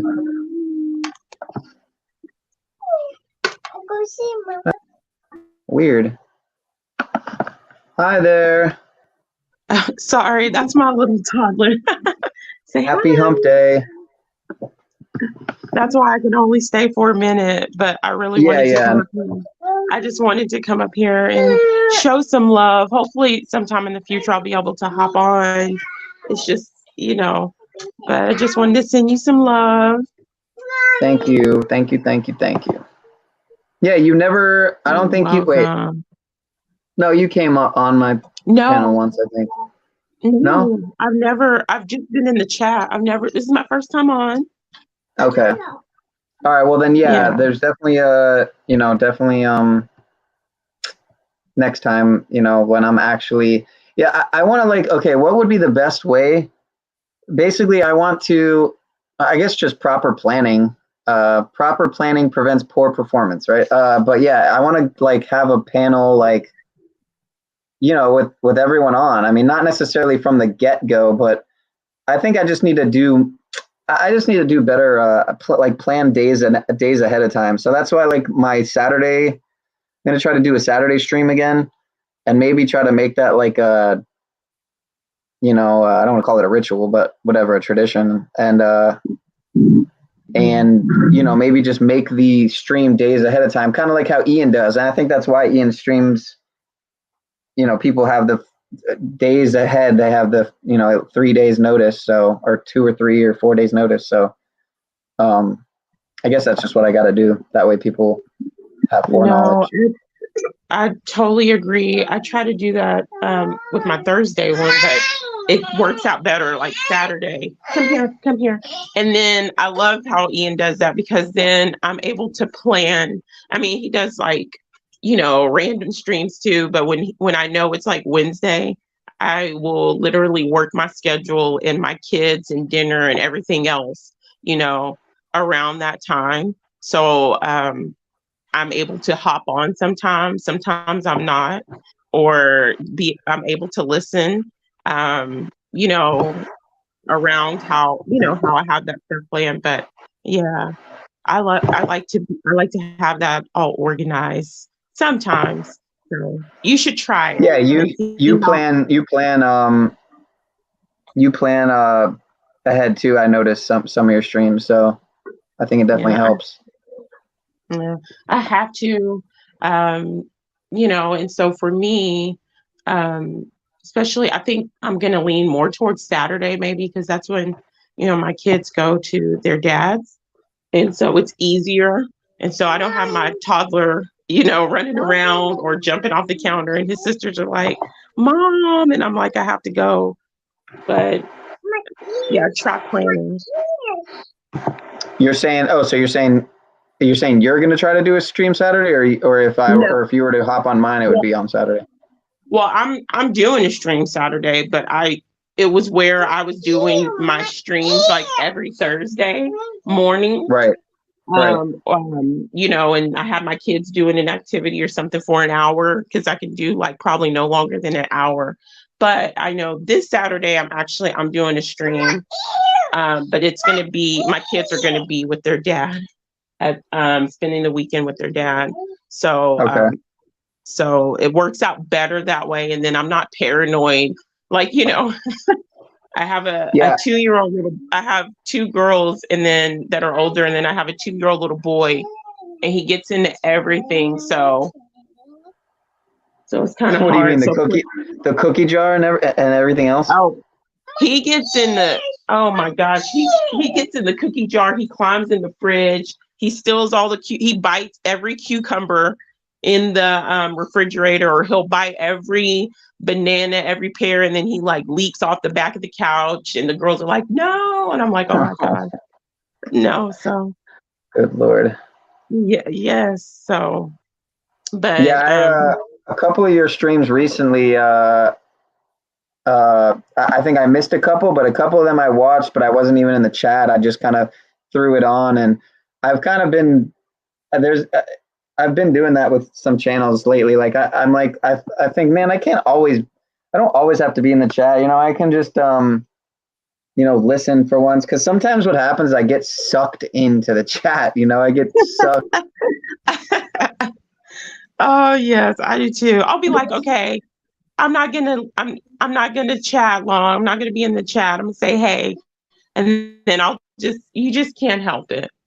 Yeah, you can't help it. I mean, just so many cool people that you resonate with. It's like, and they're saying so many things and you're learning, and you're also you're co-creating, you're conversating. So yeah, it can be hard to just be more just listening than because it's like, it's fun to be to have the interactive element to it. So because then it's like you're not just consuming, you're kind of also engaging.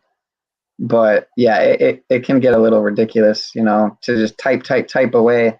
And that's why I've started to try to start making content again. So but yeah, although I wouldn't call this stream content, this was more of just me, OTW, and Mitch, my friend Mitch there, and now you. So, and let me think, did anyone else? I can't remember. I don't think anyone else came on. I mean, the first couple hours I was just by myself, I think, actually. The first maybe at least 2 hours, but anyway. Yeah. I'm trying to get it to where I really kind of want to do open panels, but I'm so afraid, and I'm still streaming just from my phone. And hopefully, I keep saying this and keep putting it off, but I'm going to get me like a tablet or a new laptop. But I'm just so afraid somebody's going to drop the P-bomb on me. Yes. Yeah, I think I avoided one. I sussed it out. It was like a cute. Well, they seemed cute. Like it was this girl, but it was so like, they literally said something like, "I'm a girl." I was like, okay, this is. I'm like, this is, come on, you got to be better than that, man. I'm a female or something. I was like, oh my gosh. And then they, I kept questioning them, and sure enough, then I went on to they were waiting for a while too. But one thing I noticed, it seemed almost like the little, because I had them backstage, and it almost seemed like while I was looking at the picture, like it was like a looping video. Like it was almost like the same 20-second looping clip over it, because they kept looking at this. They kept looking forward, and then they like kind of look around, and then they'd look forward again, and they'd look around. I was like, this is weird. Anyway, so then I went in the chat and I like looked at their channel, and their content was just really weird. It was like, it made no sense. It was just like mashed together clips that were nonsense. It was like not only would no one would watch this, but no one would make this kind of content. It made no sense, So I knew it was. I mean, I still don't know 100%, but at this point, I'm pretty much like 90. And then when they told me what channel they came from, I looked up the channel, because they said they found me through this channel, and I had never heard of the channel. So when I went to look it up, and this was all on stream too, if you go, but I don't know which stream it was, so I wouldn't tell you to go like watch it. But when I went to look up the channel, one of the first like search results that came up was about how the guy who owned the channel was like a scammer and stuff. I'm like, okay, this is just all types of red flags. So, and then I looked at the channel, and I couldn't even surmise what the hell it was about. It wasn't anything like, truth seeking related, so to speak. It was kind of just like random, like nonsense. I was like, I don't know how to explain it, but yeah. So I'm pretty sure I avoided a P-bomber there myself. So I would just say, just be very sus, you know, of anybody, you know, and if you don't know them, just have your red flag up, you know, because, and just, you know that in the front of your mind.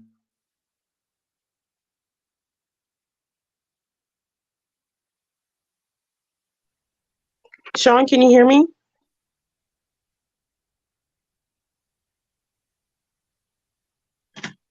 Sean. Uh-oh. I can't hear you. Can you hear me?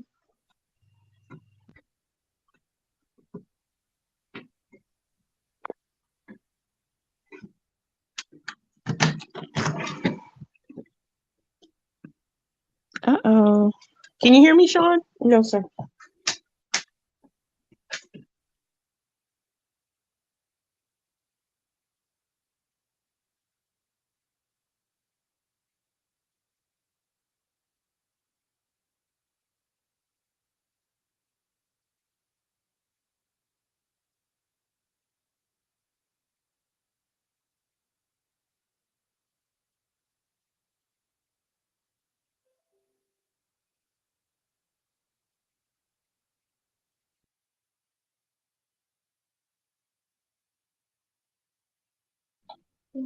Uh-oh.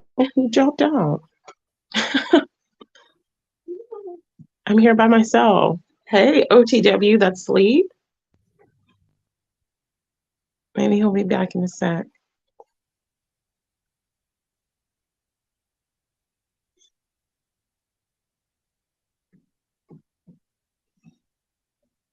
Well, until then, everyone that may watch this, I hope you have a beautiful day. I hope you have a beautiful day. Enjoy yourself. Stay safe. Share a smile. Spread a little love and positivity. You know, if you're able to.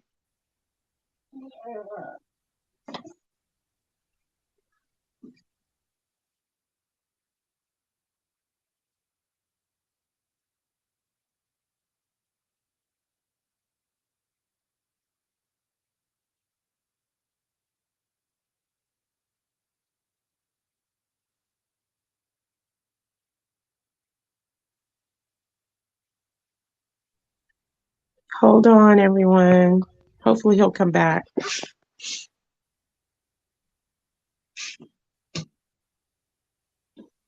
Oh, he says, give me a minute. Okay.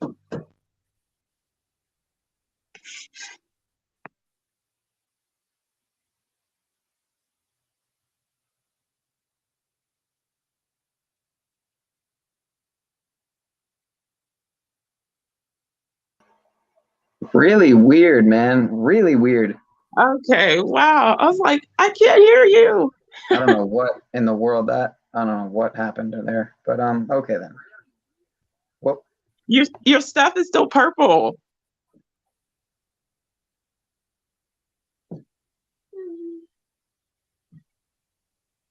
Like your hat's in the back and everything. Everything is still purple.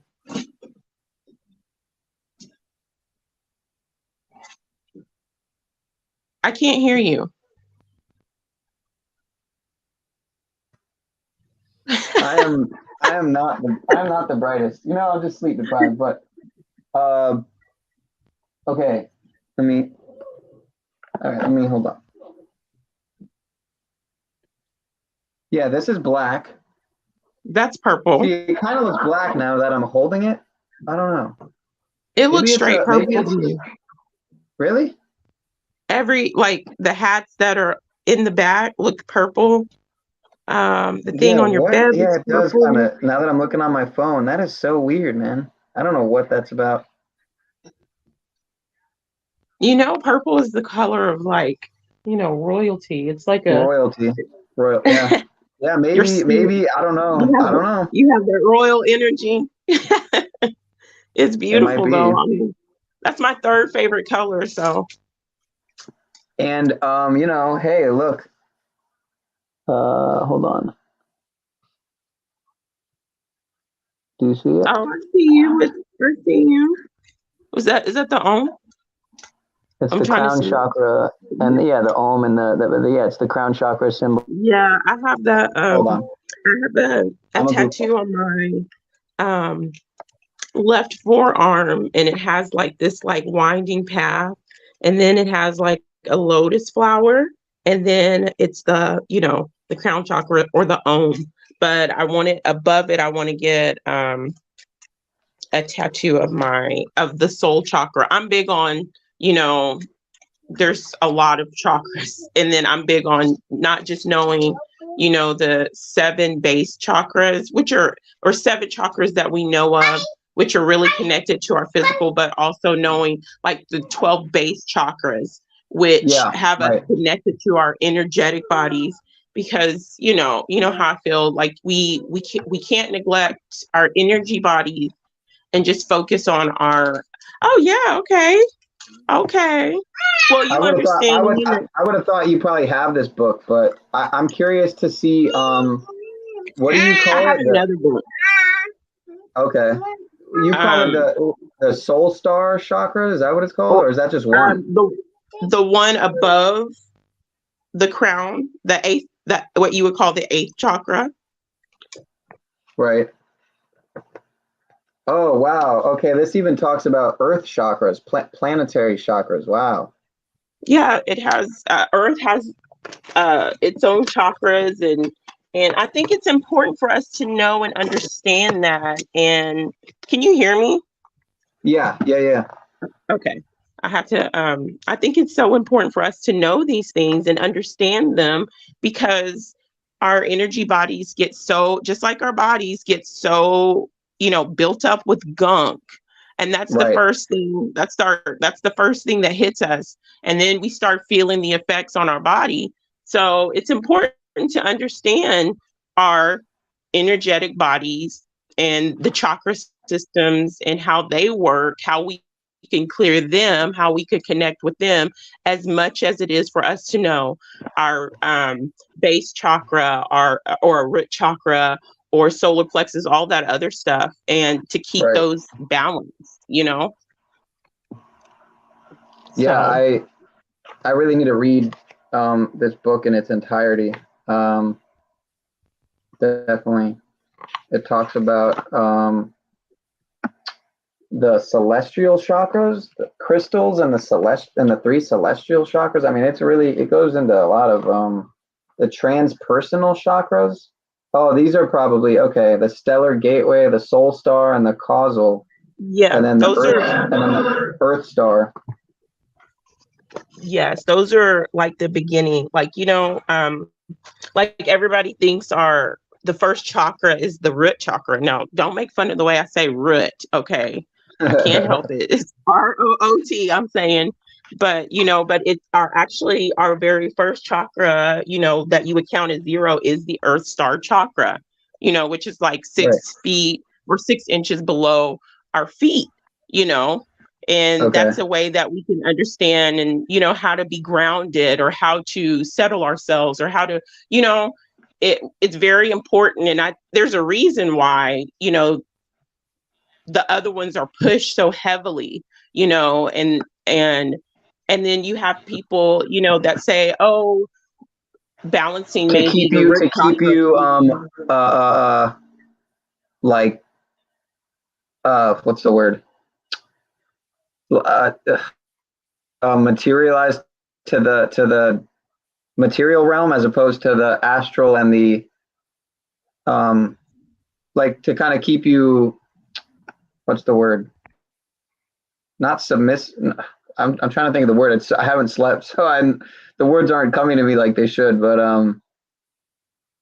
help me out here. To keep you kind of bound to the earth plane, or no? Or am I?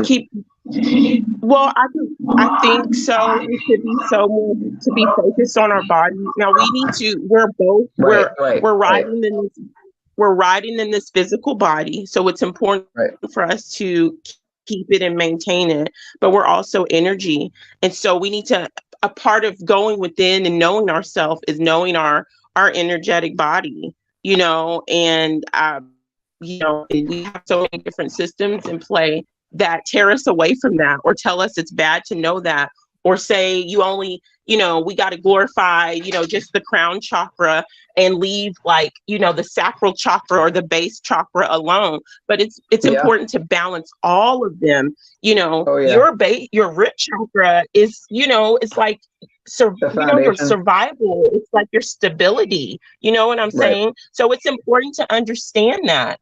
It's important to, it's important to know how to take care of yourself at that base, just as well as it's important to try to open up and understand your third eye, so we can't put, you can't, that's like saying, oh, my pinky toe isn't as important as like my big toe. They all have their purpose and they all have their role, so our chakras are just every single one of them. And then we have like hundreds of chakras within our body, around our body. But, just to get everybody started understanding, yes, the 7 that we are all familiar with, but also understanding, our basic energetic chakras are so important to me.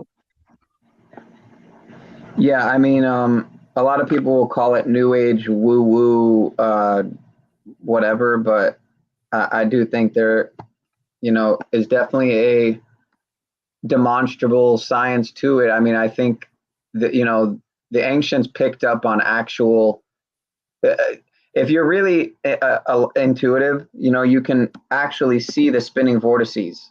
You can actually, well, sometimes you can feel them. I'm so intuitive. I don't necessarily see them, but you could feel them. There's different intuition. And so take it like this. Some people don't like the word chakra. I've been told before that it's evil and demonic. And I'm like, hey, you're saying it's evil and demonic and you're full of energy. Everything has energy and specific energy ports, and everything has energy that, maybe function or produce a little bit more energy than another area, if that makes people feel a little bit better. But everything is energy. Everything is energy. And so it's not new age. It's not. And then I don't really like when people say this stuff is new age. This stuff was around before all the religions of the world. If you want to say anything, I would say the religions of the last 2,000, 3,000 years, they're the ones that are new age. This stuff is ancient. This stuff was passed down, from ancestors and ancients of old, Yeah, it's nothing new under the sun. It's all ancient, what some would call forbidden knowledge, but either way, a lot of it is hidden and occulted from us. I do think definitely a lot of it's being represented to us in a diluted and sometimes even fraudulent way, and what do you call it, perverted, whatever way. But I really do think if your discernment is really, and your intuition and all that is really, and you're a good judge of all things, if your spiritual discernment and your intuition are really on point, then I think you can kind of figure out what's true and what's not. And that goes for anything, honestly. Mm-hmm. And that goes back to going within. And I'm going to say this, Sean, when it comes to, yes, things are hidden from us, but then things are also presented to us. And we've been made to believe by these different systems that things like this, they're demonic. And if we tap into those things, then we're going to be damned in some eternal hell or something. So these things are presented to us, some things, and then we ignore that intuition because we say, oh, that's the devil talking to us. I say that because I grew up in the church, and, you've heard me say this still. So that's the devil talking to you. You're not supposed to be in touch with that. You're not supposed to be in touch with numbers like that. You're not supposed to be in touch with your zodiac sign. You're not supposed to, but this is the knowledge that the people that tell you not to do it, this is the knowledge that they use, and they use to their advantage. So Okay, Yep, hold on. they're gatekeep. They're essentially, it's like religion in general is like spiritual gatekeeping. You know, it's gatekeeping spirituality. You know, it's a good And way to spirituality is shunned. Yeah, yeah. I spirituality think is being shunned, and right, it's a sad thing, and that's where the disconnection comes in. That's where even people who are, who are into, the chakras or whatever, you have that disconnection of, I don't need to know, I don't need to know the earth chakra, or I'm not going to study anything other than the 7, so we have people even in the know that ignore these things. It's so important to try to get as much knowledge as you can about yourself. right. That's how we grow. Yeah, that's how you train. Know thyself. Know Yeah, thyself. right. That's how you train. Yeah, that's how you prepare for the battle that never ends. And The I'm like, ongoing I know. spiritual battle. Yes, and it's so important to know, your enemy, and to train and think, study their moves and tactics. But you can't spend so much time on the enemy that you don't know yourself. And I think about like, Bruce Lee, he's been, he's a, martial art king. But do you think he spent so much time studying the people, his opponents, or who he may encounter or fight? Yes, he studied that, but he studied himself and he practiced his moves. He was building himself up, building his strength up, learning what his body could take, learning what his body could not take, learning to push himself, learning himself so that he can encounter these enemies. And so I think we need to focus more, just my opinion, more on knowing ourselves. Not saying that we don't need to not pay attention to, these systems It's and it's a balance. Yeah, it's definitely a balance. I definitely have given a lot of my energy away to studying the enemy too much as opposed to myself. And one thing I like about Bruce Lee is how he was against systems, like not just, systems that are in place, like of control and, but systems just like in general, like how society's been programmed to think that we need these systems, like, and if you want to call them rituals and traditions and stuff like that. And I like that thought because it's more of a free flowing, we're supposed to be beings, not doings. So why are we always doing? And I'm not trying to. Again, I've been unemployed for a little while, so I'm a little guilty of a bit too maybe inactive in many respects, but I do plan to change that in the very near future. But I'm gonna change it very soon here. I'm just trying to figure out what I am to do. So I think something in the way of food and permaculture and gardening, farming, something like that, is probably what I'm thinking of doing. Even just to start like part-time kind of thing. But that's one thing I've had trouble finding, something that I truly want to do, that I'm not just doing it so that I can, survive or feed myself, but that I'm getting that from it, but that I'm really enjoying, and I'm really like in it, like in it to win it, like in it with my heart and soul. So, but that's kind of why I'm trying to start being more serious with putting out content and stuff. And I do want to make some other channels. I mean, some other, like platform channels on some other platform, the alternative platforms and stuff like Brian Stavely does. And, Ian's doing it now and he's streaming to multiple platforms and stuff like that. And it is a good way to obviously to reach more people and establish a better, in case they ever do, God forbid, or whatever, take out a channel or whatever, you got something else to lean back on. So yeah, but I agree. I think you'll be good Anyway, with the farming and the I'm going. food. And Wait, what? I said I agree, and I think that'll be good. Like you dealing with like fresh food or farming, like you said, something like that. If that's something that you want to do, because you know you have such a passion for food and proper nutrition and how you do yourself. You could put a lot of beautiful energy into food. You know. Oh yeah, yeah, and I really want to like I really want to I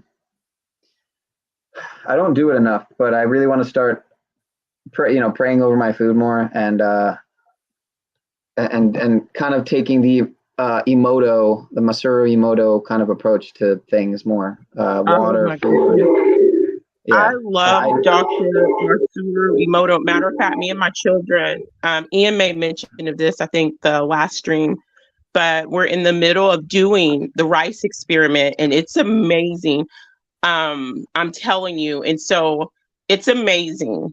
And so what I do, when I'm cooking my food is I try to do this. I'm going to say 80% of the time, I'm going to be honest, 80% of the time I do it. Sometimes I'm so rushing, but it's like as I'm cooking, as I'm preparing, whatever I'm preparing, I'm saying thank you for no matter, I could be making a mustard sandwich and I'm just gonna, it can, my gratitude, my thank you, me pouring my energy and my intention of love, healing, and nurturing, everybody that consumes this food that I'm touching, it will change the structure of whatever it is that you're intaking, and I love his books. I love his experiments. And I'm telling you the truth. He shows that we have the power within our intentions first. And, with these words, but I'm always like, I know you do etymology. I did that so many years ago, but for me, I'm not really so big into etymology because I feel like that puts a cap on my power.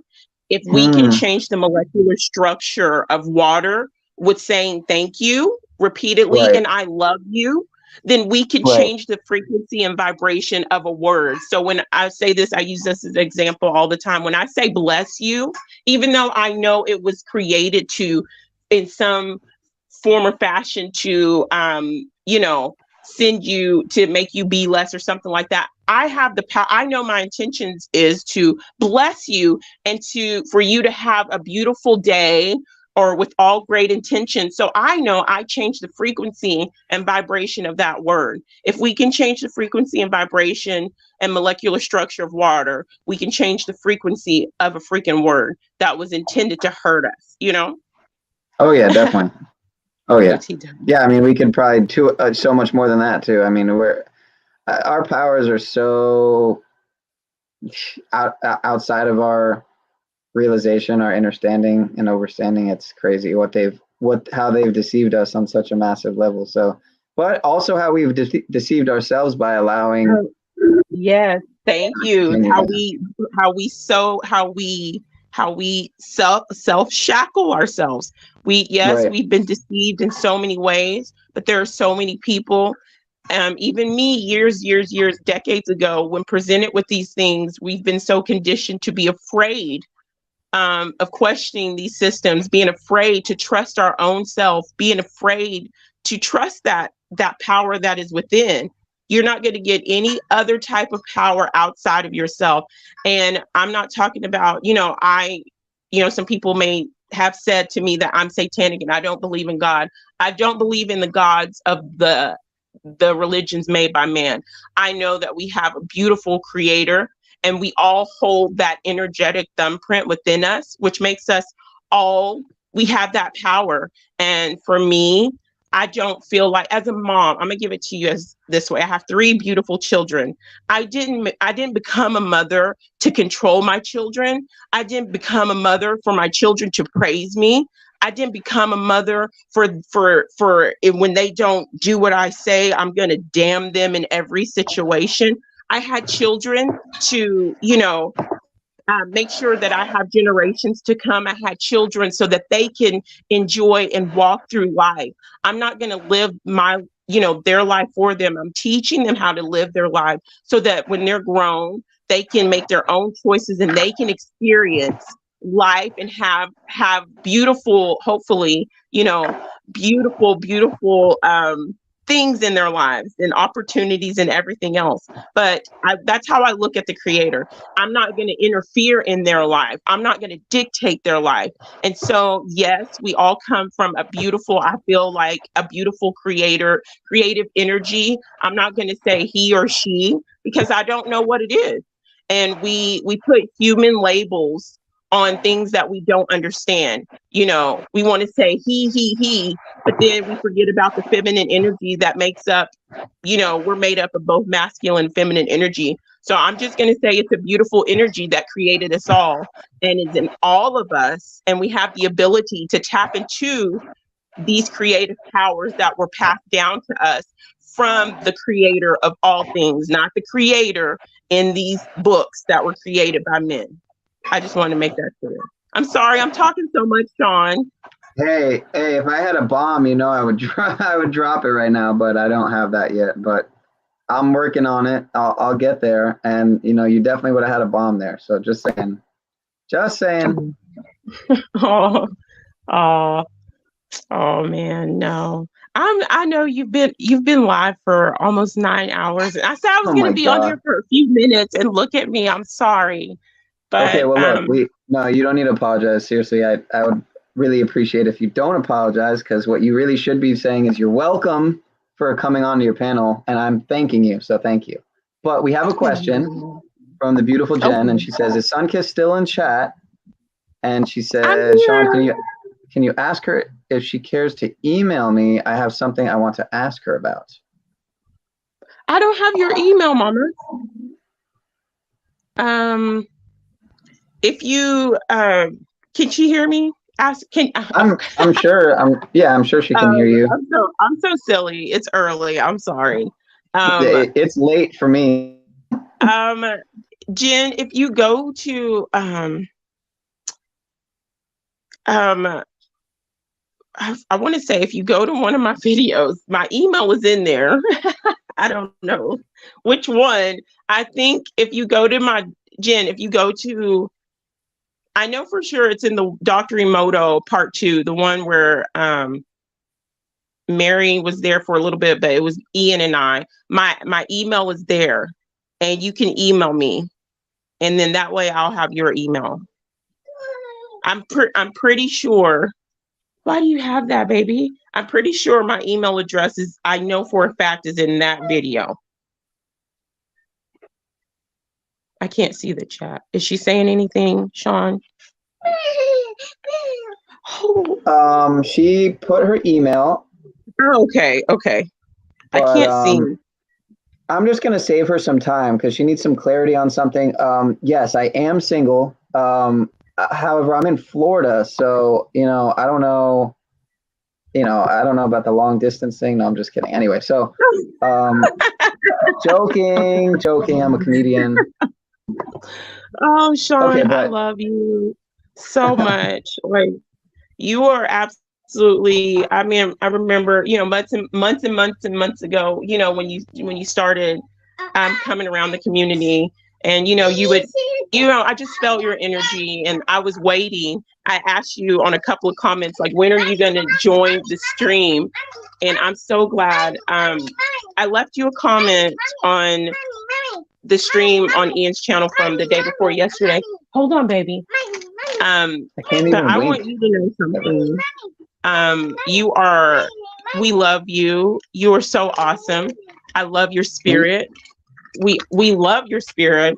Our numbers guy. I'm telling you, sometimes I'll be walking around. I mean, I look at numbers, but sometimes I find myself lately when I'm like looking at all these numbers, I'm like, oh my goodness, Sean. I just automatically I think about you, and I just want you to know, be encouraged, keep doing you, and the content, figure out, what you want to do. And stick to it. I definitely need to figure it out a little more. I'm kind of like, Yeah, I got to figure it out a little more, but you're these like 9-hour that. streams are a little silly. But I wish maybe one day I might do a 9-hour stream. Yeah, right. I'm good. Hey, look, I've never done this. This is a record, I'm pretty sure. So I think I did like an 8-hour maybe. But other than that, I had done maybe a 6. I don't know. At this point, I've done a few long ones now because of the couple Saturdays in a row, I think. And but yeah, I would like to. Ironically, the 4-hour and change one I did has the best, had the most views. So it just goes to show you, sometimes it's not how long you go. So yeah, I mean, I had a stream that was half as long as another one that had more views. So not that it's about views. I'm just saying that, you know. No, I get you. I can't even hit, for me, like I said, my longest one is like an hour and like 40 something minutes. And I think it's the second one I did with Dr. Emoto, but but that's just me. And that's how I have to roll. Stop, sweetheart. And that's how I have to do, so she said to read you her email, which is JenCrocker15@gmail. Okay. Well, if tell her. Hold on just a second. I cannot write anything down right now. I know you hear. I don't need to tell her, silly. You can tell her. She hears you, you goofball. Oh, I know. It's morning time. I'm sorry, Jen, Mama. I'm nowhere near a place where I'm writing down, where I can write down something. If you will please just go to, I'm telling you, I think it's one or both of my Dr. Emoto videos, the love and gratitude video, my email address is there. So email me, because I can't see the chat. I'm on my phone. I can never see the chat really when I'm on my phone. And then I don't have anything right now where I can write it down. So just go there, email me, shoot me a question or a quick email, and that way I'll have your email address as well, and we can talk. Okay, I see. It's so small up there, though.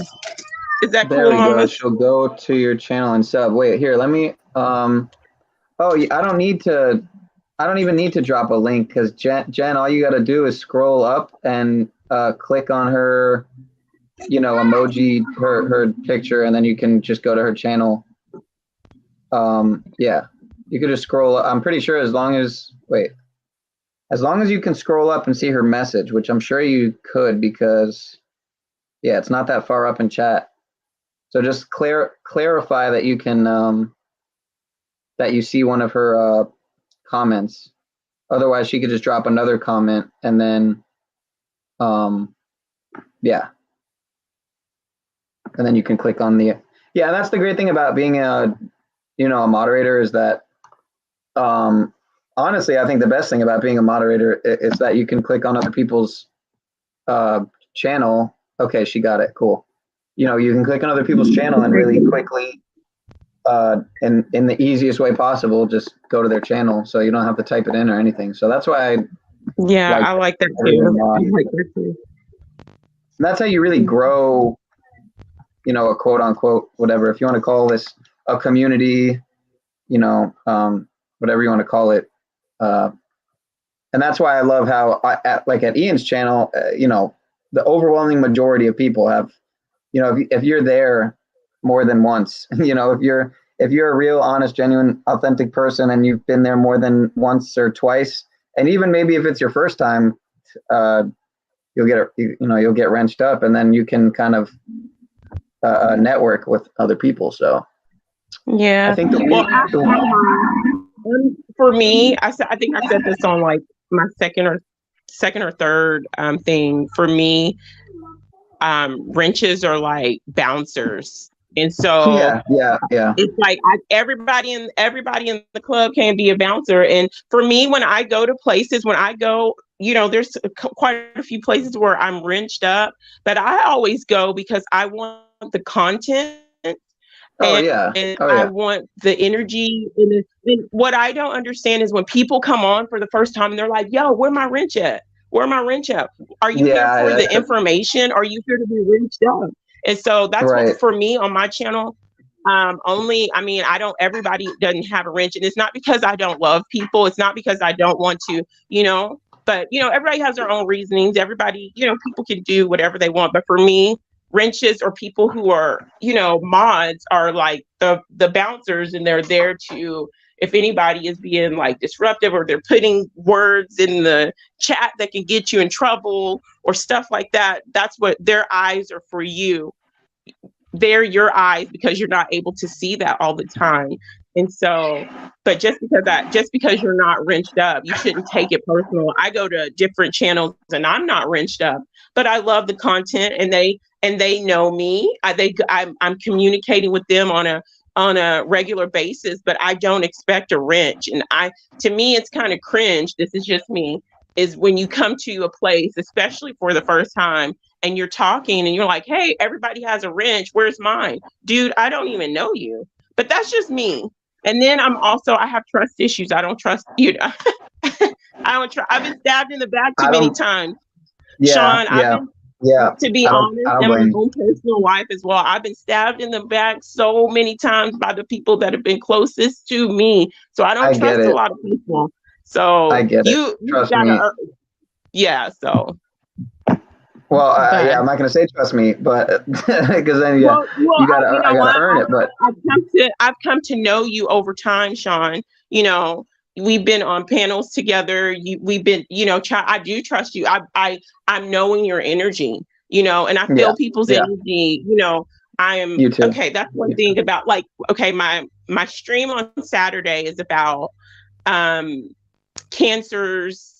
It's the year of Cancer. It's the year of the Chariot, 2023. I'm going to say something about cancers. I'm not going to say this about every single Cancer. You also have to take into account your sun, your moon, and your rising, and different, signs that you have in different houses. But I am heavy. My sun sign is Cancer, and I'm dominant Cancer and Scorpio with some Sagittarius up in there. So, yeah, I don't know anything about.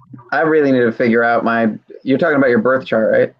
Yeah, I'm talking about my zodiac. Yeah, birth chart. But anyway, I'll keep it basic. So Cancers are human lie detectors. That's one thing about a Cancer. They say of all the zodiacs, we are human. Yeah, it is true. My ex was a Cancer. My ex was a Cancer. Yeah, it is true. People will literally look at me and lie to me, and I'm seeing and I'm feeling the truth just pouring into me, and I'm like, wow, you're still lying to me. People online lying, and I just sit back and I'm like, oh, it's pouring, it's oozing in me. I can't help it. It's like you're like that's another part of knowing yourself and zodiac signs and chakras and all that. I'm gonna get off of here in a minute, but that's one thing about a Cancer. That's one thing about a Cancer. Yeah, Jen said her twins are Cancers. Oh, how are your boys, Jen? Can you show? I can't put. It's Jen. And video. She also wanted to know, what's the title with the email, and she couldn't find it. Okay, Wasn't it the motto?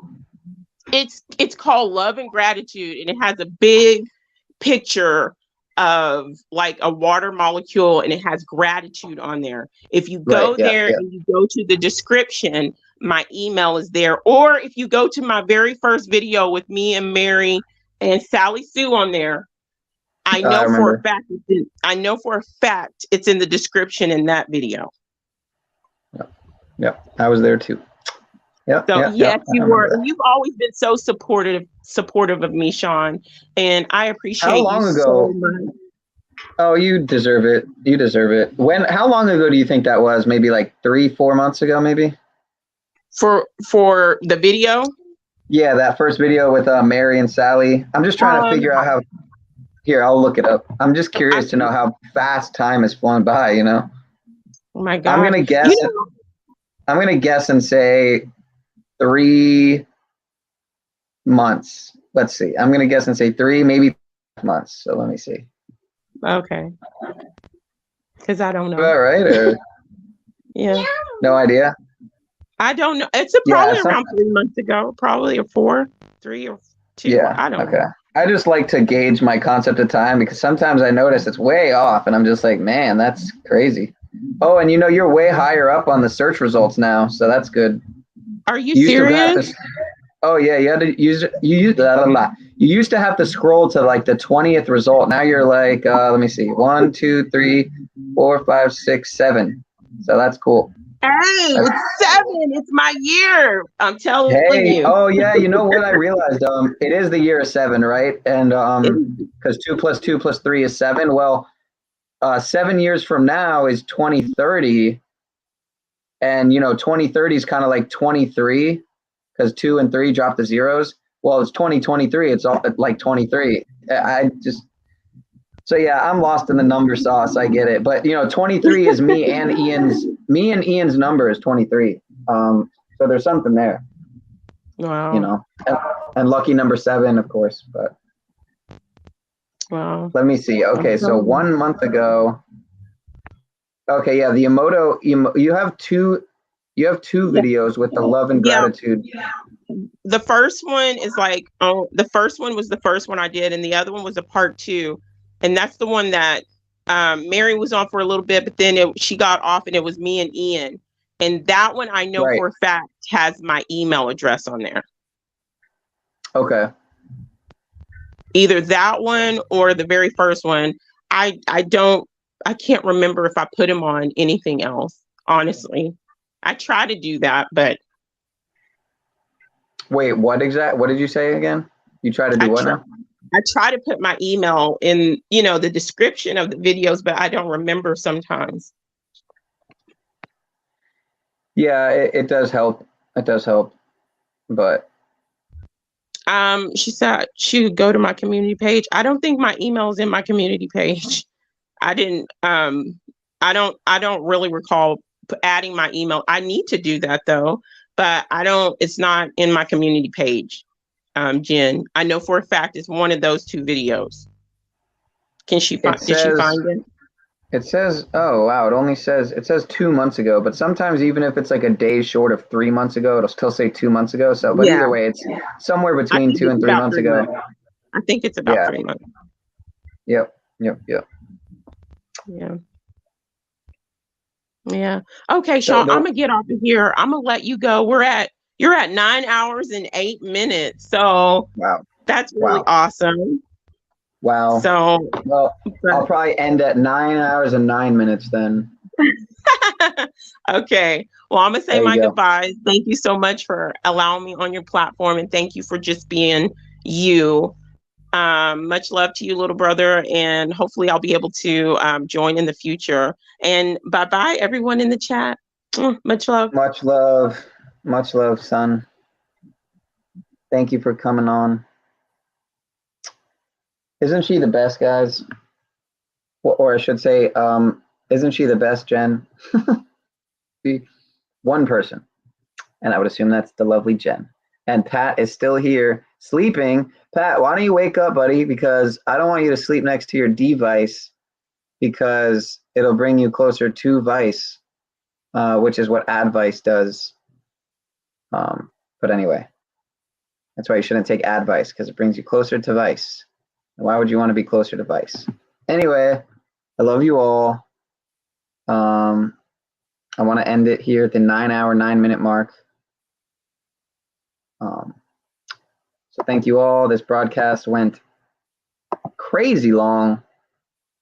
I hope, I'm gonna get some sleep. I'm gonna take at least a little cat nap, at least a couple hours. So it's 9:45 here. Maybe I'll go to maybe like noon, a couple hours. Ah, dang it. I missed the 9 hour. Okay, whatever. It's all good. I'll go 9 hours and 11 minutes because it is a DHS stream, and I do have Patriot Act in the title, and I do have 9/11. Oh my God! You see how these things work, man? I literally have the title of the video. Happy 20th birthday, DHS. Thank you for keeping us all safe. # Patriot Act Party. # 911. How long is this stream going to be? 9 hours and 11 minutes. I mean, I promise you, plan for this, just how things work, you know. Just wow, this universe is truly incredible. And if she would be like, no, don't end it in 11 minutes. That's bad juju. That's, you know, it's bad luck. But like Sunkist says, sometimes you really got to see past the so-called significance of the whatever, the word or the number, the etymology, whatever, you know, and the spelling. And you have to overpower it, because we really are more powerful than any of these words, these tools, these, you know, archetypes, whatever, you know.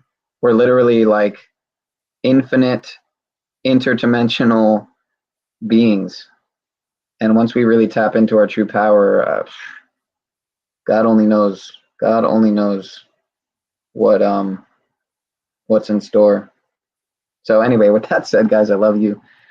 Until next time, stay beautiful, stay healthy, stay vibrant, stay well rested, and I will see you next time. I love you all.